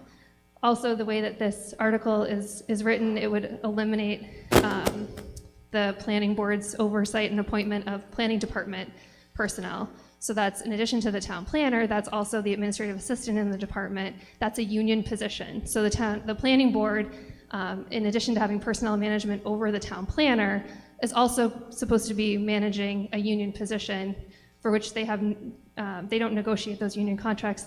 I would expect, have not as much knowledge of the union contracts over that position. Thank you. I know the gentleman over here has been waiting for a while. Sir, name, address, show me your voting slip, the usual routine. Thank you. Good evening, John Gelsich, 6 Baxter Street. I'm in the unique position of being a town planner in an adjacent town that is within a land use department. I believe that is a very effective form of having the planner being set up. One example I can tell you for why it's efficient is I work daily with the Conservation Commission agent, the building inspector, all of the administrative assistants that are within the land use department. And the decisions that the planning board passes has conditions that are enacted at certain stages of the development process. And if there's not the coordination with the building inspector to have certain things accomplished by the issuance of a building permit or a certificate of occupancy, then those things are overlooked. And then you get developments that are not done the way that the planning board established them to be done. Additionally, I think I fail to see how a planning board would lose independence by having the town planner move into a land use department. They're an elected board, and I can tell you that the planning board that I serve is very independent. I don't want to say always or often conflict with the select board or the Conservation Commission, but there are instances where there is that conflict and the planning board holds their own. So that independence does remain. Personally, I think there's a practical comfort level in being in a land use department versus answering to a planning board. There's daily questions that I have to ask of my land use director, of the town manager, other board representatives, the Conservation Commission or the building inspector, and having that ability to talk and discuss and have meetings with them almost at a moment's notice is invaluable. And having to go through a planning board to get to that point would be very inefficient and very ineffective. So I support this article, and I would suggest everyone else does as well. Thank you very much. Gentleman back here has also been waiting. Yes. Thank you. Robert Gilmore, 35 Water Street. Two things that have come up concern and confuse me a little bit. One is I'm not certain why, and I'm sorry, this may be addressing something that the gentleman who spoke just before me addressed. Why it is that changing the reporting structure and the appointment structure necessarily leads to an enhancement of communication. That I'm just not getting that, because I'm hearing mostly about communication issues, and I don't know why that changing the appointment structure will necessarily improve that. The other thing I'm concerned about is we heard a gentleman previously speak about, well, we've heard several people speak about loss of independence. And it struck me especially that since we were just talking about the fact that, oh, and we're going to need a new planning manager soon. It's like, wow, okay, this seems like the worst time to be changing the appointments, or, well, depending on your perspective, either the best time or the worst time to change the appointment structure for this. Sure, if we're about to get a new planning manager, then maybe being appointed by the town supervisor is a good idea. But also, if there's concerns about independence, this is the absolute worst time to do it. Thank you. Anyone want to address the questions? Yes, Mr. Edinburgh. Alan Edinburgh, 8 Nash Street. I think it's important that we separate the role of the planning board versus the role of the town planner. The town planner is an administrative staff position. The planning board is the board that executes the policy, that sets the forward vision, that manages the master plan, that negotiates with developers, that has that responsibility. The check and balance of independence is at the planning board level versus other boards and committees in towns. The town planner advises and supports, but the town planner also has an operational role day-to-day in the operation of the town and the execution of projects and work that has to happen. And so when you think about, so if you're concerned about checks and balances, the checks and balances are still there. In fact, in the not too distant past, the checks and balances were altered where the select board no longer votes up or down on site plan reviews. That if the planning board is the site plan authority, then the select board now can provide comment and questions and concerns, but we no longer have an up and down vote. That independence actually was reinforced and enhanced with the planning board. Now, if something's in front of the ZBA and they're the authority to approve a plan, then our comments go to the zoning board of appeals, and we don't have a vote up or down there.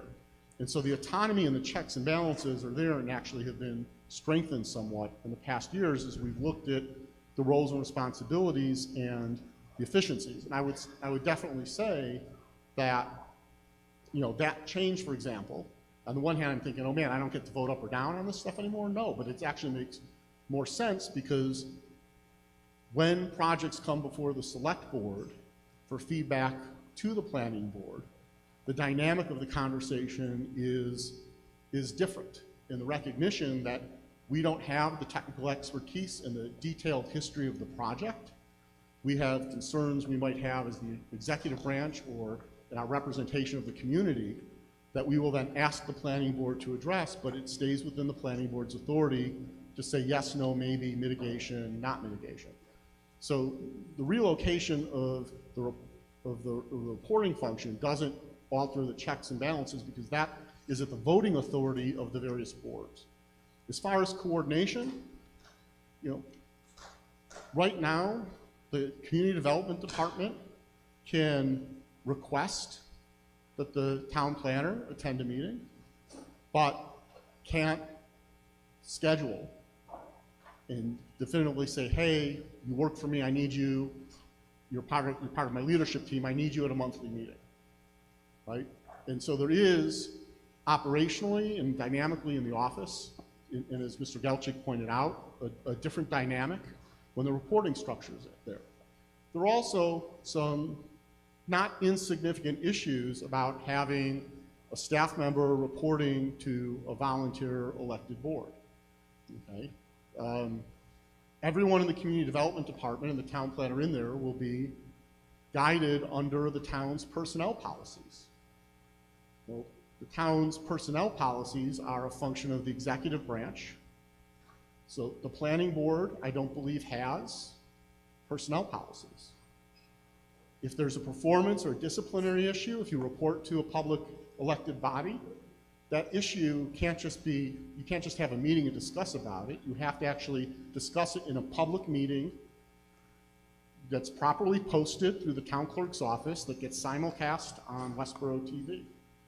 And so there's significant issues in personnel administration. The complexities of the planning board appointing union personnel when there's no mechanism for the planning board to be involved in the contract management or even the negotiation of those contracts creates, we knock on wood, we haven't had any issues, but it creates some issues. So the goal of this isn't to take authority away from the planning board and its roles and responsibilities and its power and authority.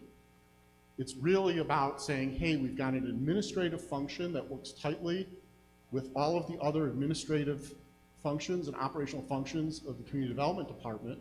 Let's put that person there, still supporting the work of the planning board and having the planning board direct and work with this individual, but address the human resource issues, the other issues, and you still have that checks and balance. I'm not sure I understand the comment about having the town planner report to the planning board as being apolitical. The planning board is a 5-member elected board that is nonpartisan. On our town elections, you never see D-R-I-U, X, Y, Z, whatever. You just run as an individual. The select board is a 5-person board that's elected in a nonpartisan election. And you can say that, well, the town planner, if they report to the planning board, is less political because they're not part of the town government and there's politics there.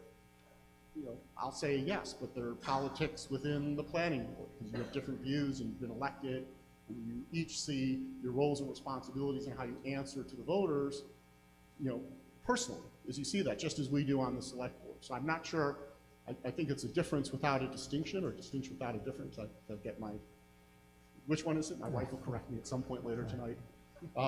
So I don't see this as a big shift. I don't see this as a shift in the checks and balances.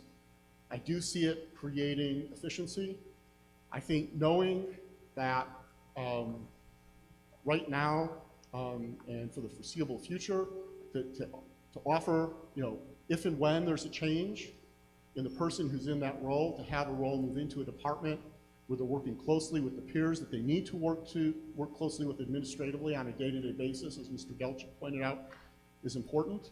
But also to put them in a structure where how they're managed, any redress of grievances, they get the same treatment as the other employees who work for the town. And also to provide career growth opportunities. And to say that, yep, you're a town planner, you can be the community development director. There's a step up. If you want to advance your career, you don't have to simply leave and go to a bigger community or go to a smaller community who's just going to throw more money at you. You can actually evolve your career, take your knowledge to the next level. I think that's an important component of what we're trying to do here. Thank you. Okay, so I think I've let the same number of people on both sides run a little long, but I'm going to have to try to tighten things up just to make progress. So everyone, please try to keep your remarks to 2.5 minutes or so. Because they were substantive, I let people run long. I think I've now let the same number of people run long, but let's try to tighten them up so we can make some progress. Gentleman over here in the maroon shirt. Rick Kotowski, 5 Arch Street. I live in the Arch Street community. That's different than the downtown community or any of the other communities within Westborough. And I confess to not having done my civic duty and looked at this beforehand, so everything I'm saying here is an opinion based on what I've heard here. But Communities are individual entities within the town, and it seems to me the town is the global entity. So I'm surprised to see the town planner reporting into the community development structure. The other point that I want to make is when I hear community development, I think along the lines of what Mr. Hensley was talking about earlier and the emphasis on community, which to me means more residential and neighborhood, whereas the town planner has very significant responsibilities on the commercial side also. I think the scope of the two positions are different enough that I wouldn't be comfortable with either one reporting into the other. And not having heard anything here for a strong driver for making this change, I'd advocate to vote against this. Thank you. Thank you. Gentleman at the microphone here, Mr. Bouchard, I believe. Pete Bouchard, 9 Reverend Thomas Hooker Road. I'm on the planning board as an elected official. I think we have to realize that Jim Robbins has been in this community for a long time, and he has the tremendous amount of knowledge of how this community works. A board of 5 volunteers, I don't think is the best method to plan, to train the next town planner. I'm on that board, and I don't think I'm here, you voted me to plan for the future. I just don't think it makes sense for me to be training the planner who's we're gonna have major hiccups. Right now we have minor hiccups. We'd be having different issues. I think it really makes sense that we have the proper training for the next planner. And that's not gonna come from a board of 5 volunteers. And that's just how I feel. Thank you. Thank you very much. I'm just going to check in with the gym. Is there anyone from the gym who would like to speak on this issue? No, there isn't. Okay, thank you very much. I'll go to Mr. Walsh. Nathan Walsh, 3 Matthew Drive. When I first read this article, I had some of the same concerns that a few people mentioned in terms of consolidation of power. But what it really comes down to is listening to our town manager, listening to the planning board themselves. These are the people that you're worried are going to lose power and hand it off to other people. And if they're asking you to make this change, to make the town better, we should really be listening to the planning board, asking us to make the change so that it can actually go ahead. So thank you. I'm in support of this. Thank you, Mr. Walsh. Ms. Hensley's already spoken, so I'll let the person at the mic. Ben Gold, 19 Blake Street. I came in from the gym. Okay. So you're speaking as yourself, not as deputy moderator. Yes, that's correct? right. Okay, thank you. Yeah, that's why I came in here. Okay. So on Article 27 specifically, let's stay here for a second. So this one is just changing who appoints the town planner. Who could fire the town planner today? And does this in any way affect that? And, in that structure, like who is sort of responsible for deciding whether the planner stays on a day-to-day basis, and how would this affect that? Thank you, Mr. Silverberg. Mark Silverberg, 7 Weld Street. We've never fired a town planner, so I'm not going off experience, but right now the planning board would have the authority to hire and fire with no input from town management. If this changes, hiring and firing would be under the direction of the town manager with concurrence of the planning board. So the hiring of the next town planner would be done through an interview process, and then the candidates would be presented to the planning board, and we would have to vote to approve that candidate. And presumably, at least one of us would be involved in that interview process, which is typically how it works in other departments. Firing also, same thing. The town manager couldn't just fire the town planner without our concurrence. Thank you, Mr. Silverberg. I'll just ask you, Ms. Williams, does anybody from the town's personnel staff need to add any additional information, or? Okay, no, okay, just want to make sure. Have you spoken already? Yeah, have you spoken yet? I did, but just one simple question. Okay, yeah. It's a 2-syllable answer. Who is the community development director that the new town planner will report, or the town planner will report to? We're not supposed to talk about personalities, but if you just want somebody to essentially just say, like, where does it sit in, I'll let somebody say, but we're not talking about personalities and whether they do a job well. I'm sorry? Yeah. I don't know, so I think I know, but I don't want to get it wrong. Sure. So currently the building commissioner was elevated to the community development director position. Thank you. That was a nice, clever way to handle it. Thank you, Ms. Hensley. Jody Hensley, 39 Arch Street. I'd like to, I think my position hasn't changed. I'd just like to remind you, we have 3 pillars, elected boards with separate responsibilities and independent employees that they retain under them for the function that they are elected to work on. The Board of Selectmen, their person is the town manager. The school committee, their person is the superintendent.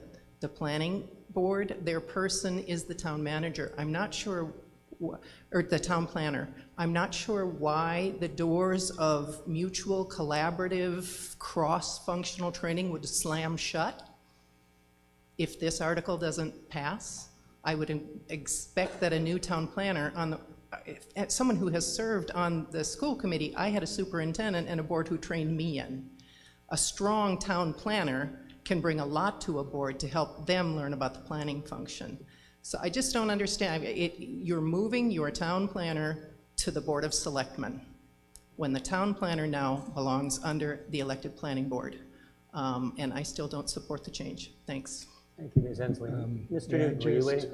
Wait a second, Mr. Newton, just a second. Mr. Keogh, briefly talk. Yeah, so I think we're comparing kind of apples and oranges here, right? I think the school superintendent has a very generous staff supporting her. The town manager has a significant staff. The town planner, and we need to try and separate the role from the person, right? We've been very fortunate with Jim. Everybody knows Jim. Jim's been fantastic. I apologize, I keep referring to Jim. But really, it's one individual with an assistant managed by 5 volunteers, and that is the entire town planning department. And right now, there is no guarantee in the future that there will be cooperation between that role and the rest of town management, right? It is not required. They are 2 separate departments. You cannot guarantee that there will be cooperation. There has been, and we've been very fortunate. But right now, at some point, we're going to have a new town planner, and that individual is going to be out there by themselves with 5 volunteers running them. We have to consider that. Mr. Newton. Ed Newton, 45 Summer Street. I was on the planning board for 18 years. I fought against this change with the charter review in 2017. I still think it is a very bad idea. I think that you do need to have the independence, and you can manage, whether you're a group of 5 people or not, personnel. When I was on the planning board and as chairman, I used to have to do personal reviews every year on Jim. And I also did it on the administrator, Sandy, even though she was a contract employee. Yes, you would have to look at the contracts and understand what the contracts have, but you don't need to change the structure of the independence of the different boards by combining the personnel into a different place. So I would recommend voting against this. Let me say the board, the planning board is still independent. The planning board still brings forward the planning articles. The town planner does not bring them forward. The planning board does. Thank you. Ms. Nurse. Yes, and I'm also a member of the planning board, and I voted against this. But I would like to point out that the way things have been working, there is cooperation among the various departments. I don't see this not happening, and I don't understand why we need to make this change. The town planner at the moment and the planning board always look to the building department, the conservation department, and the other departments in town, DPW, whenever we're looking at any particular items, for example, a site plan. So we already have this cooperation, and I don't understand why we need to make changes in this. And as far as training of staff, there's no reason why we as a town planning board cannot go to somebody like the town manager and ask them to help us train this, train a new planner, or go to the community development director, ask him to help, ask the other departments in town. I don't think this prevents that kind of thing from happening, but I don't think we need to make charter changes and bylaw changes at this time when we can cooperate. That's the key word, cooperation, and we have been cooperating, and I don't see any reason why we can't continue to.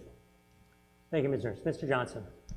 Yes, I've recognized Mr. Johnson. I'll get you next, okay? Or do you have a point of order, or? I'd like to ask that you move the order. Okay, well, I had already acknowledged Mr. Johnson, so I'll come to you after that because I'd already acknowledged him, and you can't.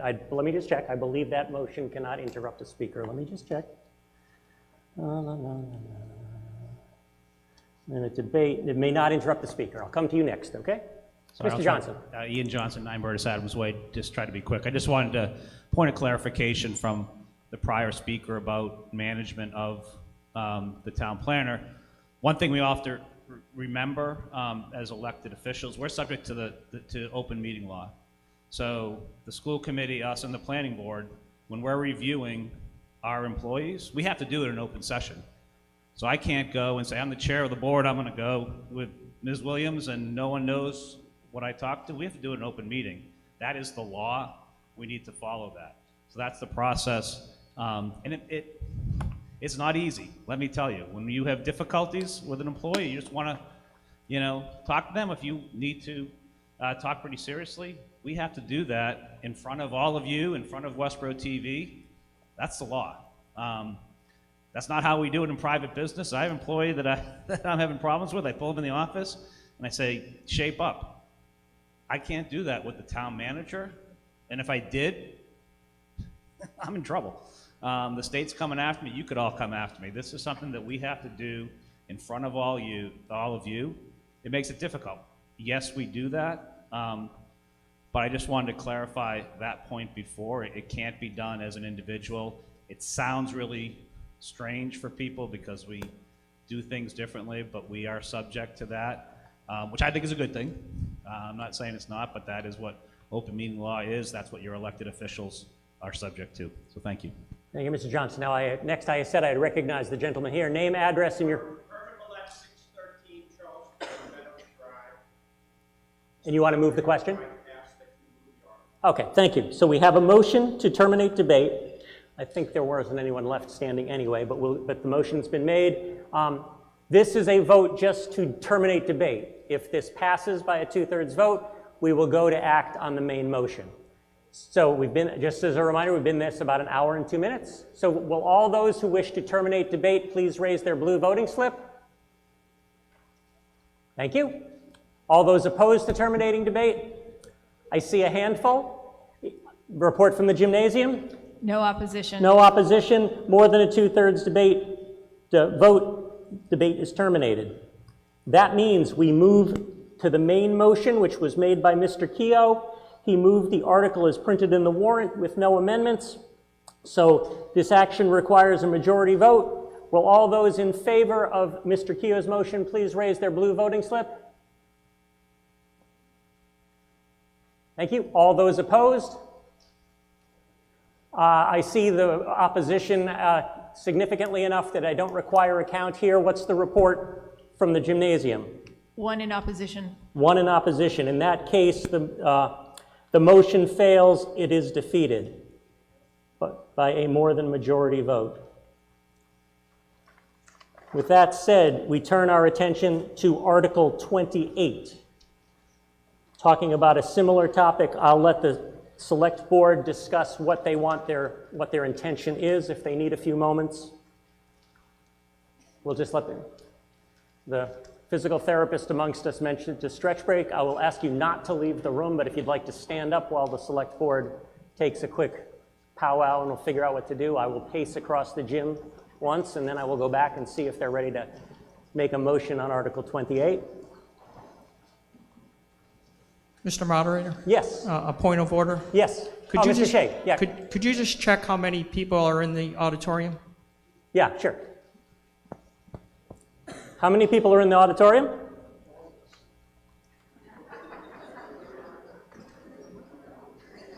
Hello, how many people are in the auditorium for that vote? Are you asking about the gym? Oh, sorry, yeah. You asked, Mr. Shea, you asked about the gym, right? Yeah, yes, how many voters are in the gym? Just your 2 deputy moderators. Okay, so there were 2, and there was well more than 2. Thank you for clarifying that, Mr. Shea. Appreciate it. Okay, quick stretch break.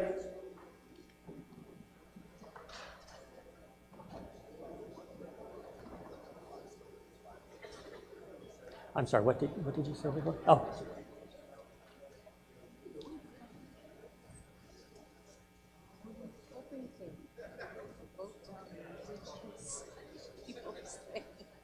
We just voted to vote this thing down.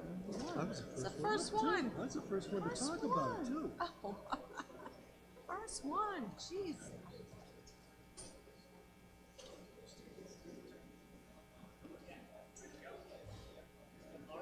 Sorry, all right, we're ready to go. We're now moving on to Article 28, another article dealing with a town charter change, and we'll hear a motion from Mr. Welch. Thank you, Mr. Moderator. Patrick Welch, 15 Chauncey Circle. I move the article as written in the warrant. Okay, Mr. Welch has moved the article as written in the warrant. A brief presentation, Mr. Welch. This article amends the section of the town charter that currently excludes the town planner from the positions which report to the town manager and from the departments over which the town manager has day-to-day oversight, coordination, and supervision of the administration and operation. The purpose of this article is to make this section of the town charter consistent with the amendments made in the previous article. As with the previous article, this will not change the existing authority or responsibility of the planning board, except their current responsibility of day-to-day oversight and supervision of the town planner and the department. Yeah. Wait a second, Ms. Williams?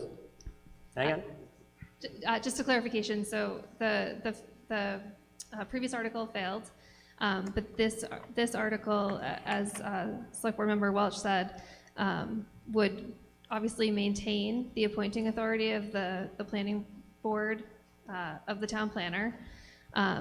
But similar to how the select board appoints the chief of police, the fire chief, and the director of public works and town council, by moving forward with this article, you would also include the town planner under the other department heads as someone who would report directly to the town manager for day-to-day oversight and coordination. So the planning board fully has retained the appointing authority per your vote on the last article, but this would, notwithstanding that appointing authority, would put the town planner under day-to-day oversight by the town manager. All right, just hang on. Were you done your presentation, Mr. Welch? I am. You are, okay. Ms. Hensley. Jody Hensley, 39 Arch Street. I don't see this as materially different than the concerns that we just spent an hour and 10 minutes discussing in the previous article.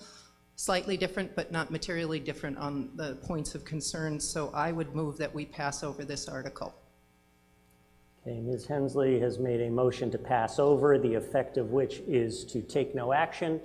We don't jump to a vote on that yet, but that vote would be taken before the main motion. Again, we've just spent an hour hearing many of the same arguments. I don't mind if people want to reiterate them under the context of Article 28. But I will ask if anyone wants to speak on this article. Mr. Edinburgh, I'll let you go first. Alan Edinburgh, 8 Nash Street. So Article 27 was the appointing authority of the town planner. And as the article failed, the planning board has the authority to hire, fire, discipline, etc., the town planner, and provide the reviews, all of that. This article is material difference because this article is about the day-to-day activity and day-to-day supervision. And this would put the town planner in a position with other administrators in the town and would provide day-to-day supervision. The planning board is not meeting publicly every day. It's not responsible for day-to-day administrative operations. And so this provides that structure for this role within town government. Thank you, Mr. Edinburgh. I'll wait for Mr. Hensley to get to the microphone.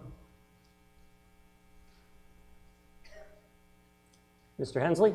Lester Hensley, 39 Arch Street. I'm not sure I see that that is the case in this article as asserted by Mr. Edinburgh. There's nothing, so what this says, and I have a question also about the language, and it might be the semantics. And I also don't like very long run-on sentences with exceptions, but that's what we have.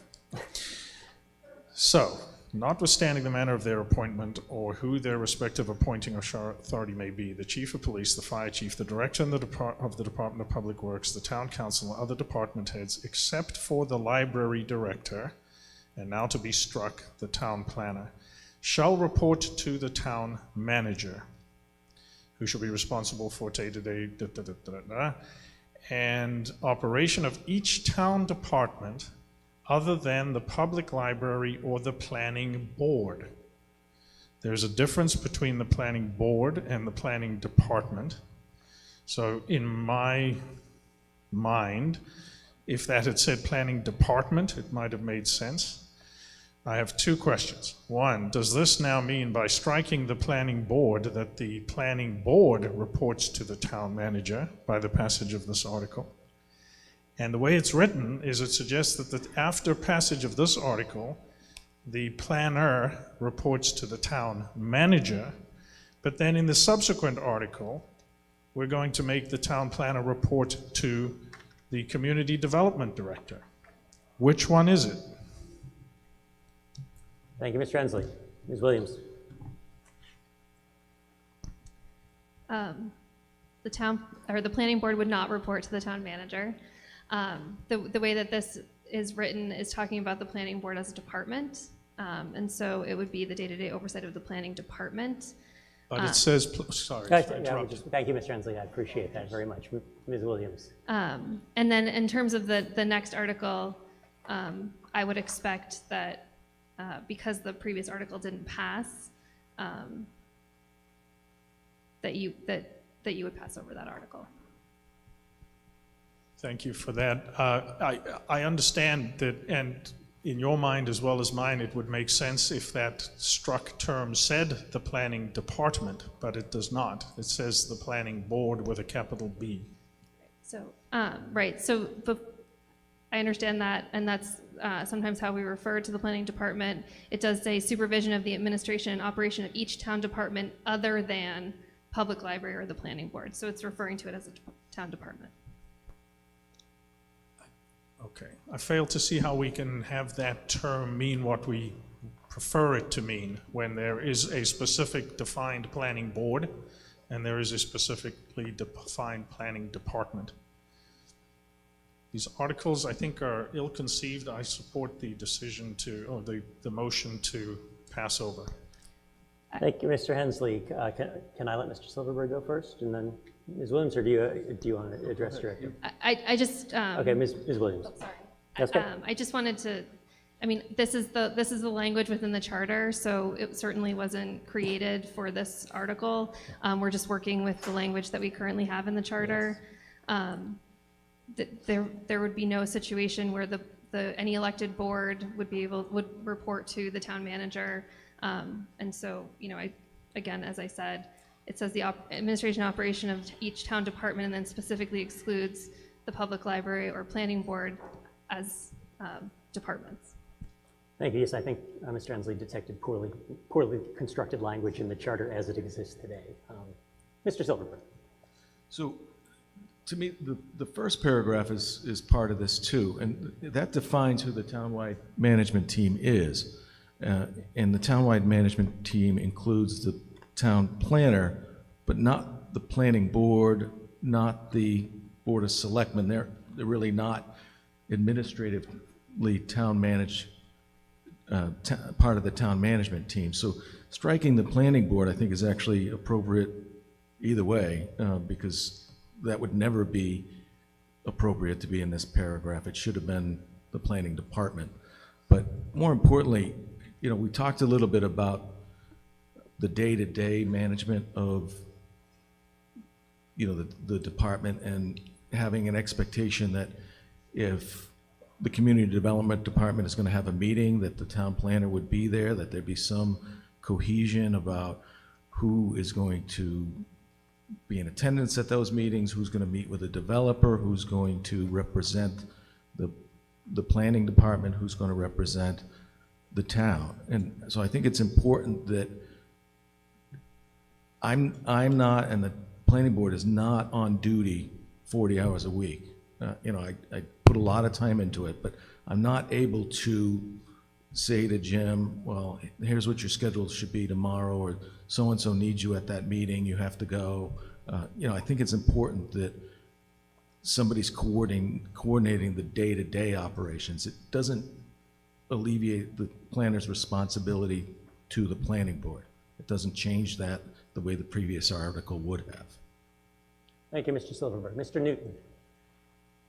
With Article 27, by turning down the appointing authority, keeping it with the planning board, you actually need this to stay the way it is. I definitely think we should pass it over, because if we delete the town planner from under the town manager's day-to-day authority, and she said we were probably going to pass over Article 29, who is he going to be reporting to day-to-day? I think that definitely needs to be passed over. Thank you very much. I'll go over to this. Sorry. Yes, Ms. Williams? The way that it's currently written, the town planner is specifically excluded from the department heads that report to the town manager day to day. And so this would strike the exclusion of the town planner and then the town planner would fall under the day-to-day supervision of the town manager under and the other department heads. So this would be consistent with the fact that the select board fully appoints the police chief, fire chief, DPW director, and town council, but notwithstanding that appointment, the day-to-day reporting is to the town manager. Ms. Nurse.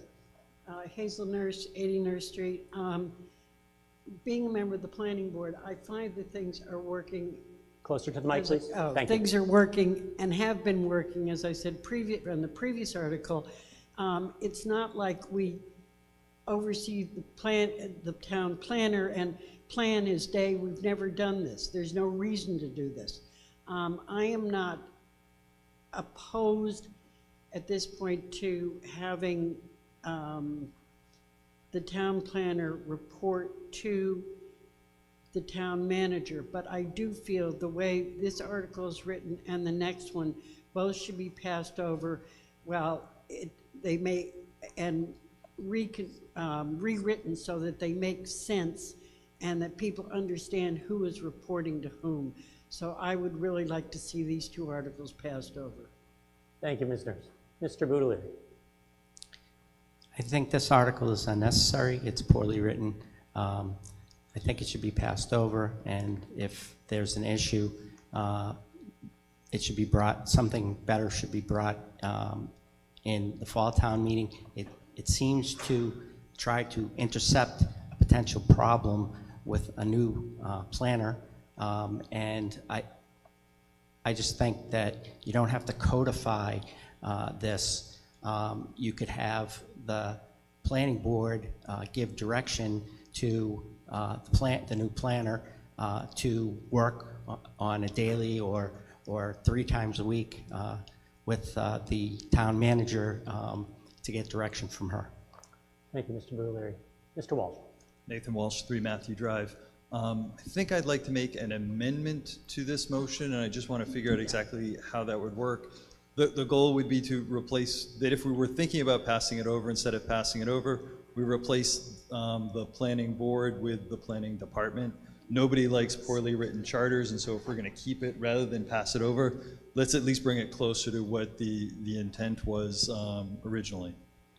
I want to just follow up. So you'd like to make an amendment. I'm assuming your amendment is to essentially not do any of the strikeouts, and so essentially and the town planner would still be there, and the only thing different would be the end of the sentence in that middle paragraph would say, or the planning department? That is correct. And all that's right. that if we are striking out all of those words, then they would strike it out anyway. So this would just be that if we're going to think about passing it over, that it would apply only in that case. Okay, let me just think for a second. Thinking about the scope Mr. here. Moderator? Oh, hang on. Yeah. Yes, point of order. Yes, Ms. Hensley? You can, this has come up in some of my conversations outside. A motion to pass over in our normal use Yes, is the original motion made, yes. but a motion to pass over can be made with a main motion on the floor. And actually, in our bylaws under Article 2, Section 11, this is one of the things I was reviewing. If there's both a motion to pass over and a motion to amend and a main motion, the order in which we will vote is to pass over. If that fails, we move to a motion to amend. Exactly. If that passes or fails, we then move to the main motion, either as amended or not. So I understand that in our almost universal use in the past, a motion to pass over has been the only motion on the floor, but that's not a procedural requirement. A motion to pass over is a separate motion that essentially would be voted on before, and it is a way for the town meeting to essentially say, we would prefer to take no action. Okay? Mr. Moderator? Yep, okay, have I just checking. Okay. Does that answer your question? Well, Okay. So if I haven't read Robert's rules in probably 30 Well, we don't use Robert's rules, that's okay. 30 years, okay. We used to follow the rules of Robert's rules here.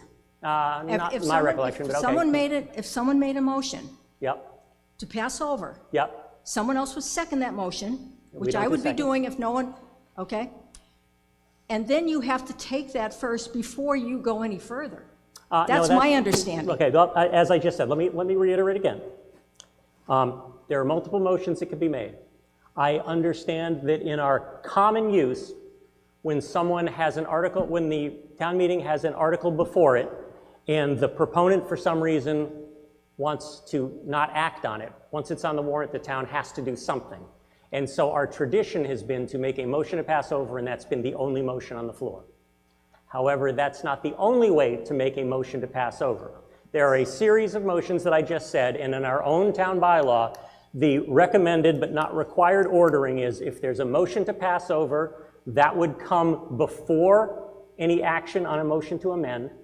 So if the motion to pass over carries, the town meeting has decided to take no action and we're done. If the motion to pass over fails, we then would act on a motion to amend. If that motion passes, we then discuss and act on the main motion with the amendment. If it fails, we act on the main motion without the amendment. That's the way it technically works. Ms. Hensley, and then we'll go over to the other one. Yeah, Ms. Hensley. Can Go. I move the question? Can I what? Can I move the question and debate and move the Let question? me just check. Let's see. Let's see. I had recognized you. We have heard both sides. I think there is a significant amount of people who would essentially state the same thing. Since the meeting gets a choice, I will allow you to move the question, because there has been adequate debate given the overlap with 27, and you didn't make any other statements. So Ms. Hensley has moved the question, which is to terminate debate. When we terminate debate, if it carries, we then go and act on the motions before us. We have a motion to pass over, we have a motion to amend, we have a main motion, and I'll walk us through that. This motion is essentially to terminate debate on this article and then take ourselves through the process. Mr. George, do you have a point of order?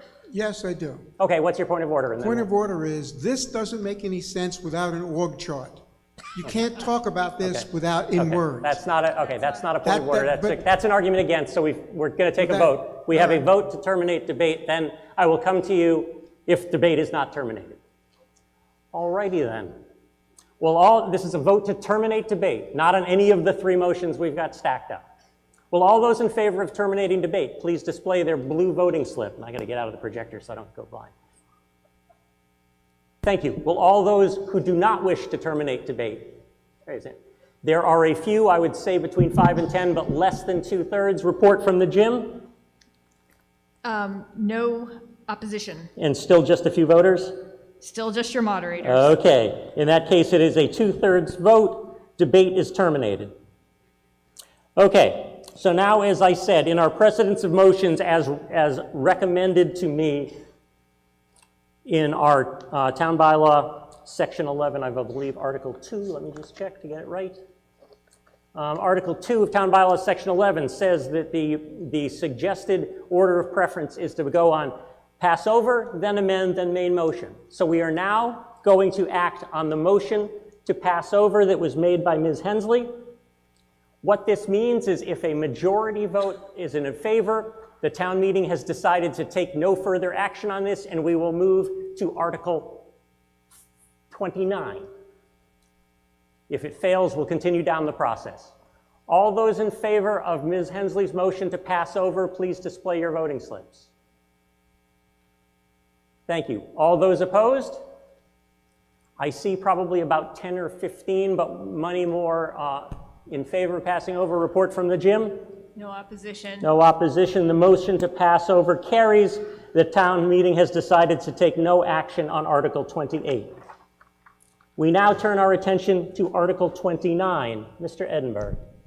Alan Edinburgh, 8 Nash Street. I move to pass over Article 29. Mr. Edinburgh has moved to pass over Article 29. See, this is the normal case we were used to, and it's why I had to explain why it's a little abnormal from our use.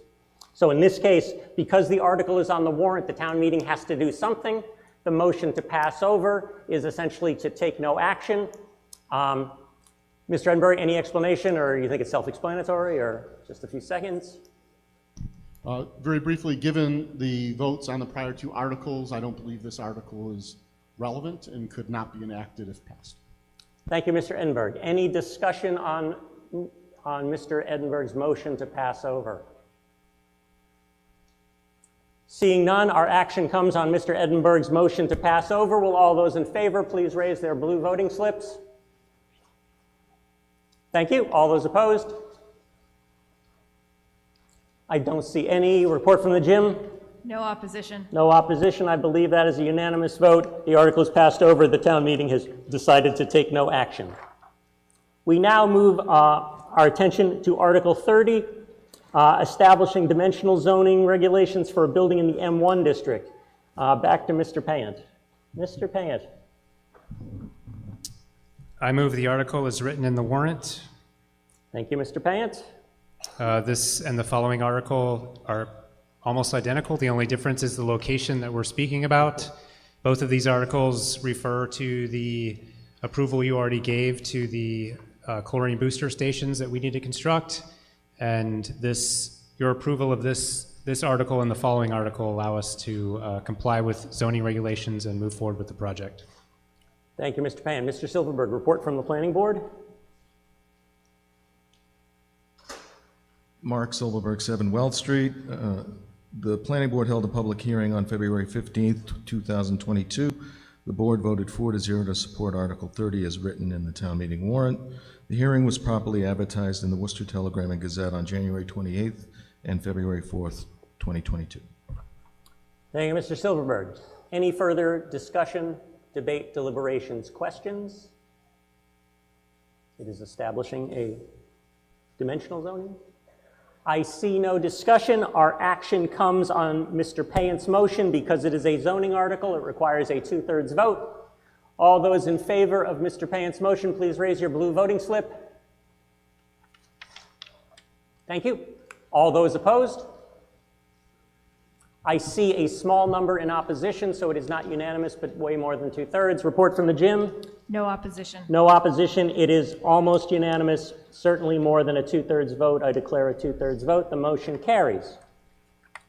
Mr. Payant, we now move to Article 31. I move the article as written in the warrant. Same explanation. Thank you, Mr. Payant. Mr. Silverberg, do you have a report from the planning board on this article? Oh, sorry, this time it's going to be Mr. Bouchard. Peter Bouchard, 9 Reverend Thomas Hooker Road. The planning board held a public meeting on February 15, 2022. The board voted 4-0 to support Article 31 as written in the town meeting warrant. The hearing was properly advertised in the Worcester Telegram and Gazette on January 28, 2022 and February 4th, 2022. Thank you very much. Any discussion? Seeing none, your action comes on Mr. Payant's motion. All those in favor, please raise the blue voting slips. Thank you. All those opposed? I see at least one in opposition. It's not unanimous, but clearly 2/3. Report from the gym? No opposition. No opposition in the gym, so it is clearly it's an almost unanimous, but certainly clearly a 2/3 vote. The motion carries with a 2/3 vote. We now turn our attention to Article 32, amending zoning bylaws for M and M1 uses. Mr. Silverberg. John? Oh, sorry, Ms. Nurse, sorry. I was looking at my list here. Sorry. Ms. Nurse. Hazel Nurse, 80 Nurse Street, for the Planning Board. I move the article as written in the warrant.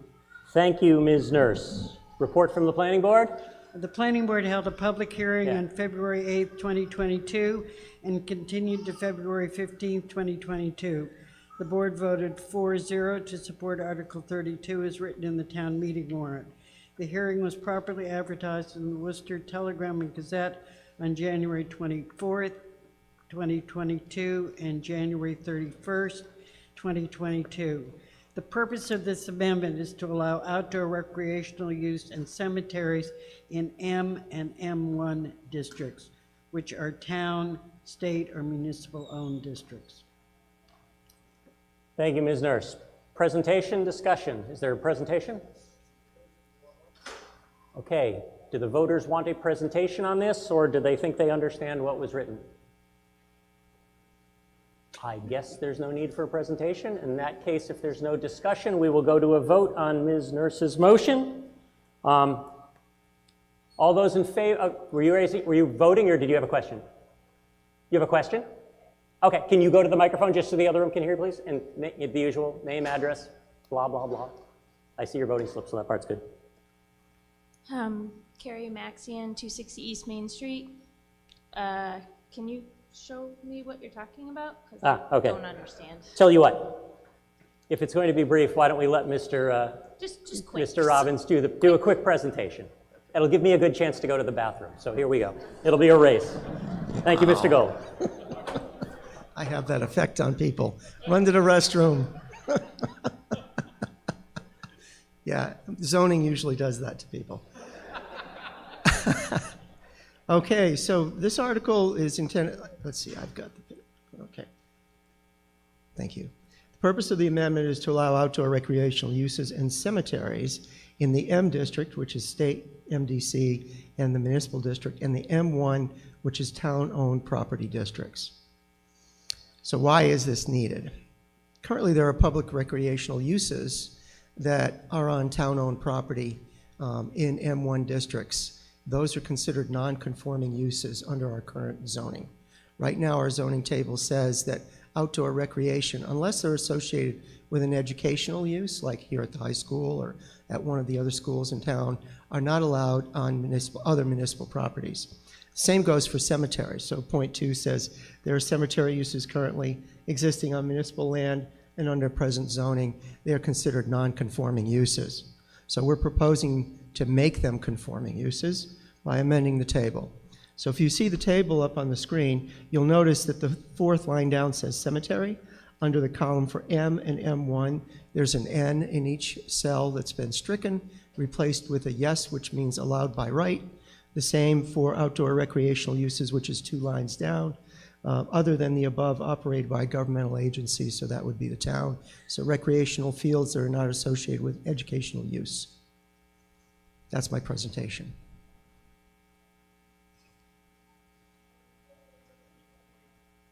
Can you move to microphone, please?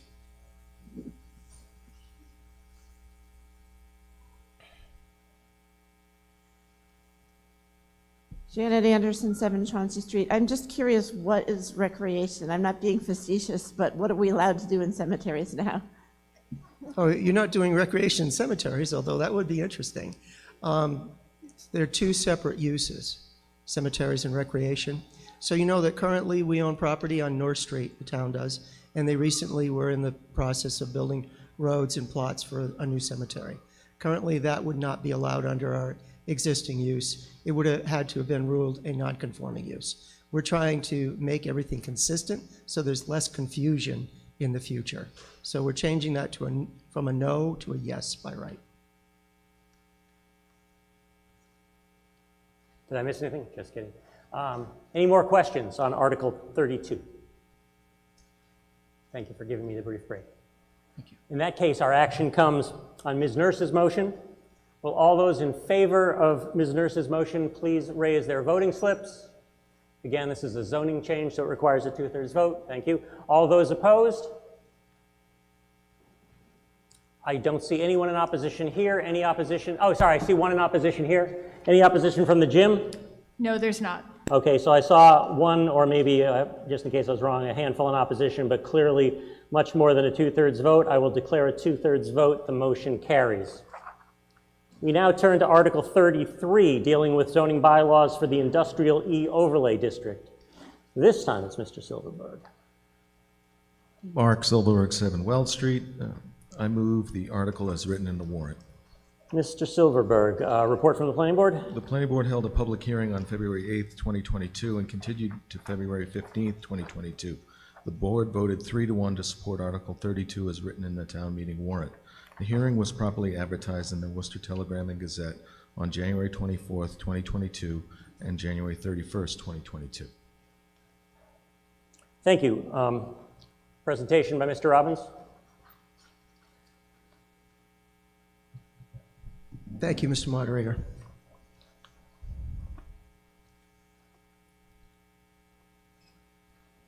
Thank you.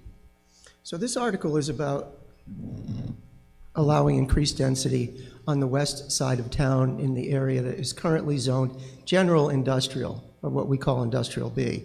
We plan to overlay certain parcels, which I will show you on a map after I explain the article, with an overlay district that allows the intensity for height to increase from 4 to 5 stories, or open space coverage to increase from the current requirement of 60% open space to 50% open space. So coverage would increase 10%. The the Industrial E Overlay District properties on the west side of town along Otis Street, Secaucus Drive, Valenti Drive, and Smithville Parkway as an overlay to the current General Industrial IB District. This area is currently a series of industrial and commercial uses encompassed by the General Industrial District. The purpose of this amendment is to create more opportunities for commercial uses in the long term, such as professional office, research and development uses, and technology uses. It allows increased land use intensity through increased dimensional standards, more permissive than are provided by the current underlying IB district. So what is proposed? A new zoning overlay called Industrial E. The uses would be allowed by right, that means by site plan approval. They'll be the same uses as the current Industrial B. We're not proposing to change any of the permitted uses, only the dimensional requirements. Allowing up to 5 stories by right, currently 4 stories are allowed by right, and requiring a minimum of 50% open space, currently 60 is required. Site plan review by the Planning Board would continue to be required. The current General Industrial IB District remains in place. The new industrial overlay would allow additional privileges. Though uses in the new IE overlay would be allowed to increase coverage and increase building height privileges, provisions are made to protect the environment and the surrounding neighborhood. So the IE project design must maximize opportunities for walking and bicycling, incorporate best practices in energy efficiency, environmental protection, stormwater management, LEED, which is Leadership in Energy and Environmental Design criteria, that's the building design, and low impact development techniques. Retain existing mature vegetation wherever possible, provide for winding sidewalks and creative siding of structures, and assure the landscape materials used as buffers are native, non-invasive, hardy for New England weather conditions, and disease resistant. Additionally, provide for electric vehicle charging stations serving on-site parking. Assure that the project site design provides for photovoltaic, which is solar energy generation, or other on-site renewable energy generation. If the property is in the IE district within 300 feet of a residential use, the development shall screen its residential butters from light and sound coming from the new development. So this is our current zoning map. Here's the west side of town in the purple. That's the general industrial or industrial B district. You'll see it's slightly changed here. I'm going to show you those properties. So we're talking about the properties along Otis Street that are crosshatched. You'll note the underlying color is purple. Only the properties that are overlaid with the crosshatch are those that would be affected by the new industrial E district. So Otis Street to the intersection with Smith Parkway, only one parcel on Smith Parkway. The two parcels on Secaucus Drive. Whoops, I'm sorry. Secaucus Drive is right there. And the three parcels up on the top of Boston Hill off of Valenti Drive. So not all of the industrial B, because we want to be careful of the areas where there's town wells. You see the green area in the center that kind of looks like a lollipop or a balloon. That's your town's water treatment plant. That's why we have the environmental requirements to protect our natural resources. And also on the other side of the railroad tracks, oops, I'm sorry. Down here, there's a residential neighborhood. So we're not proposing the overlay on this parcel or these parcels here or these parcels here, which are already occupied by residential uses.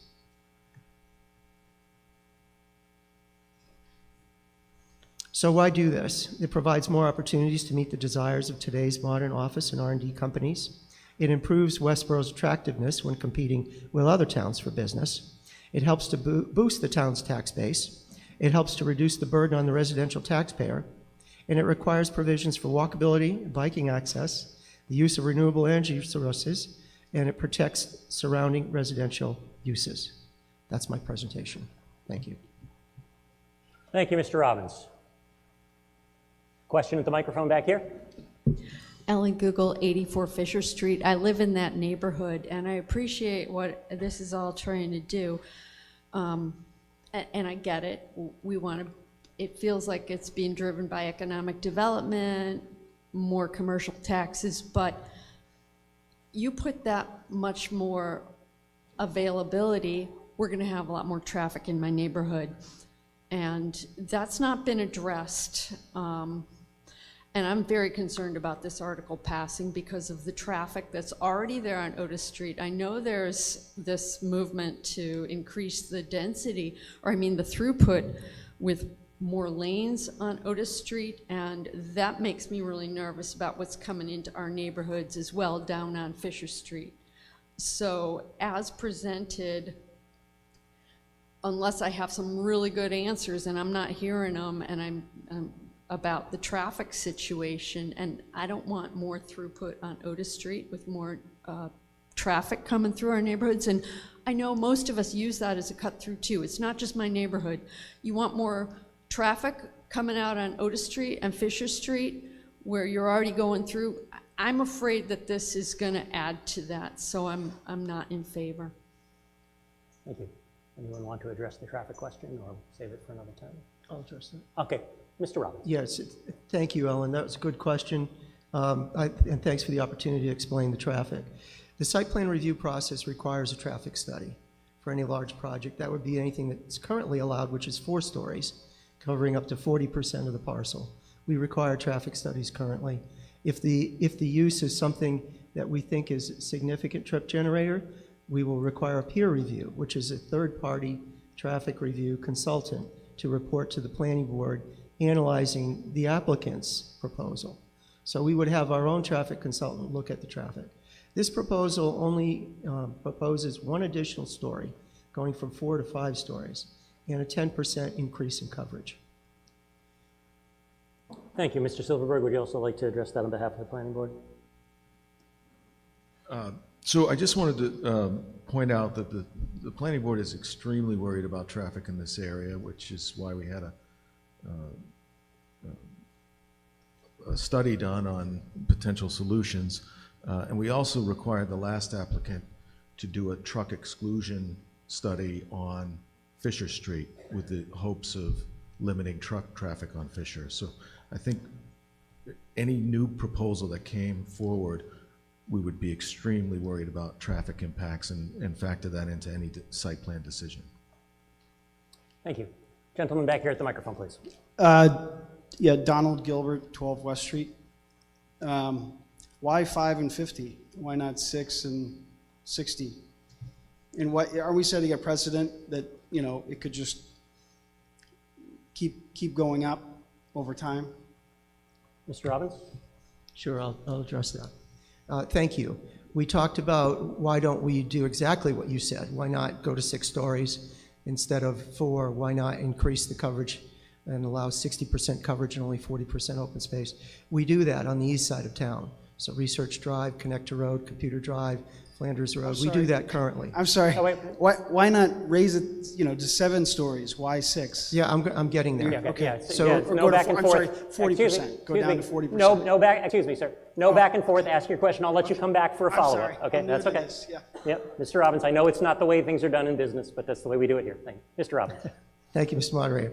So we thought that increasing by 1 story would be the maximum that was best for that.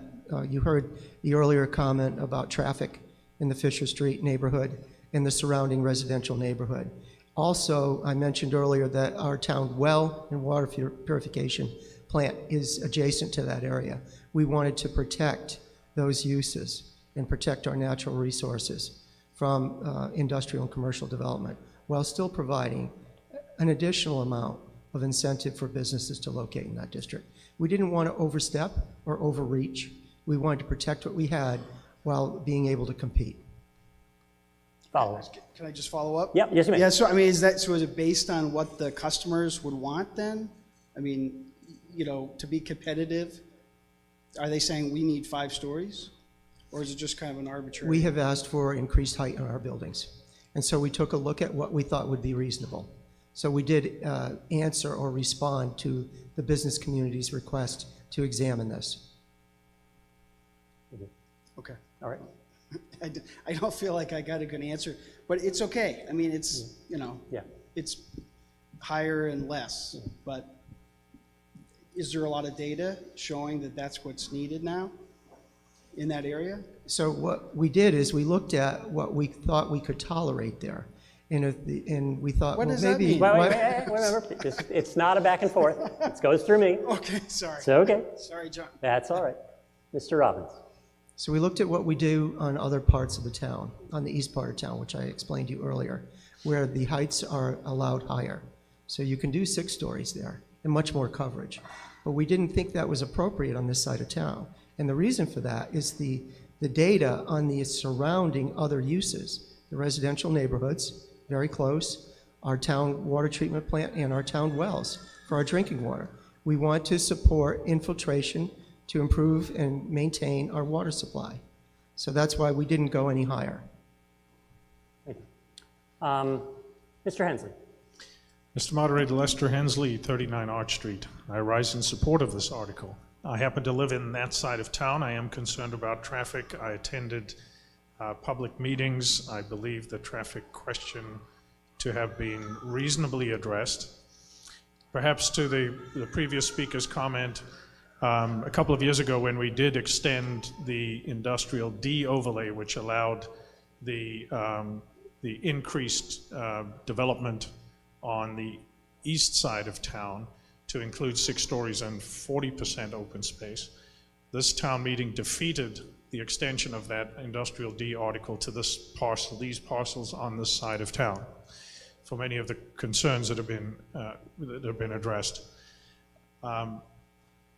The developers would prefer that we allowed them to develop 100% of the sites. Westborough happens to have some very strong ratios of preservation of open space. And while I believe that, as proven by the redevelopment of the Astra site by Atlantic Management on behalf of Amazon, the current development of the adjacent site on behalf of Amazon, the current development of the subsequently adjacent site by Cold Harbor Brewery have proved that Westborough will continue to remain a popular place to develop despite the open space requirements, that this is a reasonable concession to developers, that if properly managed and offset by the incorporation of the low impact and sustainability provisions that are a party to this overlay zoning, ought to provide the opportunity to increase the value of these parcels. And I would encourage our town assessor to jump on that. And additionally, to perhaps develop without significant impact, more valuable commercial development. So I applaud the planning board for finding a compromise solution that I feel comfortable supporting. Thank you. Thank you, Mr. Hensley. Mr. Dunbeck, we'll do microphone bouncing, so we'll do you and then the woman over here. Mr. Dunbeck. Pete Dunbeck. I'm in favor of this. I think it's a good compromise, as Mr. Hensley had said. I did want to ask for one point of clarification on the lead conformity, and who is responsible for ensuring that, and kind of where in the process is that done? It's not a LEED certified building, but it's conforming to. So who in the town government and the site planning review is responsible to ensure that that happens? Mr. Moderator, that's a great question, Peter.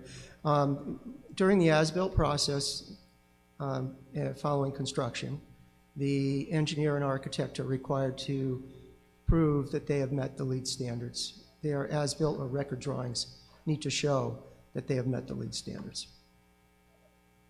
Does that answer your question? Seems like, okay. Has it? You can just nod if it. Quick follow-up, or? Yeah, quick follow-up. As design would conform, but then you need to confirm that the as-built conforms to the drawings. So is there a check in the end that the as-built conforms to the approved LEED conforming? Yes, town staff reviews the as-built record drawings. Microphone over here. Diane McPherson, 32 Fisher Street. I honestly have no knowledge or opinion on any of this. I just happened to have an email with information, mainly based on the traffic on Fisher Street, which is also where I live. But I have an email from a neighbor who had tried to get a request for a heavy commercial vehicle exclusion. There was a study done on 2 different days. He's been taking pictures for a year. I mean, I see the trucks and the cars zooming by. Again, we're not pleased with what the study, how it was done, but it's not my thing that I'm working on, but just information I wanted to throw out and hope it is considered if this passes, that, you know, we have a community on that street too. Thank you. Okay. So, Mr. Robbins, I know you recapped traffic soon, but people have been trickling in. Do you want to do a quick recap of your previous answer about traffic? Thank you, and thank you for that question. It gives me a chance to maybe clarify. There was a third-party traffic study review for truck exclusion on Fisher Street, and it was found that currently, and I say currently, the current level of traffic does not meet the state standards for truck exclusion on Fisher Street. The applicant at Atlantic Management at 50 Otis Street is required to do a follow-up study in a year and a half, 18 months from the date of their opening. They've been open. They'll do another traffic study to see if the levels of traffic have risen to the point where a truck exclusion could be possible. So there's been one bite at the apple, there'll be a second. Thank you, Mr. Robbins. Gentleman at the microphone over here. Thank you for your patience. John Gelsich, 6 Baxter Street. I am in support of this article, but I just had a question to follow up Mr. Dunbeck's question of if they are not meeting LEED standards in the as-built phase, what is the recourse? Mr. Robbins. Good question, John. I hope we don't have to do that. But that's a requirement. They'll have to, I assume, make changes to their building. I await the recommendation of the consultant to see if that becomes the case. We do have LEED certified buildings in town currently. The Olympus building that's out on West Park Drive is a LEED certified building, and it was certified by their architect, and the town reviewed it, and we found it satisfactory. I can't imagine that a plan would be approved with that requirement and not do it. So, but thank you for that question. Thank you, Mr. Robbins. Microphone back here. Hi, Donna Peronace, 35 Water Street. My one sort of concern about this compromise is losing the 10% of open space, because we've already lost so much open space in this town. And I'm just wondering why that has to be, why we have to go cut down to 50% from 60% preservation of open space. The other thing is, you have a lot of really good provisions here, Like I like keeping the mature vegetation, landscaping with native plants. And again, I'm wondering, as others have asked, who's going to make sure these things happen? Because I have seen here and in neighboring towns, developers said they were going to do things and those things didn't happen. And I know of one case here in Westborough years and years ago. Developer was told not to cut down certain really mature, beautiful old trees. He cut them down anyway because he would rather pay the fine than leave the trees. And that doesn't, he could pay the fine, but that doesn't bring the trees back. So that's one of my questions really, is just who's going to make sure that these things happen the way they're supposed to happen? And why do we have to give up that 10% of open space? So, thank you. Thank you. Mr. Silverberg or Yeah. Mr. Robbins? Mr. Robbins first? We're going to tag team Okay, this. Mr. Robbins. So just briefly to answer the technical portion of your question about who's going to assure native materials. There's a site plan that's submitted with a landscape plan. We see an existing conditions plan that tells me what types of trees I have there now, where the tree line is. Then there's a grading plan that shows what they plan to move and what they plan to remove and where the new grading will be. And then they have a plan for how they will replant. And we do have inspections during construction. And before an occupancy permit is granted, they must show, and town will confirm this, that all the plantings that were proposed to be planted have in fact been done so, and that they haven't cut in areas they were not to cut. Now, Mr. Silverberg. Mark Silverberg, 7 Weld Street. I'm also chair of the Open Space Committee, and I think you know that I'm a strong supporter of open space in this town, and I didn't make this decision to support this change lightly.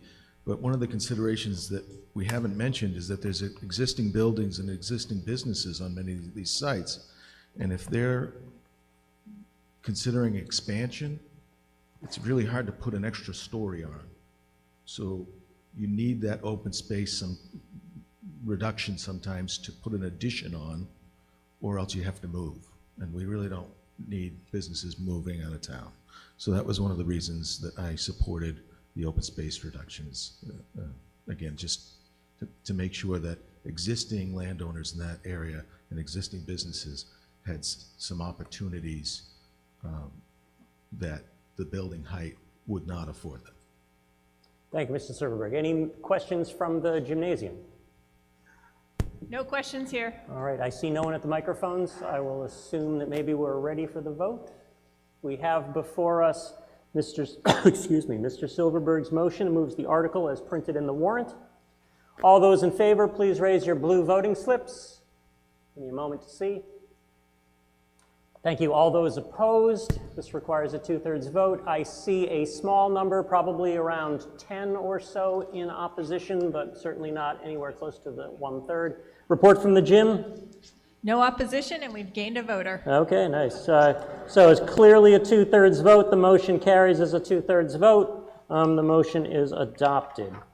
We now move to Article 34. Just a few notes here. I will mention, to remind you, earlier in the day, there are 2 non-voter speakers who've been approved to sit on the floor and speak at this article if requested. I'm not sure if they're here, but I'm sure we'll hear from them if the time comes. Motion, Mr. Silverberg. Mark Silverberg, 7 Weld Street. I move the article as presented this evening, as printed in the warrant, with the addition of the following new subsection sentence under section 3342. No existing off-premises, non-digital, or non-electronic billboards or existing billboards that convert to digital format shall be allowed to increase in size or height. Mr. Silverberg, report from the Planning Board. The Planning Board held a public hearing on February 8th, 2022, and continued to February 15th, 2022. The board voted 3-1 to support Article 34 as presented this evening. The hearing was properly advertised in the Worcester Telegram and Gazette on January 24th, 2022 and January 31st, 2022. I just wanted to explain the change from the warrant. This language came up during our public hearing. The original language did not include this. The draft warrant did not include this. We had requested this change to make sure that any existing billboards on Route 9, if they took advantage of the change to digital, could not put up a bigger billboard. And so, for some reason, that did not make it into the final warrant, but it was discussed and voted on by the planning board. Thank you, Mr. Silverberg. While we wait for Mr. Robbins to get ready for the presentation, let me just explain. I've talked about this a few times, but it's important. So, as I mentioned before, one of the key constructs of the warrant is that the warrant is a warning to the voters about what they expect the town meeting to act upon. And so that sets the scope of the warrant. So because some people may choose not to be here because there's aspects in that scope that they may not care about, I have to review all changes to the warrant and from whether they're in scope or not. I examined this change after it was brought to my attention, and since this actually narrows the use, it says people can't expand things, it actually is within the outer bounds, or what other moderators call the four corners. And so this addition is within scope because, if anything, it's doing something less than what the scope of the actual printed article says. So that's why I'm allowing that to be made as part of the motion, even though it's not in the warrant. Mr. Robbins. Thank you, Mr. Moderator. While developing this bylaw, some of you may remember that this was in front of the voters last fall town meeting, and the planning board asked that it be referred back to them for further study. We did that. We looked at other bylaws in other communities to see what they have done, and because of that, we were able to rewrite what we think is a very good bylaw that will represent the desires of the town and protect the town at the same time. This is a complex matter. I've had a lot of questions about this in the previous months, so the presentation is a little bit detailed. I ask that you please bear with me. So the purpose of this bylaw, of this amendment rather to our bylaws, to make provisions for off-premises signs, including digital billboards along interstate highways that pass within the town of Westborough, while regulating their location, size, and intensity. To responsibly address the changing technology of digital displays and the town's desire to regulate this technology.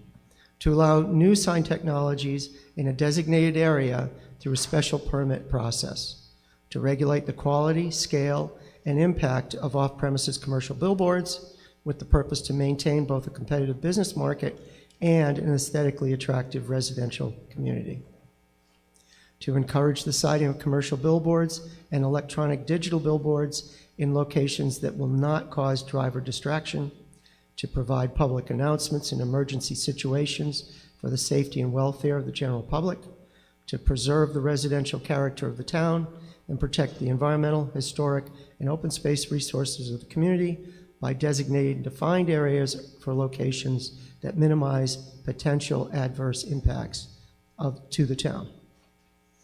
So the details, the locations and regulations, the allowance of off-premises signs, including digital billboards along I-495 and the Mass Turnpike, allowed only by special permit from the Board of Appeals, and a development agreement with the Select Board.